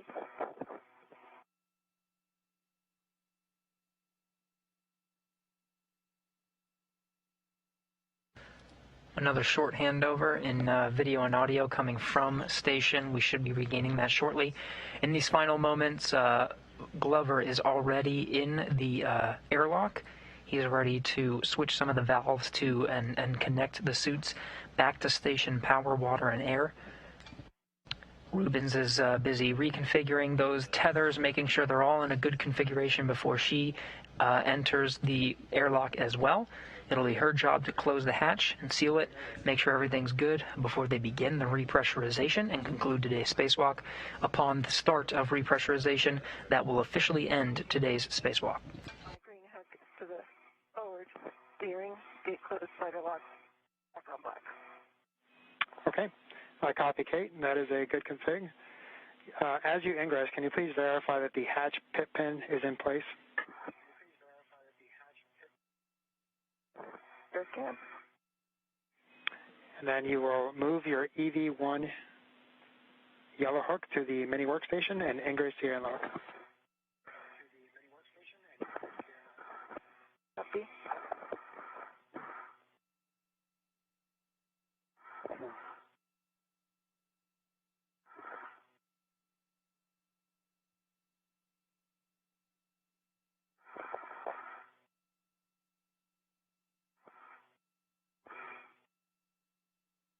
EV1 yellow hook going to my mini workstation. Copy.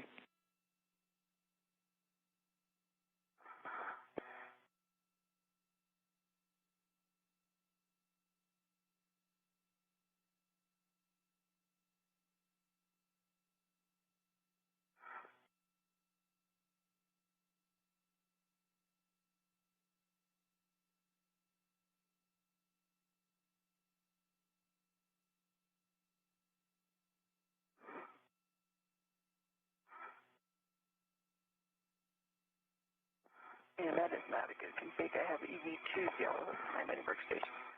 All right, can you just pause here, and I need a EV2 yellow hook. Just let it go to me. I'll take it. I've got a good safety chain, and I'll come in with my red reel. Okay. Yep, I've got it. So once you're good, you have to go to ingress. What? Sorry.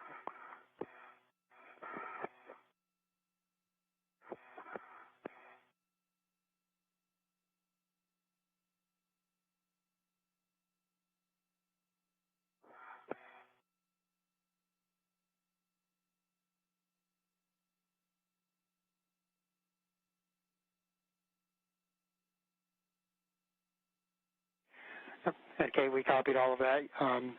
Good catch. You do have your own load path to the airlock, and so you still are in a good config.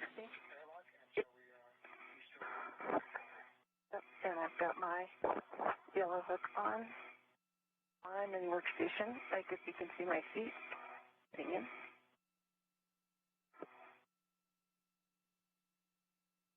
As the sun sets on the International Space Station, Kate Rubins entering the Quest airlock, getting ready to conclude today's spacewalk.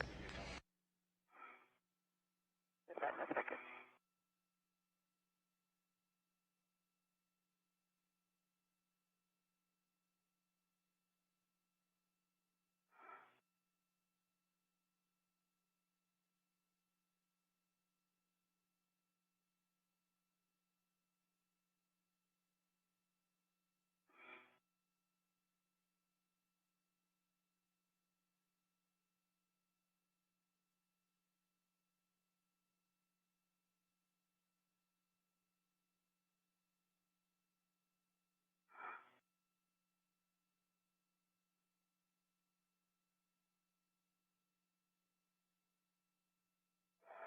And I can turn move my feet later. You're trying to move your feet later? Yeah. Okay. Okay. All right. I think I've got a good.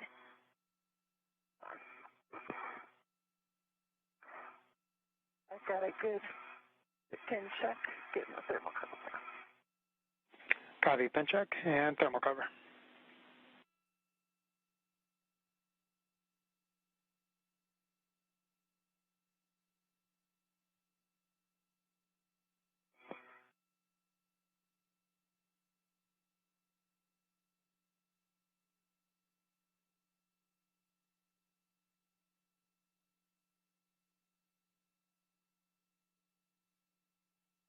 Okay, we see the thermal cover closed, and you can attach the Velcro strap. Negative. Not quite good.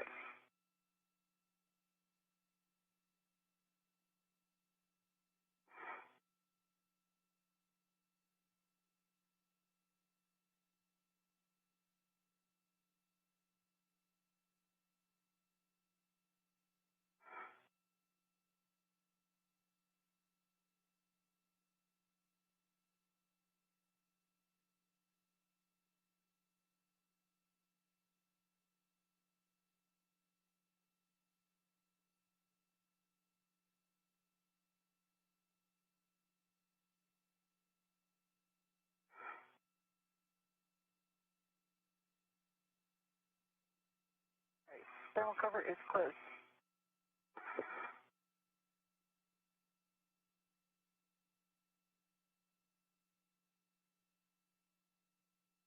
Ready for your next. Okay, for both of you, you will remove SUs from storage pouch, remove DCM covers and Velcro to DCM, and connect the SUs to your DCMs.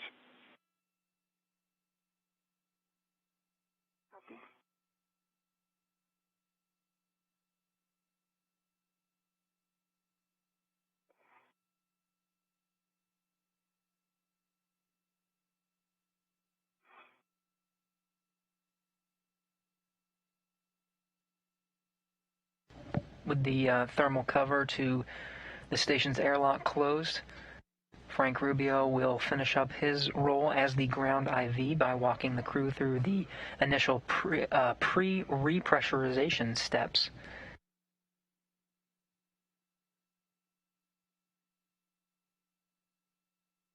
We'll do this until handing back over to Soichi Noguchi, who's standing by in the station's equipment airlock.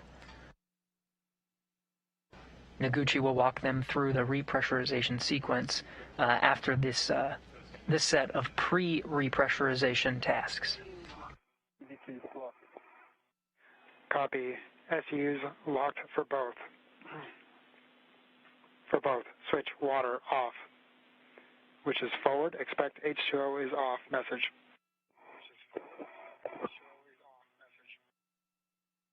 V1, water off. EV2. Okay, caution. Do not close hatch until EMU water off for 2 minutes. We started our timer. And Ike, for closing the hatch, I'm heading towards you. I don't know if you can see my feet. Need some more clearance.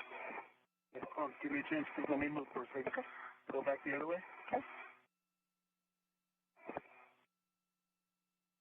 Okay, which way are you going to rotate your cliff? Because if I can avoid your cliff, there's plenty of room.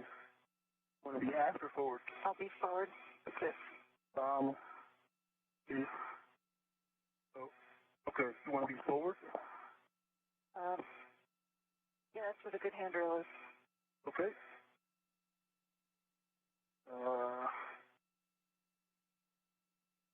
Are my feet out of the way?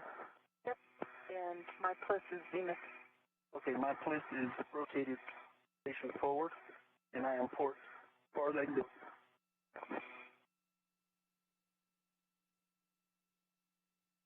That's good clearance.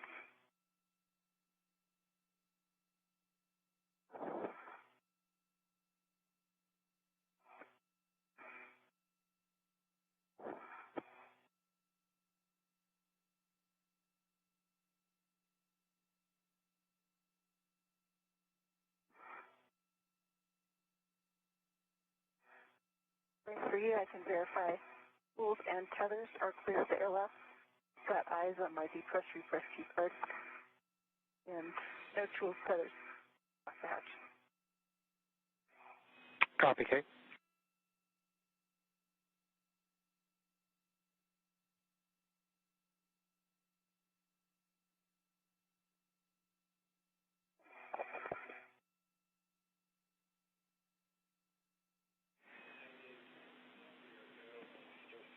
All right, Kate, 2 minutes is up. You have a go for closing and locking the hatch.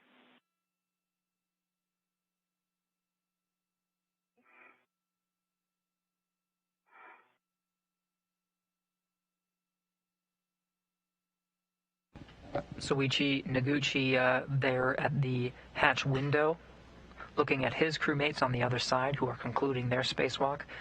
He'll take the lead as the suit IV, guiding them through the repressurization procedures and eventually opening the hatch and bringing them in the equipment lock to doff or take off their suits. You see Mike Hopkins in the foreground there, checking over some of the upcoming procedures. He'll be aiding Noguchi through some of these next tasks. Frank Rubio taking the lead as the repressurization tasks. He'll be handing over to Noguchi shortly.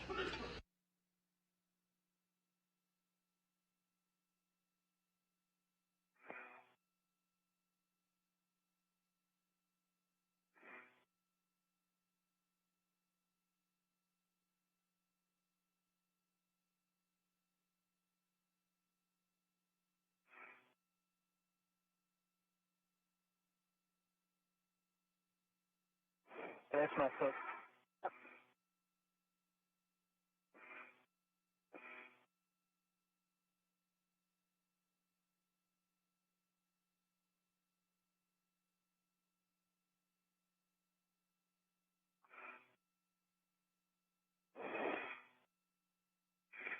Still getting a little bit of video from inside of the crew lock. This is Kate Rubens working through her procedures to close the hatch. There it goes.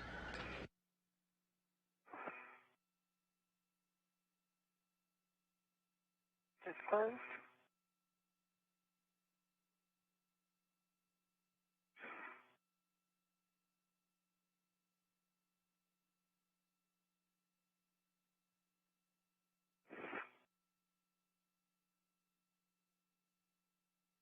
Can you move your feet up in this a little bit?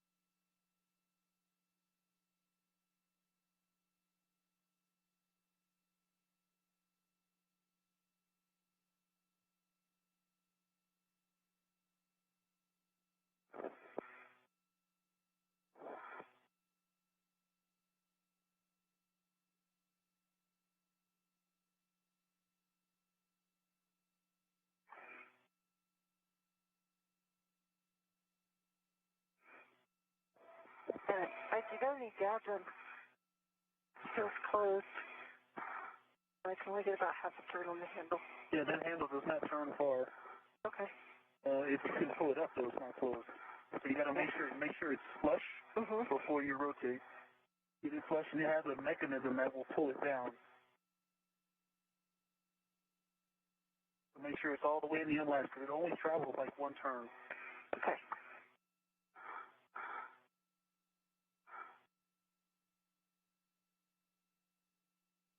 Much. Make sure it's flush, and then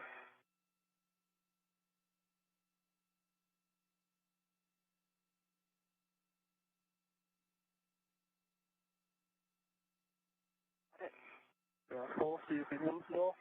If it's not, it won't move. It does not. Yeah, that's it. All right. And then watch the. Yep. Gotcha. Right, hatch is closed and much. Nice job.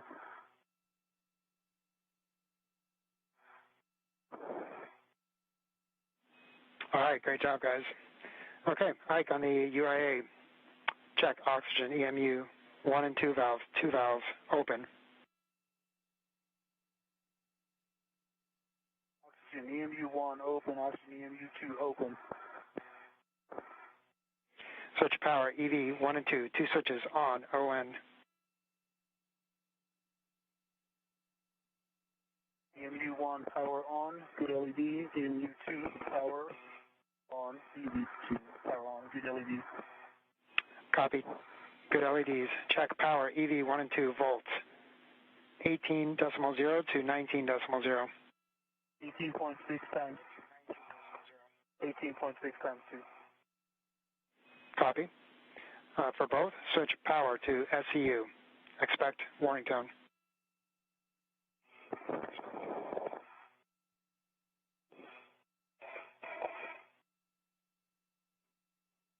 Or SCU.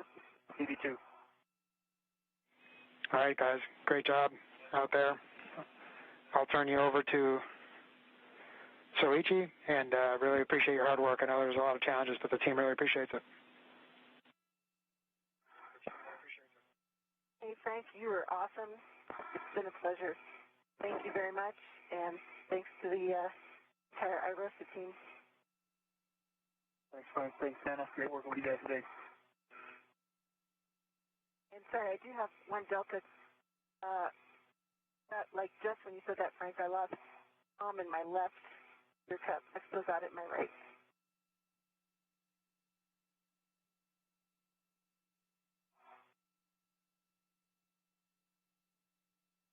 Copy. I can hear that, EV2. I hear you. And Frank, thanks for the great work. From here, Soichi will take over for crew of repress. Both EV1 and EV2, how do you hear me? Richie, I've got you loud and clear in my right ear. EV2 loud and clear. Okay, EV2, EV1, EV2, DCM, O2 act to press.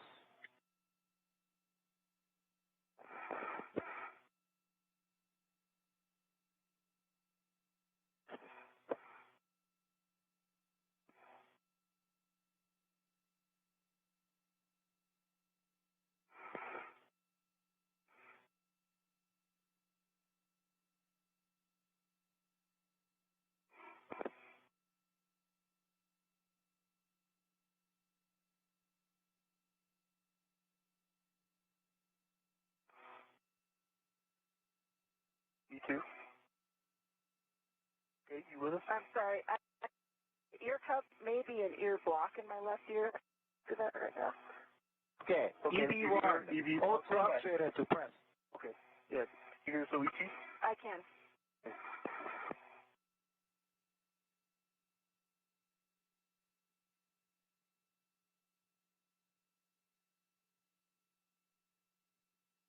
And that's in work. Okay.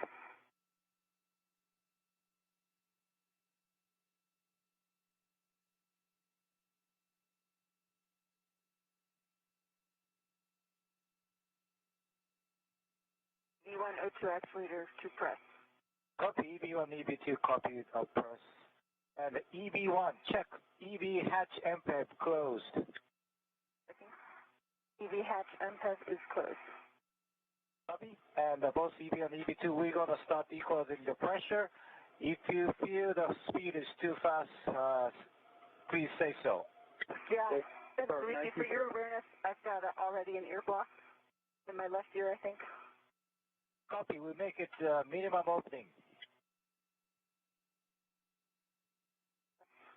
So I'm good with going ahead and bringing it up, and I'll tell you if there's an issue.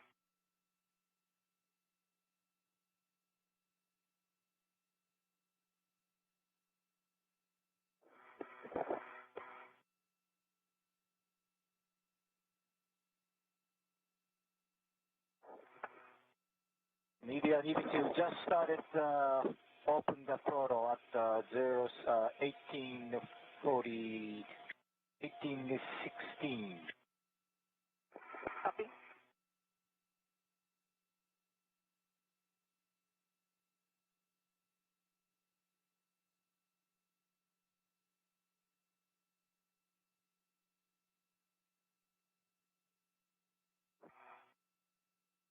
Switch has still got good variability in my left ear. Copy EV1.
Switch is actually feeling a little better with the increased pressure. We're going in the right direction.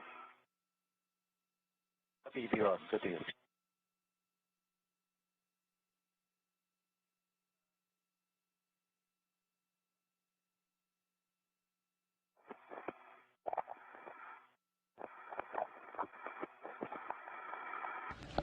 This is Mission Control Houston. We do have confirmation. Repressurization is underway. The clock stopped for today's spacewalk at 7 hours 4 minutes, concluding at 12:16 p.m. Central Time.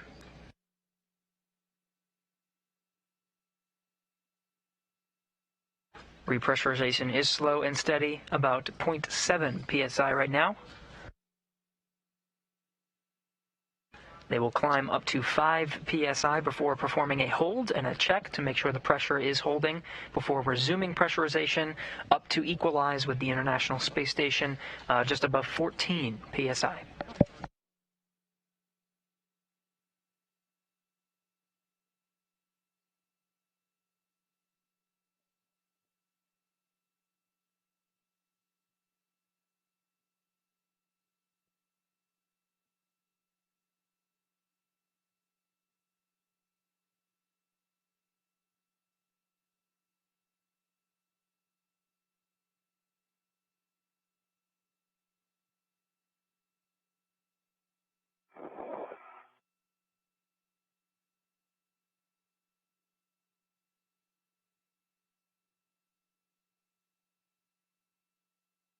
EV1, EV2, only if you're comfortable, I can increase the rate. How do you say? Go for a moderate increase. EV2. Good, how about EV2?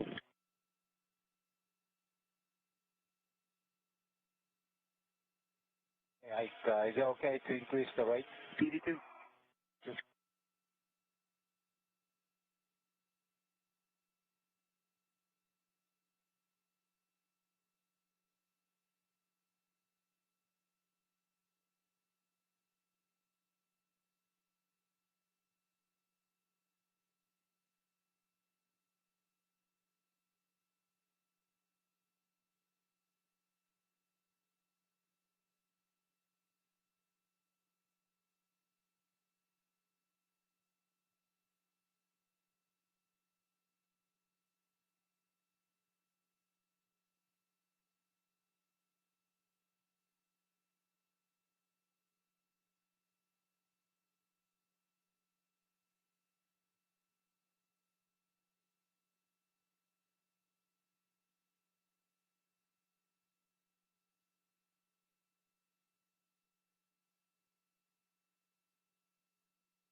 yeah, EV1, EV2 just past 2 psi. We're going to increase a little bit. Okay, no problem. It's okay. EV1 is good. EV2 is good. EV2. Next, we're doing good things from my airblocks. That's good.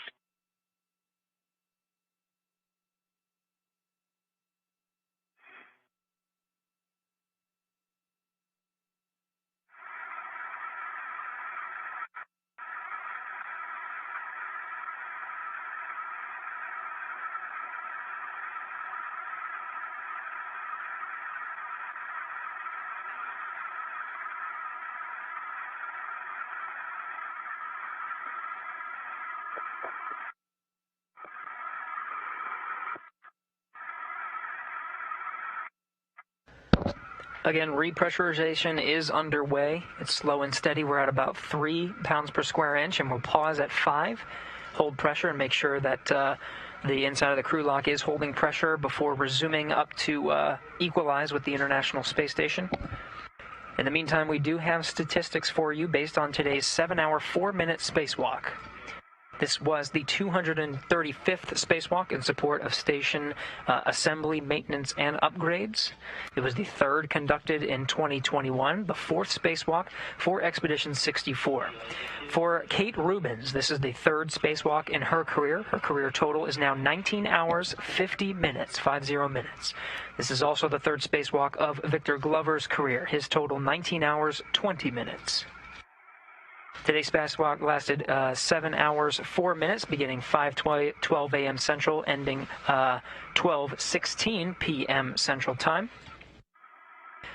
And the total spacewalking time for all 235 spacewalks aboard the International Space Station come out at 61 days, 4 hours, and 11 minutes. This was also the first time an HD camera was used on a spacewalk. Some of those views provided from the helmet camera of Kate Rubins. The new Heka camera, we'll be seeing those again in the near future. Also, the two spacewalking astronauts today, Kate Rubins and Victor Glover, are both part of the Artemis team. They're part of a crew of 18 astronauts selected to help pave the way for the next astronaut missions to and around the moon as part of the Artemis program.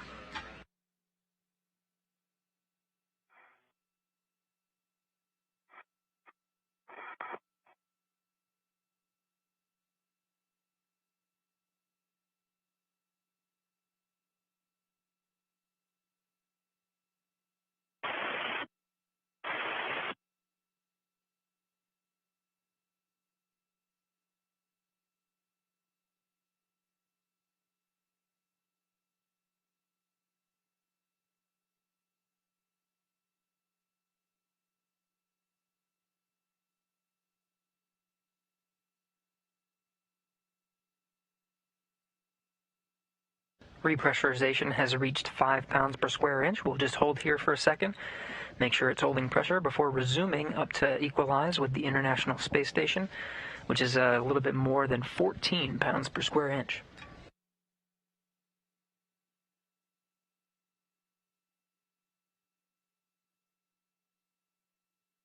We'll continue to provide coverage throughout the duration of this repressurization sequence. The hatch will open and we'll bring both of our astronauts inside, and we'll continue our coverage until they start doffing their suits, taking off their helmets and gloves, and concluding today's coverage of the EVA 71.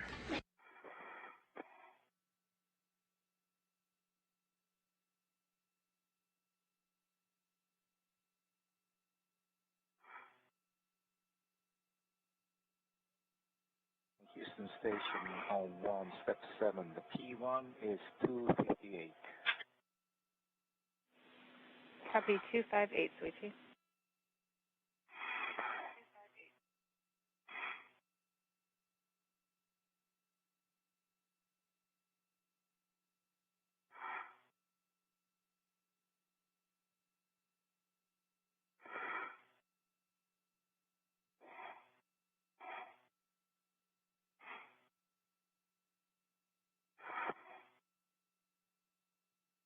Are we still going to ground? Yep. Are we still going from the crew lock down to the ground? You are still hot bike. Nana, good to hear your voice. Hey, Kate, great to hear yours, too. Nice job today. You guys crushed it. I was going to have Sweetie tell you hi for us if you were. Thanks, Nana. Houston Station on 1, step 7. P2 is also 258. We're going to proceed to step 8. We copy and concur.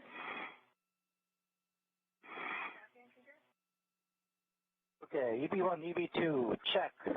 Glove heaters, OFF. EV1, OFF. B2. And EV2, check gloves for contamination. EV1, no contamination on gloves. EV2 negative. Okay, and there was warning. I assume there's no cough symptoms today? That's correct, no cough symptoms. Great. Next is action. EV1, EV2, call to act to IV. Mark.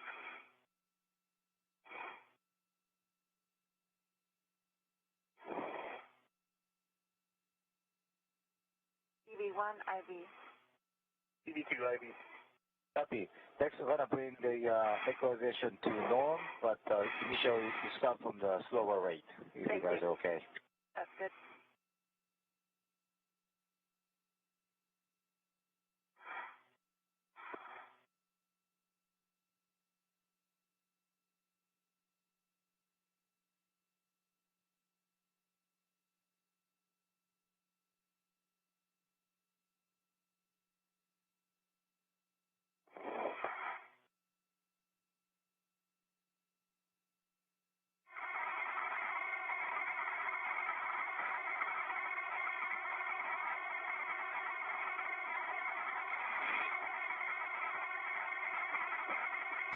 That sound you're hearing now is the resuming of repressurization. We had a good hold at 5 psi, did a leak check, and everything looked good. We're now resuming that repressurization back up to equalize with the International Space Station, just about above 14 psi. We're now passing 6.5 psi.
Repressurization still looking good. We're a little more than 12 psi at this point. We're heading just above 14.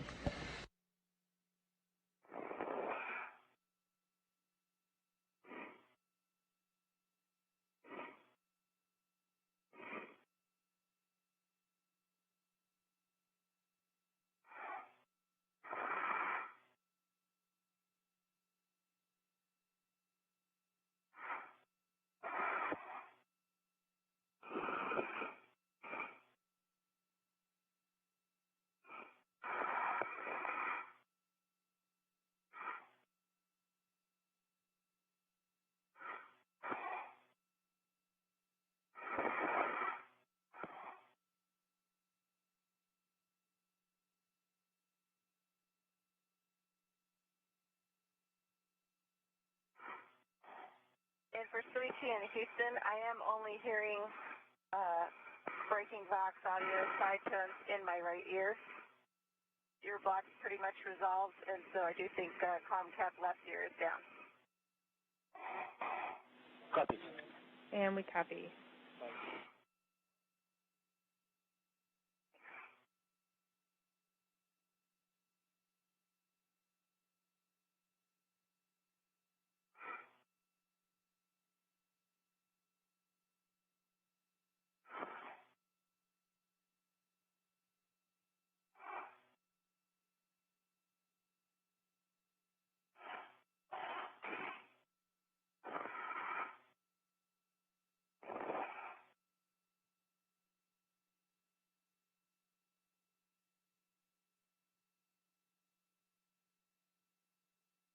And the EB1, EB2, let me know if you hear the alert tone for the DPDT close to 0.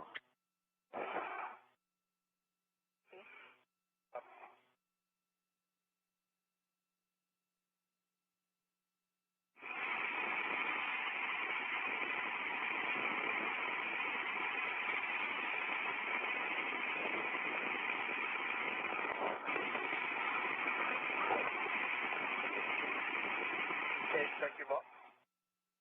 Sorry, Ike, say again? They're good. It was your broken box. Gotcha.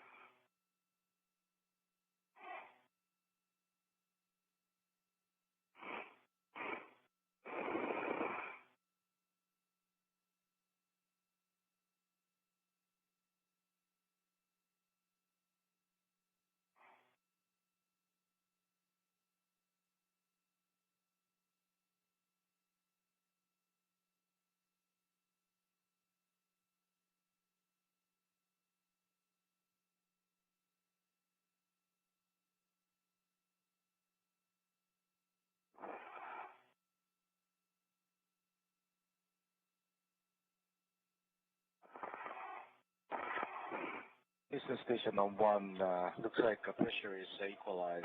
With your go, we will move on to the 1.240 SPDA. Copy, and we are go for that.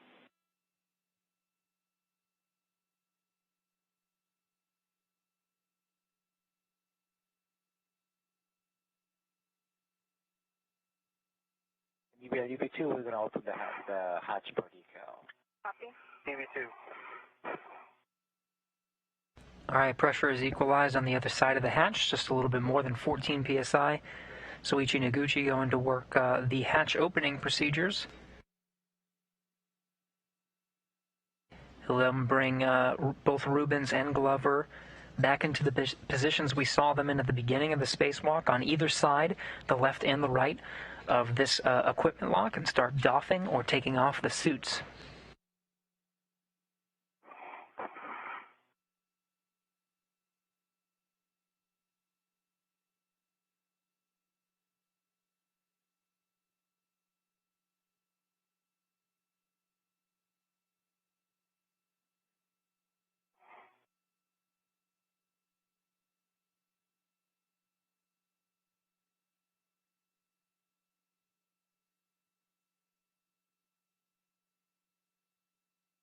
Another handover of our satellite coverage providing video feeds from the International Space Station.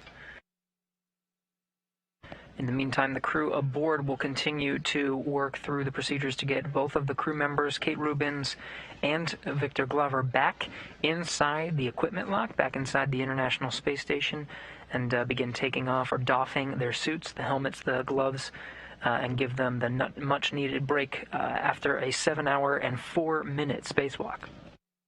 The teams that you're seeing here in the International Space Station Flight Control Room have been watching throughout the duration of today's spacewalk, coming in at the beginning of the Orbit 2 shift, led by Flight Director Marcos Flores.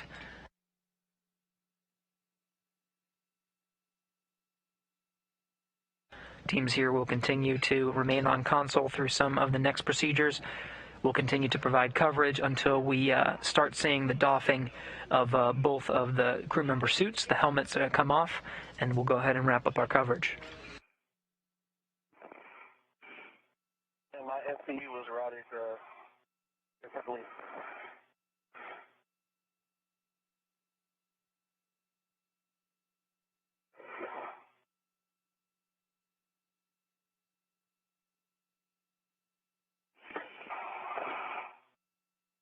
I think you may want to turn me that way.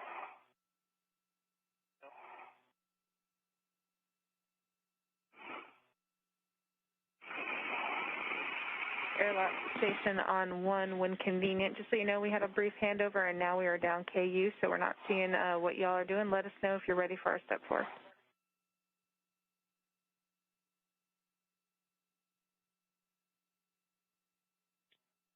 Yeah, Houston Station 1, please take care of a step 4. We are now moving into the safe slot. Can you see my FPU routing, what I was talking about? I can't tell which way it should go. Copy, Speaky. Okay.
Now we're gaining some of those views from the International Space Station. After a short handover, you can already see Victor Glover is already inside the equipment lock, and that safer unit, simplified aid for EVA rescue, is already off. On 1, no response required. The crew is no longer hot mic to the ground.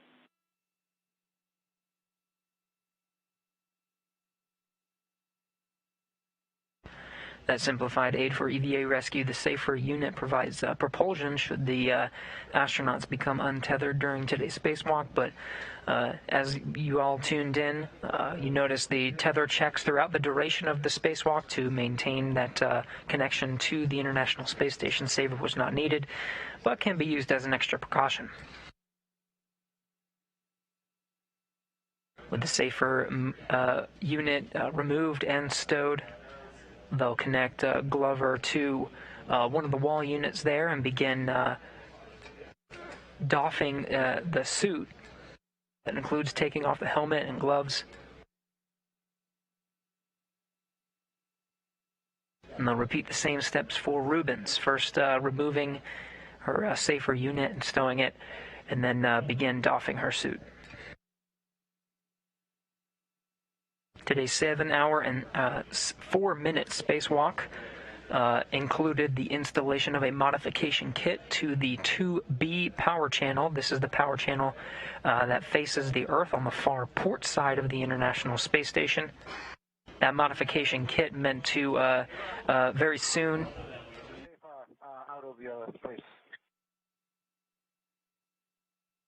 Noguchi just communicating to Rubens that his next steps will be to remove her safer unit. But of course, today's 7-hour, 4-minute spacewalk included the installation of that modification kit. It will eventually house solar arrays that'll be installed later this year on the 2 channels that our crew members worked on today. They, of course, completed the 2B power channel. They may readdress some components of that channel on later spacewalk, but the modification kit itself is structurally sound and in a safe configuration. The 4B power channel, they got started by building the first element of the modification kit, the upper triangle. This is the bracket that goes at the very top of the configuration towards the top of the mast canister that deployed the original solar arrays.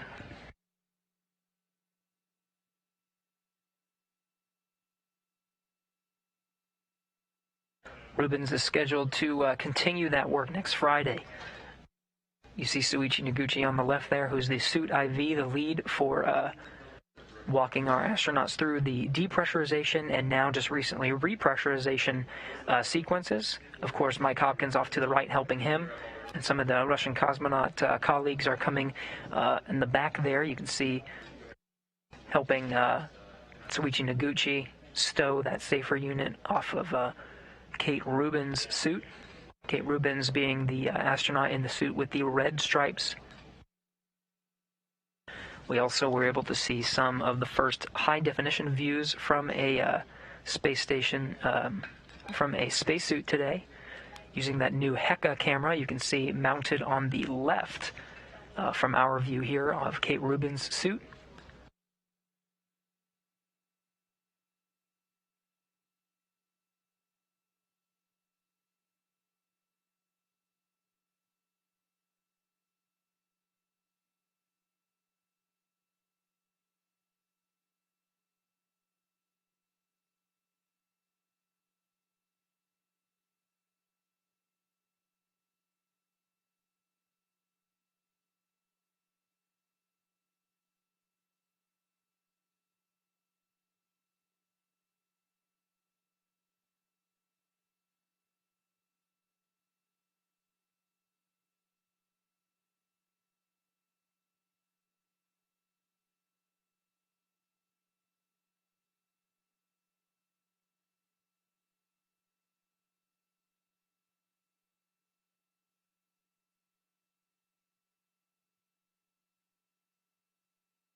Sergei Kudzverchkov coming into frame on the left there.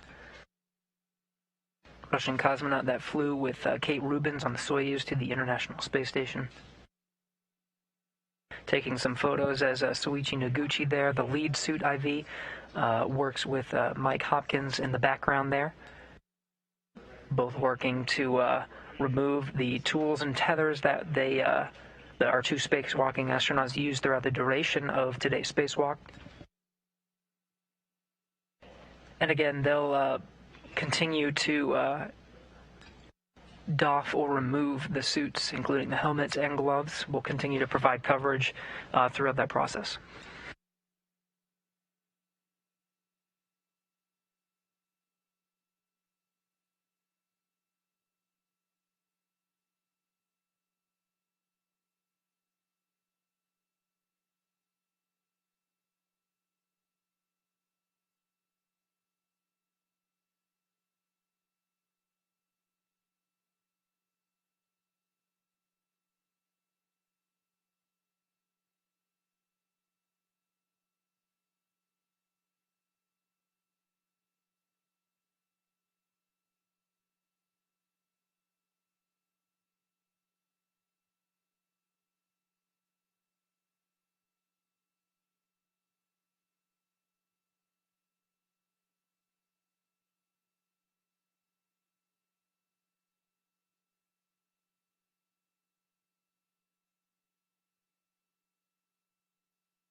I'm going to pop your watch.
Another handover between satellites, providing video from the International Space Station. You saw Victor Glover's helmet and gloves are off. Noguchi and Mike Hopkins will continue to work on Kate Rubins' suit, doing the same, removing her tethers and tools, and then eventually her helmet and gloves. After that, we'll conclude today's spacewalk coverage.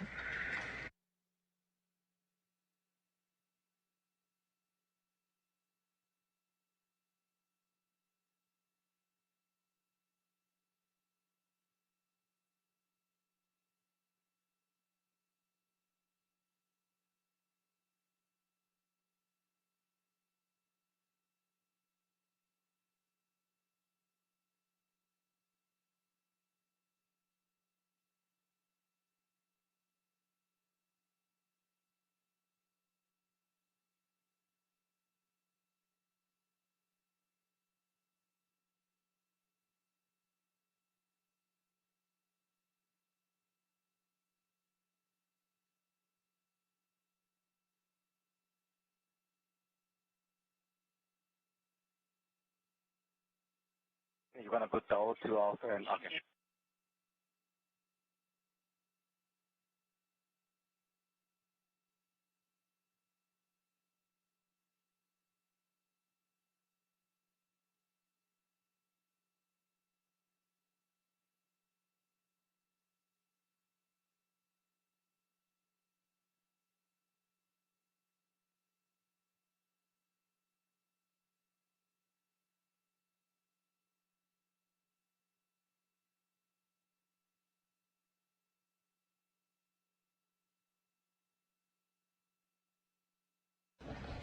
As we near the end of today's coverage of this spacewalk to install the first modification kit on one of the station's solar panels.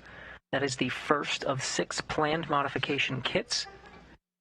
This is in preparation for some of the upcoming solar arrays. There will be a set of 6 arrays that will be mounted on in front of some of the existing arrays and simply augment the power and continue to provide power for the research and commercial activities planned aboard the International Space Station for years to come. Now, as we near the conclusion of our coverage, we do have more for you to tune into on NASA TV. Tomorrow, we will conduct a series of briefings to preview some of the upcoming activities for the next SpaceX crew rotation mission. This is NASA's SpaceX Crew 2 mission.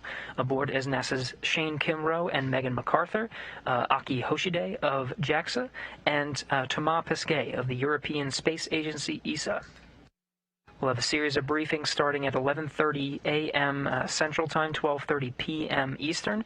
First is an overview of the Crew 2 mission with a few of our directors representing our various agencies as well as SpaceX. And then we'll have a chance to speak with that crew, Crew 2, at 2 p.m. Eastern Time, the Crew News Conference. Again, Shane Kimbrough, Megan MacArthur, Aki Hoshide, and Thomas Pesquet. We'll then have a series of round-robin interviews in the afternoon starting at 3:30 p.m. Eastern throughout the remainder of the day.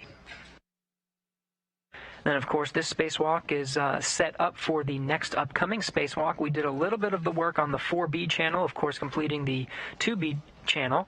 But we start at that upper triangle bracket, and Kate Rubins will go out the hatch and finish some of that work, this time with Soichi Noguchi, who's currently helping to remove the gloves and eventually the helmet of Kate Rubins.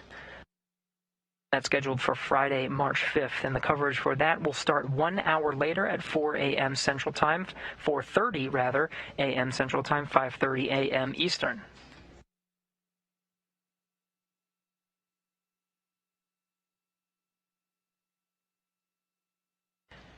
Now again, that will be to finish the installation of the modification kit.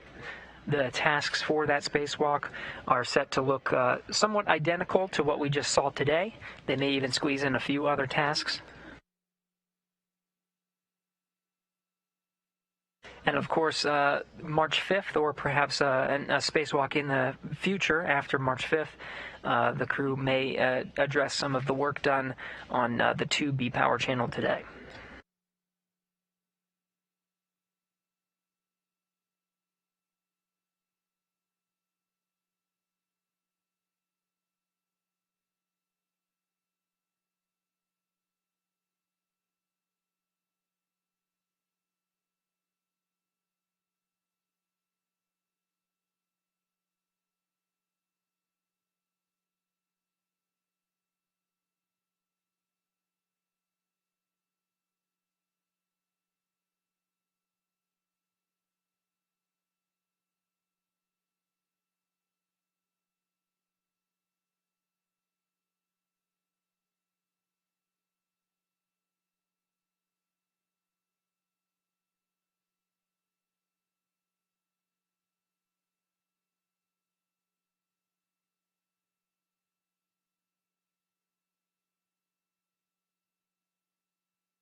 Soichi Noguchi and Mike Hopkins will continue to work with Victor Glover off to the left and Kate Rubins, who successfully conducted a 7-hour and 4-minute spacewalk today, installing the modification kit on the 2B power channel in preparation for some future upgrades. New solar arrays are coming to the International Space Station.